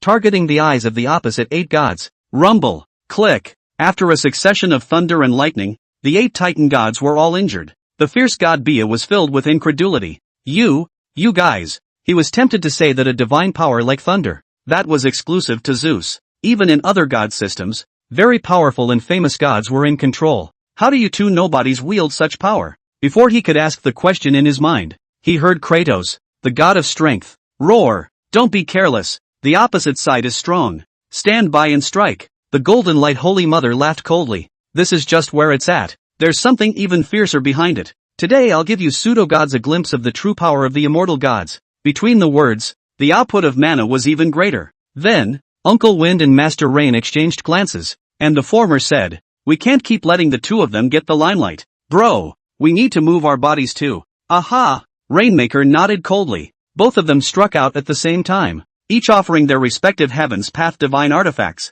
The Wind Uncle holds a wheel in his left hand and a fan in his right, one spinning and the other fanning. The Rainmaker holds the pellet in his left hand and holds it in his right hand in a pouring position. All of a sudden, the winds changed and the clouds were dark. Around the 8 Titan gods, a small ball of raging storm was gradually coalescing into shape. It's small, but powerful. There are spring breezes and warmth, and then there are winds that cut like knives. Whenever that wind blew on the Titan god's body, it would take away a strip of flesh and blood like a knife. There is spring rain that moistens the skin, and then there is acid rain that eats the blood in bones. Whenever the rain fell on the Titan god's body, it would make a zippy sound, corroding his skin and flesh. Not for a moment. The 8 Titan gods screamed miserably under the attack of the raging storm as well as the thunder and lightning, and were powerless to fight back. That fierce god was not at all fierce at this time, and screamed miserably, "You guys, why are you so powerful? On what grounds?" Uncle Wind smiled at his words. "Though you and the rest of us belong to the golden immortal realm in terms of realm alone, but you are like rootless floating weeds, and all your strength depends on your bloodline. We, on the other hand, all cultivated ourselves step by step before becoming gods, mastering a complete Tao. That's the first thing. You're not as good as us. The second point is power and fiat. All of us can battle Tai, facing you tiny void floating golden immortals. If we can't crush them with our hands, wouldn't we be making people laugh?" After explaining, the Wind Uncle's face was solemn. "Understand, right? Now you can die in peace, right?" "Ah," Bia hissed, "don't even think about it. None of us will die. Just you wait." Uncle Wind scat inside. "Alas, it seems that you still haven't listened to what I initially said," said a cold voice as his hands began to glow. "After messing with His Majesty, you guys still want to be resurrected? Humph. Joke." The words landed. The 4 gods are on fire together. Shasta. Thunder rage. The wind whistles and the rain roars. The 8 Titan gods, scorched and shattered, finally turned into pieces together. Right at this moment, 8 divine souls appeared, connected with a look of panic. It was reasonable to say that they had instantly traveled through time and space to return to the divine soul pool of the Olympus God's kingdom. But now, being inexplicably left in place. What's going on here? Above, Zeus frowned slightly and reached down to grab it. Why did he go on a royal expedition? In addition to ensuring that this war is won, there is also the need to preserve the strength of the Olympian divine system. Those who die in battle cannot be left to actually die. He had already prepared himself for the fact that the Great Summer divine lineage had the divine ability to regain souls. So he directly struck out at this moment, wanting to send the 8 Titan gods back to the Olympus divine kingdom. Right now, a lazy voice rang out. Zeus, you don't seem to have understood the words of the wind uncle either. I'll show you what it means to mess with me. And trying to resurrect is a joke. The words were not yet spoken. Chen Beiyin had already struck out. One could only see that those 8 divine souls were already on the verge of drilling into the spatial channel and returning to the Olympus divine kingdom. Suddenly, it was as if they were subjected to a powerful tearing force. Shoo! They all fell into the hands of Chen Beiyin, the soul of authority. The divine soul is also unbearable. Chapter 72, First Encounter. Zeus' shock. Losing his grip on those 8 divine souls, Zeus' eyes widened abruptly. What's going on here? With that, he furrowed his brows and steeply began to power up. The Divine King realm was not just those powers represented by the divine names. In fact, Zeus has basically any power. For example, the manipulation and control of the soul. Only a thunderous light flashed in his eyes, and a low hissing roar came out of his mouth. Ha! Come back to the king! In the next second, the 8 divine souls that had already fallen into Chen Beiyin's hands suddenly showed a hint of breaking away from Chen Beiyin's control. In response, Chen Beiyin smiled faintly as he opened his right hand before gripping it. In an instant, the 8 divine souls were once again detached from Zeus' pull. The king won't believe it. Zeus roared again and steepled his hands in front of him, tearing out a slit that radiated life force. On the other side of the gap was the place where the roots of the various divine soul pools in the Olympus divine kingdom were located. The one and only primal divine soul pool. Any tattered soul that goes inside will be restored as good as new. Any tattered flesh that enters inside can also be healed greatly. This is the bottom line of the Olympus divine system that dares to go to war. After tearing out this gap, Zeus changed his hand gestures and the traction was greatly increased. To the king, come back. With Zeus' roar, those 8 divine souls immediately flew like birds returning to their nests, breaking free from Chen Beiyin's control and flying towards the gap. Seeing this, Chen Beiyin raised an eyebrow. You don't say. Although Zeus was best at thunder and lightning, his research on the soul together was quite impressive. It must be a divine ability possessed through the study of that divine soul pool. Chen Beiyin looked towards the divine soul pool in that crevice, always feeling somewhat familiar, his heart longing for it, resisting the greed that was breeding. He spread his 5 fingers wide, aimed a fierce grip at the slit, and pulled back. Shoo shoo shoo. Those 8 divine souls were like toys, and were snatched back again by Chen Beiyin and directly crushed and digested. Moreover, there was also a lot of divine soul pool water in that crevice, which was ingested into Chen Beiyin's hand and pocketed. Oh, Zeus, that wasn't a bad move on my part, was it? Chen Beiyin picked up his tea and took a sip, saying leisurely, high in the sky. Zeus, who was a bit frazzled, grimaced completely. This outcome was something he had never expected. Chen Beiyin's control over his soul was completely beyond his expectations. At this moment, he was finally certain that Chen Beiyin was definitely a powerful god king, and was also particularly good at the power of the soul.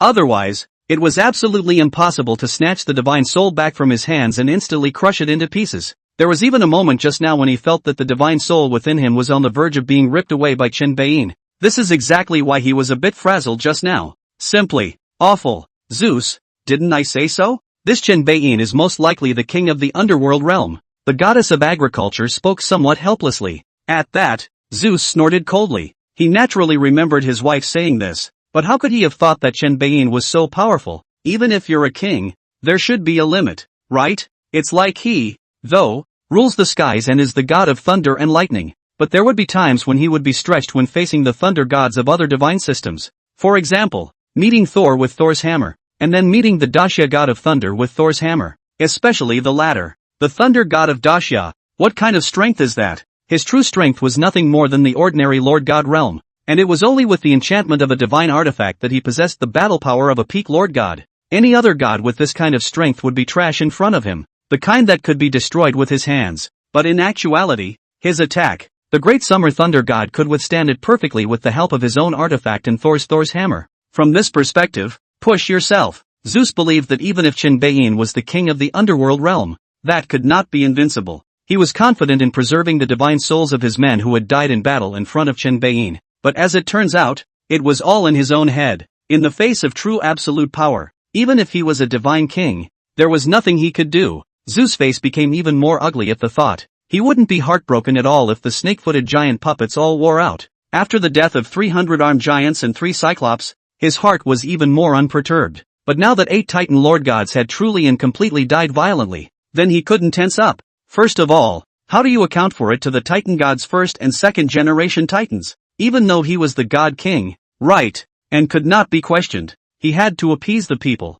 right? Secondly, when united against the enemy, the Titan gods were also the main fighting force under his command, and how could he accept the death of so many of them this time? Most importantly, face. Since the start of the war, his side had been losing, and it was losing so much battle power. But on the contrary, what about the Great Summer Divine System? Not a single god was dead or even injured. This outrageous, don't go too far. You know, it was originally his intention to use the giants and the Titan gods to consume the power of the Great Summer Divine System, but it turns out that now, Zeus stared at Chen Beiyin with fierce eyes and said, "Since you and I have already gone down to strike, why don't we split the winners and losers in life and death on this? Save the rounds and rounds, just like playing house." In terms of strength in the underworld realm alone, he now admitted that he was inferior to Chen Beiyin. However, he was confident that if he let go of the fight, he could definitely defeat Chen Beiyin. This was the confidence of being a god king. Hearing this, Chen Beiyin said rather roguishly, "Hey, I won't fight you.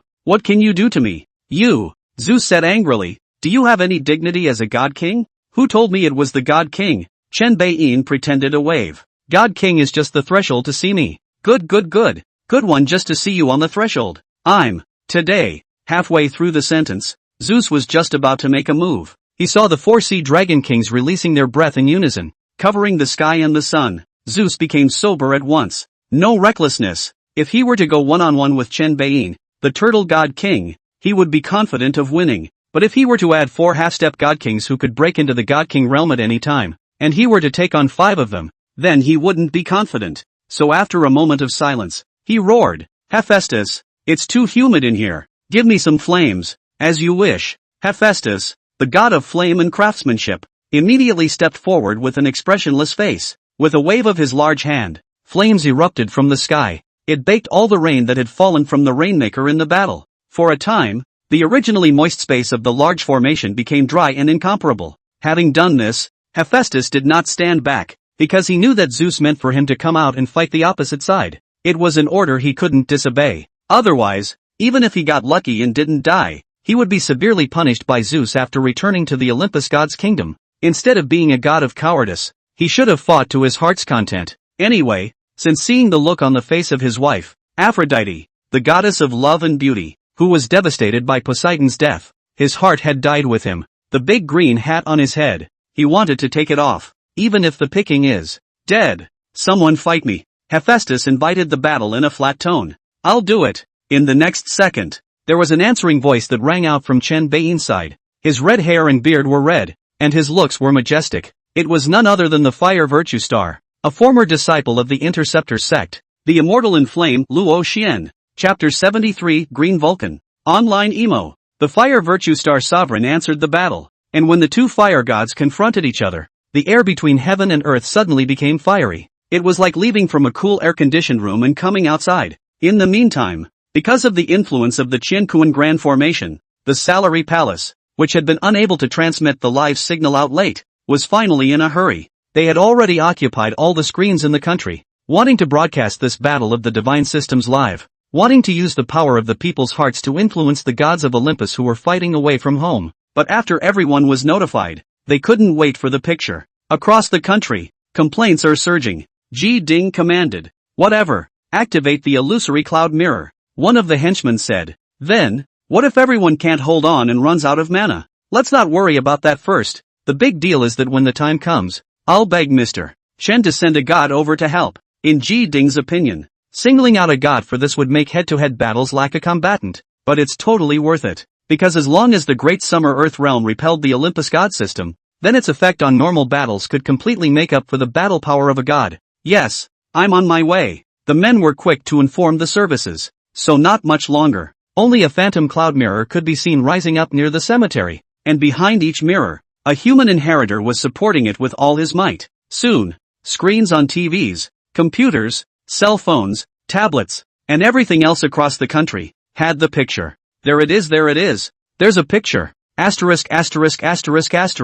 Is this the War of the Gods? Worry I said, why can't I get into Ham City? Coincidentally there's a divine war going on. The Olympus gods are all here? That's a lot of gods. Can we beat them? Have a little faith, alright? Didn't hear the previous announcements that there have been several wins. Who is it that's facing off right now? Both sides have flames lingering. It seems that both are fire gods. The one in Olympus is definitely Hephaestus. The one on our side. I'm not sure. The name of our god in Daxia is not unique. There are too many fire gods. Red hair and red beard? I know. It must be the fire virtue Starlord. I just brushed up on Journey to the West. Bull batch. Fire virtue star sovereign has come out. When will Qi Tian Dishang show his face? I'm more interested in seeing more of the Olympian goddesses now. Is that Hera? It's so powerful looking. Aphrodite, the goddess of beauty, is the YYDS. When the gods of the Olympus divine lineage saw those mirrors, their faces instantly became a bit ugly. They also all claimed divine powers, so naturally they could instantly know what those mirrors were doing. And some of the gods were even able to hear the various murmurings of the mortals behind the curtain. It's got them all riled up. As gods, mortals were nothing more than ants and vassals in their eyes. How can a mole talk about the gods? Totally inverted Big Dipper. The scene now made them feel as if they had become clowns in a circus or death row prisoners in a coliseum. Is fighting to perform and struggle just to win the applause and cheers of the audience. Hera, the queen of heaven, grunted coldly and raised her hand to strike those mirrors down, but she was stopped by Zeus. There's no need to be angry, dear. Zeus' eyes narrowed slightly as he spoke coldly. Let the world watch, with their own eyes, as their gods and their faith are trampled underfoot by us. Olympus. Hera's face softened a little and she didn't say anything, but then she manifested a light veil and wrapped it around her body, and her entire person instantly became blurry, as if she was covered in a mosaic, because she couldn't stand what came from the underworld. The pontificating from the mortals of Daxia. Do you dare believe that there was a crazy amount of lust converging on her from all directions?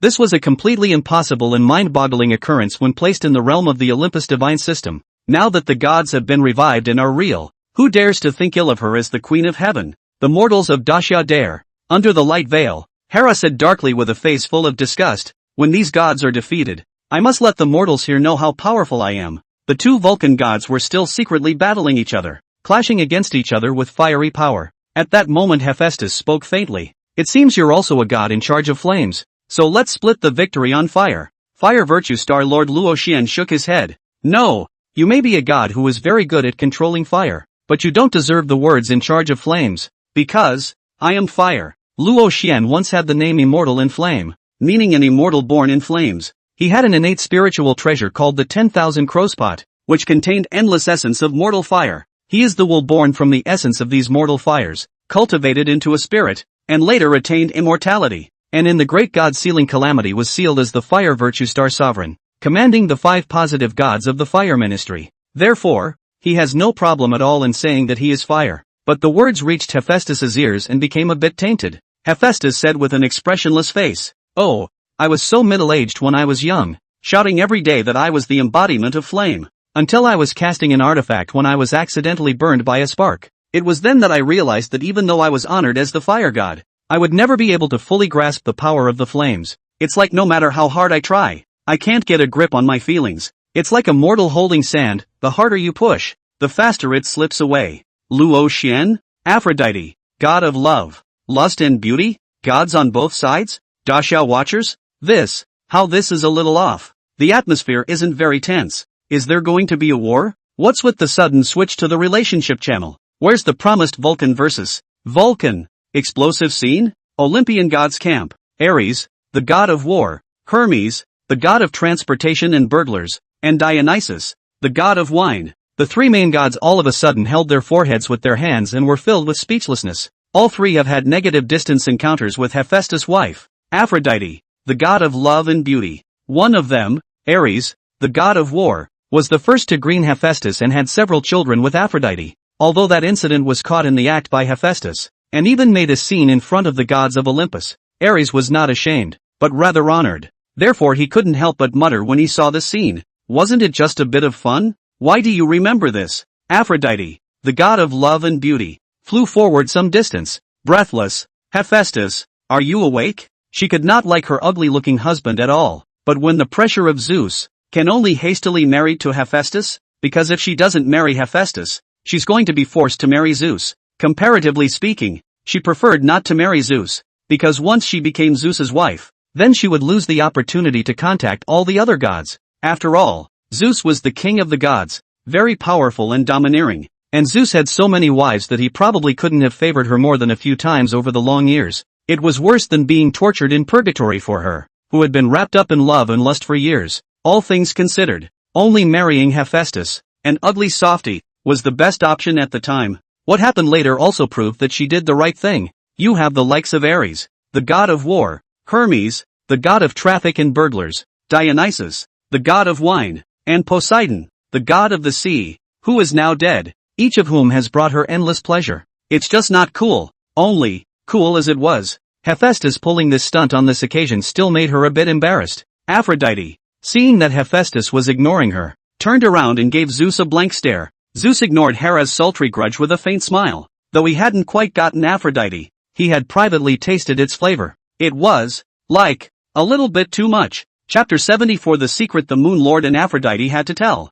The atmosphere in the arena grew strange. Spectators across Daxia were instantly a little excited. I thought I was going to see the exciting scene of the Battle of the Gods, but I didn't realize that the first thing that was going to happen was an emotional and ethical drama. Just this beauty god. Cool. Your wives. Yeah, my wife. Against all odds, does anyone really like having a wife like that? Vulcan? Innate cuckold saint body. The god of beauty? The innate tablet's sacred body. Outrageous. According to mythology, that's not a hat on top of this Vulcan guy's head. It's totally the grasslands of the globe on top of his head. Cemetery Hill. Chen Beiyin looked up this myth and legend in detail, and a mouthful of tea was directly sprayed out. He couldn't help but say, this Aphrodite is simply invincible. The 9 heavenly mysteries smiled faintly. Having reached this point in cultivation, one cannot judge her purely by mortal morality. I think Bossman Moon has a lot to say about that. Yulu was fuming and was busy sniffing. Indeed, this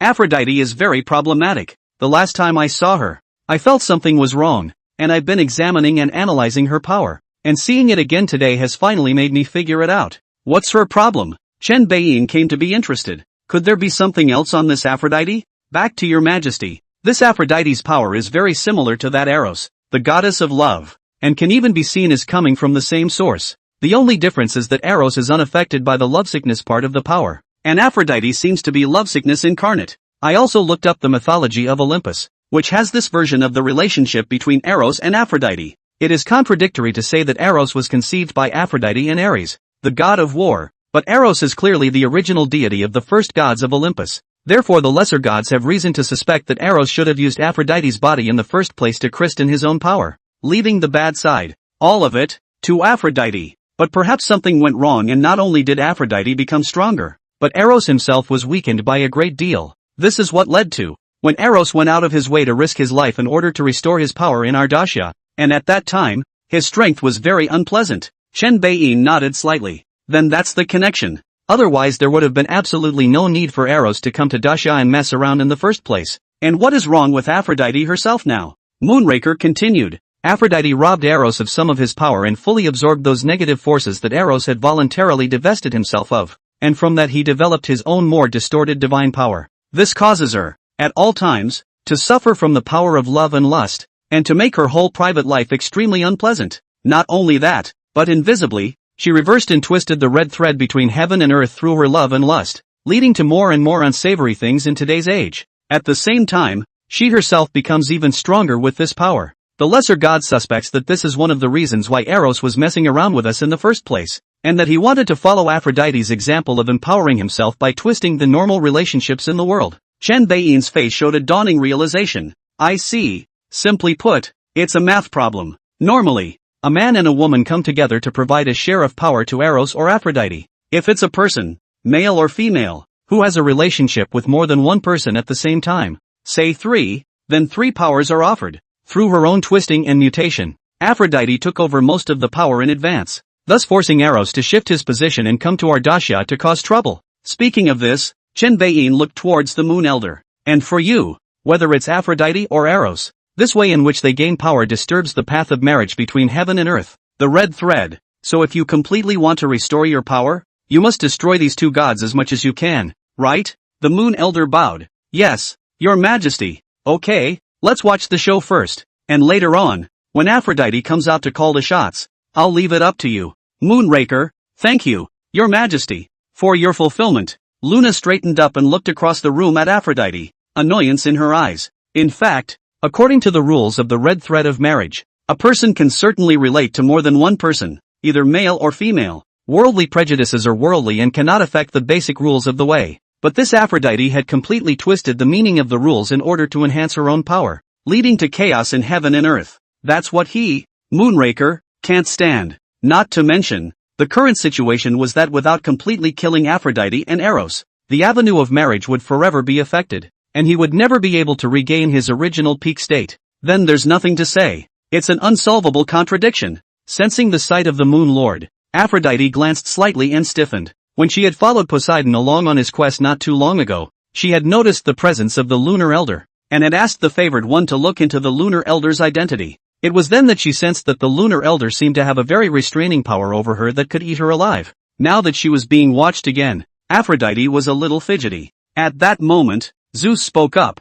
breaking the delicate atmosphere in the arena. He said, "Hephaestus, don't be capricious. Make it quick." Upon hearing this, Hephaestus did not respond and directly said to the fire virtue star sovereign in front of him, "Love is like a flame, blazing and warming and at the same time capable of creating harm. Come on, let's see if your fire burns me or my fire consumes you." The corners of fire virtue star Lord Luo Xian's mouth twitched violently. His mother's, "Why does that sound so diabolical? I'm sparring with you, not talking to you about love. How can you be dragged down by worldly love when you're a god? Waste." Fire virtue star monarch Luo Xian chortled and directly sacrificed to divine fire. The flame was born out of thin air and burned as if it was eternal. In a matter of moments, it transformed into a fire dragon and roared towards Hephaestus. Hephaestus didn't panic when he saw this, raising his hand and flinging out a giant flaming serpent, twisting his body to tangle with that fire dragon. Both sides were fighting each other as they each controlled their flame aptitude and attacked each other while charging towards each other themselves. Straight away, it made the great summer mortals' blood boil as they watched. It's a scene that no special effects blockbuster can match. Dozens of convergences later, Luo Xian suddenly made a change of stance, sending Hephaestus spitting blood and retreating. At the same time, the fire dragon above took a bite out of Hephaestus' fire serpent and ripped it to shreds. "You've lost. If you persist in this, death will be your fate," Luo Xian said in a cold voice. "Seeing as you're not bad at controlling fire, I can give you a chance to return to my Grand Xia and come under my fire ministry as a fire Dao positive god. Interceptor origins are such that righteousness is the word. Sometimes the fight leads to appreciation and a desire to turn enemies into friends and pull together as brothers." But Hephaestus was clearly not going to agree, and he wiped his lips and said, "I'm not dead yet. How can you say I'm defeated? In addition to fire, I am also the god of craftsmen. Since I can't beat you by playing with fire, let's try weapons." The words landed, only to see Hephaestus' hands spread out, and uncountable artifacts suddenly emerged in front of him. Down to the weapons of ordinary slave gods, there were Master God artifacts, and up to peak Master God artifacts that were almost about to metamorphose into God King artifacts, densely packed across the sky. This, then, was the underbelly of the god of flame and craftsmanship. Chapter 75, Divine Artifact Colors. Vulcan completely breaks defense. Hephaestus being the son of Zeus and Hera, its own strength was that of a very powerful one among the main gods, and could be ranked in the top 5. At the same time, he was also the god of flame and craftsmanship, and was definitely very top-notch when it came to overall battle power. It was important to realize that many of the gods of Olympus had their artifacts built by him, and he had even built a top-of-the-line divine shield for Zeus, named Elder. Now that he had sacrificed all of his divine weapons, his might was once somewhat unstoppable, shaking the entire sky. A flash of appreciation passed through all of Zeus' eyes, though at first his own wife, Hera, was so disgusted with this child of the two that she secretly threw it away to the mortal world. But, whatever is sharpened usually radiates a unique light. Look how powerful Hephaestus is now. Next to her, Hera was expressionless. Despite having recognized Hephaestus for who and what he was, she still loathed the ugly child. Not to mention, when Hephaestus had reached her by imprisoning her in order to return to Olympus, the other gods of Olympus, too, marveled at the aura Hephaestus displayed. It was a bit different from the Hephaestus they knew. Middle of the field. Seeing this, Fire Virtue Star Lord Luo Xian said with full concern, "Is that all you've got? In that case, I'll beat you to the punch." Saying that, he shook his body and manifested the divine ability of 3 heads and 6 arms. In each of his 6 palms, he held a magic treasure, which were the flying smoke sword, left, the flying smoke sword, right, the miles of rising cloud smoke, the 10,000 crows pot, the 5 dragons wheel, and the illuminating heavenly seal. The 6 magic treasures were all fire attributed, emitting terrifying fluctuations. For a while, it was as if there were 6 more suns above the sky,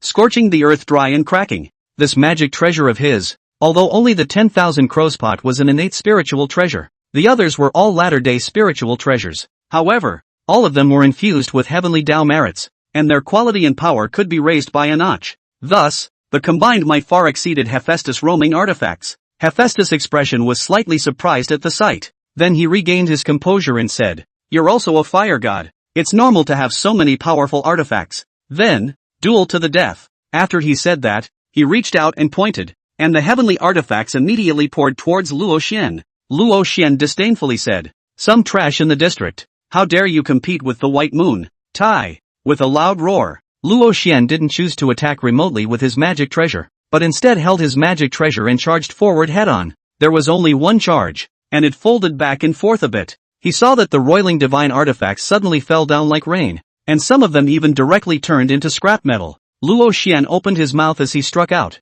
his voice spreading across the heavens and earth. "There's one thing to be said for your smithing skills. They are indeed good. If it were placed in the ancient times, it might be comparable to the elucidating sex Yun Zhongzi. But, this is not the ancient era. The ancient era as you perceive it. Not even close. Not with the materials, much less the quenching of the essence pure spiritual chi and the baptism of Tao and merit. Such a divine weapon is nothing more than that." Click, click, click, click. A series of crisp breaks sounded. When Luo Xian re-distanced himself, less than 10 of Hephaestus' roaming artifacts were left, suspended strongly in the air. The rest, all destroyed. Luo Xian slowed his breath and instantly moved again. The target, this time, was aimed directly at Hephaestus. Dang it! Click! Hephaestus recalled a large sword and collided with Luo Xian's swinging flying smoke sword consecutively before it finally snapped directly. Without looking back, he grabbed again and another sword appeared in his hand, continuing to block Luo Xian's attack. "That's it. Use a handful and break them."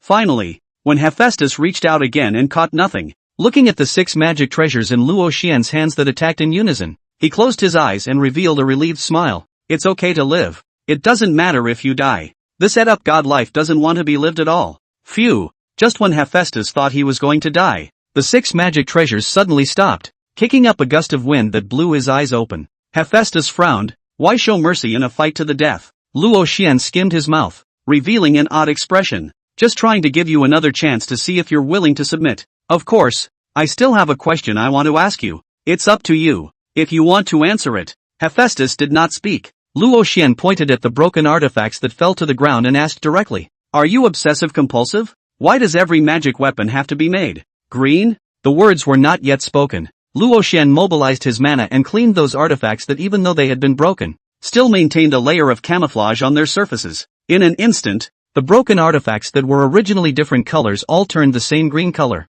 Hephaestus said lifelessly, "Kill or die as you wish. Why ask so many questions? Let's talk." Luo Xian said with an odd expression, "Bro, you made all the artifacts green. Shouldn't it really be because of her?" Hephaestus was silent for a moment and said, "She said she liked the color green, so I made everything green, but when I was done, she said again, 'Just kidding.'" Ha! Luo Xian wanted to say something, but finally couldn't he help but say, "Then, brother, do you know what the green color represents? What can be? Vitality, life force, nature. It's a bit of a bummer, but, in our case, green sometimes means cheating, green, derailed." Those 2 words kept echoing in Hephaestus' mind for a long time. He turned violently and looked at his wife with a scowl on his face, questioning, "Did you know about this?" Aphrodite was speechless as hell. "How can I know the cultural metaphors of Daxia? Hephaestus, can you be normal? Normal? As my wife, you screw with Ares, Poseidon and the others, and sometimes go to Zeus for a year and a half. Do you realize that's my father god? Who the hell is not normal? Brother, calm down. Don't want this kind of wife. You come to work under me as an errand boy. I'll find you a better one later." Luo Xian's sudden opening interrupted Hephaestus' thoughts and completely ignited the anger in Hephaestus' heart. "What's it got to do with you? Are you going to kill me or not? Kill me or I'll kill you instead." Hephaestus completely breaks down the defense and launches a frantic attack. Luo Xian shook his head breathlessly and met the battle once again. After another moment of fighting, Hephaestus was smashed to the ground by Luo Xian. He leaned back and looked at his wife, who was hovering over Apollo and the others, and murmured, "I just wanna go home. Have a normal wife, a successful family, have nothing to do but pump iron and build a palace. Why is it so hard?" Knock. Luo Xian, who was bent on taking in a little brother, landed beside Hephaestus and wanted to take him back to Cemetery Hill. But just then, Zeus struck out. Chapter 76. Ares, the god of war who loves his sister-in-law. Zeus, who still had an admiring look on his face when he saw Hephaestus at the beginning, was now full of gloom. The scene is just awkward. What should have been a hot and explosive battle scene turned out to be hilariously funny by Hephaestus. He wanted to be angry, but didn't know how. Mostly, he was counted among the culprits for causing Hephaestus to look like this. After all, the father-in-law and daughter-in-law are right. So he stayed grim and didn't say anything, just wanting Hephaestus, this loser, to hurry up and die. He bailed out with all his might, and when he got back to Olympus,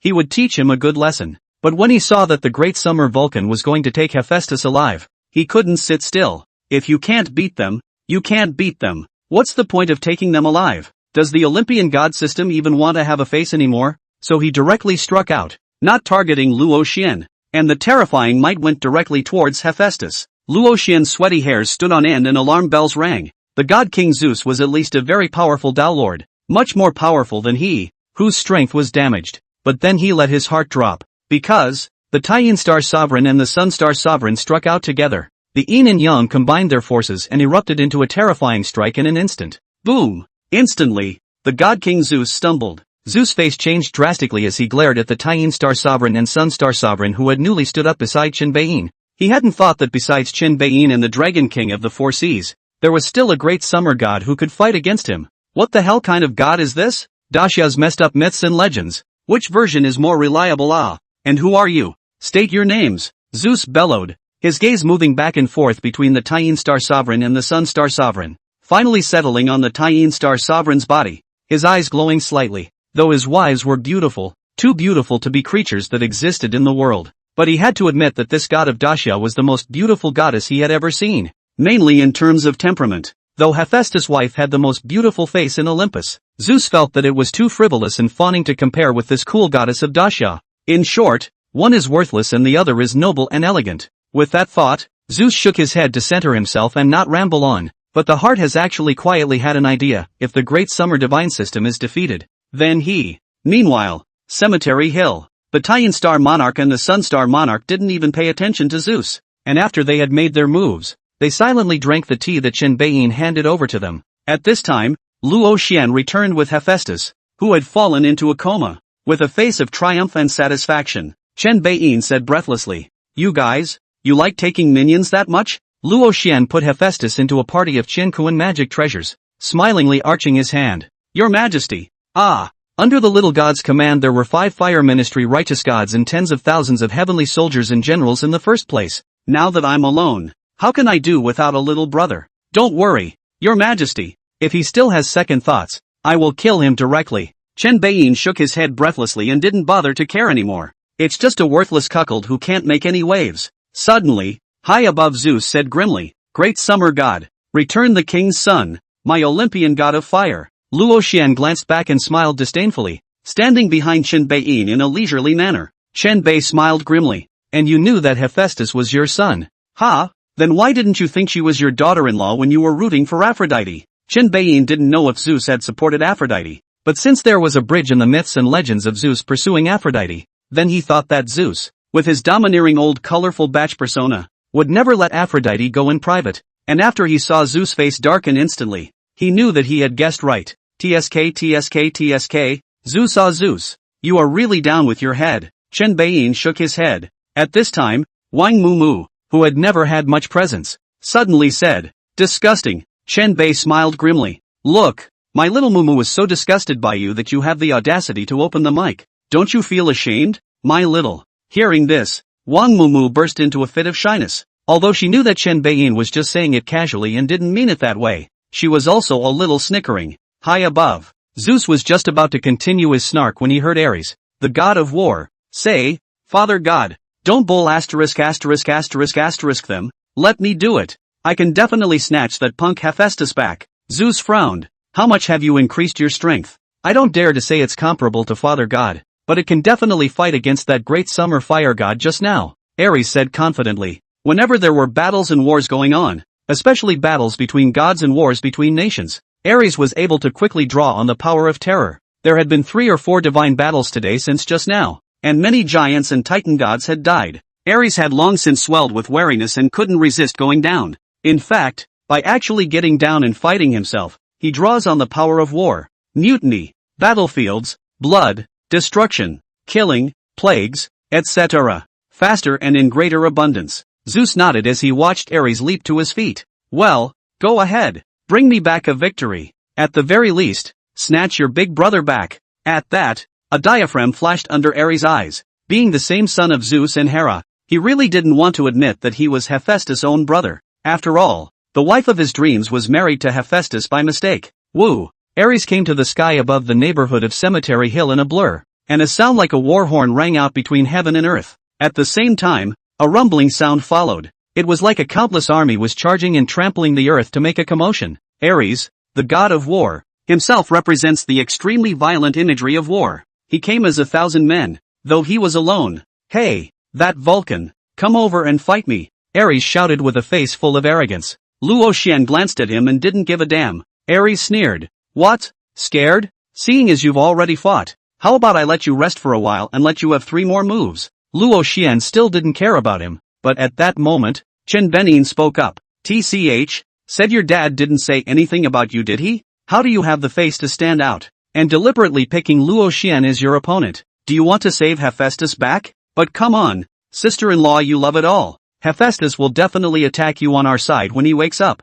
believe it or not. Ares' expression darkened. Falconer, what's wrong with Mrs. Love? What's wrong? Go and see what all my father's wives are, more outrageous than I. Who dares to talk about him? It's still not the strongest. Cut the crap. Ares continued to scream. Since that bull ***** fire god doesn't dare to fight again, you guys can do whatever you want. I'll take whoever comes out. If they all don't dare, then admit defeat and beg for mercy on your knees before it's too late. It's not like I can't consider sparing your lives. Chen Beiyin shook his head speechlessly. He really couldn't distinguish between big and small kings. However, before he could speak, a voice that steeped one's heart in calm and peace rang out. Amit Ba, Your Majesty, let the poor monk meet this man. Jaizo Buddha. Chapter 77, Imprisoning the Soul with the Soul. Imperial Fury as a Soldier. From the very beginning, even if all the 10 temples of hell were called over, Chen Beiyin was also not prepared to call out to Earthstore King Buddha to come over and help him. One is because there is enough war power.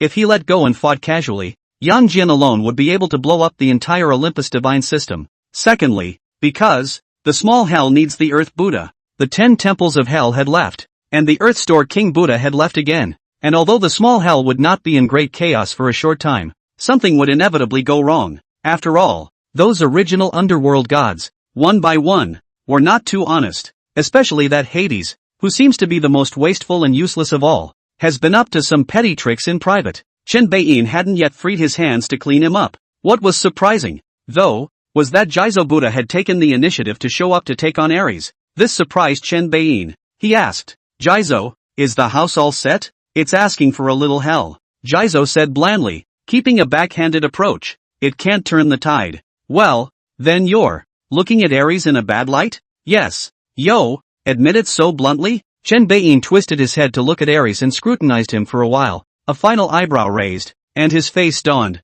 I see. So go ahead and have fun. Thank you, Your Majesty, for your fulfillment. Jaizo folded his arms and gracefully floated high into the air, directly in front of Ares, the god of war. Ground. Yang Jian nodded his head and said, no wonder the Earthstore King is like this. That what's his name? Ares, kind of poked his ire. Yes, I didn't realize that these Western gods were still something, and some of their tactics were all secretly subtle. I didn't even see it the first time we met. Chen Beiyin sighed. At this time, Wang Mumu asked with some confusion. What are you talking about? Isn't this one a Buddha? Buddha can still have anger? What did that Ares do? Chen Beiyin and Yang Jian exchanged glances and looked around. It was found that other than the 4 sea dragon kings and Yang Jian, as well as the 9 heavenly Xian maidens, all the other immortal gods were a bit bewildered. So he said, this Ares is the god of war and plagues, and whenever there are wars and plagues and things like that, he can draw power from them to infinitely increase his strength. It would be just that if that was all there was to it. Nothing more than a method to control the killing aura and fury and grow stronger the more one fights. But the problem is that the way this Ares realizes this kind of dharma is not that simple. The effect is actually achieved by imprisoning the dead souls and raising the fury with grudges. Inside his body are blocked an endless number of dead and evil spirits, each of which has endured endless years of torture and oppression. Whenever there is a war, he will draw on special powers such as killing chi and death chi to stimulate those dead evil spirits in his body to catalyze the fury, thus gaining an increase in strength. The exact principle is a bit more complicated, and is considered a secret method of the devil's way. Wang Mumu seemed to understand. Then what does this have to do with Earthstore Bodhisattva? People are already Buddhas, so don't shout Bodhisattva, even though there isn't too obvious an increase in strength. Chen Beiyin corrected the name and asked rhetorically, what's the first thing that comes to your mind when you hear the name Earth Hidden King? Of course it's hell or bust. That's not all. Those who can issue such a great wish naturally have a firm mind and compassionate heart. Ares imprisoning the dead souls and evil spirits by demonic means for his own selfishness is naturally not pleasing to Earthstore. Are you saying? Wang Mumu spoke with some uncertainty. That Earthstore King Buddha, he, purely for the sake of rescuing those undead and evil spirits within Ares, chose to personally take action against Ares? That's right. In that case, then it seems that Earthstore King Buddha is really a good person nah.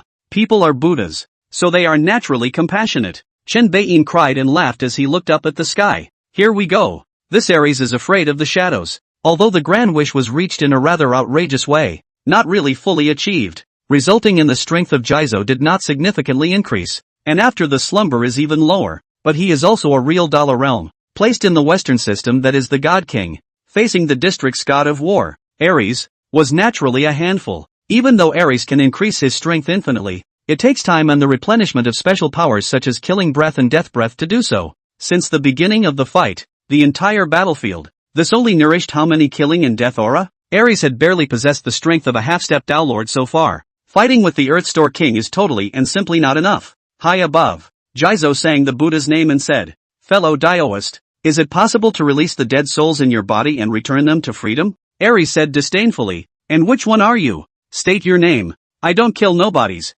Poor monk Jizo. Never heard of it. If you want to fight, fight. If you're afraid, get out. Do you really want to be obsessed? Jizo's face showed sorrow. Even though the heavenly Tao is now hidden from view, one day it will eventually come back to the world. This behavior of you Taoist friends seems to be a mere benefit today, but when the heavenly Tao descends, it will be condemned by heaven. What heaven's way? What this kind of behavior? Can't understand at all what you're babbling about? Are you going to make a move or not? If you don't, I'll make a move. Ares impatiently summoned his own bronze spear and pointed it at Jizo. This copper spear was also a rather peculiar master artifact, having the same characteristics as Ares, and could enhance its power by drawing on the power of the battlefield. At this moment, it was also on the verge of being temporarily upgraded to a Divine King artifact, emitting terrifying aura fluctuations. The bronze spear lifted up endless killing intent and lunged towards Jizo. Jizo, as if he had a spring breeze on his face, did not change his color and faintly said, it's not wrong for a Taoist friend not to follow the way of the world,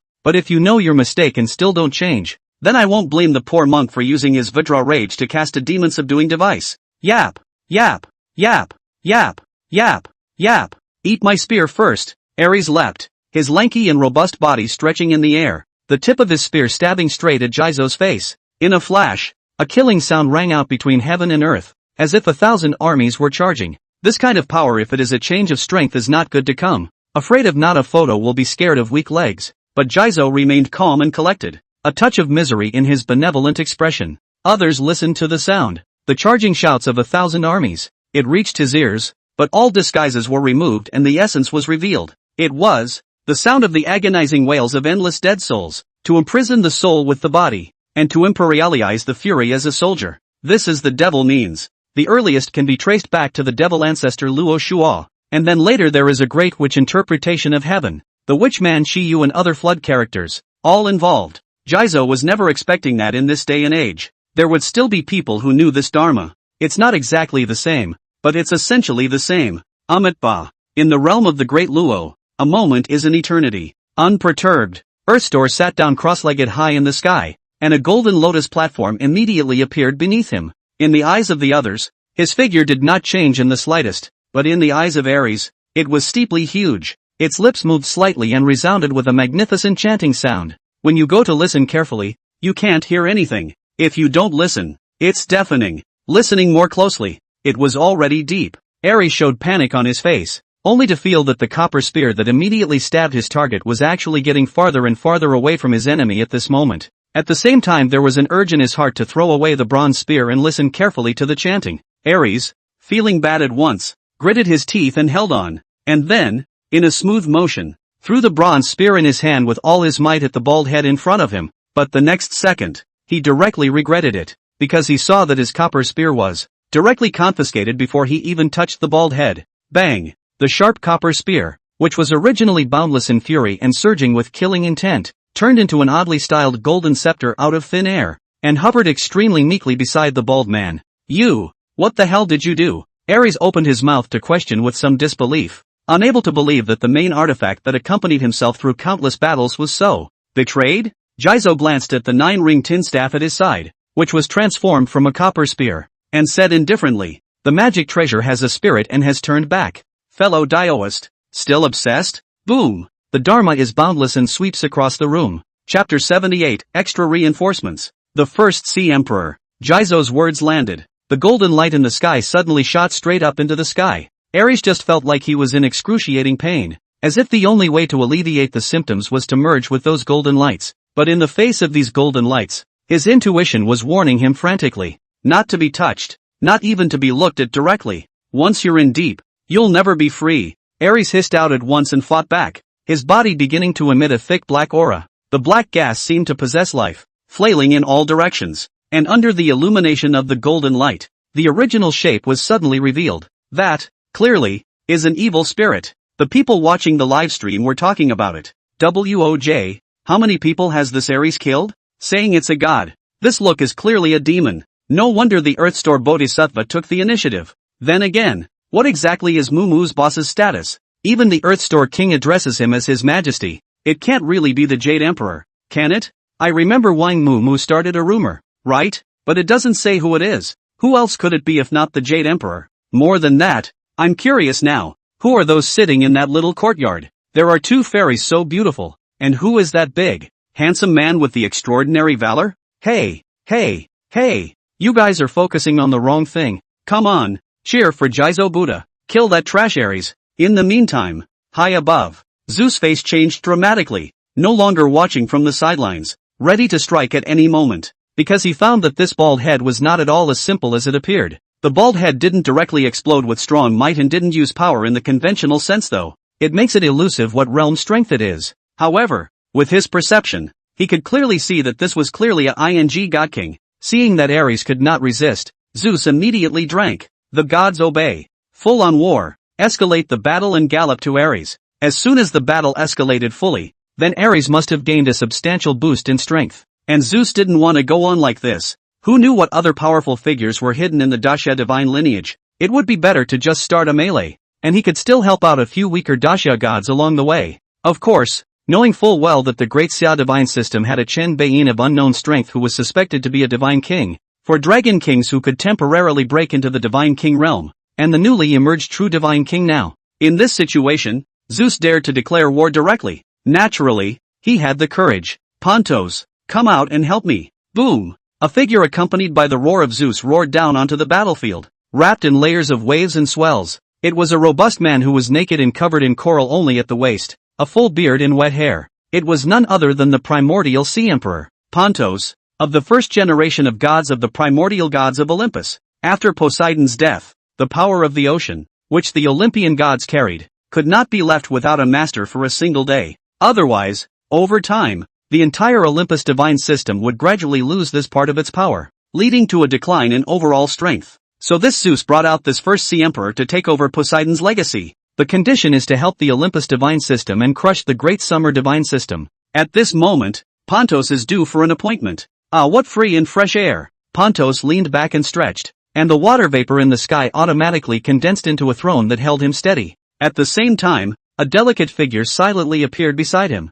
covered only with shells to cover the 3 focuses. She snuggled up to Pontos and laughed. So many people. This is Pontos' wife, the primordial sea queen, the primal goddess of the sea, Thalassa. Both husband and wife are first-generation gods, the most primitive gods born out of various symbolisms. The 2 of them joined forces with a solid divine king battle power. Now that they had taken back the power of the ocean under Poseidon's control, the couple's combined peak battle power was among the best of the god kings. Pontos scanned the battlefield and said, Zeus, my good nephew, tell me who to hit. He was the son of Gia, a brother to the second king of the gods, Zeus' father, who was naturally his nephew. But even so, it was a bit much for him to call Zeus his nephew in front of so many people. After all, Zeus was now the contemporary king of the gods. Zeus, however, apparently not having the heart to bother with him, quickly said, "On that short mountain, the Dragon King of the Four Seas and that young god. If they strike you strike. For the rest, don't worry about it."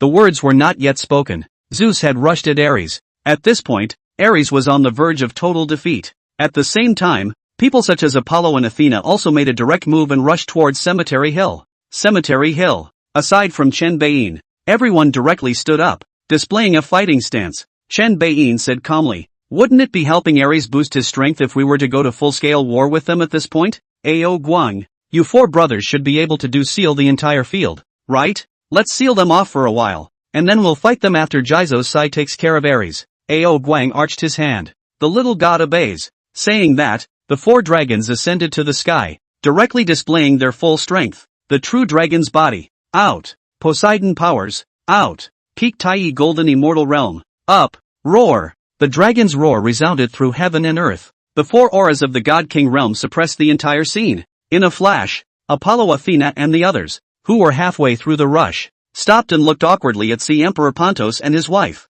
Pontos' expression also stiffened a bit as he cursed. "Four God Kings? How the hell can we fight?" Talaxa's face was no longer smiling either, and there was a bit of trepidation. Although she and her husband joined forces and were not weak when they met any of the God Kings, they faced four God Kings at once. That's bull asterisk asterisk asterisk asterisk. Who's a good guy who can take on four God Kings single-handedly? At this time, Zeus' roar rang out. "They're not true God Kings, they're just forcibly elevated. Don't be afraid." Pontos breathed a little sigh of relief and was about to strike. Right now, Ao Guang's dull and thick voice rang out. "His Majesty doesn't like chaos and confusion, so all of you be honest. Lao Si, strike." Aoshuan said coldly, "Here it comes." Aoshuan, the Dragon King of the North Sea, was a black dragon, or what could also be called an ice dragon, specializing in the Tao rules of snow, hail, freezing, and frost. It is he who was the main focus of this sealing move, for the presence of Pontos brought a great deal of moisture to the battlefield, and for a time there was to be a flood above the earth,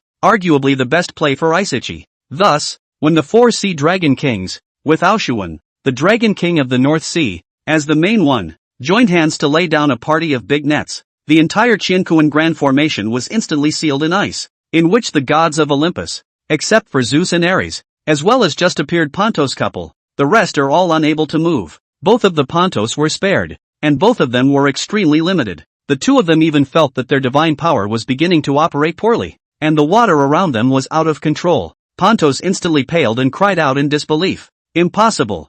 I am the Sea Emperor, the king of the water domain. How could I be stripped of my control over water?" Ao Guang sneered. "Nothing is impossible. What kind of trash Sea Emperor? Coming to my Great Xia's territory and still wanting to show off? Joke. All of you stay honest. We'll deal with you after Jizo deals with Ares." Hear that? Pontos was instantly honest. It can't be helped. It's no use being dishonest. Losing control of the water reduced his strength considerably. Fighting with one's own divine power alone, it was even more unlikely that one would be able to defeat the four God Kings. He had no choice but to look at Zeus, who was trying to figure out how to save his son. On the other side, Zeus's expression at the sight of the situation was instantly unsightly, and he couldn't help but curse. Just how many more tricks can the Great Summer Divine System pull off? Chapter 79, The Golden Body reveals its divine power. After controlling the whole field, Ao Guang's four dragons' hearts moved at the same time, and their expressions were even more relaxed, because they suddenly got huge amounts of power of incense.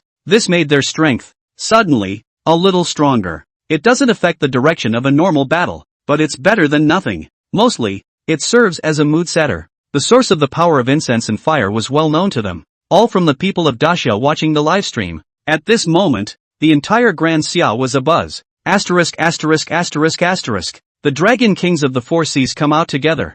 Bullpucky. I'm so excited to see it that I'm peeing all over the place. The four Dragon Kings have all appeared. Who would dare to cause trouble in our great summer seas? This hand of 1,000-mile ice seal is really energizing. The Olympian gods? It's just a clown. Ha ha ha ha ha. Look at that some Sea Emperor who just made a magnificent appearance. Straight up, people are stupid. Bridge bean sacks. Everyone do me a favor. I'll laugh at this Sea Queen. What you laugh it off? I take over. You really don't say. Although the Olympus divine system is trash, the goddesses are more powerful than one another. In the meantime, Zeus' face grew harder and harder, but now he couldn't care less, and could only choose to prioritize getting Ares out. After all, in a way, Ares was a very important card for him. As time passes and the scale of the battle increases, Ares' strength grows indefinitely. Theoretically, at the end of the day it can storm everything. If we lose Ares, then the chances of the Olympian gods winning will be drastically reduced. Therefore, it must be saved. Bald ass,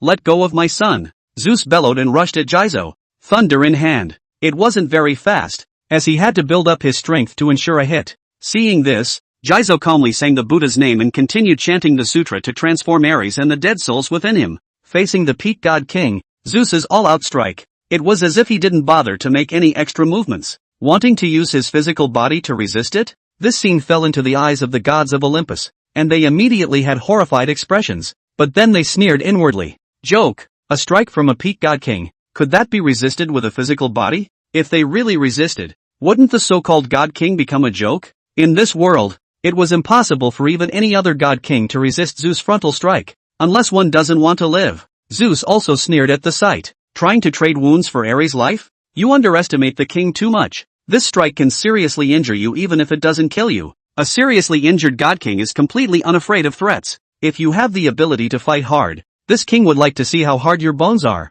Saying so, he exploded with all his strength, focusing all his power on this strike. The people of Daxia who were watching the live broadcast also subconsciously exclaimed in shock. I was afraid that Jizo would be too big for his own good and suffer a serious injury. But, not resisting is clearly impossible. Only the way Jizo resisted, to others, really seemed to be playing with the limits. It was too late. When Zeus wrapped the power of endless thunder and was about to hit Jizo, he saw that Jizo's body was suddenly covered in golden light, and his skin was like a layer of gold dust, turning into a dark golden color. The next instant, when a sound of gold and iron clashing resounded between heaven and earth, shaking one's ears. When the golden light dispersed, when the endless thunder dissipated, and when the spatial distortion from the impact completely subsided, the scene that appeared before his eyes caused heaven and earth to fall into a dead silence, only to see that Zeus was still holding his hand-throwing thunderbolt in mid-air, and that God King artifact thunderbolt had already struck Jizo. But Jizo, who had turned into a little golden man,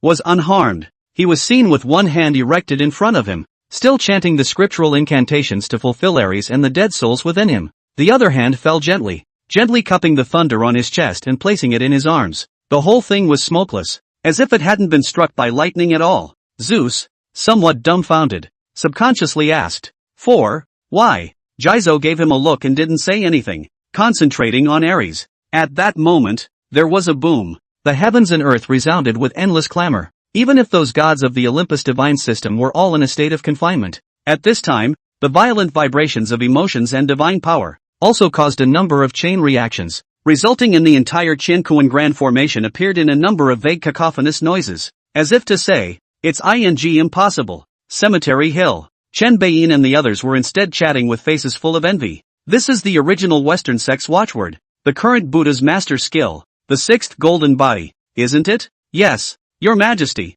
This is considered the #1 body refining method in the flood. Not bad, really good. If I didn't want to be a monk, I'd want to practice too. Your Majesty, you can learn. You don't have to become a monk. Forget it, I'm not too fond of fighting people in close quarters. Chen Beiyin chatted with the Moon Lord. Yang Jian suddenly interjected. With Your Majesty's authority, if you completely regain your peak, this kind of body refining method will be completely useless to you. You can tear out Jizo's Yuan Shen and soul with a single thought, so there's no need to cultivate any body refining techniques at all. But if Your Majesty wants to learn one, my 8-9 Xian Gong can be given to Your Majesty. Chen Beiyin raised an eyebrow. Oh, didn't you say you needed a demigod body or a sorcerer bloodline? For others it is, for Your Majesty. Naturally, there is no limit. Yang Jian mused. The only pity is that the aura is so thin in this era that it's not even as good as the Western Nuba continent in the ancient times. If Your Majesty wants to achieve great success, I'm afraid it will take a very long period of years of polishing and bitter cultivation to do so.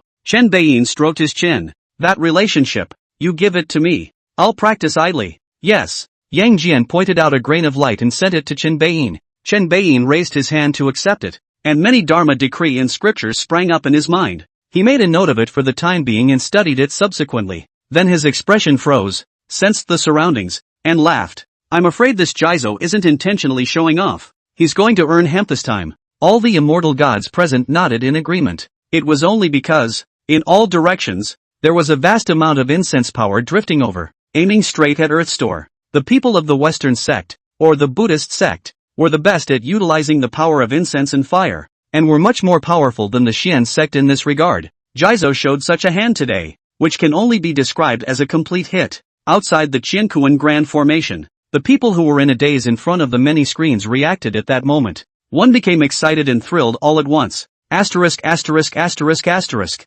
This is the legendary Joey's golden body, isn't it? What a powerful body refining method. I want to learn it so badly. If I had this body, wouldn't I be invincible with a golden spear? It's still you, bro. Can you even think of that? It's decided. From now on, I'll mainly worship the Earth Store King Bodhisattva and ask for the golden body cultivation method. The day I accomplish this will be the day I massacre the red light district. Don't get your hopes up. Joey only adds hardness, not duration, right? Ha ha ha ha. A golden gun that leaks in 3 seconds. It's so anticlimactic. Whatever. Aside from some people seeking peace, most of the abstract netizens who watched the live broadcast looked at the Juji golden body, causing one and all to start worshipping Jizo. This is the reason why Jizo suddenly received a large amount of incense power. If he had known that the generation of all this incense power was based on this, I guess he might have wanted it a little less. Of course, the power of incense is the power of incense. Essentially it's what people believe and recognize. For Jizo, it can be utilized.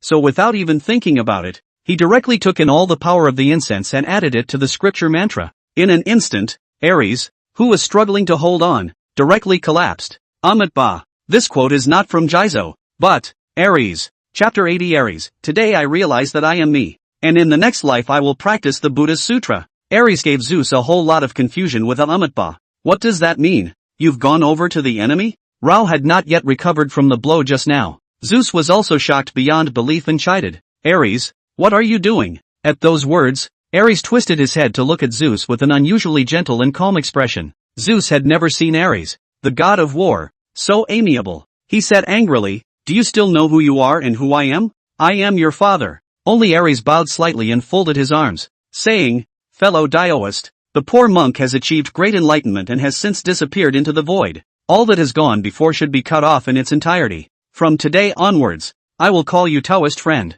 And you can call me either Taoist friend or monk. Degeneration is not simply forceful suppression or brainwashing. At this moment, Ares, from top to bottom, inside and out, all turned into the shape of Jizo. Its speech and demeanor were also completely unrelated to the human race of the Olympus divine system, like someone who had grown up in Daxia from birth. And as the words fell out of his mouth, his hair fell out on its own and he became bald. The whole person completely lost the previous good behavior and violence. Extremely meek. Greetings to our Buddha. Ares turned toward Jizo and saluted. Jizo smiled and nodded. You've really realized? Today I realize that I am me. And in the next life I will practice the Buddha's Sutra. Good. Jizo pushed the 9-ring tin staff that the bronze spear had turned into toward Ares and laughed. In that case, you are granted the protector Vajra fruit position. You can get rid of evil gods at the top and evil spirits at the bottom. From this day forward, practice Buddhism well. Ares took the 9-ring tin staff and looked compassionate, honoring the Buddha's Dharma decree. I will leave this place in your hands. Disciples will go ahead and send the dead souls to be reborn.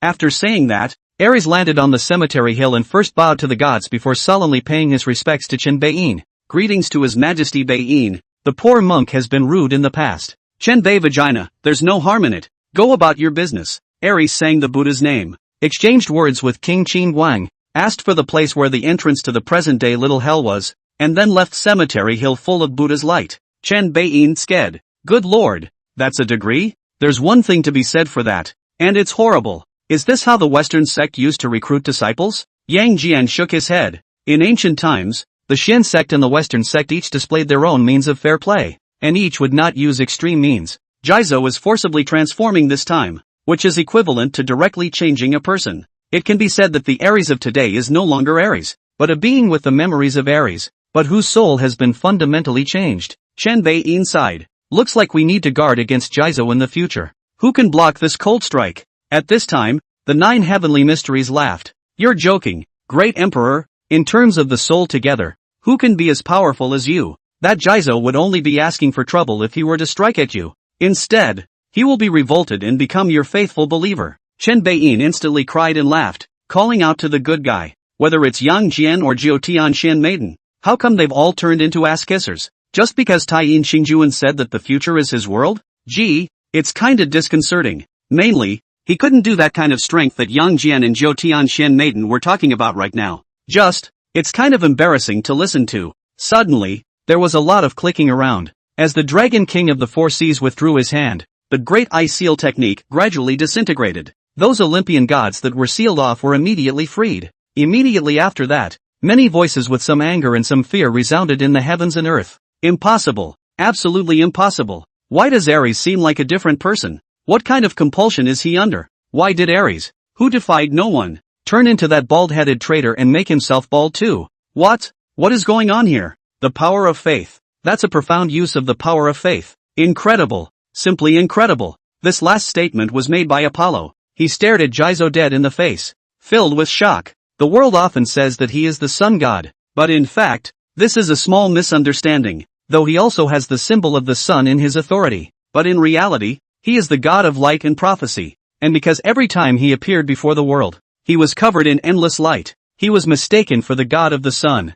and precisely because he was the god of light, his study of the power of faith was profound, because he wanted to follow the path of that holy lord of the heavenly god system. That holy lord was the one who had a hand full of light and holy divine power in the first place, and in the end, just by relying on an oracle to walk the world, he gathered a large number of believers, so much so that later on, he even swept through the entire world. Even if the teachings compiled by that oracle and his followers are bull ***** and against humanity. However, as long as the power of the Holy Lord existed, the foundation of his faith was the most stable and strongest among all the gods of the divine lineage. After Apollo saw no hope of rising among his own gods, he set his hopes on this. I hope that I can also combining the power of faith with my own divine power of light and come out on a new path. A path that could lead to independence from the Olympian gods and become a brand new god king. He's been studying this for thousands of years, and still only has a half understanding of it. But here and now, what did he see? The ultimate application of the power of faith. The outrageous spectacle of directly conscripting a bloodthirsty, violent warlord god into his own followers. That golden light was almost comparable to the Holy Lord's power of light. Apollo was thrilled for a moment. What does that mean? It shows that the road can still be traveled. As long as he continued on his path, he could likewise create a path that combined divine power and faith. At that time, he would also achieve metamorphosis and sublimation, becoming a new god king. Phew, calm down. Apollo glanced at Zeus and forced himself to suppress his emotions, because he knew that it would be easy to die by revealing his ambitions before he succeeded. The other side. Zeus was also directly silent at this time, looking at Jizo with eyes that were filled with scorn. He knew much more about the holy lords of the celestial divine system than Apollo did. Thus after his violent rage, he keenly perceived that the way this bald head utilized his power was extremely similar to that holy lord. This gave him for a moment the sudden intention of withdrawing his troops in spite of everything. Fighting someone is a big deal. Ever since Chen Beiyin had displayed his strong strength and snatched his party's souls from his hands,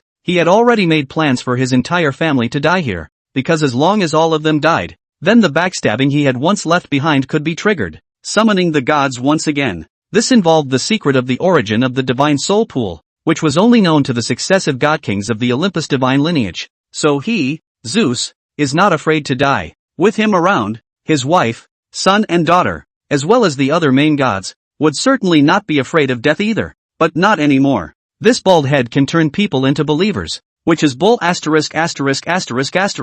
Zeus could already imagine if the fight continued. In the end, it was feared that besides him, all the other remaining main gods would have to become followers of this bald head. Just like Ares, watching one of your own turn into an enemy is just horrible. Weighed the strength of both sides. Zeus calculated silently. If you take out your full strength after the breakthrough, you can probably block the gods of the great summer god system for almost 2 minutes. Apollo and the others can certainly escape while they're at it. Thinking of this, Zeus gritted his teeth and prepared to send word to his men to retreat immediately. Suddenly, he paused and looked at Jizo. I only saw Jizo clasp his hands together and say, "Fellow Dioist, the poor monk came on this trip only for Ares, and now that his work has been completed, it's time to leave. Your fight with His Majesty, take care of it yourself." The words landed. Jizo disappeared directly into place and appeared on Cemetery Hill. Zeus was confused. Is the Daxia divine system also internally seemingly divided? Realizing this, he was instantly ecstatic.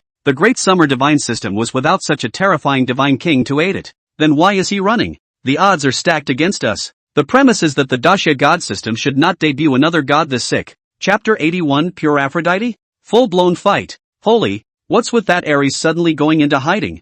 Are the divine powers of the Buddhist sect so intimidating? It's a bit hair-raising. And that's a big change. Hey, hey, hey, hey, hey. What are you guys afraid of? The Earth Store King is the Buddha of our Daxia. It's not like he's going to make a move against us. It is. Look at me. I'm even more determined to make offerings to the King of Earth. Yo, bro. So determined?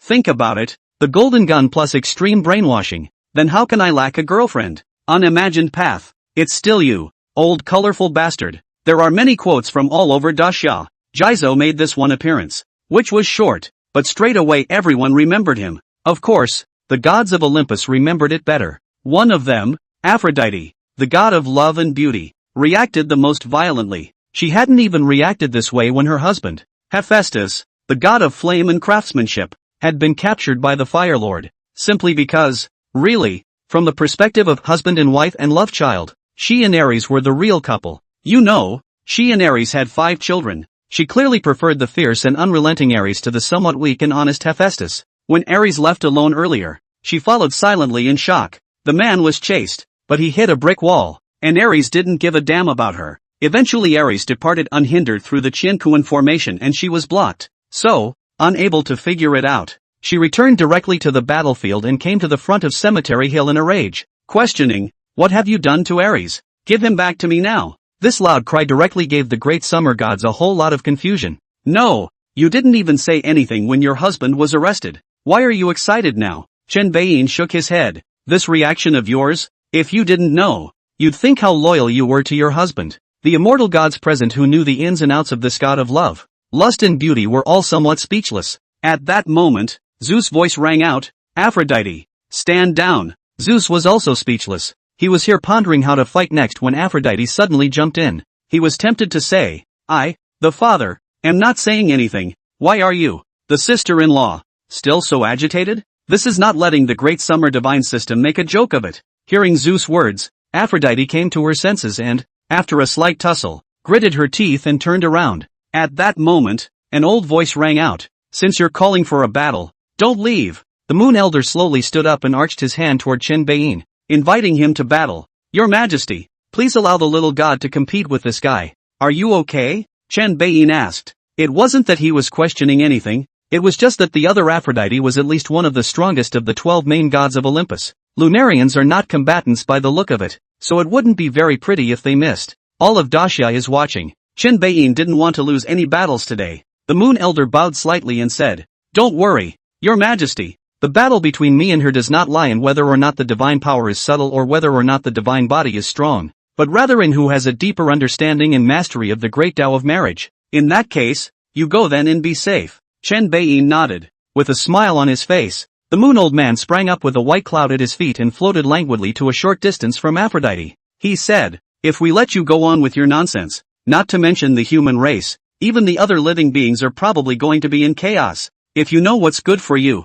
kneel down and bow down at once. Otherwise, don't blame me for being merciless." Aphrodite gritted her teeth with hatred on her face and stared at the Moon Lord. In fact, when Ares was in crisis, she wanted to come to her aid, but helplessly. Every time a head moves, he senses a beam of eyes full of malice. It was from this awful old man in front of him. If she hadn't been afraid of this man's strength, perhaps she would have stepped in at that moment and might have been able to save Ares. Santa Claus under the moon, right? Okay, today I'll see whether your marriage is powerful or my love desire is. Aphrodite hated to open her mouth, but did not make the first move, but looked to Zeus. Zeus did not allow. She did not dare to fight at will. Zeus thought for 2 seconds and agreed straight away. "Be careful. Pull back immediately if things don't go right. I'm here. I won't let anything happen to you again." Aphrodite's mind was full of disdain. "You were there just now. Didn't Ares and the others have one accident after another?" She turned to face the Lunar Elder, her head slightly lowered so that her expression could not be seen.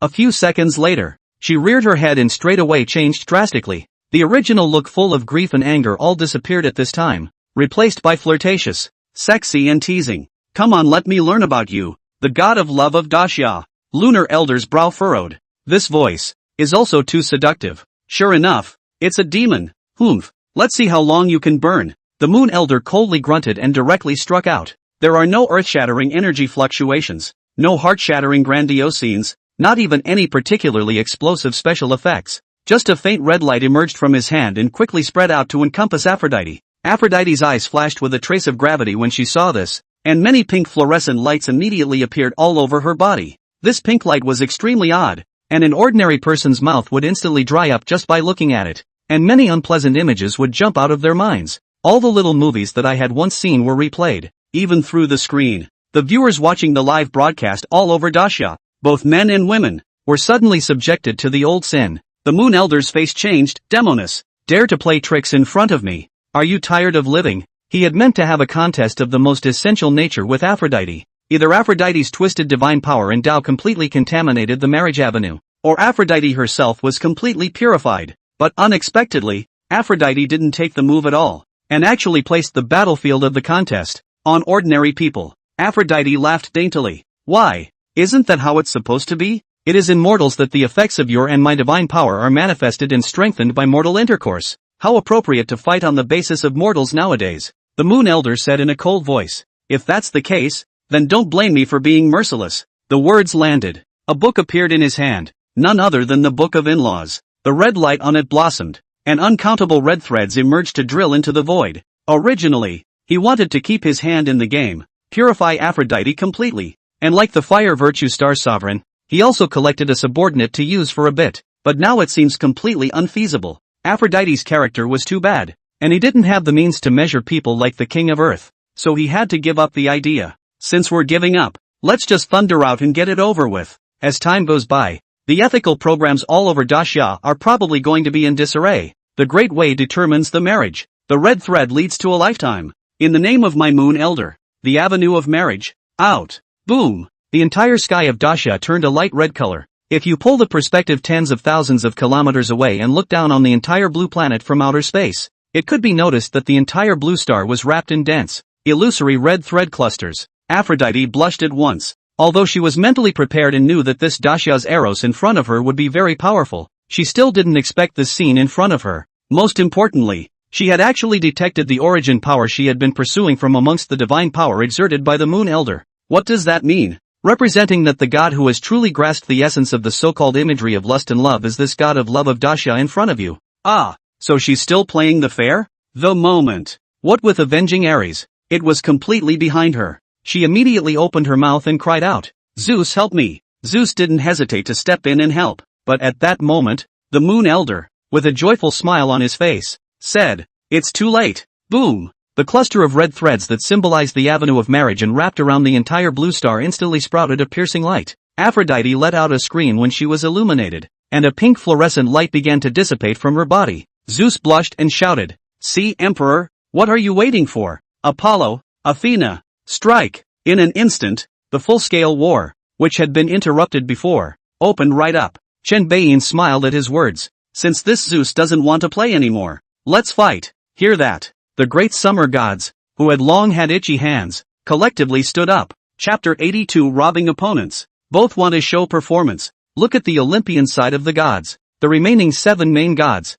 led by Heavenly Empress Hera, led the charge with solemn expressions. Below them was a contingent of Zeus' vast troop of juniors and troop of bastard girls, including, but not limited to, Eros, the lover goddess of strife, Maya, the lover goddess of mammoths, the daughter triple goddess of fate, the daughter 9 muses goddesses of the arts, and more. Anyway, all that could come came, numbering close to 100. On the other side, there was the newly joined couple of Emperor Pontos of the sea, as well as a team of many gods from the sea realm. Most of those dozen or so gods of the sea realm were also children of Pontos. This team of more than 100 gods, large and small, had varying strengths, but they could be described as imposing. Cemetery Hill. The 9 heavenly maidens flew into the sky and said, I'll take those 4. The words landed. She directly ripped Hera, the queen of heaven, Demeter, the goddess of agriculture, Athena, the goddess of wisdom, and Artemis, the goddess of the hunt, the 4 main female gods, forcibly into the high sky and battled into a mess. The 4 sea dragon kings each looked at each other and Guang said,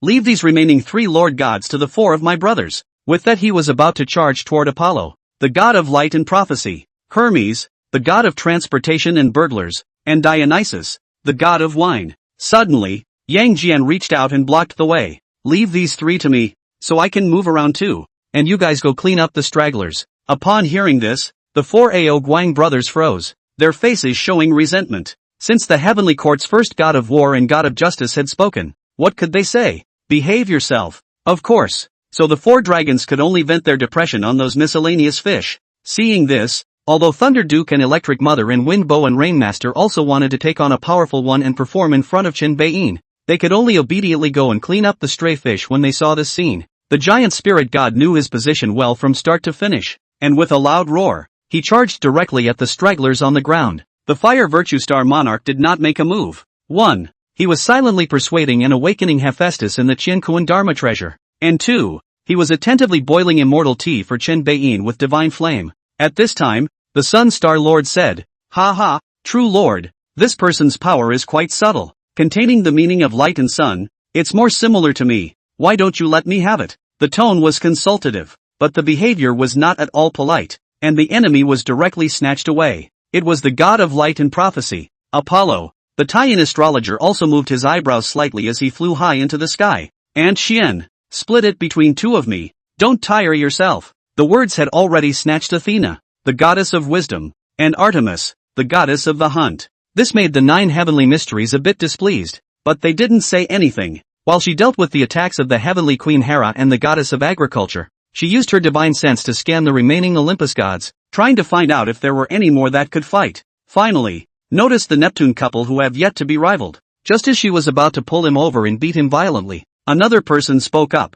"And Xian, don't be too greedy. Let's settle those 2 on hand first. Leave those to the 4 of us brothers." The one who spoke was Ao Guang. They were a bit reluctant to deal with just the stragglers, so naturally they noticed Sea Emperor Pontos. In the end, they excitedly wrapped up the entire sea world with more than a dozen gods, including the Pontos couple. The 9 heavenly mysteries were instantly a bit depressed, and then took out their emotions on the heavenly Empress Hera and the goddess of agriculture. For a while the fight was agonizing for both of them, although the 2 were wives of Zeus and ranked among the main gods of Olympus. But in terms of combat power, it doesn't rank at all. At the top, it was only the strength of peak gods. As for the 9 heavenly mysteries, this was a ruthless character who had taught human Emperor Xian Yuan. Back then or Tai Golden Immortal Xian Yuan Emperor and Qi Yu War. It is her and out of the way and out of the force, which makes Xian Yuan Emperor reverse the situation, and ultimately succeeded in defeating Qi Yu. Even the fact that human Emperor Xian Yuan was able to ascend to the Great Luo Golden Immortal was all because of her guidance.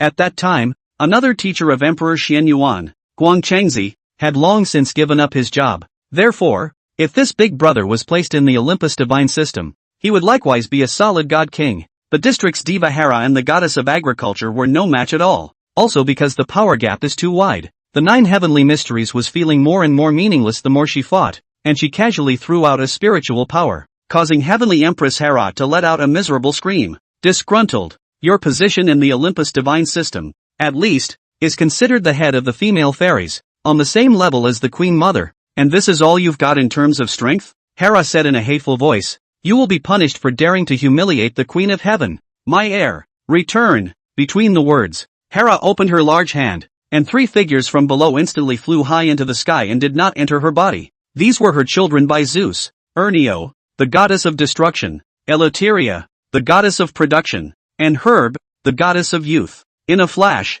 Hera's breath skyrocketed. Hephaestus and Ares were also her and Zeus' children, and if these 2 main gods were still around, then after she fused them together, her strength would be able to rise again, and she could even reach the level of a god king. But now that both Hephaestus and Ares had been gotten rid of by the Great Summer Divine System, she just couldn't summon them back. As a result, the strength was just barely raised to the point of a half-step god king. However, it had boosted her confidence. However, in the next second, her skyrocketing confidence was completely shattered by the 9 heavenly mysteries, only to see the 9 heavenly mysteries flipping her hands over and pinching out spells. She drank a power that is not one's own cultivation. A side doorway, break it for me. In an instant, a ray of light ran through the sky, sweeping across the heavenly Queen Hera. Put! Ah! Hera violently spat out divine blood, and the goddess of agriculture next to her was also implicated, and both of their breaths immediately shriveled up. The 9 heavens Xian Nu shook her head slightly, her divine sense once again falling into the battlefield, searching for enemies that could be used as opponents.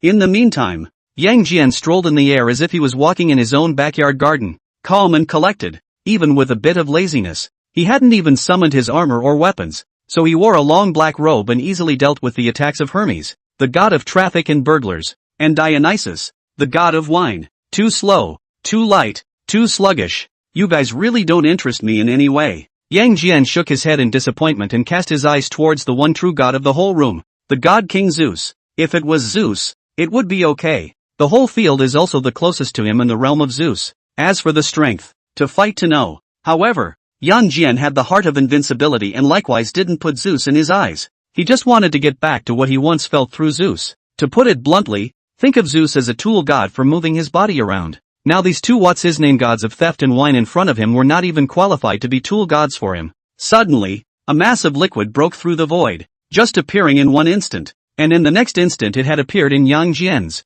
body. That's right, ignoring the distance, ignoring the barrier, it directly appeared in Yang Jian's body. This is a fusion technique of Hermes, the god of traffic and thieves, and Dionysus, the god of wine. As the god of burglars, Hermes can get his hands on anything around him to a certain extent, or he can reverse the operation and send it over. And being the god of wine, most of Dionysus' divine magic is related to wine. For example, the grape wine of God that can get you drunk. The two of them joined hands and directly sent a lump of liquor into Yang Jian's body. Humph, looking down on both of us. Ha, now what? Hey, drink my wine. You'll be useless even if you don't die. Hermes and Dionysus spoke one after the other, with smug faces. Yang Jian was a bit surprised, and a flush hung unconsciously on his cold cheeks. 10 seconds or so later, without warning, he burst into cheerful laughter. Ha ha ha ha ha, good wine. One more. Hermes, Dionysus. Chapter 83. Good wine. 3 more cups. What the hell? Hermes questioned in a low voice. What happened to the sacred wine that was promised to intoxicate the Lord God? What happened to the promise of absolutely no death or waste? How come the guy across the table just had slightly red cheeks and looked like he wanted another drink? No, he's already said it. That is, he wants another drink. Dionysus blushed with embarrassment and annoyance and disbelief. He was also tempted to ask why. That's not right. Dionysus frowned. Maybe he drinks more? It will have to wait a little longer? Hermes was speechless. You're getting drunk on wine that can intoxicate the Lord God. Is it something that can be resisted by a large amount of alcohol? That's too much of a stretch. At this time, Yang Jian spoke. Hey, you two, what are you waiting for? Is there any more or not? Give me another one. At that, Dionysus looked unconvinced. I really don't believe it. Too little. Ha, what about this time? Do you still dare to drink? Gollum. A fountain appeared in front of Dionysus as if out of nowhere,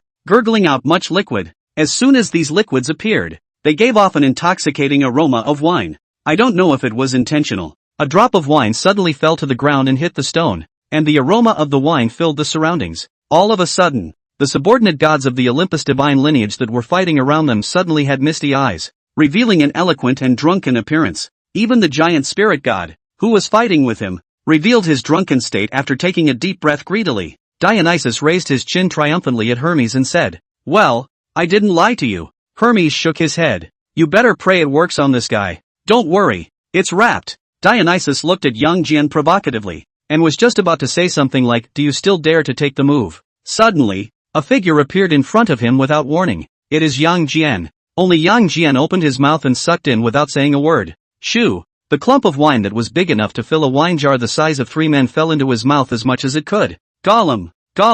Yang Jian's throat surged and swallowed it all. Hiccup! A long burp ensued. Good wine! Ha ha ha ha ha! The coldness on Yang Jian's face disappeared and his indifference was removed. A roll to pull away. Silently digesting the wine in his belly, he said, After I awoke, I asked His Majesty, the Northern Ene, for a drink. Although His Majesty he said that it was already the finest good wine in Daxia, a bottle of which sells for tens of thousands of dollars. Its empty flavor is devoid of any aura to speak of, much less the ability to make the immortal god intoxicated. And for that, I am very disappointed. Now that the world is at the end of the world, I'm afraid that I can no longer find any wine that can be called jeweled wine. But I didn't want to turn around and drink it right here in your place. It's beautiful.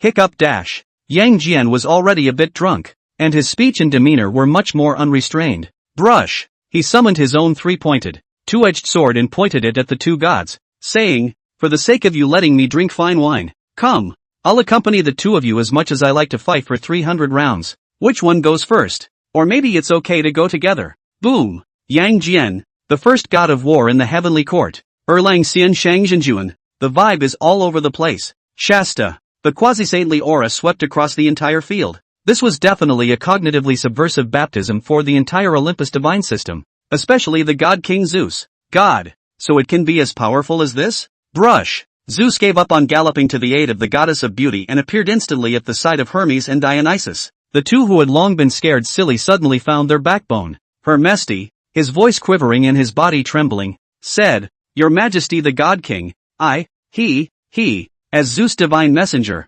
Olympus' first contemporary lapdog. Why is he so loyal?" It wasn't as if he had seen the power of Zeus and deeply experienced his dominance, but in this moment, he was lost. Once in his heart the most powerful and invincible existence, the god King Zeus, at this moment with the opposite side of the domineering and incomparable figure. Simply weak. Just a single aura of that person permeated out, causing his heart and soul to tremble. A single look at him made his legs go weak. Based on his aura alone, it left him, a god who was one of the 12 main gods, defenseless. This was because he had a keen sense that if he made even the slightest movement, he might be directly killed in seconds in the next second. Next to him, Dionysus had also long been filled with fear. As the Lord God, and as the second son of Zeus, besides Athena's unborn brother Pallas, who was prophesied to be the next king of the gods, he's always been proud, even if, because Zeus is strong and shows no sign of stepping down, he therefore swings for the fences and gets drunk day and night. But deep down, he still thought of himself as a high and mighty god,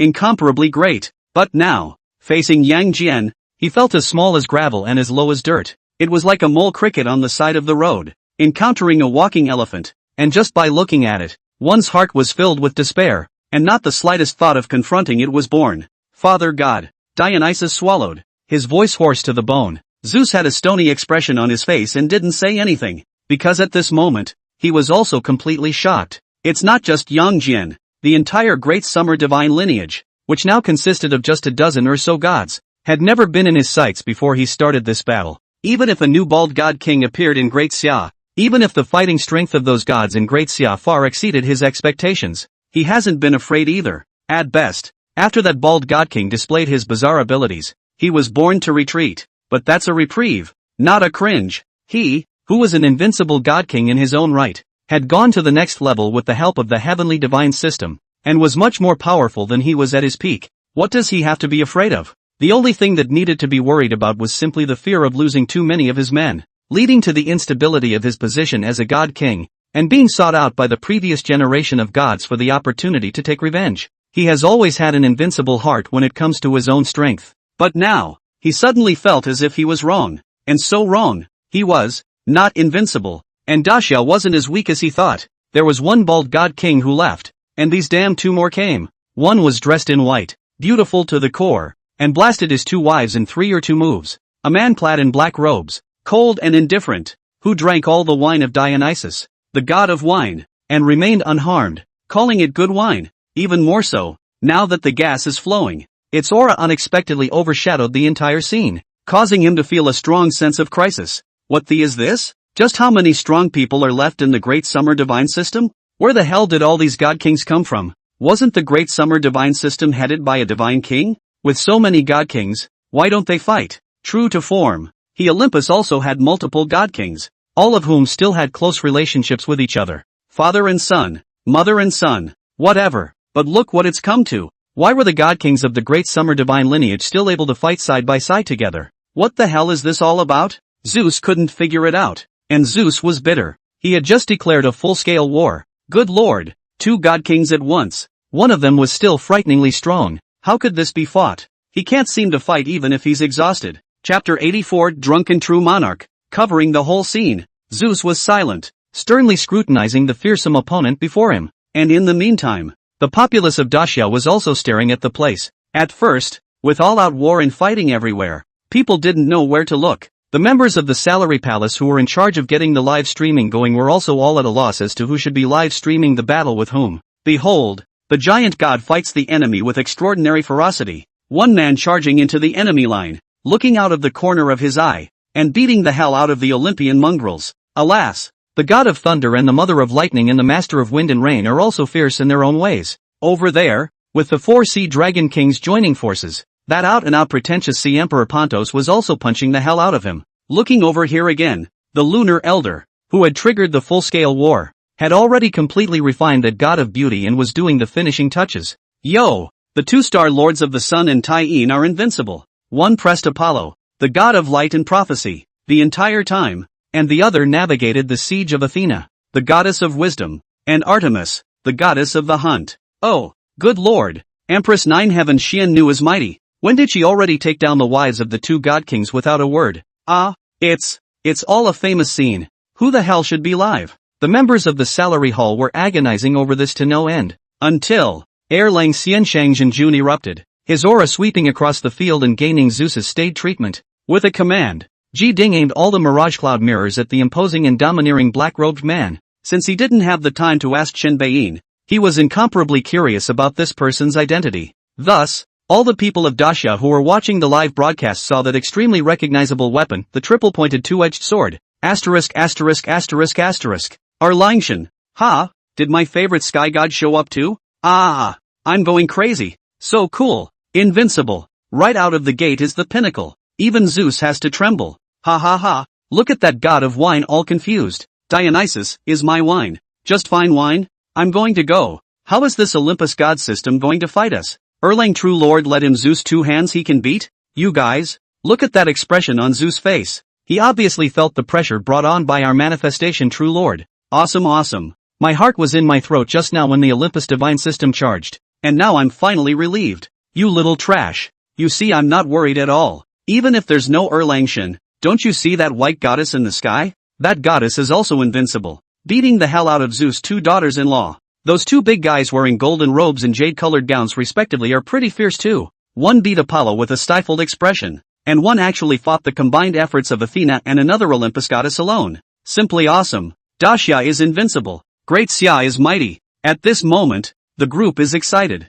Yang Jian slightly tilted his head and made a listening gesture. With that, he laughed aloud. The living are one. The people are united. It's as if I've seen another brilliant ray of hope in the midst of a heavy fog in this age of despair. Your Majesty Beiyin, I know why you chose to revive in this era. Click. Yang Jian held a sword in one hand and pointed it at Zeus, and Xiankuan was shattered by the sound. Zeus, you're the only one here who can meet my eyes. Come and fight. Zeus grimaced at the sight. He said, don't you be arrogant. Do you really think you're invincible? So what if it's a battle? Do you really think I'm afraid of you? With that said, the battle armor was attached to his body, and he was holding the thunder, and lightning was shooting all over his body. Its real strength, completely exploded, is actually hidden with Yang Jian and the trend of rivalry. In response, Yang Jian laughed. Good.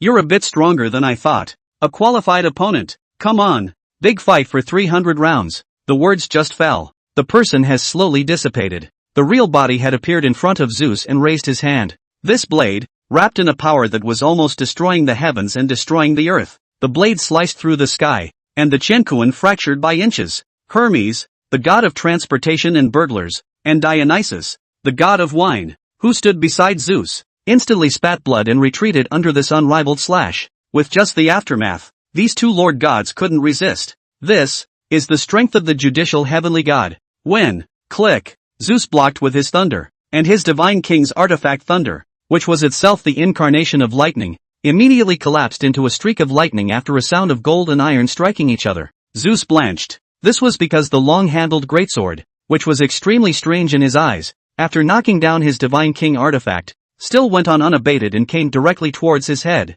Yang Jian said on his lips that he would fight for 300 rounds, but in fact, he was actually aiming to kill in one move. Arrogant. Zeus roared and turned into lightning, avoiding the physical attack. However, that blade contained mana and spirit power in it, so he naturally couldn't dodge it. Jab.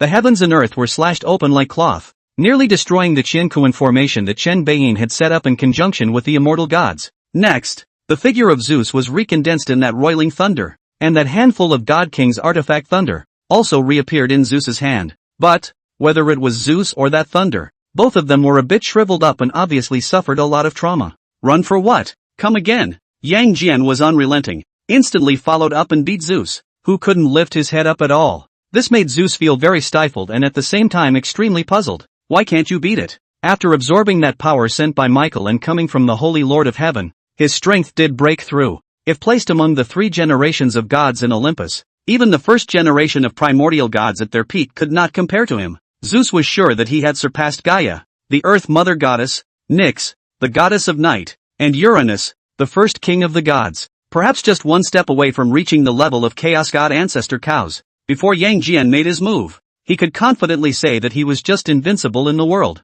After all, although the Chaos God Ancestor cows was extremely powerful, it was also because he was so powerful that there was simply no space in this world that could carry him. In the end, the Chaos God Ancestor cows had to split his power and fall into a permanent slumber. In Zeus's cognizance, at his level, any further advancement would be like the Chaos God Ancestor cows, who had to resort to slumber in order to survive. What else is invincible if it's not invincible? Even if one was as strong as the Heavenly Saint Lord, wasn't it the same, unable to stay awake all the time? So why did the Great Summer God system suddenly come up with a god that could suppress him? Even more powerful than him, why hadn't he fallen into permanent slumber or semi-slumber like the Chaos God Ancestor cows and the Heavenly Sacred Lord? Why did the entire person look so young and feel as if they were not restricted by the rules of heaven and earth in the slightest? Why? Zeus struggled to block Yang Jian's attack while a million whys popped up in his mind. He couldn't figure it out at all. This Daxia god, why is he so fierce? And why would such a powerful god treat that Chen Beiyin with respect? It's hard to believe that Chen Beiyin is even stronger? What a joke! Chapter 85, the Olympus Divine System. Here's the order. Retreat. True Lord Invincible. The first war god of heaven. Right. That's the flavor. Crush some Zeus. The scene of Yang Jian pressing Zeus to beat him violently. Directly the people all over Daxia watched the High Dynasty. Everywhere they were cheering and chanting the name of the true Lord. This gave birth to a vast amount of power to enjoy the incense. Yang Jian felt the power of incense coming from all directions and a wild smile appeared on his face. As he had said before, he understood why Emperor Fengdu had chosen to revive the gods in this life, although Chen Beiyin himself did not know.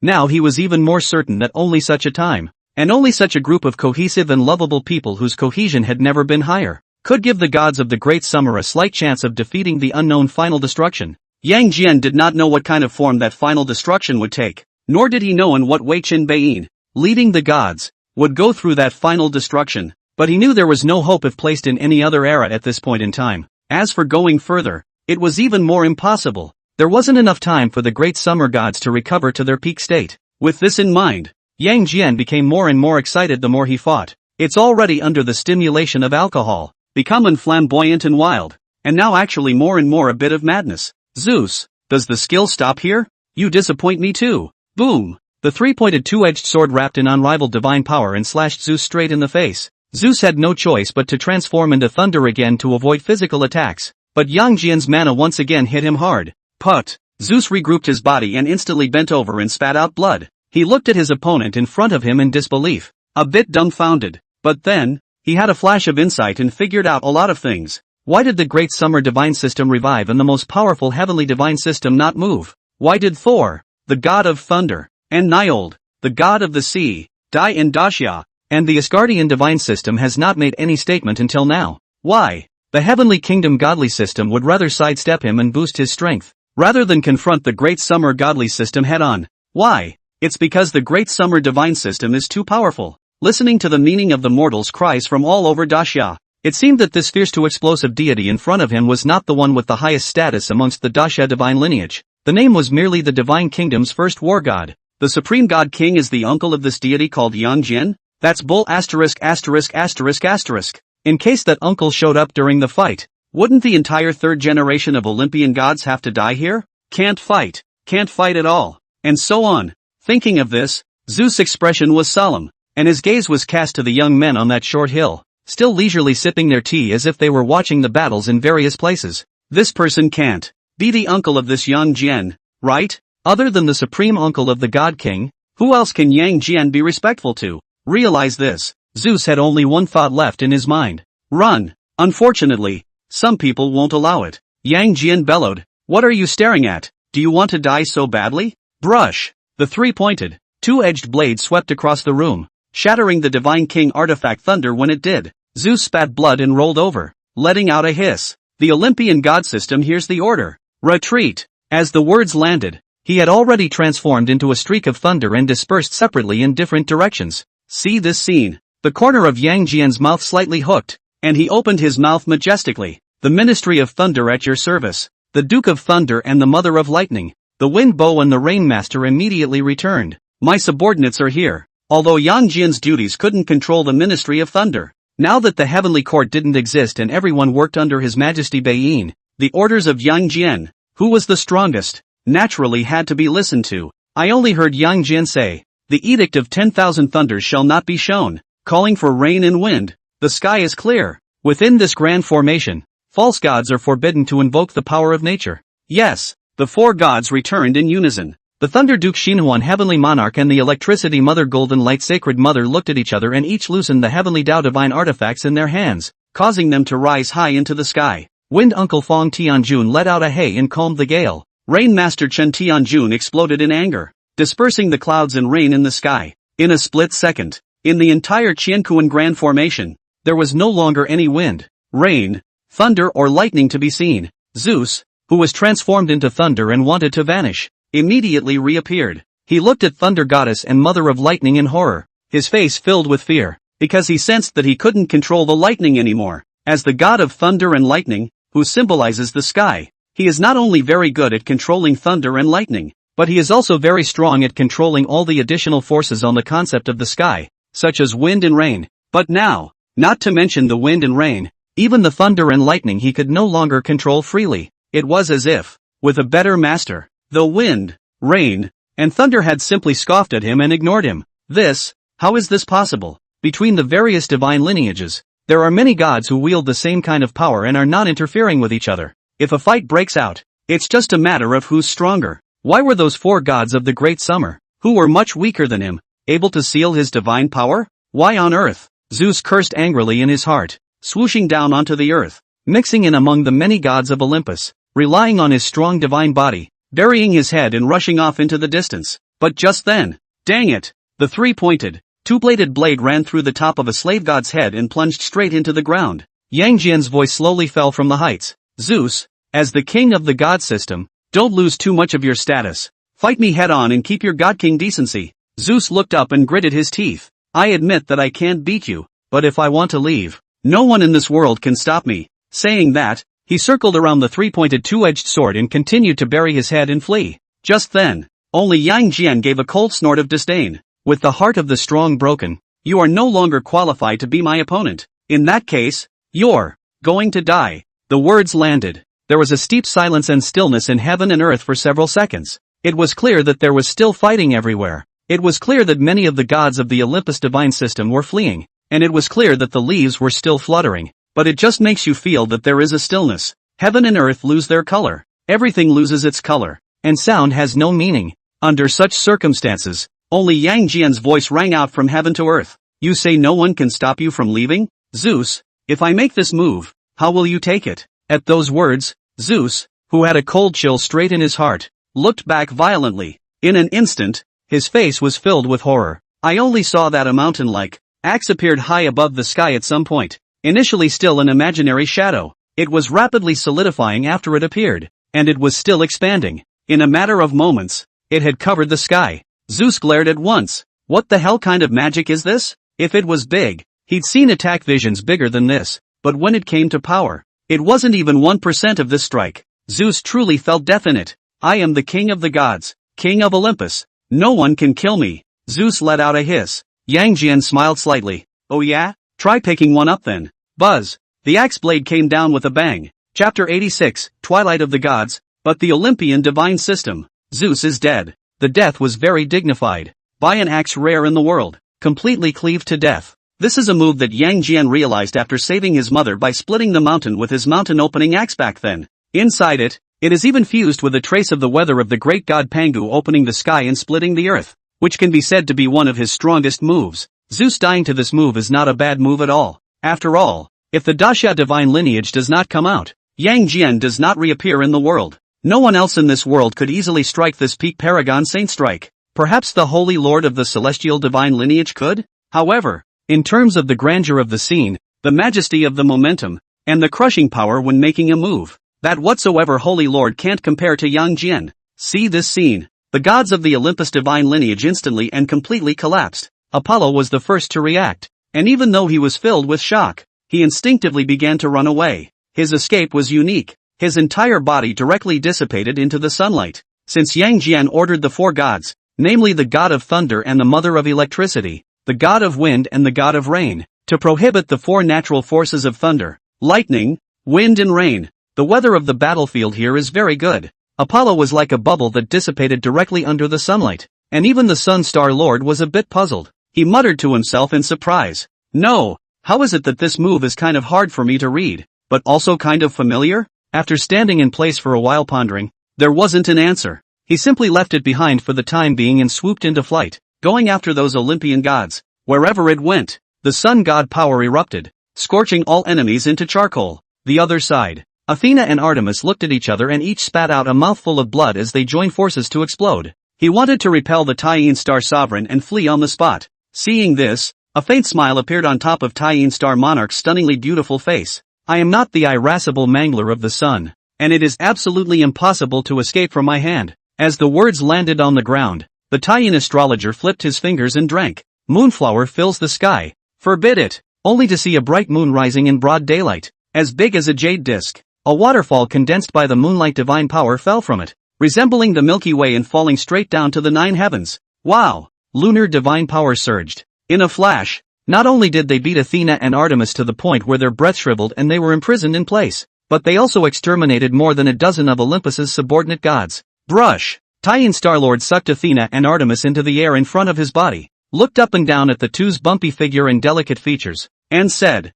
well, the looks are not bad looking. No worse than those China under my command back then. After I have coached them, I can go and present a dance to His Majesty Bain. He said that he knocked him out and put him into the Qiankuan magic treasure, the highest heir of the Qiankuan Grand Formation, the Jiao Tian Xian maiden, who was thinking of finding trouble with Zeus but was robbed by Yang Jian first and was a bit depressed, had long since beaten Hera, the Queen of Heaven, and the goddess of agriculture to the point that they had completely lost their power of resistance. Upon seeing the behavior of the Tyene astrologer, she surveyed the heavenly Empress Hera and the goddess of agriculture, who were bound by psychic ropes and whose bodies appeared to be extremely hot. Finally, he shook his head, full of disgust. No, second-hand goods His Majesty will not like. I still kill. Forget it, leave you alive, and be a maid under me. If you don't listen, it's not too late to kill again. After saying that, the 9 heavenly mysteries also knocked him out and put him into the Qiankuan Dharma treasure. At this point, the entire army of the 12 main gods of Olympus.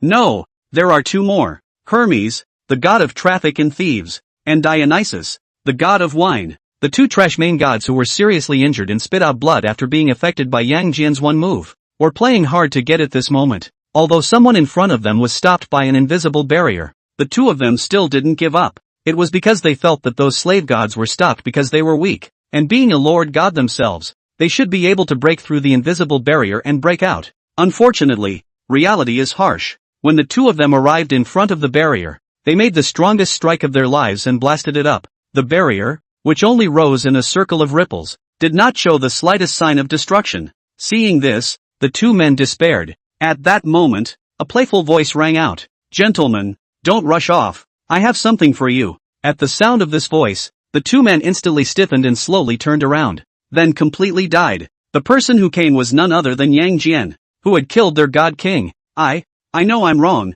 Let me live. Suddenly, Hermes, the god of traffic and burglars, actually started begging for mercy with a fawning face. Yang Jian frowned. Dionysus, the god of wine, froze and stormed off. The gods of my Olympian lineage can die but not be cowards. Hermes, you shut the up. Take back what you just said. Hermes skimmed his mouth and ignored him, continuing to give Yang Jian a fawning smile, face and all that doesn't matter to him. In the Olympus divine system, Zeus is the strongest. Then he kissed Zeus's ass. When Zeus's loyal lapdog mixed up the title of divine messenger, ranked among the 12 main gods. At that time, who dared to say he had no backbone? Don't they all say he's ahead of his time and has a good sense of smell? Now that Zeus has been cleaved to, isn't it only right that he submits to the stronger? What's there to be ashamed of? What can die but not cowardly? All. Amount. Hermes' mind disconnected abruptly and gradually went blank. Before he died, he looked down at the blade that hadn't entered his chest, and then at the invincible powerhouse holding the blade in one hand, revealing an expression of disbelief. As if to ask, why? Wouldn't it be a great honor and boost to you for a not too weak lord god like me to submit to you? You know, when I was submissive to Zeus, Zeus felt very dignified. Puff. Hermes fell to the ground and slowly dissipated into nothingness, returning to heaven and earth. If I take in such a soft bone, I'm afraid I'll be laughed to death by the immortal gods of the 3 realms. Yang Jian drew out his 3-pointed, 2-bladed sword, backhanded it back into his body, and looked at the remaining Dionysus, the god of wine. and said, "But well, I'm still very fond of a god like you, Dionysus, the god of wine, right? How about I give you a chance to make wine for me from now on?" Upon hearing this, Dionysus, the god of wine, snorted coldly, "Brew it, who's afraid of who?" Yang Jian froze and laughed. Then he casually threw out a prohibition, sealing off most of the strength of Dionysus, the god of wine, and then flew towards Cemetery Mountain with him, not begging for mercy. That's having a backbone. It would be wise not to refuse. The two are not in conflict. Such a god can also brew fine wine, so why not take him under your command for future use? Yang Jian was in a great mood. At that moment, waves rolled and dragons roared on the other side of the Qinkuan Grand Formation. The 4 Dragon Kings of the Sea versus Emperor Pontos of the Sea, and the battle has reached a white heat. This Neptune Pontos does have something going for him. Although the Qinkuan Formation isolated the inside and outside and could not draw in seawater for combat, he had a magic treasure that actually contained an ocean. As he took out this magic treasure, he actually grew more and more courageous in battle, leading more than a dozen gods of the sea realm to gradually resist the 4 Seas Dragon King's attack. Of course, this was also because the Dragon King of the 4 Seas hadn't raised himself to the Tao Lord realm. That kind of means of relying on the authority of the divine position to ingest the power of the ocean in heaven and earth to temporarily break into the Great Luo. It is better not to use it if you can. It was easy to solidify one's realm, becoming difficult to truly break into the Tao Lord realm. Anyway, the situation was settled. The Dragon King of the 4 Seas simply played slowly with the Sea Emperor and his wife, and was not in any hurry at all. At this time, Chen Beiyi's voice rang out, slightly more grave. "Ayo Guang, you guys should stop playing around and fight quickly." Yes, the spirits of the 4 Sea Dragon Kings lifted, and each of them let out a heaven-shaking dragon roar. Seeing this, Neptune Pontos gave up his resistance. He looked around the room and let out a sigh. They say that there is a twilight of the gods in the Asgardian god system. So why did it happen first in the Olympian god system?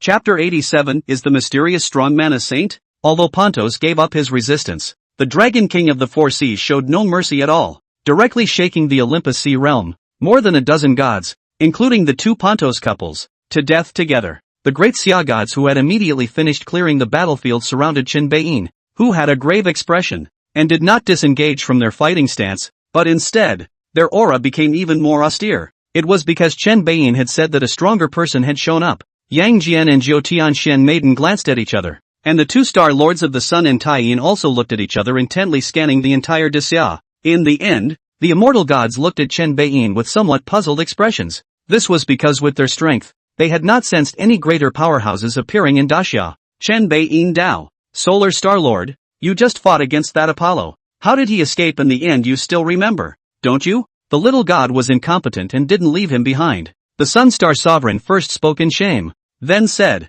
"At that time, he directly turned into nothingness under the sunlight. Even I couldn't see what method he used to leave, but there was always a sense of familiarity." Chen Beiyin nodded. "If I'm not mistaken, he was taken away by a strong man who was more powerful than all of you, and before that strong man left, he even glanced at me with eyes full of scrutiny and hostility. Is there really an unknown power present?" The immortal gods present looked at each other with some gravity. After all, there was a peak paragon like Yang Jian among themselves, and Chen Beiyin had not excluded Yang Jian when he said stronger than all of you. Doesn't that mean that this mysterious person is even more powerful than Yang Jian? What's above peak paragon? Saints. Saints that were existences that pushed everything across the board. If they were to target Daxia, not to mention them now, even if they woke up the entire heavenly court's immortal gods, it would be impossible to beat them. But the question is, are there any saints left in this world? First of all, if there really is a saint, then this saint is certainly not born in later times. After all, the heavenly Tao was conceived and matured during the ancient times, and the 6 saints were born, theoretically breaking all paths and making it impossible for any more beings to become saints. If there is still a saint active in this world, it means that the probability is that this saint is one of the 6 saints from the ancient times. Who could it be? If it was one of the 3 Qing Taoist ancestors, then how could he possibly save an Olympian god of sun and prophecy at such a critical moment? After all, in terms of relationship, Daxia immortal gods are closer to them, and Yang Jian, the golden mother of goddess, and so on, are even the disciples of the saints of the 3 religions, and those pseudo-gods are just foreigners born out of nowhere. If it wasn't the 3 Qing Taoist ancestors, it would be even more of a stretch. The words of the Holy Mother Nuwa were clearly closer to the people of Daxia, and there was even less reason to help those false gods. The 2 saints of the Western sect were possible. But those two old Bidens had long since incarnated as Amitabha Buddha and Bodhi Laozu and left the world alone after the great sex foundations had been seized by sage Tai Ching. Besides, if the two of them still messed up, the three clear Taoist ancestors and Nuwa Holy Mother would definitely step in to stop them.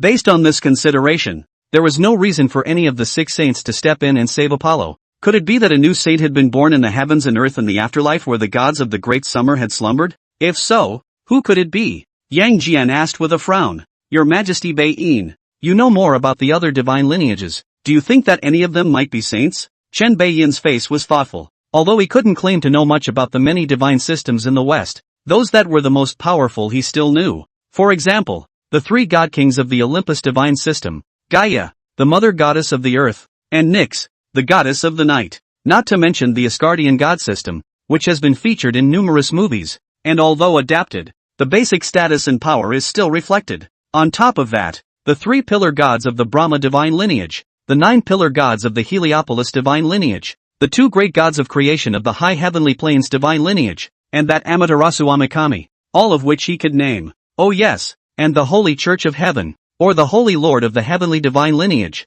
and the many angels under his command, are also familiar. But to say who in this is likely to be a saint, that's quite a lot, without any subjective views. Objectively from the descriptions in myths and legends, each of the creation gods or destruction gods of these divine lineages could have the strength of a flood saint. Well, with the exception of the high heavenly plains divine system, this garbage civilization can't even think of an existence comparable to the flood saints out of thin air. And it's hard to say whether or not their supreme god has the strength of a great Luo golden immortal. Beyond that, for example, the 3 pillars of the Brahma divine lineage. Brahma is similar to Pangu, the great god who created the world. Shiva is the god of destruction and Vishnu is the god who protects the world as an equivalent to Shiva. From this most basic overview, all 3 pillar gods have the ability to influence the birth and destruction of entire worlds, which is similar to the flood saints, not to mention the heavenly kingdom of God system. The legend of the Holy Lord's 7 days of creation was known even to the people of Daxia.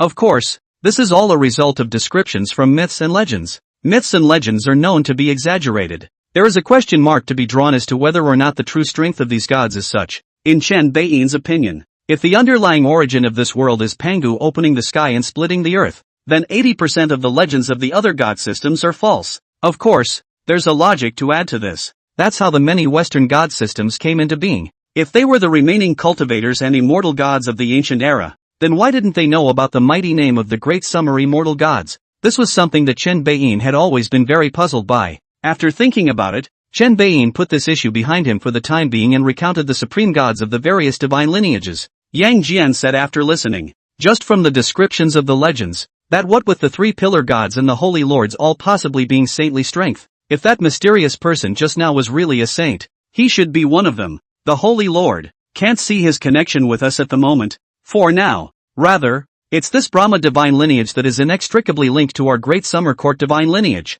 From the perspective of the motive for the strike, it's most likely that the mysterious person who saved Apollo was the 3 pillar god. The 9 heavenly mysteries nodded. What True Lord means is that this Brahma divine lineage could possibly be a new power that the 2 saints of the West have come up with in the afterlife? That's right, Yang Jian said affirmatively. Chen Beiyin asked, let me make sure of one thing first. After the great god-sealing calamity, Lao Jun transformed his beard into a Buddha, and one of the 2 saints of the West became Amitabha Buddha, and the other transformed into Bodhi Laozu. All of which really happened, didn't they? Yes, Yang Jian and the others all nodded. These things were basically known to all but the most dignified of the ancient immortal gods. After a pause, Chen Beiyin asked again with a somewhat odd expression. Why, then, can such plots be accurately written in modern novels? The gods each glanced at each other, and finally the 9 heavenly creatures laughingly said, for that, I do have a say. We can occasionally sense the present world in our slumber, either out of curiosity or out of loneliness, and generally instinctively connect and communicate with certain mortals on a spiritual level as a way to relieve our loneliness.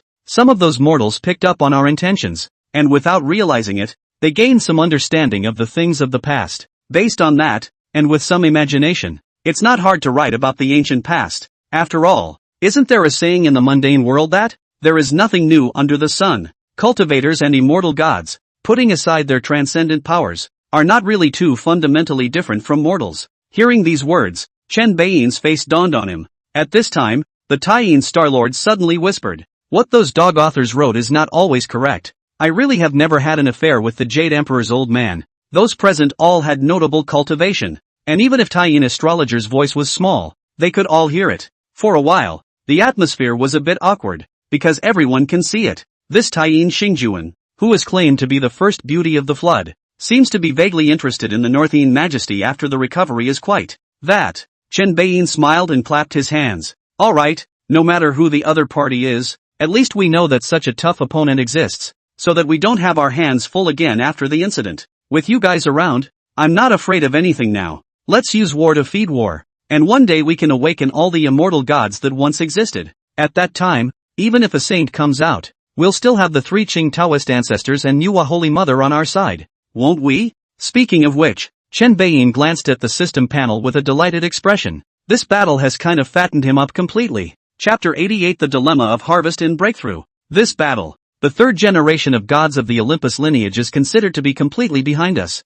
Zeus, the king of the gods, fell. The 12 main gods, dead and captured, were all wiped out. Of course, there's a lone seedling in the mix. Hestia, the goddess of hearth and fire, who came in as a replacement, is still sitting in her home base in the kingdom of the gods of Olympus. Of course, this information was unknown to Chen Beiyin. In addition to these major combatants, the supporting Sea Emperor Pontos and a group of sea realm gods all fell. Then there were those from the gods, who died a violent death en masse. Thro and Hera, the queen of the heavens, who was captured alive, Myrtle, the goddess of agriculture, Athena, the goddess of wisdom and war, Artemis, the goddess of the hunt, Dionysus, the god of wine, and Hephaestus, the god of fire and craftsman, Apollo, the only god of light and prophecy who escaped, and Ares, the only god of war who was incarnated. Dead here are a god king, Dala realm, Zeus, the 4 main gods, Tai Jingxian realm, Pontos, emperor of the seas, and his wife, Aphrodite,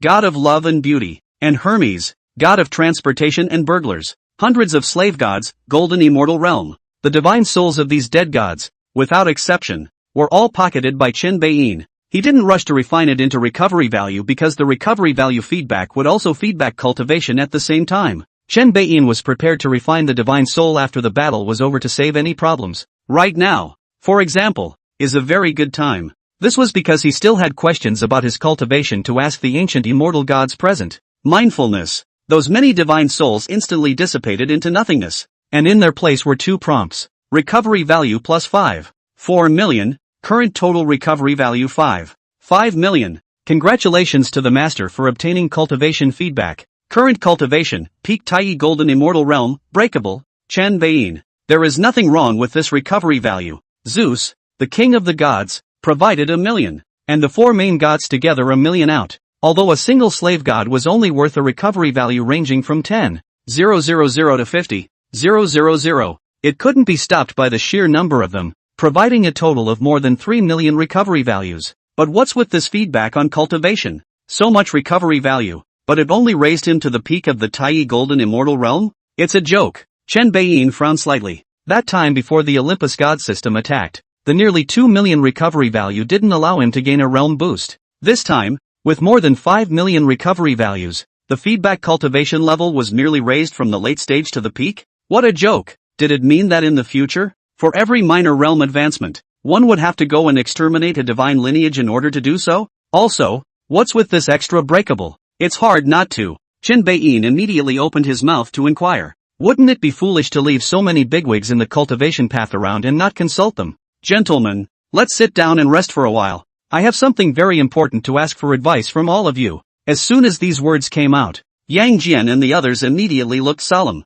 When talking about saints just now, His Majesty Beiyin wasn't even this solemn. It seems like what's going to be said next is definitely going to be more powerful. All of a sudden, the gods each displayed their abilities, and the entire cemetery mountain was suddenly filled with layer after layer of prohibitions and great formations. Although he knew that the probability was that it would not be able to prevent the prying eyes of the saints, it was better to have it than not to have it, and his heart was a little more solid. Taiyin Star Lord reached out and made a point. Many futons and low tables appeared one after another, and some of the immortal fruits she had stored in her Qiankuan magic treasure automatically jumped out, with a plate on each low table. Seeing this, Yang Jian's divine sense probed into the Qiankuan magic treasure and exchanged some friendly words with someone, then waved his hand. The wine that had been borrowed from Dionysus, the god of wine, was immediately distributed to each person. He smiled faintly. This wine is very good, but those below the Deluo realm will damage their Dao body in cultivation if they drink it. I refined it a bit. Nowadays those above the golden immortal realm can drink it as much as they want.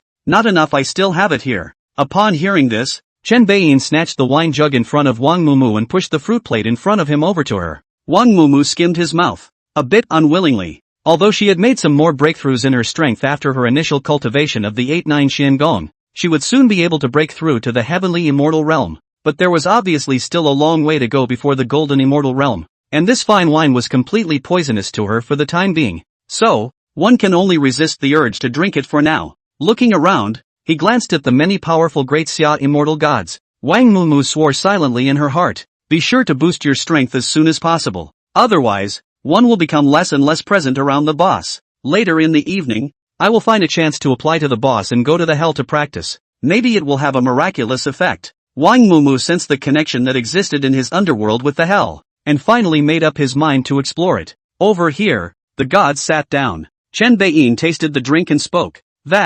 As soon as he opened his mouth, the gods immediately focused their minds and put down the fine wine and immortal fruits in their hands. The immortal gods present all shared a common thought. Anything that could make His Majesty Beiyin sit down so solemnly to discuss must be extremely important. Maybe it has something to do with that endgame. Then he heard Chen Beiyin Dao, "I've been having some problems with my cultivation lately, and I'm slow to break through to the Great Luo Golden Immortal. Regarding this aspect, can anyone share their experience with me?" Puff. People such as the Dragon King of the Four Seas and the Thunder Goddess of Electricity almost fell on their faces in place, each with an expression of tears and laughter, especially A.O. Guang. He was tempted to say, Your Majesty, have you ever practiced? Since following you, you're that cultivation. With the current words, with the sitting of a rocket like, whooshing up, when is it rely on meditation and cultivation to get up? Chen Beiyin glared at A.O. Guang. What's wrong? Nothing. The little god thought that Your Majesty, were going to say something big. A.O. Guang smiled sarcastically. It's not a big deal? I haven't.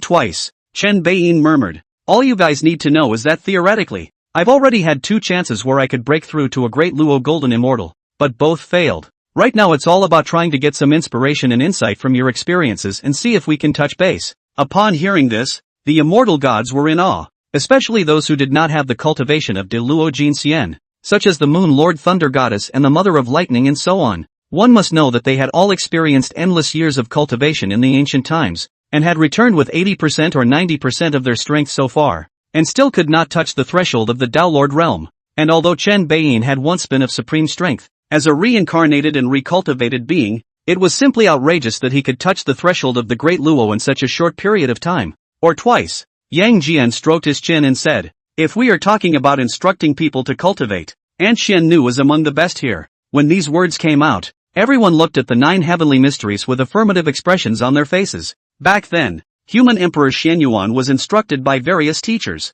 such as Guang Changzi, Ga Hong, Shizongzi, and other ancient cultivators of the human race, and eventually cultivated a Tai Dao fruit. After that, he led the human race to fight in the north and south, and unified the land. Its final battle with Qi Yu, encountered a crisis, is by the 9 heavenly basilisk girls' help and guidance. Finally, not only their own strength breakthrough to the realm of the Great Luo, but also defeated Qi Yu's army of witches, completely accomplished the name of the human emperor. Therefore, when it comes to instructing people to cultivate, the 9 heavenly mysteries here are definitely the most powerful. Although Yang Jian was the strongest and could instruct at a high level, he had no relevant experience and was naturally inferior to Jiao Tianxian Maiden. Seeing this, the 9 heavenly mysteries murmured, Great Emperor, although many people attribute Regulus Human Emperor's breakthrough to my guidance, it's actually not. Regulus Human Emperor is a great talent, has long found its own way, that is, 3,000 women's yin and yang communion way, the lack of just some help,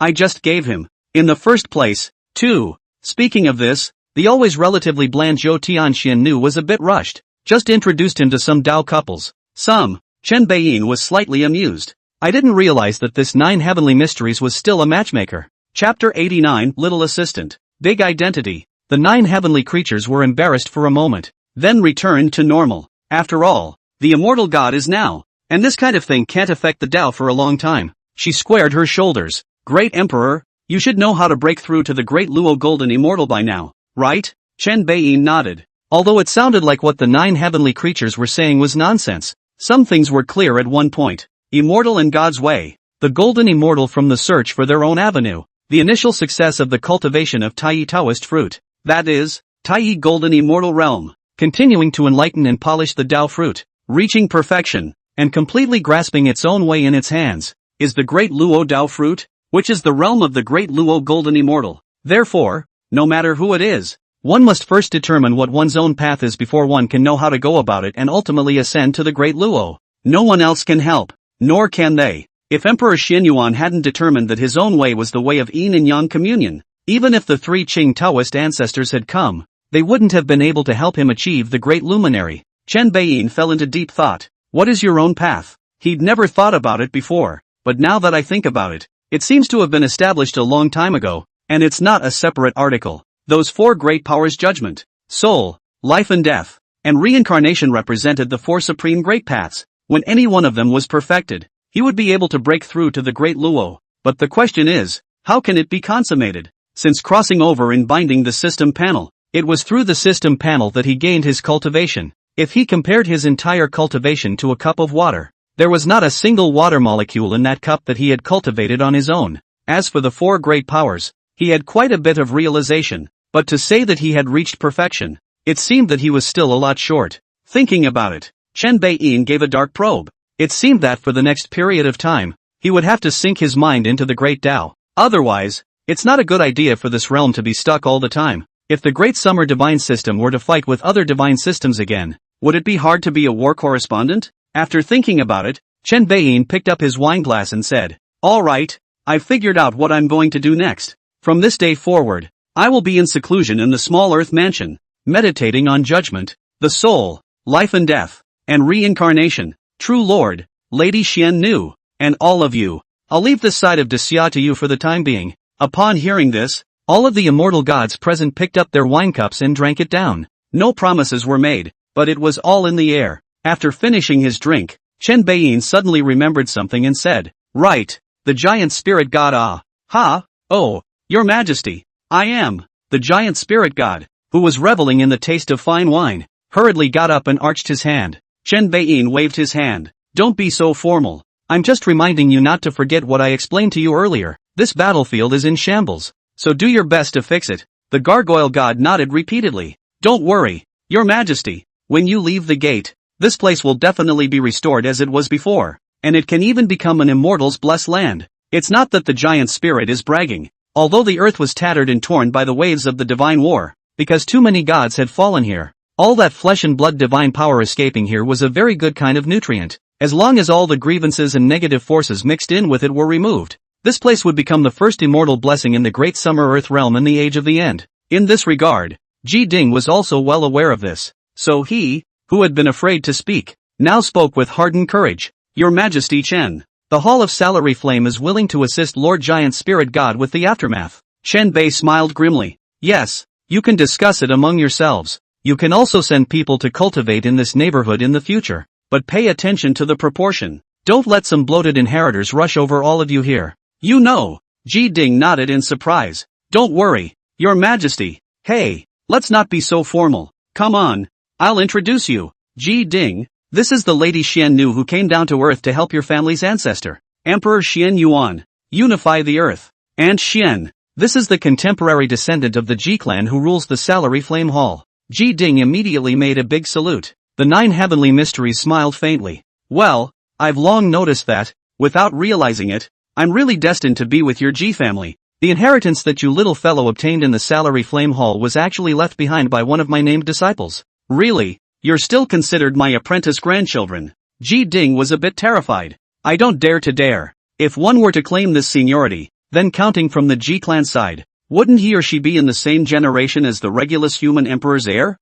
This is a bit backwards to the Big Dipper." Seeing this, Chen Bei smiled grimly. "Ji Ding, you were so decisive when purging the Great Xia, and you were able to swear to die in the face of the threat of the Western gods, so why are you suddenly obtuse at this time? Mother Xian has made it so clear. Why don't you call out for someone?" Ji Ding was somewhat stunned, then bowed and said, "Greetings to Master Ancestor." The 9 heavenly mysteries nodded her head. "Well, cultivators don't care about mortal generations, and even if your ancestor is resurrected, we're all talking about each other. Here are some magic treasures and pills. Take them and use them, so that Xianyuan resurrection doesn't say I'm stingy again. Upon hearing this, Ji Ding was shocked as he received the gift. Ah, the human emperor he has a chance of resurrection? The 9 heavenly Xuanyan maiden looked toward Chen Beiyin. That depends on what the two of them, the great emperor and Xianyuan, were secretly poking and prodding at the salary flame hall to set up in the first place. Hearing this, Chen Beiyin showed a bitter smile on his face. Good lord, compared to breaking through to the great Luo, it seems as if retrieving one's memories of the Fengdu emperor is more important. Ha, otherwise so many things are unknown. It's just torture. Chen Beiyin shook his head and lost his smile. You guys keep drinking. I'm going to the little hell. At this time, Wang Mumu suddenly rushed over and said, take me with you. You want to go to hell too?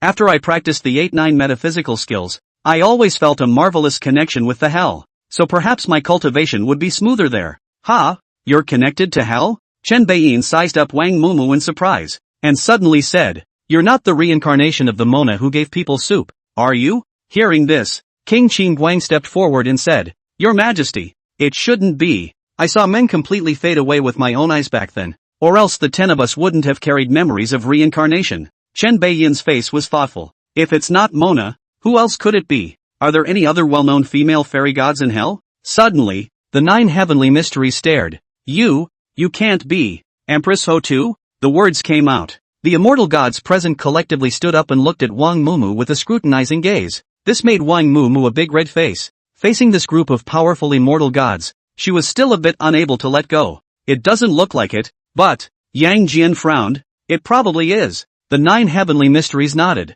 The fact that she was able to reincarnate and recultivate instead of falling into an unknown land and slumbering like the rest of us means that she's very powerful, most likely a powerhouse on the level of the Queen Mother. She has a strong fit with the 8-9 mysteries. True Lord, you also said at first that it was her Yuan soul that contained a trace of the witch race's aura, right? And as we all know, the creator of the 8-9 mysteries technique was either Sage Jade Clear or Empress Ho Tu, and whoever it was, the technique was created with reference to the body and sorcery of an innate great sorcerer, combined with her claim that she has an inexplicable connection to the earth.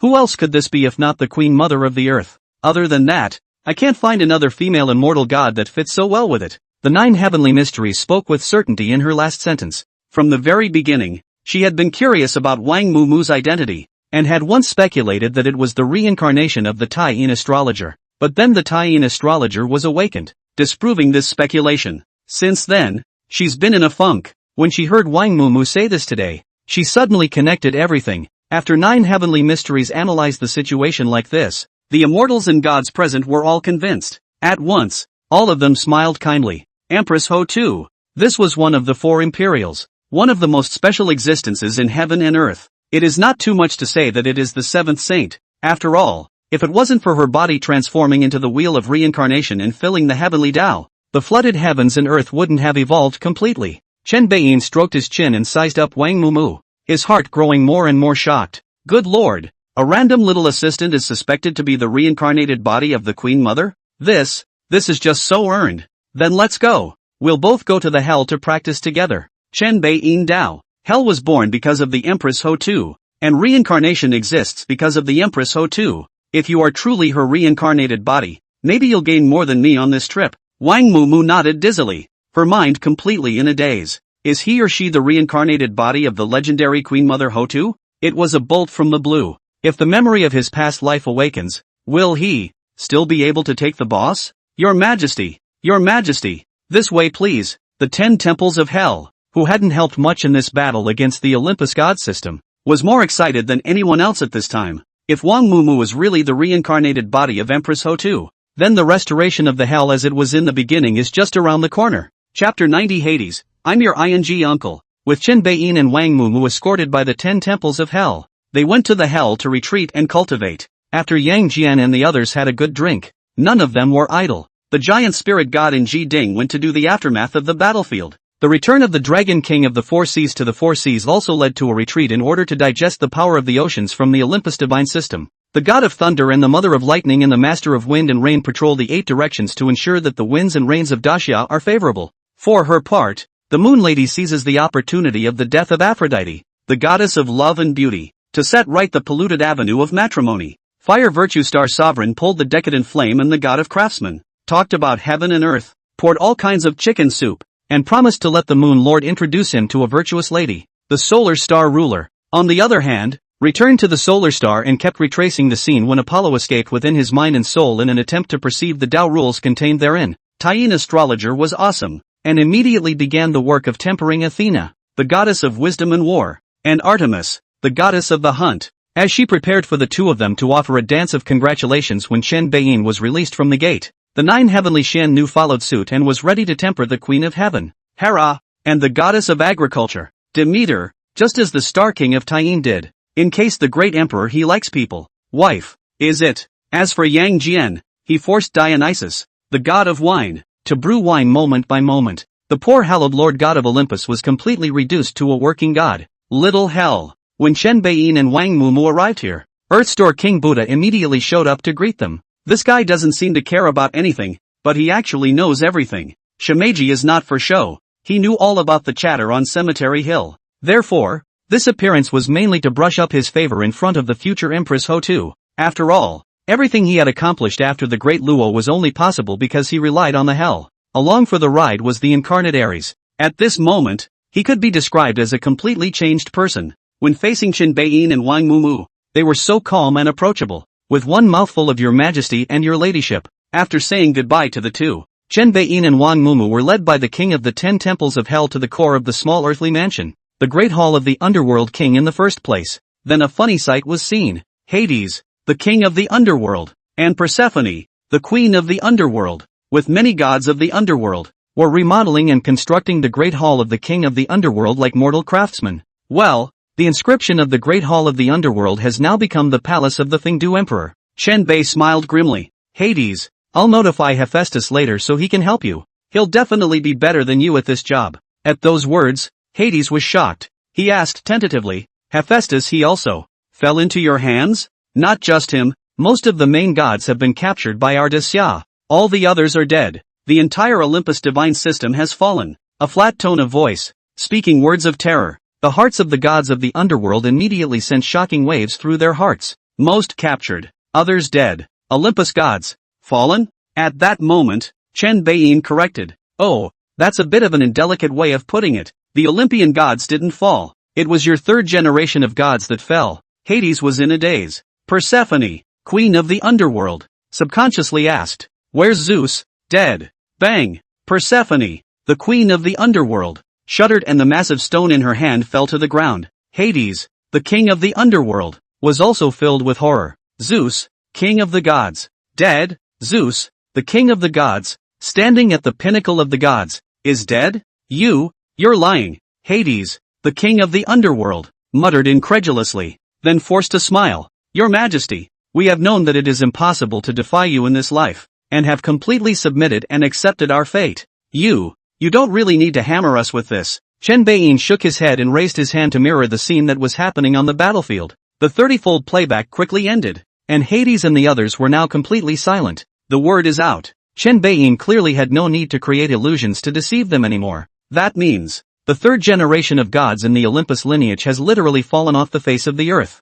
Zeus, the king of the gods, is really dead. At this time, Chen Beiyin faintly said, how about it? Now you believe it, right? Hades and the others didn't say anything. Chen Beiyin continued. Then Hades, can you stop your little maneuver? Otherwise, I can only send you to meet your brother Zeus. Coming in front of Hades and the others to speak out about the death of Zeus was naturally not that he simply wanted to play hard to get, but rather to completely extinguish Hades' small mind. From the beginning of transforming the underworld into a small hell, Hades, who seemed to have been completely subjugated, had actually been secretly making small moves. Simply put, he wanted to regain control of the origin of the little earthly mansion and restore it to its peak state. After all, he is the king of the underworld, Zeus's big brother. He is apparently timid and afraid of things and also afraid of the interior. In fact, the ambition has never been small. But where there was a glimmer of opportunity, he would take it. If he was allowed to return to his peak state, then the world would understand what the majesty of the Hades king was.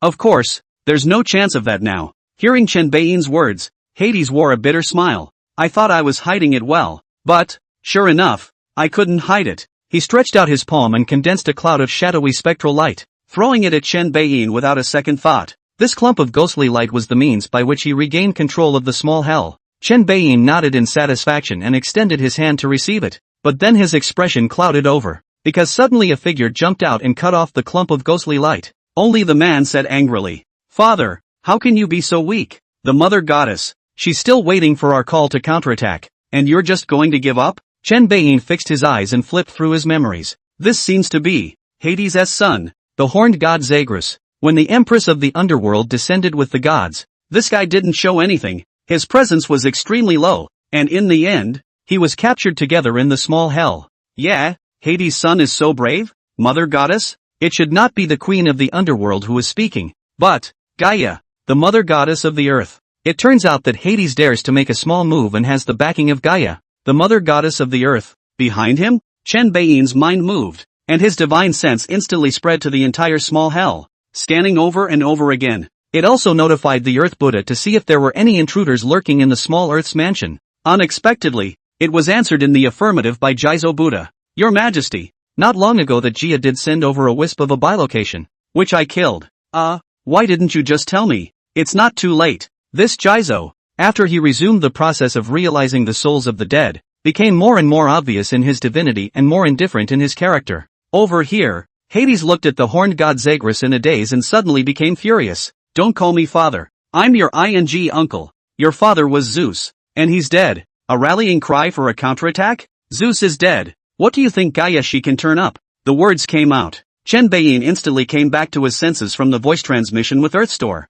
and after he and Wang Mumu exchanged glances, both of them were filled with the expression of eating a big melon. Myth and legend do have the horned god Zagreus as the child born when Zeus turned into a dragon and mated and conceived with the queen of the underworld, but it is also said to be the son of Hades, and in general it is quite contradictory. It now appears that the horned god Zagreus is indeed the son of Zeus. Zagreus froze a bit, caught off guard, and looked to his mother Persephone. Persephone, who had long since been struck down and lost all faith and was a bit lifeless, sighed with a sad face and said nothing, but that already meant a lot. Zagreus was silent for a moment, but insisted, none of that matters. What matters is that our Olympus divine system has not fallen. As long as we unite with the mother goddess to rescue the captured gods, and then gather the second generation gods, or even the first generation gods, we can certainly blow the horn for a counterattack. How can a mere Daxia divine lineage compare to the 3 generations of accumulation of my Olympus divine lineage? Hades opened his mouth and felt weak. What a stupid kid. At this time, Chen Beiyin opened his mouth and said, "Stop it, listen more to your father. Oh, your eldest uncle's words. Otherwise the little life is not guaranteed. What do you take to blow the counterattack horn?" With that said, Chen Beiyin reached out and grabbed. Straight away, he took in the massive ethereal light that Zagreus had shielded in his arms and refined it in a moment. At this point, the little earthly mansion had completely returned to his control, and there was no longer a single loophole. Even Gaia, the mother goddess of the earth, could no longer sneak in, do it all. Chen Beiyin wasn't there to spectate the doggedness of the underworld king's family, and brought Wang Mumu inside the Fengdu imperial mansion to start cultivating. Before the practice begins, Chen Beiyin asked, "How does it feel to be here?" Wang Mumu sensed something, and her eyes suddenly became misty as she said, I feel incomplete here. There are several waves around the world that are calling me." Chen Beiyin nodded slightly. What Wang Mumu sensed should be the underworld or hell of other god systems. It confirmed one of his suspicions. The so-called hells and underworlds of all the other divine systems are fragments of the crumbling of the great summer earth, and that in turn proves one thing. Wang Mumu Shi, 80%, is the reincarnation of Empress Ho Tu. After all, who else could sense other fragments of the earth besides the Queen Mother? Even he, the so-called Fengdu Emperor who ruled over the great Tao of reincarnation, couldn't do it. Only the Hutun Yang, who is incarnated in the wheel of reincarnation, can. Chapter 91, the fourth God King of Olympus. Wang Mumu apparently didn't have any memories either. Chen Beiyin also did not discuss this matter with him too much anymore. After all, 2 guys with no memory can't discuss a thing, or it will all come out eventually when it's strong enough. So the 2 of them sat on the 2 sides of the great hall, each entering a state of cultivation. In the meantime, in the midst of the gods of Olympus, the only one who escaped, Apollo, returned here to the Divine King's great hall and sat down on the steps below the Divine King's throne in an extremely wretched state, his entire person somewhat disheveled. When Zeus, the king of the gods, was still around, he coveted this throne all the time, and had even entertained the idea of cooperating with the great summer divine system to bring down Zeus. But now that Zeus was really dead, he felt very desolate again. Mainly, How else is it going to be fun when even the entire third generation of Olympian gods is nearly extinct? After a long silence, Apollo spoke up. What is your purpose in bringing me back alone? Buzz. A bit of bright light appeared in the center of the hall, quickly expanding into a blurry human form. Its body was covered in light, and it was impossible to see what it looked like, as if it were composed purely of light. He spoke slowly, his voice gentle. With Zeus gone, there has to be someone to lead the Olympian gods, and I think you're just fine. Me? Apollo let out a bitter smile. Aren't there still those second-generation gods and first-generation gods within this divine kingdom, and aren't their strongest ones more suitable than me? No. They're all losers and hardly worthy. I'm a loser too, aren't I? A loser who has fled and survived. They've been utterly defeated. Not you. You're just experiencing one of life's inevitable setbacks. You make it sound like I have potential, but the thing is, the Olympus gods don't need a leader anymore because the Olympus gods don't exist anymore. No, it is the third generation that no longer exists, and you will open the fourth. Why me? The prophesied fourth king of the gods, Poros, was sealed inside Zeus before he was even born and is now completely dead. And the second one, Dionysus, who was prophesied to be the next king of the gods, is now alive or dead. Apollo looked up for the first time to look squarely at the humanoid figure made of light and shadow. So why me? Why didn't you save them both? Oh, you actually believe in prophecy? Lightman laughed. To make a prophecy that someone is the next god king, and then have the current god king have all sorts of suspicions and finally move to kill. Who would believe such a stupid thing? Besides, is a god king who can be prophesied a true god king? Apollo frowned. The prophesied god kings are all false. True or false, who knows? That's not important. What's important is that you are from the same source as me. If I don't help you, who will I help? With that said, a characteristic of power that was very familiar to Apollo permeated the light man. That is the warm sun that shines in all darkness, the piercing light that dispels all evil. Apollo's pupils snapped. What do you mean? That I was born to you? You're my father? Considering the traditions of the Olympian gods, that was the first thought that popped into Apollo's head. The lightman fell silent, seemingly also a bit speechless by Apollo's whole reaction to this. But then he said gently, you could say the same thing. After all, your divine soul, divine body, and power are all entirely due to me, and Zeus merely provided some small help. I know you're from the celestial god system, so who are you really? Apollo narrowed his eyes and asked, is it that Maharaja Michael? Or that holy lord from the legend? What do you say? That light person took a step and came to Apollo's body, and the whole person began to rapidly solidify, and finally transformed into the appearance of an ordinary middle-aged man. Its head was full of long blonde hair that hung just below its shoulders, its mouth and chin were full of beard, and its face always wore a gentle smile that seemed to be unchanging throughout the ages. The middle-aged man tenderly reached out and touched Apollo's head. Apollo suddenly looked infatuated and murmured,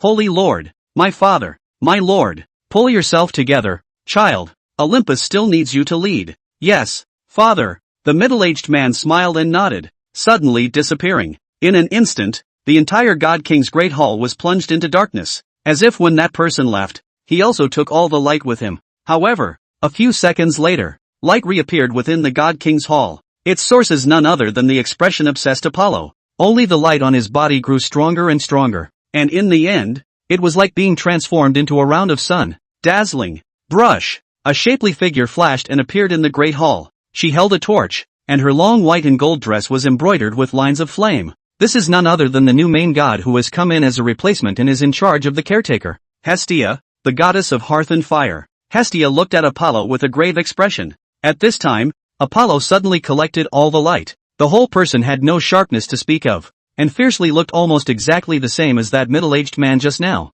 The features haven't changed. The temperament is exactly the same. He said, Hestia, you're here. What happened? Why just yourself? Hestia asked. Frowning, Apollo did not answer, but rose and walked toward the throne of the god king that had belonged to Zeus, one step at a time, and finally, sitting up. That's when he said in a soft tone, Zeus is dead, the third generation of gods has fallen, and now I am the fourth god king. When the fourth brand new era of the Olympian gods begins. Zeus is dead? Hestia pupils earthquake. Unbelieving said, in addition to Zeus, who is dead? All of them are dead, and those that aren't have all become captives of the Great Summer Divine System. So it was you who colluded with the Great Summer Divine System and killed your father? Just for this throne? I wanted to do this in the beginning, but unfortunately, before I could perfect my plan, much less act on it, Zeus declared war on the Great Summer Divine System. So it was a relief. Is the Daxia divine lineage that strong? Strong, terribly strong.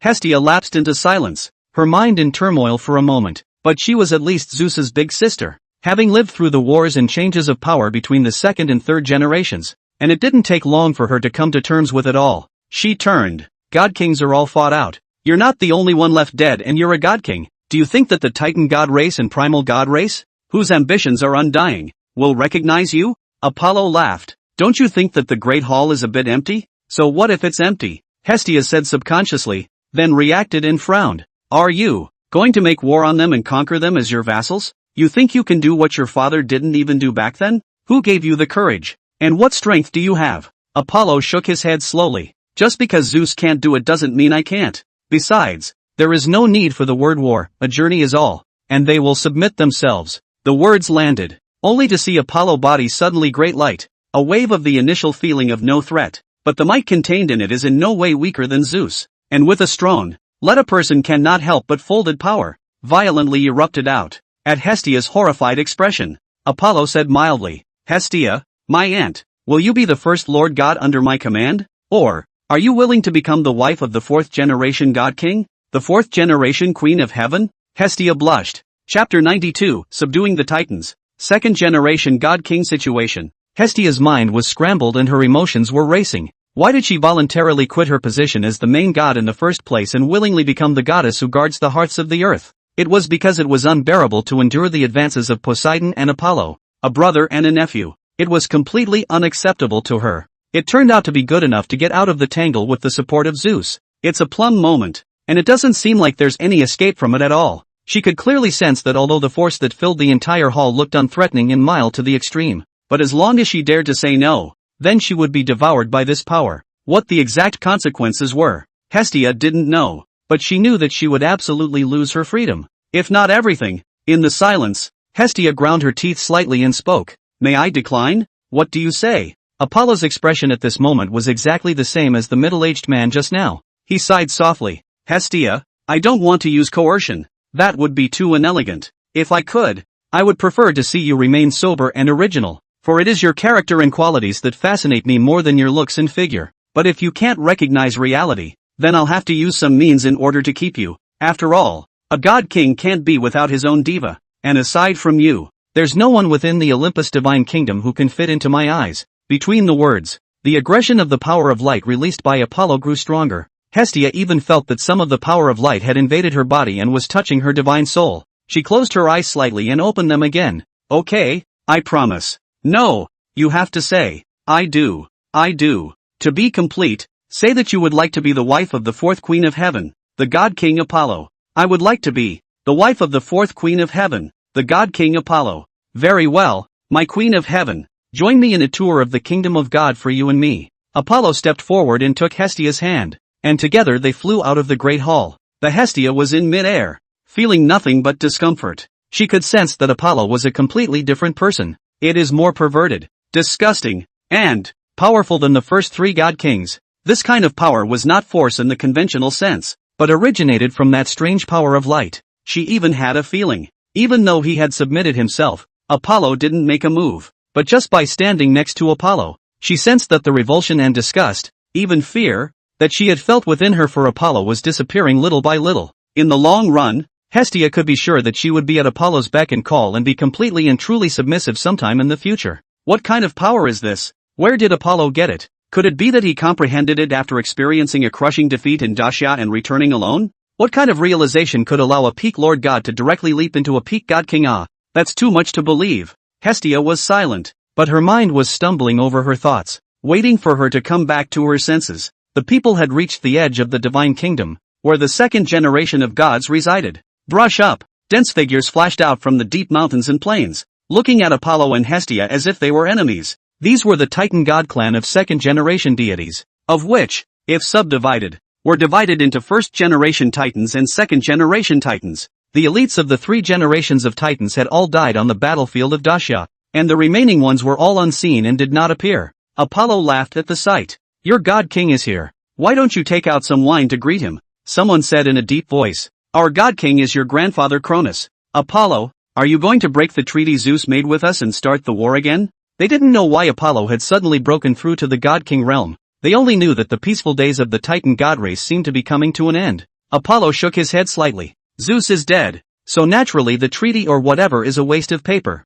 What? The Titan gods that appeared at this place suddenly had shocked expressions and looked at each other. In the crowd, a goddess with bulging breasts rushed up to Apollo with a miserable expression. My child, your father, is he, indeed, dead? Apollo looked at the mother in front of him with a calm expression and said lightly, yes, not only did he die, most of the third-generation gods died, and most of the 12 main gods became captives of the Great Summer God system. Only I escaped back. At these words, the nursing goddess Leto stiffened and asked again, then your sister she should not be dead. But what is the difference between being a captive and being dead? You, since you are a god king, why don't you help your father and save your sister? Zeus was so strong and died. I was only the main god then, how can I help or save? Apollo shook his head. Mother, put it down and look forward. Now that I am the fourth god king, when I have united all the powers of Olympus, if my sister is still alive, I will save her. Leto, the goddess of feeding, murmured, you say you're a god king, is that it?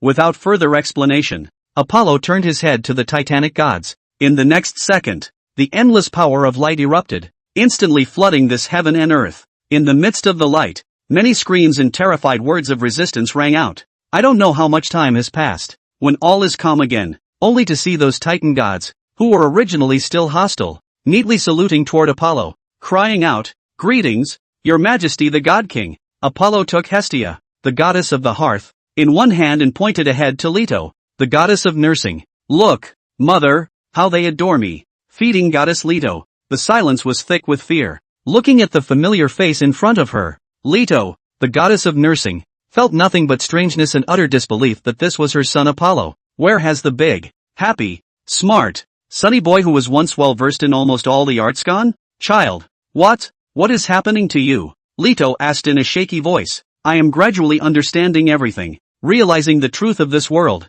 Apollo said obsessively, then said gently, Mother, take me to my grandfather. You, what are you doing looking for your grandfather? He has no power left. There is no power left, meaning there is power left, right mother? You. Apollo smiled faintly. Lead the way. As I said, unite all forces, only then will you have a chance to save your sister. No, otherwise, I can cope with the Daxia Divine system that can kill even Zeus? At those words, Leto sighed in dismay and turned towards a valley that was like an abyss. Apollo smiled confidently and pulled Hestia along with him. The second-generation god king Euronous, his grandfather, was rumored to be imprisoned in Tartarus in the Underworld after his defeat, but in fact, has been living in seclusion in the midst of the kingdom of God. It was his mother, Leto, who was responsible for feeding his grandfather. Why does the god king need to be fed by a human? Apollo didn't know that. At one time Zeus strictly forbade anyone to inquire about Uranus. But today, the mystery is going to be revealed.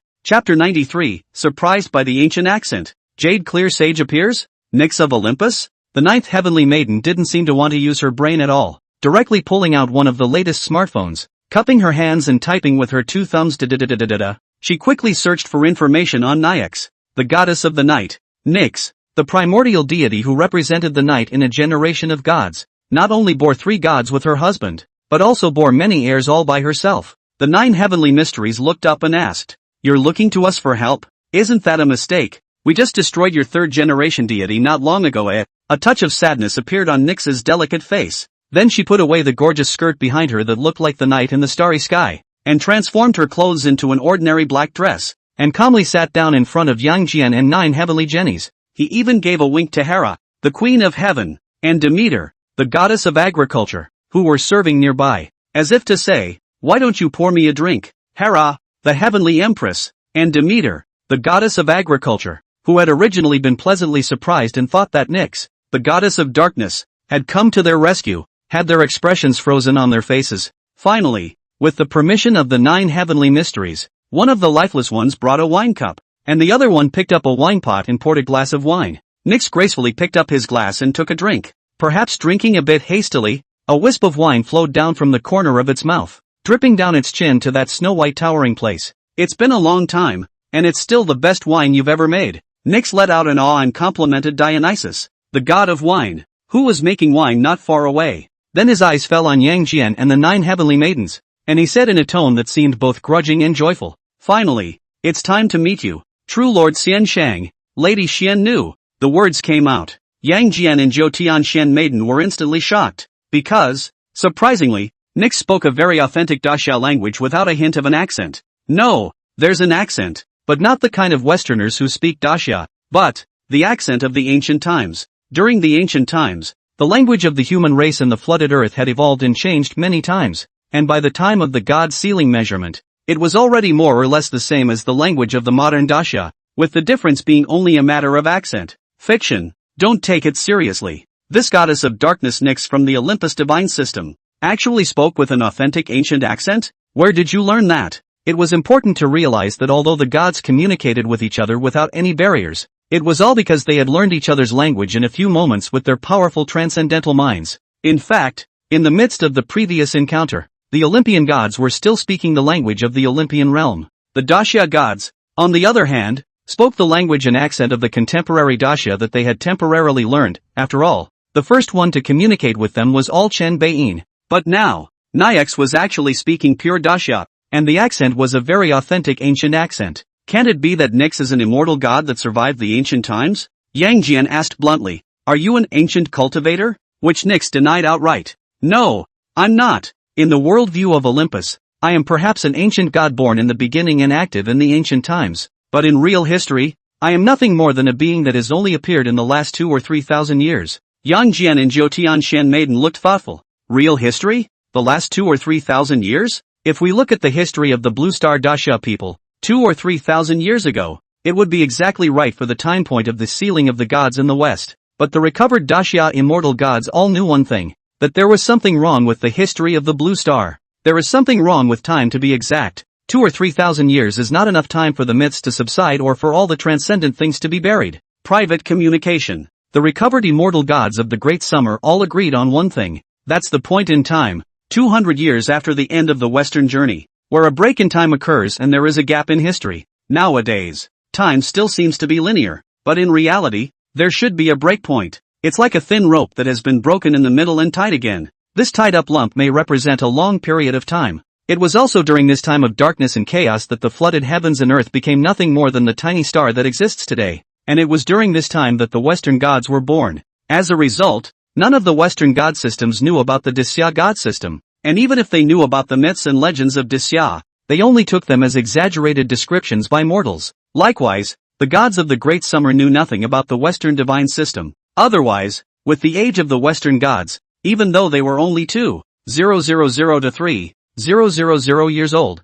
they should have theoretically met with many of the immortal gods of Daxia as well. So, then again, where did Nyx learn his accent? What's with your ancient accent? The 9 heavenly mysteries asked. Nyx face-bombed in remembrance. It's something I was born with. Inherited from Caius. Caius? The 9th heavenly maiden cocked her head in thought and pulled out her cell phone to search again. Heaven and earth are not yet in shape, and the one who covers everything and fills the world is really a phase, which is now called chaos. Chaos god ancestor. Cows. From the descriptions, it appears that Caius was the first, that is, born before all of your primordial gods, which is very much like the precursor chaos gods and demons in our worldview. Nyx shook his head again. No, if you want to talk about the innate chaos gods and demons, Cows barely qualifies. He spawned all the primordial gods and goddesses, including me. That's why he is the chaos god ancestor. I inherited from him the power of night, and the many powers such as heavenly light, day, dream, death,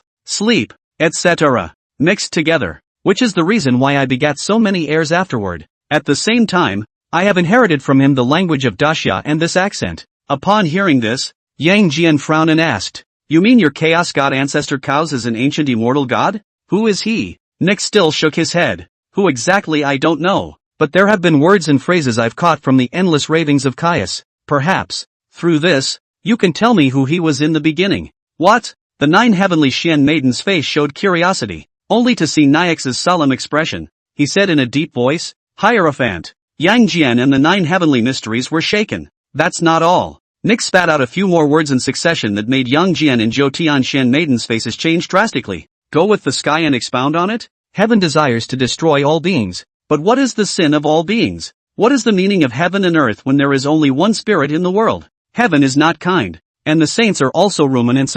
Nyx didn't just repeat it. He learned the tone of voice in a subtle way. That kind of puzzlement. That kind of confusion. That kind of pain. Yang Jian and Zhou Tianxian Maiden could hear it. Yang Jian stood up in a flash. Master Ancestor? There are many people who can question the teachings of the hierarchy, such as those of the Interceptor sect and even the human sect, as well as the vast majority of living beings. Anyone who doesn't agree with the hierarchy's teachings is likely to say something like, "What does heaven want to do? Expound on the way of heaven? Heaven wants to destroy all living beings, so why do they sin?" These questions. But surely those who can suffer so much must be in the hierarchy. If it had been someone else, such as the Interceptors, who did not agree with the hierarchy's teachings at all, what would have been the pain and struggle? Also know that this goddess of the darkness was a solid Dala golden immortal. She had given birth to so many gods, split so many powers, and still had this kind of strength. So how powerful would it have been before the birth? At least the quasi-saintly strength was there. And who in this heaven and earth can spawn beings of quasi-saint strength? Apart from the saints, there is only the way of heaven. And the heavenly Tao is certainly not going to issue a lament like the heavenly Tao is not benevolent. And the saints are also ruminants. In this way, the answer cries out. The Chaos God Ancestor Cows of the Olympus Divine System is most likely one of the three Qing, Yu Qing saints.